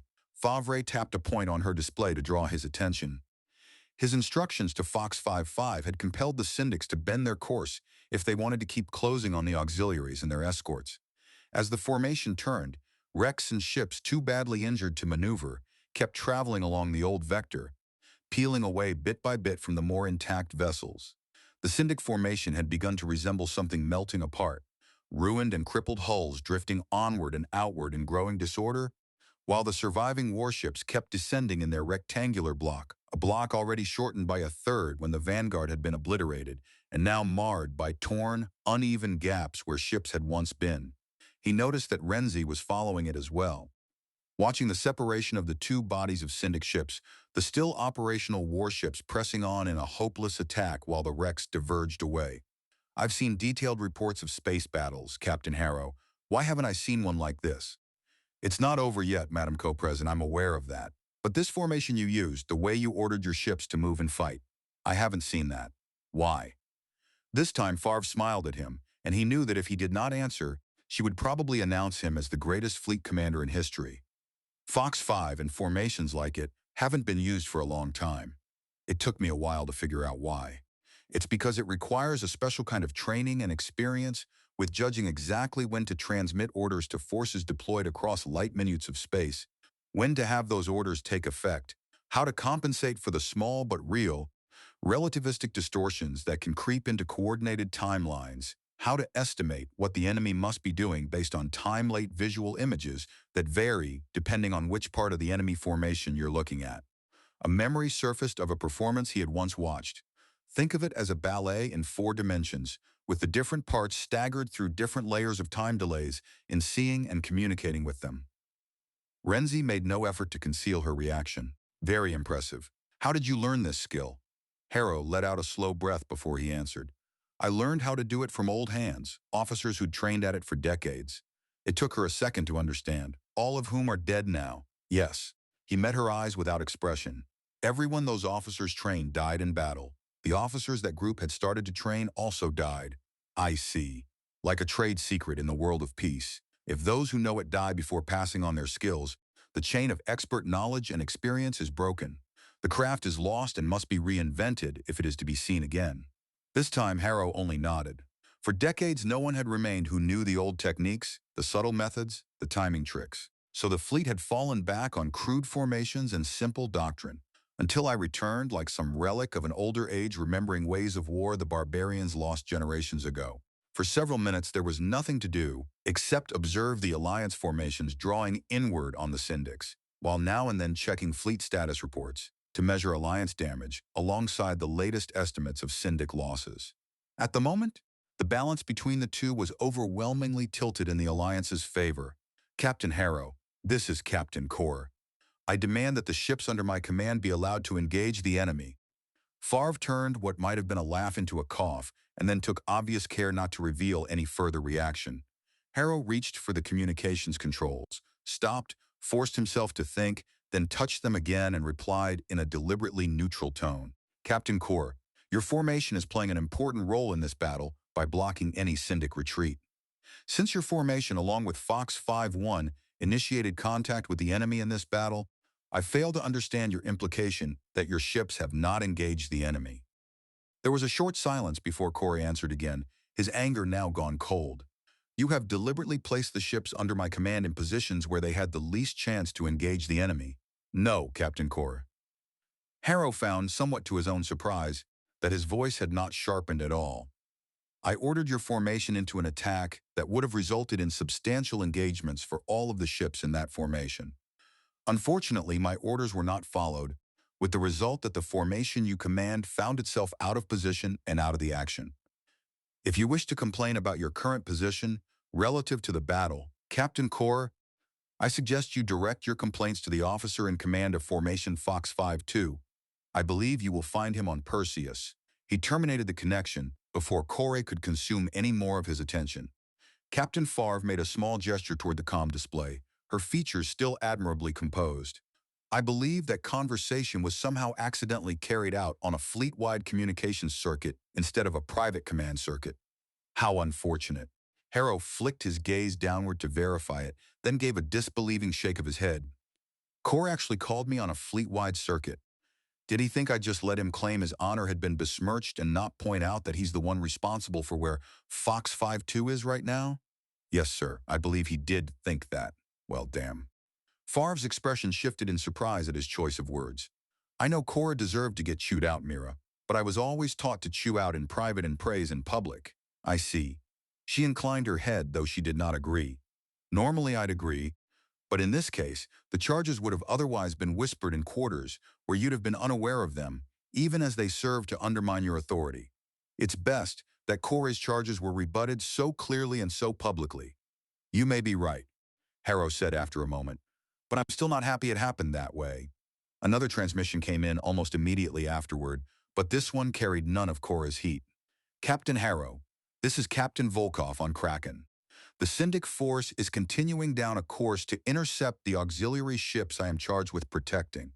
I believe I can best keep the Syndics from closing within weapons range by pushing my heaviest units out 5 light seconds from the auxiliaries.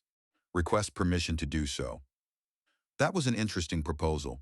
Harrow studied the display, running the geometry of the battle through his head as if the move had already happened. Volkov would remain close enough to shield the auxiliaries, yet he could meet the Syndics before they reached firing range of the ships he was guarding. But why is this necessary? Fox 5-5 should have been able to preserve the spacing longer than this. Atlas, of course. He should have realized it sooner. The extra mass she had taken aboard had crippled her performance almost as badly as losing half her drives would have. And Banshee and the others weren't exactly nimble right now either. Captain Volkov, permission granted to extend your escort range to 5 light seconds from the auxiliaries. Captain Calder, be advised that Formation Fox 5-5's escorts will be closing on the enemy to engage them at a distance of 5 light seconds from the main body of Fox 5-5. Request you adjust your intercept of the Syndic formation accordingly. More than 30 seconds passed before Calder's answer arrived, and he sounded delighted. We are adjusting course and will coordinate our next strike with Captain Volkov, sir. Kraken lay over a light minute distant, so Volkov's acknowledgement required longer to return. Thank you, sir. Several more minutes had to drag by before Harrow could actually see the effect of those orders. Volkov's ships curving upward toward the Syndics. Calder's formation altering course and adding a touch more acceleration so the two alliance forces would arrive to strike at nearly the same moment. Harrow shook his head as he imagined himself standing on the bridge of the Syndic flagship, sorting through choices that had all become bad. With Volkov's escorts climbing in from ahead and below, and Calder's formation drawing up from behind and below, the enemy really had only 2 paths left. They could stick to the original plan and be hit almost simultaneously by both alliance forces from differing angles. Or they could abandon the auxiliaries and try to break back toward the jump point through which they had entered Caliban. What would you be thinking if you were them? Harrow asked Farve. She weighed that briefly. Their objective is clear enough. They won't reach the auxiliaries. We've got too much heading to intercept them. Favre lifted her shoulders. If their orders are to get to the auxiliaries, they'll do it or die trying. Madness, pure madness. Yet nothing in the enemy's behavior suggested any reconsideration. Maybe a little more pressure will shake them loose from that thinking. Formation Fox 5-3, adjust course and speed as needed to strike the upper edge of the Syndic formation. All units in Formation Fox 5-4, break formation and head for the cluster of Syndic wrecks. I want you to ensure they're all really dead. The closing took time, but at last his displays showed the images of Volkov's escorts opening fire on the Syndics. Events that had in fact happened less than a minute earlier. Volkov had used the same method Harrow had employed with the main body. Grape shot first, then a follow-up storm of specters. The Syndics were still reeling from that punishment when Calder's formation came through, angling upward as it passed through the rear of the enemy formation and hammering the ships there. Between them, Volkov and Calder outweighed the surviving Syndics by nearly 2-to-1 in firepower, and that was before considering how badly many of the enemy ships had already been mauled. While Volkov's heavier units swept underneath the Syndics and Calder's warships rolled upward through them, the lighter ships of Fox 5-3 descended from above. Against intact heavy warships, Alliance cruisers and destroyers would have been at a serious disadvantage, but by now the Syndic force had been reduced to such condition that it could barely resist effectively. What remained of the Syndic cruisers and destroyers tried to obstruct Fox 5-3's attack run, only to be crushed almost at once as shields failed and hulls were ripped apart. Then, as the Third Alliance force struck in rapid succession, the Syndic formation came apart all at once. Harrow watched the surviving enemy warships scatter, most of them wheeling desperately back toward the Alliance main body, which still barred the route to the jump point and any hope of safety. He scarcely trusted what he was seeing. Had they really broken that completely? He studied the pattern of dispersion. Trying to round them up with large intact formations would be difficult at best and probably impossible. All units, this is Captain Harrow. Break formation. General pursuit. I say again, general pursuit. Make sure we get all of them. Cheers burst out across Tempest Bridge, but they barely touched his awareness. His eyes remained fixed on the tactical display. He had known the ships were eager to be unleashed, but even so he was startled by how fast his elegant formations unraveled as individual warships shot away in pursuit of whatever targets they could catch. Under Farve's direction, Tempest lunged ahead as well. Harrow bent closer to see what target the battlecruiser's combat systems had selected. A Syndic D-class battlecruiser, curving upward in an attempt to pass over the Alliance main body. Why isn't he going faster? From what I've read, a D-class should be able to do a lot better than that. Harrow marked the target on his own display and called up the estimate of its condition. Ah, he's been hit hard. Looks like he's lost a lot of propulsion capability. He magnified the visual feed from Tempest's optical sensors and studied the enemy battlecruiser. Damage had punched ragged gaps through the ship. Once it must have been handsome in a harsh predatory way, all smooth lines and restrained menace, but now the hull was buckled and torn. In a fair fight, a D-class and Tempest would be close equals, except that Syndic warship has already been beat to hell. Then another thought struck him. He pulled the range scale back out and checked the vector traces of nearby Alliance ships. Unless he was reading things wrong, both the battleship Vanguard and the battlecruiser Fearless were converging on that same Syndic warship. Harrow tapped into their remote tactical data and confirmed it. They too had targeted the D-class, and their estimated intercept times were shorter. "They're going to get to it first," he said aloud. Captain Farve nodded, irritation plain on her face. "I can't beat them to it without accelerating to the point that my aim will be lousy. I'd rather get in the third blow than risk missing the bastard completely." Harrow turned back to the display, where the graceful arcs marking projected Alliance and Syndic courses spread across the starfield in a pattern that looked almost artistic. At that scale, he could plainly see multiple Alliance ships converging on every remaining Syndic track. This isn't a battle anymore. The surviving Syndics are so badly outnumbered and already so damaged that this is just a massacre. I know we have to destroy the Syndic fighting forces to survive, but why can't the Syndics have the brains to surrender when the situation is obviously hopeless? Then again, the Alliance fleet had seemed just as doomed back in Syndic space, and surrender had looked like a miserable choice there too. Only then did the bitter irony fully register. This was exactly the sort of one-sided butchery that would have consumed the Alliance fleet in the Syndic home system if it had disintegrated and fled ship by ship. Vanguard got to the D-class battlecruiser ahead of everyone else, hammering it with a volley of hell lances before driving on toward a new target. Fearless followed from another vector, its fire smashing into the Syndic ship's stern. Internal blasts tore chunks from the rear of the battlecruiser, and it began to tumble wildly, apparently no longer under any real control. Our turn, Favre breathed. Combat Systems Watch, is there anything left on that Hulk that still needs killing? Tempest dove toward the crippled battlecruiser as it spun through space, escape pods kicking free in uneven spurts. Captain, the Combat Systems Watch reported, we're picking up powered systems still active amidships. He's not dead yet, then, Favre said with a hard smile. Hell lances target midship section of the battlecruiser. Fire when the target enters range. The giant rotating wreck made an awkward target, but Tempest hell lances lashed out as the battlecruiser swept past, almost every shot driving into the ship's middle section.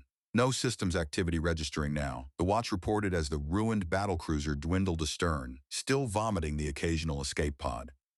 He's not worth another pass, Favre decided. Shifting target to heavy cruiser bearing 020 degrees relative, 31 degrees up, range 0.3 light seconds. Tempest answered her helm inputs at once, banking upward and a little aside in a broad fluid arc. The Syndic cruiser, already scarred by earlier damage, tried to roll and dive clear, but it was too near and lacked enough speed advantage. Favre corrected Tempest's track and slashed across the heavy cruiser at close range. The damaged Syndic ship threw out a ragged burst of fire that splashed harmlessly against Tempest's shields, while Tempest answered with crushing volleys that first stripped away the cruiser's surviving shields and then tore into the hull itself. Damage assessment. Favre snapped as the two ships hurtled apart on diverging lines. Heavy damage to Syndic cruiser, the watch answered quickly. Confirmed hits on all areas of the hull. Ma'am, we just spotted escape pods leaving the cruiser. Do we have a confirmed kill on that cruiser? Favre demanded. The watch paused, working through the incoming sensor data. Heavy damage and the cruiser no longer appears to be under control, but I cannot confirm a kill. Favre frowned, considering. It could be a ruse. Her gaze swept the surrounding battle space, and there are no other Syndic ships nearby that aren't being brought to battle or haven't been taken out already. Let's bring Tempest back around for another pass at the cruiser. Tempest started the long, effortful curve needed to come around again, braking to tighten what was still an immense turn. They had scarcely begun when an Alliance destroyer streaked past the Syndic cruiser and slapped additional hits into it. Then, when Tempest was roughly two-thirds through the turn, the watch called out once more. More escape pods leaving that cruiser. Lots of them. Harrow gave Favre a crooked smile. I guess they figured out you were coming back. As if we'd let them get away in any case, Favre replied, then sent a new command to her crew. Continue firing run maneuver, but hold further fire until I give orders to shoot. She and Harrow both watched the target as Tempest completed more of its swing and bore down again on the shattered heavy cruiser. Though the wide turn required by their speed had left them almost 0.2 light seconds away. Two more escape pods, I see, Favre remarked. A moment later, light blossomed as the cruiser's power core blew. That might have been an accident, but if they'd intended on hurting us with that, they did it way too soon. Hard to tell, Harrow said. Maybe they were just scuttling the ship to keep it out of our hands. Favre gave a dismissive snort. An abandoned heavy cruiser isn't going to have anything on it that we're interested in. They'd have destroyed anything of intelligence value. All we'd do with it is set the power core to overload so the Syndics couldn't use it again. They just saved us the trouble. Annoyance flickered across her face as she studied the display. There are no more targets near us. Harrow checked his own display once again. The tally of active Syndic ships was dropping fast. Even as he watched, Tempest sensors kept registering additional kills. A handful were still trying to run, but Alliance ships were converging on them from several directions. The last of the Syndics would be erased soon enough. It's over. He stared at the spreading debris cloud that was all that remained of the heavy cruiser Tempest had last hunted. I don't want to know how many human beings died over the course of the last few hours. Most of the dead were our enemies, and they were trying to kill us. And the hard, ugly truth is that for now, that is all that matters.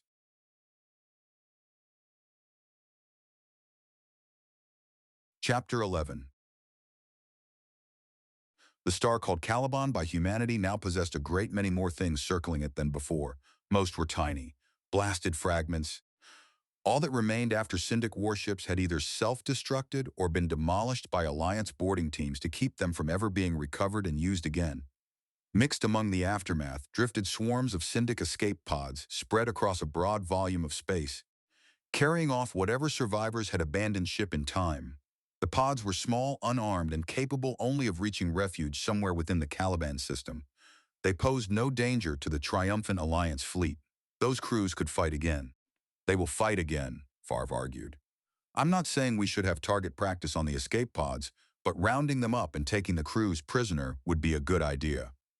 Harrow let the suggestion hang for a moment, making it plain he was weighing it, before finally shaking his head. Where would we put them? They'd fill every brig on every ship and have large numbers left over, and we'd have to feed them. Favre made a face, then inclined her head. Security and logistics. Those two things keep getting in the way of a lot of good ideas. You got that right. Harrow smiled. Though I've seen plenty of plans that didn't take reality into account, and that didn't seem to bother the people who created the plans. Of course not. Why spoil a great plan by letting reality intrude? Favre smiled back. This is a wonderful victory, Captain Harrow. Thank you. There's some unfinished business, though. How can we find out which one of those pods contains whoever's the senior surviving Syndic officer? It took some time, with messages relayed from pod to pod, before they identified the one carrying the senior surviving Syndic commander and opened a communications link. By chance or bad luck, from that officer's point of view, the overall commander had lived through the battle. Harrow wondered how long the man would remain grateful for that fact. The Syndic CEO's immaculate uniform had not survived intact. Burns and tears had spoiled it in several places. His face was washed out pale, as if shock had drained the life from it, and he wore the dazed expression of someone still incapable of grasping what had been done to him. Harrow did not know the CEO by sight, but the man plainly knew him, staring in frozen disbelief. "It's true," the Syndic commander whispered. "What's true?" Harrow asked, though he already knew. Rather than answer directly, the CEO seemed to gather himself with visible effort. "My force will not surrender," he stammered. Harrow's eyebrows rose.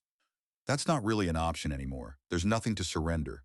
Your force has ceased to exist. All of your ships have been destroyed. We can still fight. Hand to hand, you mean? But, you see, we're not interested in fighting you any longer," Harrow said. "Your former command no longer possesses any military capability, and to be perfectly frank, we have no interest in taking on responsibility for a large number of prisoners." The CEO somehow went paler still, though he said nothing. "There are two things I need to tell you. The first is that I still have some personnel on an asteroid in this system. I'm sending you the orbital data for the asteroid I'm speaking of. If you still have any doubts as to which asteroid it is, make sure you contact us. Try to ensure none of the escape pods from your fleet land there.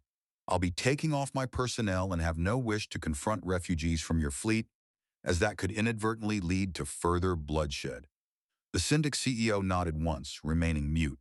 "The other thing is that we surveyed all of the abandoned Syndicate Worlds facilities within the Caliban star system, and I want you to know that the former towns at these locations I'm now sending you remain in good condition. Your people will have no trouble restarting life support.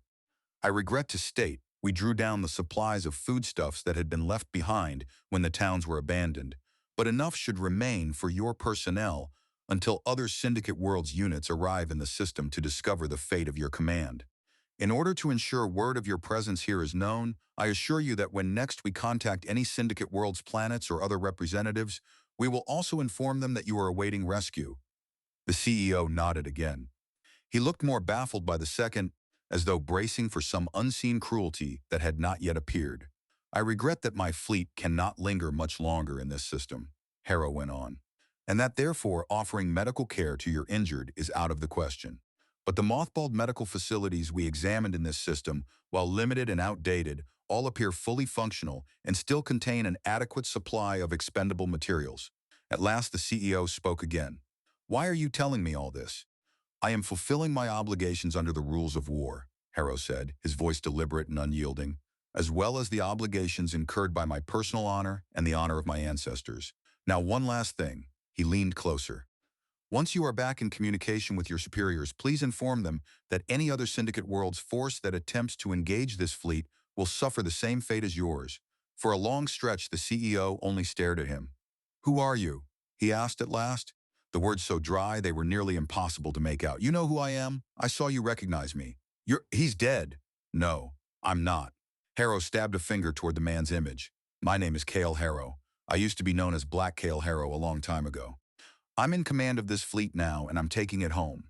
Anyone who wishes to try to stop this fleet will have to deal with me." Harrow saw several of the other Syndic survivors in the pod make abrupt motions across their chests. It took him a heartbeat to understand. Ancient warding gestures, signs made against darkness and evil. Believe that if you want, as long as it makes you afraid to mess with this fleet again. Still, the sight should have unsettled him more than it did. Was Renzi right? Am I beginning to enjoy being seen as something beyond ordinary human? And after a victory like this, will I begin to believe it too? He gave the CEO a small nod. "No offense, but hopefully we won't meet again until this war is ended." Then he cut the connection and kept looking at the empty place where the CEO's image had been. Maybe I need something to remind me of reality. Harrow worked the controls until a report of Alliance losses appeared. He studied it, then keyed another command. "Are loss reports still coming in?" Captain Favre looked taken aback. "Loss reports are updated continuously based on ship status feeds. This can't be right." She called up the same figures. "I don't see any indications the data stream has been compromised." "Communications watch. Double-check the ship status feeds to ensure we're getting everything." "Yes, ma'am." About a minute later, the response came back. "No problems with the ship status feeds, Captain. All feeds confirmed active except for those feeds lost due to loss of the ship." Favre held Harrow's gaze for a long moment. "It was an amazingly one-sided battle," she said. "I find the results hard to believe myself, but that is an accurate tally of our losses and damage throughout the fleet. Thank the living stars." Harrow went over the numbers again, over the mercifully short list of Alliance ships lost. "That's the way it's supposed to work. In theory, by taking full advantage of our superior numbers, exploiting the weaknesses of the enemy formation, and concentrating fire at the decisive point, we overwhelmed the Syndic ships and prevented them from doing the same to us. It didn't hurt that the Syndic commander fought stupidly. I believe he assumed we'd fight the same way we have in the past." Favre shook her head, still sounding astonished. "I never would have believed the difference it made. If courage alone decided battles, the course of human history would have been a lot different." Harrow forced himself to read every entry on the casualty list carefully. A lopsided victory was still paid for in lives. Damn. He stared at the first ship listed, feeling a dead weight settle inside him. The Cutlass, lost with all hands, Commander Merrick. "I'm sorry, sir?" Captain Favre glanced over, then understood. "Oh, Cutlass, power core overload." Harrow kept his eyes away from her. "Do we have any idea what happened?" "It's in the summary file, sir. See? During the first pass-through of the Syndic formation by Fox 5-2, Cutlass was near several lighter units that came under sustained fire from a number of heavy Syndic warships. Cutlass moved to cover them and took the fire herself." Favre gave a grave nod. "Commander Merrick proved himself to be a good commanding officer." "Yes." Harrow did not trust himself to add anything more. If he had not reassigned Merrick to Cutlass, that officer would have been aboard Perseus and still alive. But the chain went farther than that. If Harrow had not handed Fox 5-2 to Captain Corey, if Corey had not wasted the maneuvering edge he had been given and exposed some of his ships to concentrated Syndic fire, then Cutlass would never have needed to die protecting them. That's my fault too. I knew I didn't trust Corey with that command, and I gave it to him anyway. We also lost some light units, Stiletto, Falcon, Cobra, and another heavy cruiser. Invidious? Yes, that's too bad. We need every escort we have, but we did recover some of their crews." He simply looked at her, trying to comprehend how a fleet officer, how any citizen of the Alliance could speak so evenly of lost ships and dead crews. Favre seemed caught between mourning and exhilaration, solemn over the price, yet still lifted by the victory. Have my people really become so brutal that the deaths of ships and crews barely matter? Then Favre pointed again to the casualty list, and the sadness that crossed her face answered him. "No victory comes without a price, not even one of yours, sir. None of those we lost today need fear facing their ancestors, though." She shook her head, eyes fixed somewhere far away. "After the battle at Yser, we didn't know what to think. We'd kept possession of the system, but the cost was so high. Every single battlecruiser in the system and half of our battleships lost, the light escorts decimated. We'd traded losses almost ship for ship with the Syndics, but had we truly done honor to our ancestors by losing so many? You never really know in a case like that. She paused once more. I was a junior lieutenant then. I made lieutenant commander the next day. They needed a lot more officers. Oh, damn, I had it wrong. Harrow nodded without speaking. Ashamed of himself for having thought Favre and the others were indifferent to the dead. They care. They just live with it. They've watched too many friends die too many times. It has become part of existence, so they cannot afford to let it crush them every time. He found himself wondering how many ships had died at Isar, how many sailors had vanished there. He wondered whether he would ever be able to force himself to study the record of that battle. You knew the fleet had been bleeding for decades, Harrow. You knew the losses were terrible year after year, but you never really felt it, never understood what it had done to them. They're as accustomed to losing comrades as human beings can become. I'm not. To me, this war is still new, even if it has already lasted a century.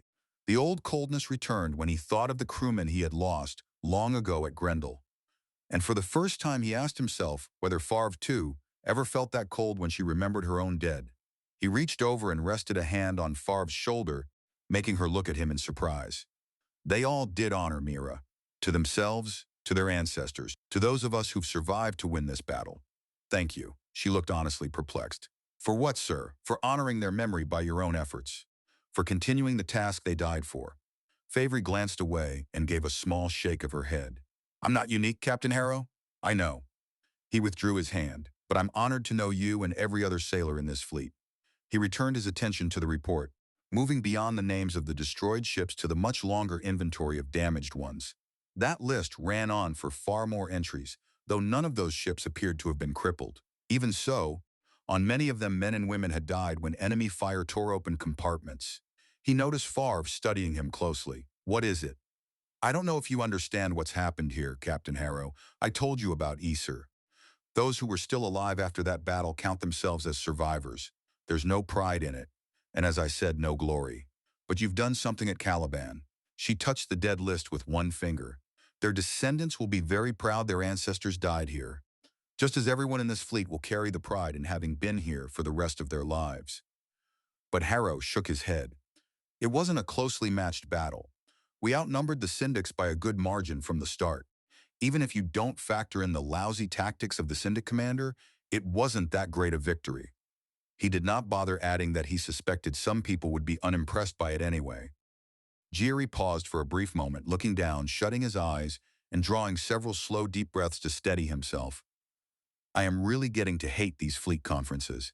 Then he lifted his head and surveyed the table. Most of the officers present appeared, at least on the surface, to share Favre's excitement over the victory.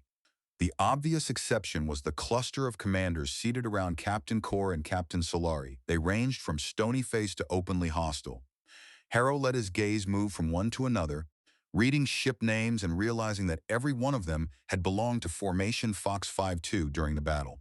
A few looked back at him when his eyes met theirs, but most avoided his gaze. Leaning back, Harrow took another moment to sweep his attention over the other officers seated around the table and over Captain Favre, the only other person actually in the room with him. We'll be leaving the Caliban system soon.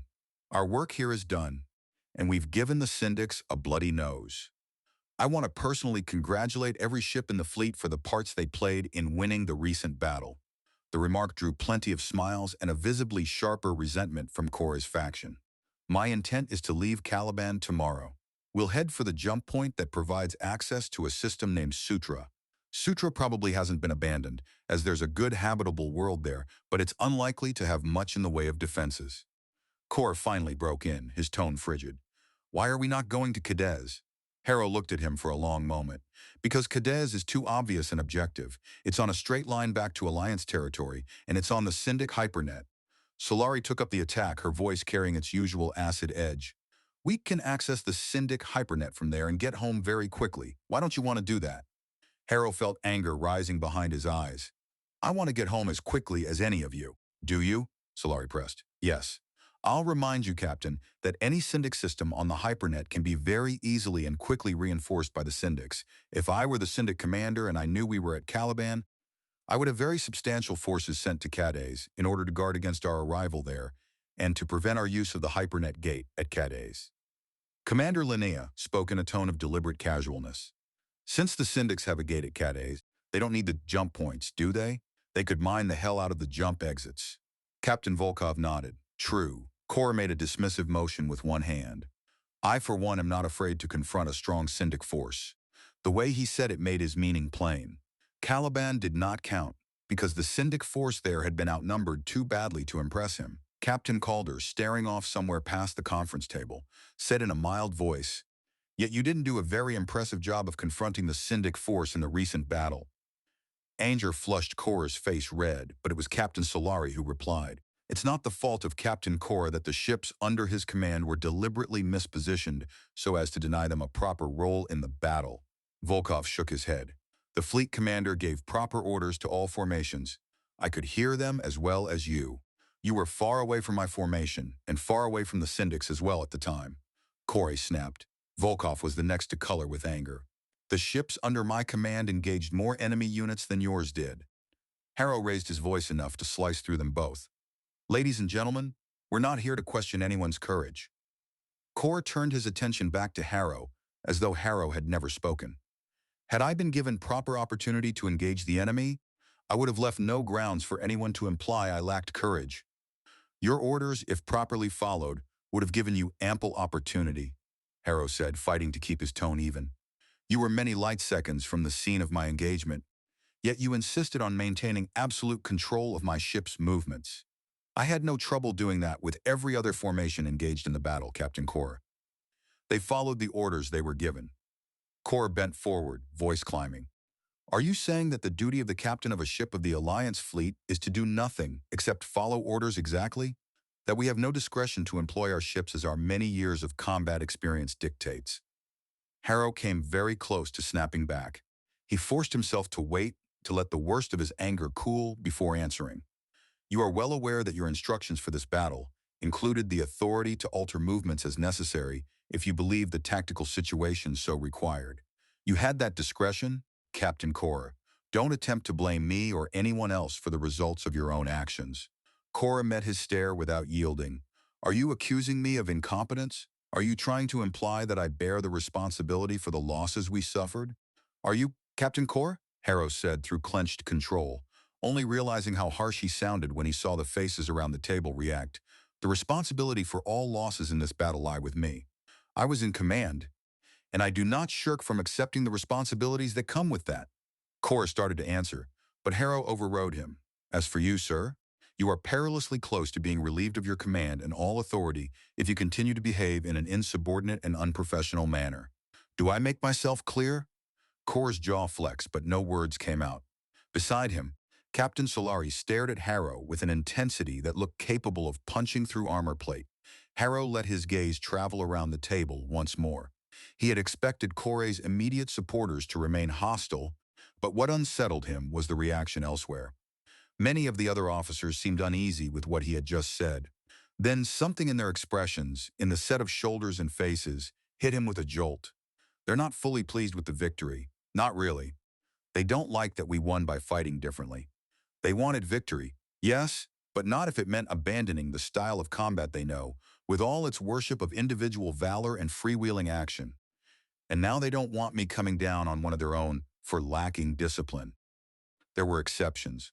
Favre, for one, still shone with uncomplicated pride in what they had accomplished. At last Harrow understood that those who revered Black Cale Harrow were not one group but two. The smaller group officers like Favre would follow whatever he ordered because they believed he could not be wrong.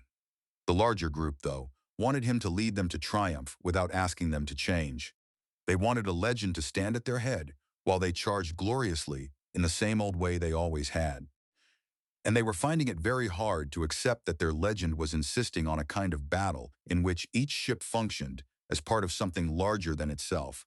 They want a hero who will bless everything they've always done and somehow make it succeed.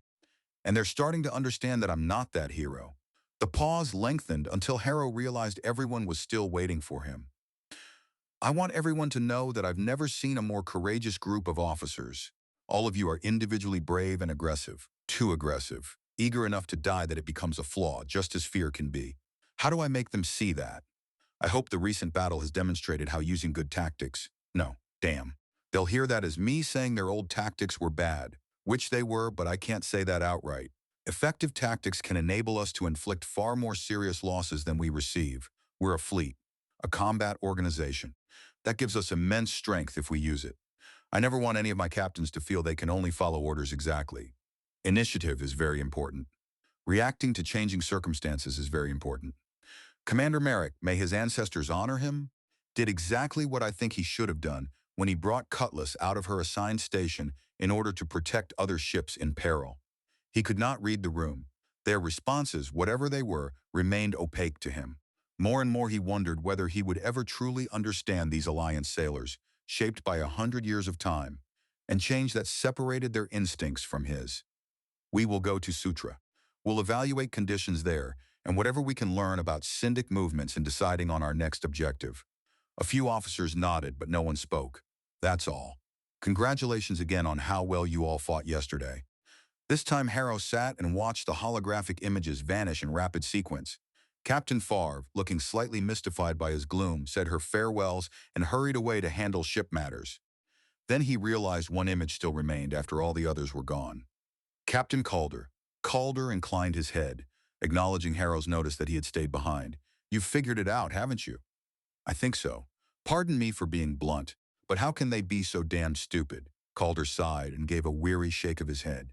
Habit, tradition. I told you before how important pride is to this fleet. Pride and honor, the last things you can hold on to when everything else is failing. Well, they're proud of how they've fought.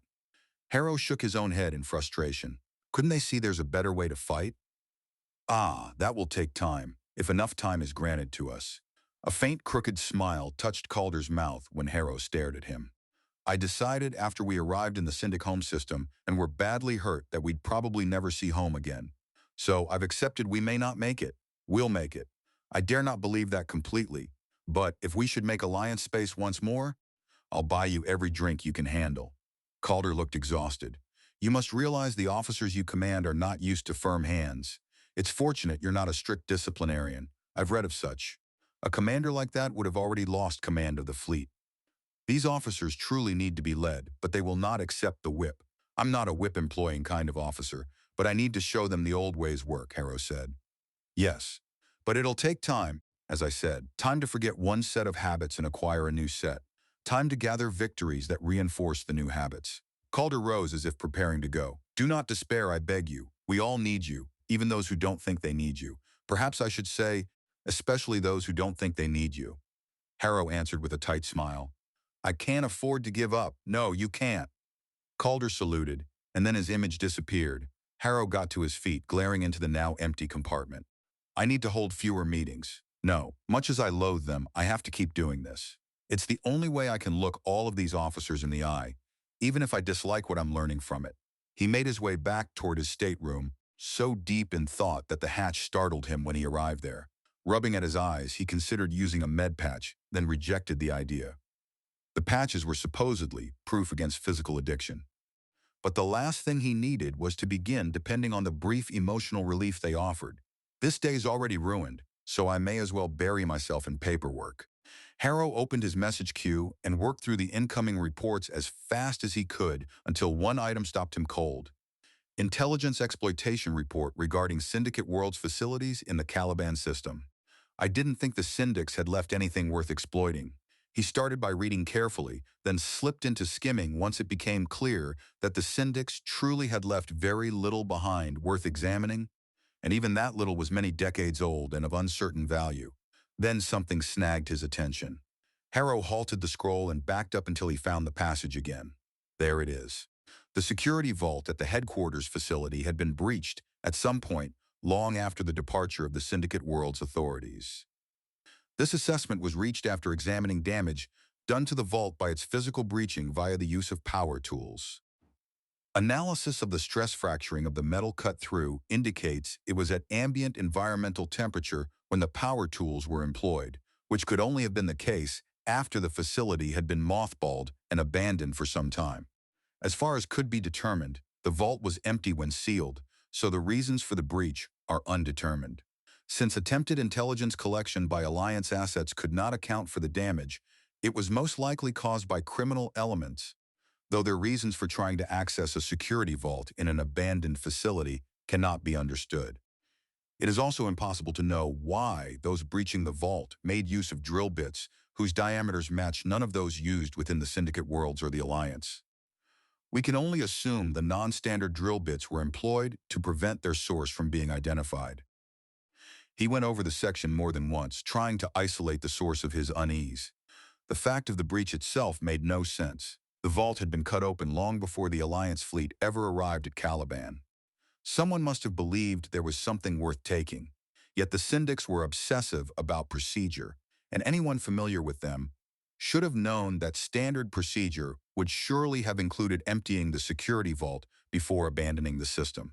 Then he found it. The speculation about the odd drill bits being used to avoid later identification. That explanation was backwards. It inverted common sense. Standard bits would be far harder to trace, since countless millions of them existed throughout both Alliance and Syndic space. Non-standard bits would stand out far more, which only pushed the real question closer. Why make the effort to use non-standard drill bits? Unless those were simply the only ones available to you, because you were neither Syndic nor from any world the Alliance knew. That's a hell of a jump, Harrow. You'd never even be considering it if the Marines hadn't suggested the Syndics might be worried about non-human intelligences, and even they didn't want to stand behind that idea. They only felt obligated to mention it. Wiped systems and strange drill bits are not exactly solid proof of aliens wandering around Syndic space. Still, he could not stop thinking about it. The report had forced the evidence into a tidy explanation, even though the explanation did not actually hold together. How many other minor oddities had been buried the same way, filled, rationalized, and forgotten because someone preferred an alternate answer to one that would invite ridicule?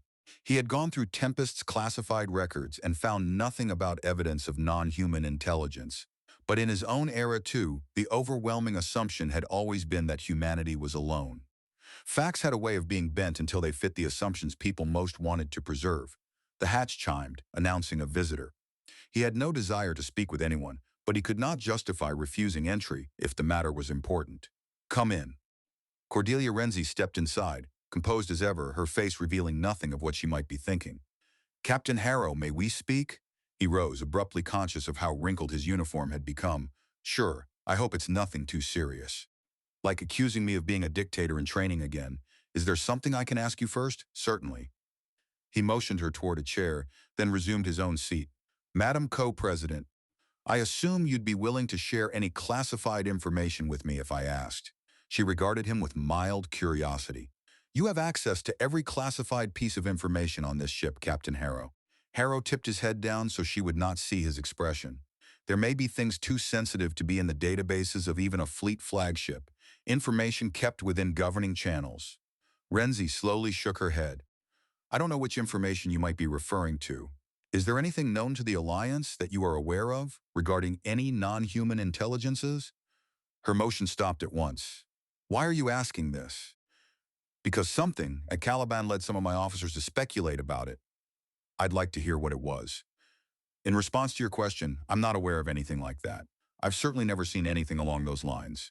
Her eyes lifted, as if she might somehow find signs of alien minds overhead. Encountering a non-human intelligence would be a very significant event in human history. They might be able to tell us a great deal. Perhaps help explain things we don't understand. Maybe even explain things about ourselves we don't understand. A short laugh escaped her, empty of humor. "Such is why we've spent 100 standard years fighting a war, or even why it started in the first place." Harrow had been about to continue, but that stopped him. "We never learned why the Syndics launched their first attacks." Renzi studied him thoughtfully. "No, not the timing anyway. As I think you can confirm, the first attacks were a total surprise because there'd been no indications that tensions had risen to such a level." He sat with that, remembering with perfect clarity the shock at Grendel when it became undeniable that the Syndics were attacking. A total surprise, exactly as she said. "I'd assumed the reasons had become clear by now." "No, our best assessments provide complex answers, Captain Harrow. There's no clarity. There appear to have been many factors. Appear to have been." He worried at his lower lip for a moment. "Then we still don't know exactly why they did it. Why they attacked when they did. Why they attacked at all." "No," Renzi said again, "not for certain. Their executive council doesn't share its deliberations with anyone." The answer is surely buried in the secret records of the Syndicate World's leadership. Harrow nodded, but another question had already formed and would not let go. Then we don't know of any external factors that might have influenced the Syndic's actions? She opened her hands slightly, genuinely puzzled. I don't know what you could be speaking of. External factors? Then her eyes widened. You're not talking about non-human intelligences, are you? Is that why you asked about them? You're not suggesting they were somehow involved or caused the war, are you? No, of course not. Not remotely ready to say that aloud, yet the thought remained. If the Syndics had encountered non-human intelligences, how far back had it happened? More than 42 years ago, certainly. If the shutting down of Caliban meant what it seemed to mean, did the Syndics meet alien intelligences? When? And what followed? Could it have anything to do with the beginning of this war? Could it explain the original attack, or why the conflict had dragged on for a century when decisive victory seemed impossible for either side? But how could it connect to either one? Outwardly, he gave her a polite smile. Thank you, Madam Co-President. Now, what did you need from me? Renzi looked faintly taken aback by the abrupt shift, but she accepted it without comment. I feel I should tell you what the commanders of my ships have told me. Those loyal to Captain Coy are attempting to spread a tale around the fleet that you deliberately kept him and the ships in his formation out of the battle so you could claim all the glory. Harrow laughed briefly despite himself. Unfortunately, I already know that. I'm sure your ship commanders will soon provide you with the ugly details of my latest conference. Then you've already confronted the issue? Confronted it? Yes. He let some of his frustration show. Dealt with it? That's another thing. There are some larger issues involved. You mean the discontent over your changes to the Alliance fleet's manner of fighting? Harrow stared at her for several seconds. Just how many spies do you have inside my fleet, Madam Co-President? For once, she looked genuinely startled. Why would I have spies in a friendly fleet, Captain Harrow? I can think of a lot of reasons, he said. Many involving keeping track of what the fleet commander is up to. I'm beginning to think you didn't entirely trust Admiral Brandt, either. Renzi's expression gave little away. Admiral Brandt was an ambitious man, and I already know what you think of ambitious men. I feel the same way about ambitious women, Captain Harrow. Are you proud of your victory here at Caliban? The question caught him off guard. At first, he almost answered yes immediately, but other thoughts crowded in before he spoke. In some ways, he said at last, it was my first fleet action. I think I called the maneuvers pretty well. I did a decent job of predicting the enemy's moves, but it wasn't perfect. He hesitated once more. I wish I could have done the same without losing a single ship or sailor, but I'm proud of this fleet. They fought well. Indeed, the results of the battle were gratifying. Is that how you feel now, Madam Co-President? Do you have no regrets about letting me retain control of the ships from your Republic and the Rift Federation? She shook her head. No, as long as we're being candid, and we are being candid, aren't we, Captain Harrow? I should tell you something you may learn regardless. My ship commanders are impressed with our victory in the battle, though a majority of them share with many Alliance officers unease regarding the way it was fought. They had a greater skepticism of this Black Kale Harrow person than sailors of the Alliance did, of course, since to them you were a foreign hero. Now she let out a long breath. They are more inclined to believe there is some truth behind the myth. Ancestors help me. Harrow did not bother hiding what he felt. He trusted her at least that much now. There's no truth behind that myth, as you well know. Her jaw tightened so hard the muscles stood out. On the contrary, and as I have told you, Captain Harrow, you are that figure of myth. You know that's not true. I know you saved this fleet in the Syndic home system. I know you have brought it this far and won an overwhelming victory, and I know no ordinary man could have done that. Renzi glared at him as if challenging him to contradict her. Instead of answering in anger, Harrow laughed at himself. My dear Madam Co-President, I'd never have made it this far if a lot of people hadn't thought I was the Living Star's gift to the Alliance fleet. But you know as well as I, there are plenty of people with growing doubts as to the truth of that. Renzi smiled in return, though her tone carried more bite than amusement. I have a feeling you'll find a way to cope, Captain Harrow. He answered in the same spirit, bowing slightly to her. Thank you for your confidence in me. She rose and walked a few paces away, then turned back toward him. I notice you said confidence and not trust. He lifted one shoulder. Same thing? No, it's not. I'll share one more confidence with you, Captain Harrow. I'm not superhuman. I very much want to believe in you, to believe you are the hope we all need, a gift from our ancestors. But I don't dare do so. Harrow's smile faded. He looked down at the deck for a moment before replying. That makes two of us who don't dare believe that. If I do, I'll be more dangerous to this fleet than the enemy. Agreed. You make it hard to doubt you. She smiled again, and this time there was no edge to it. You have won your victory at Caliban. What are you going to do now, Captain Harrow? Harrow crossed to the starscape and stared out into it. For the first time in a very long while, he searched until he could pick out stars that belonged to Alliance space, still so far away. His grandnephew Adrian Harrow, dead aboard Bastion in the Syndic home system, would never see those stars again. Neither would the crew of Cutlass. But many crews were still alive, still depending on him, still believing Black Kale could bring them home. And somewhere back in Alliance space waited a grandniece who could tell him about the family time had stolen from him. What am I going to do?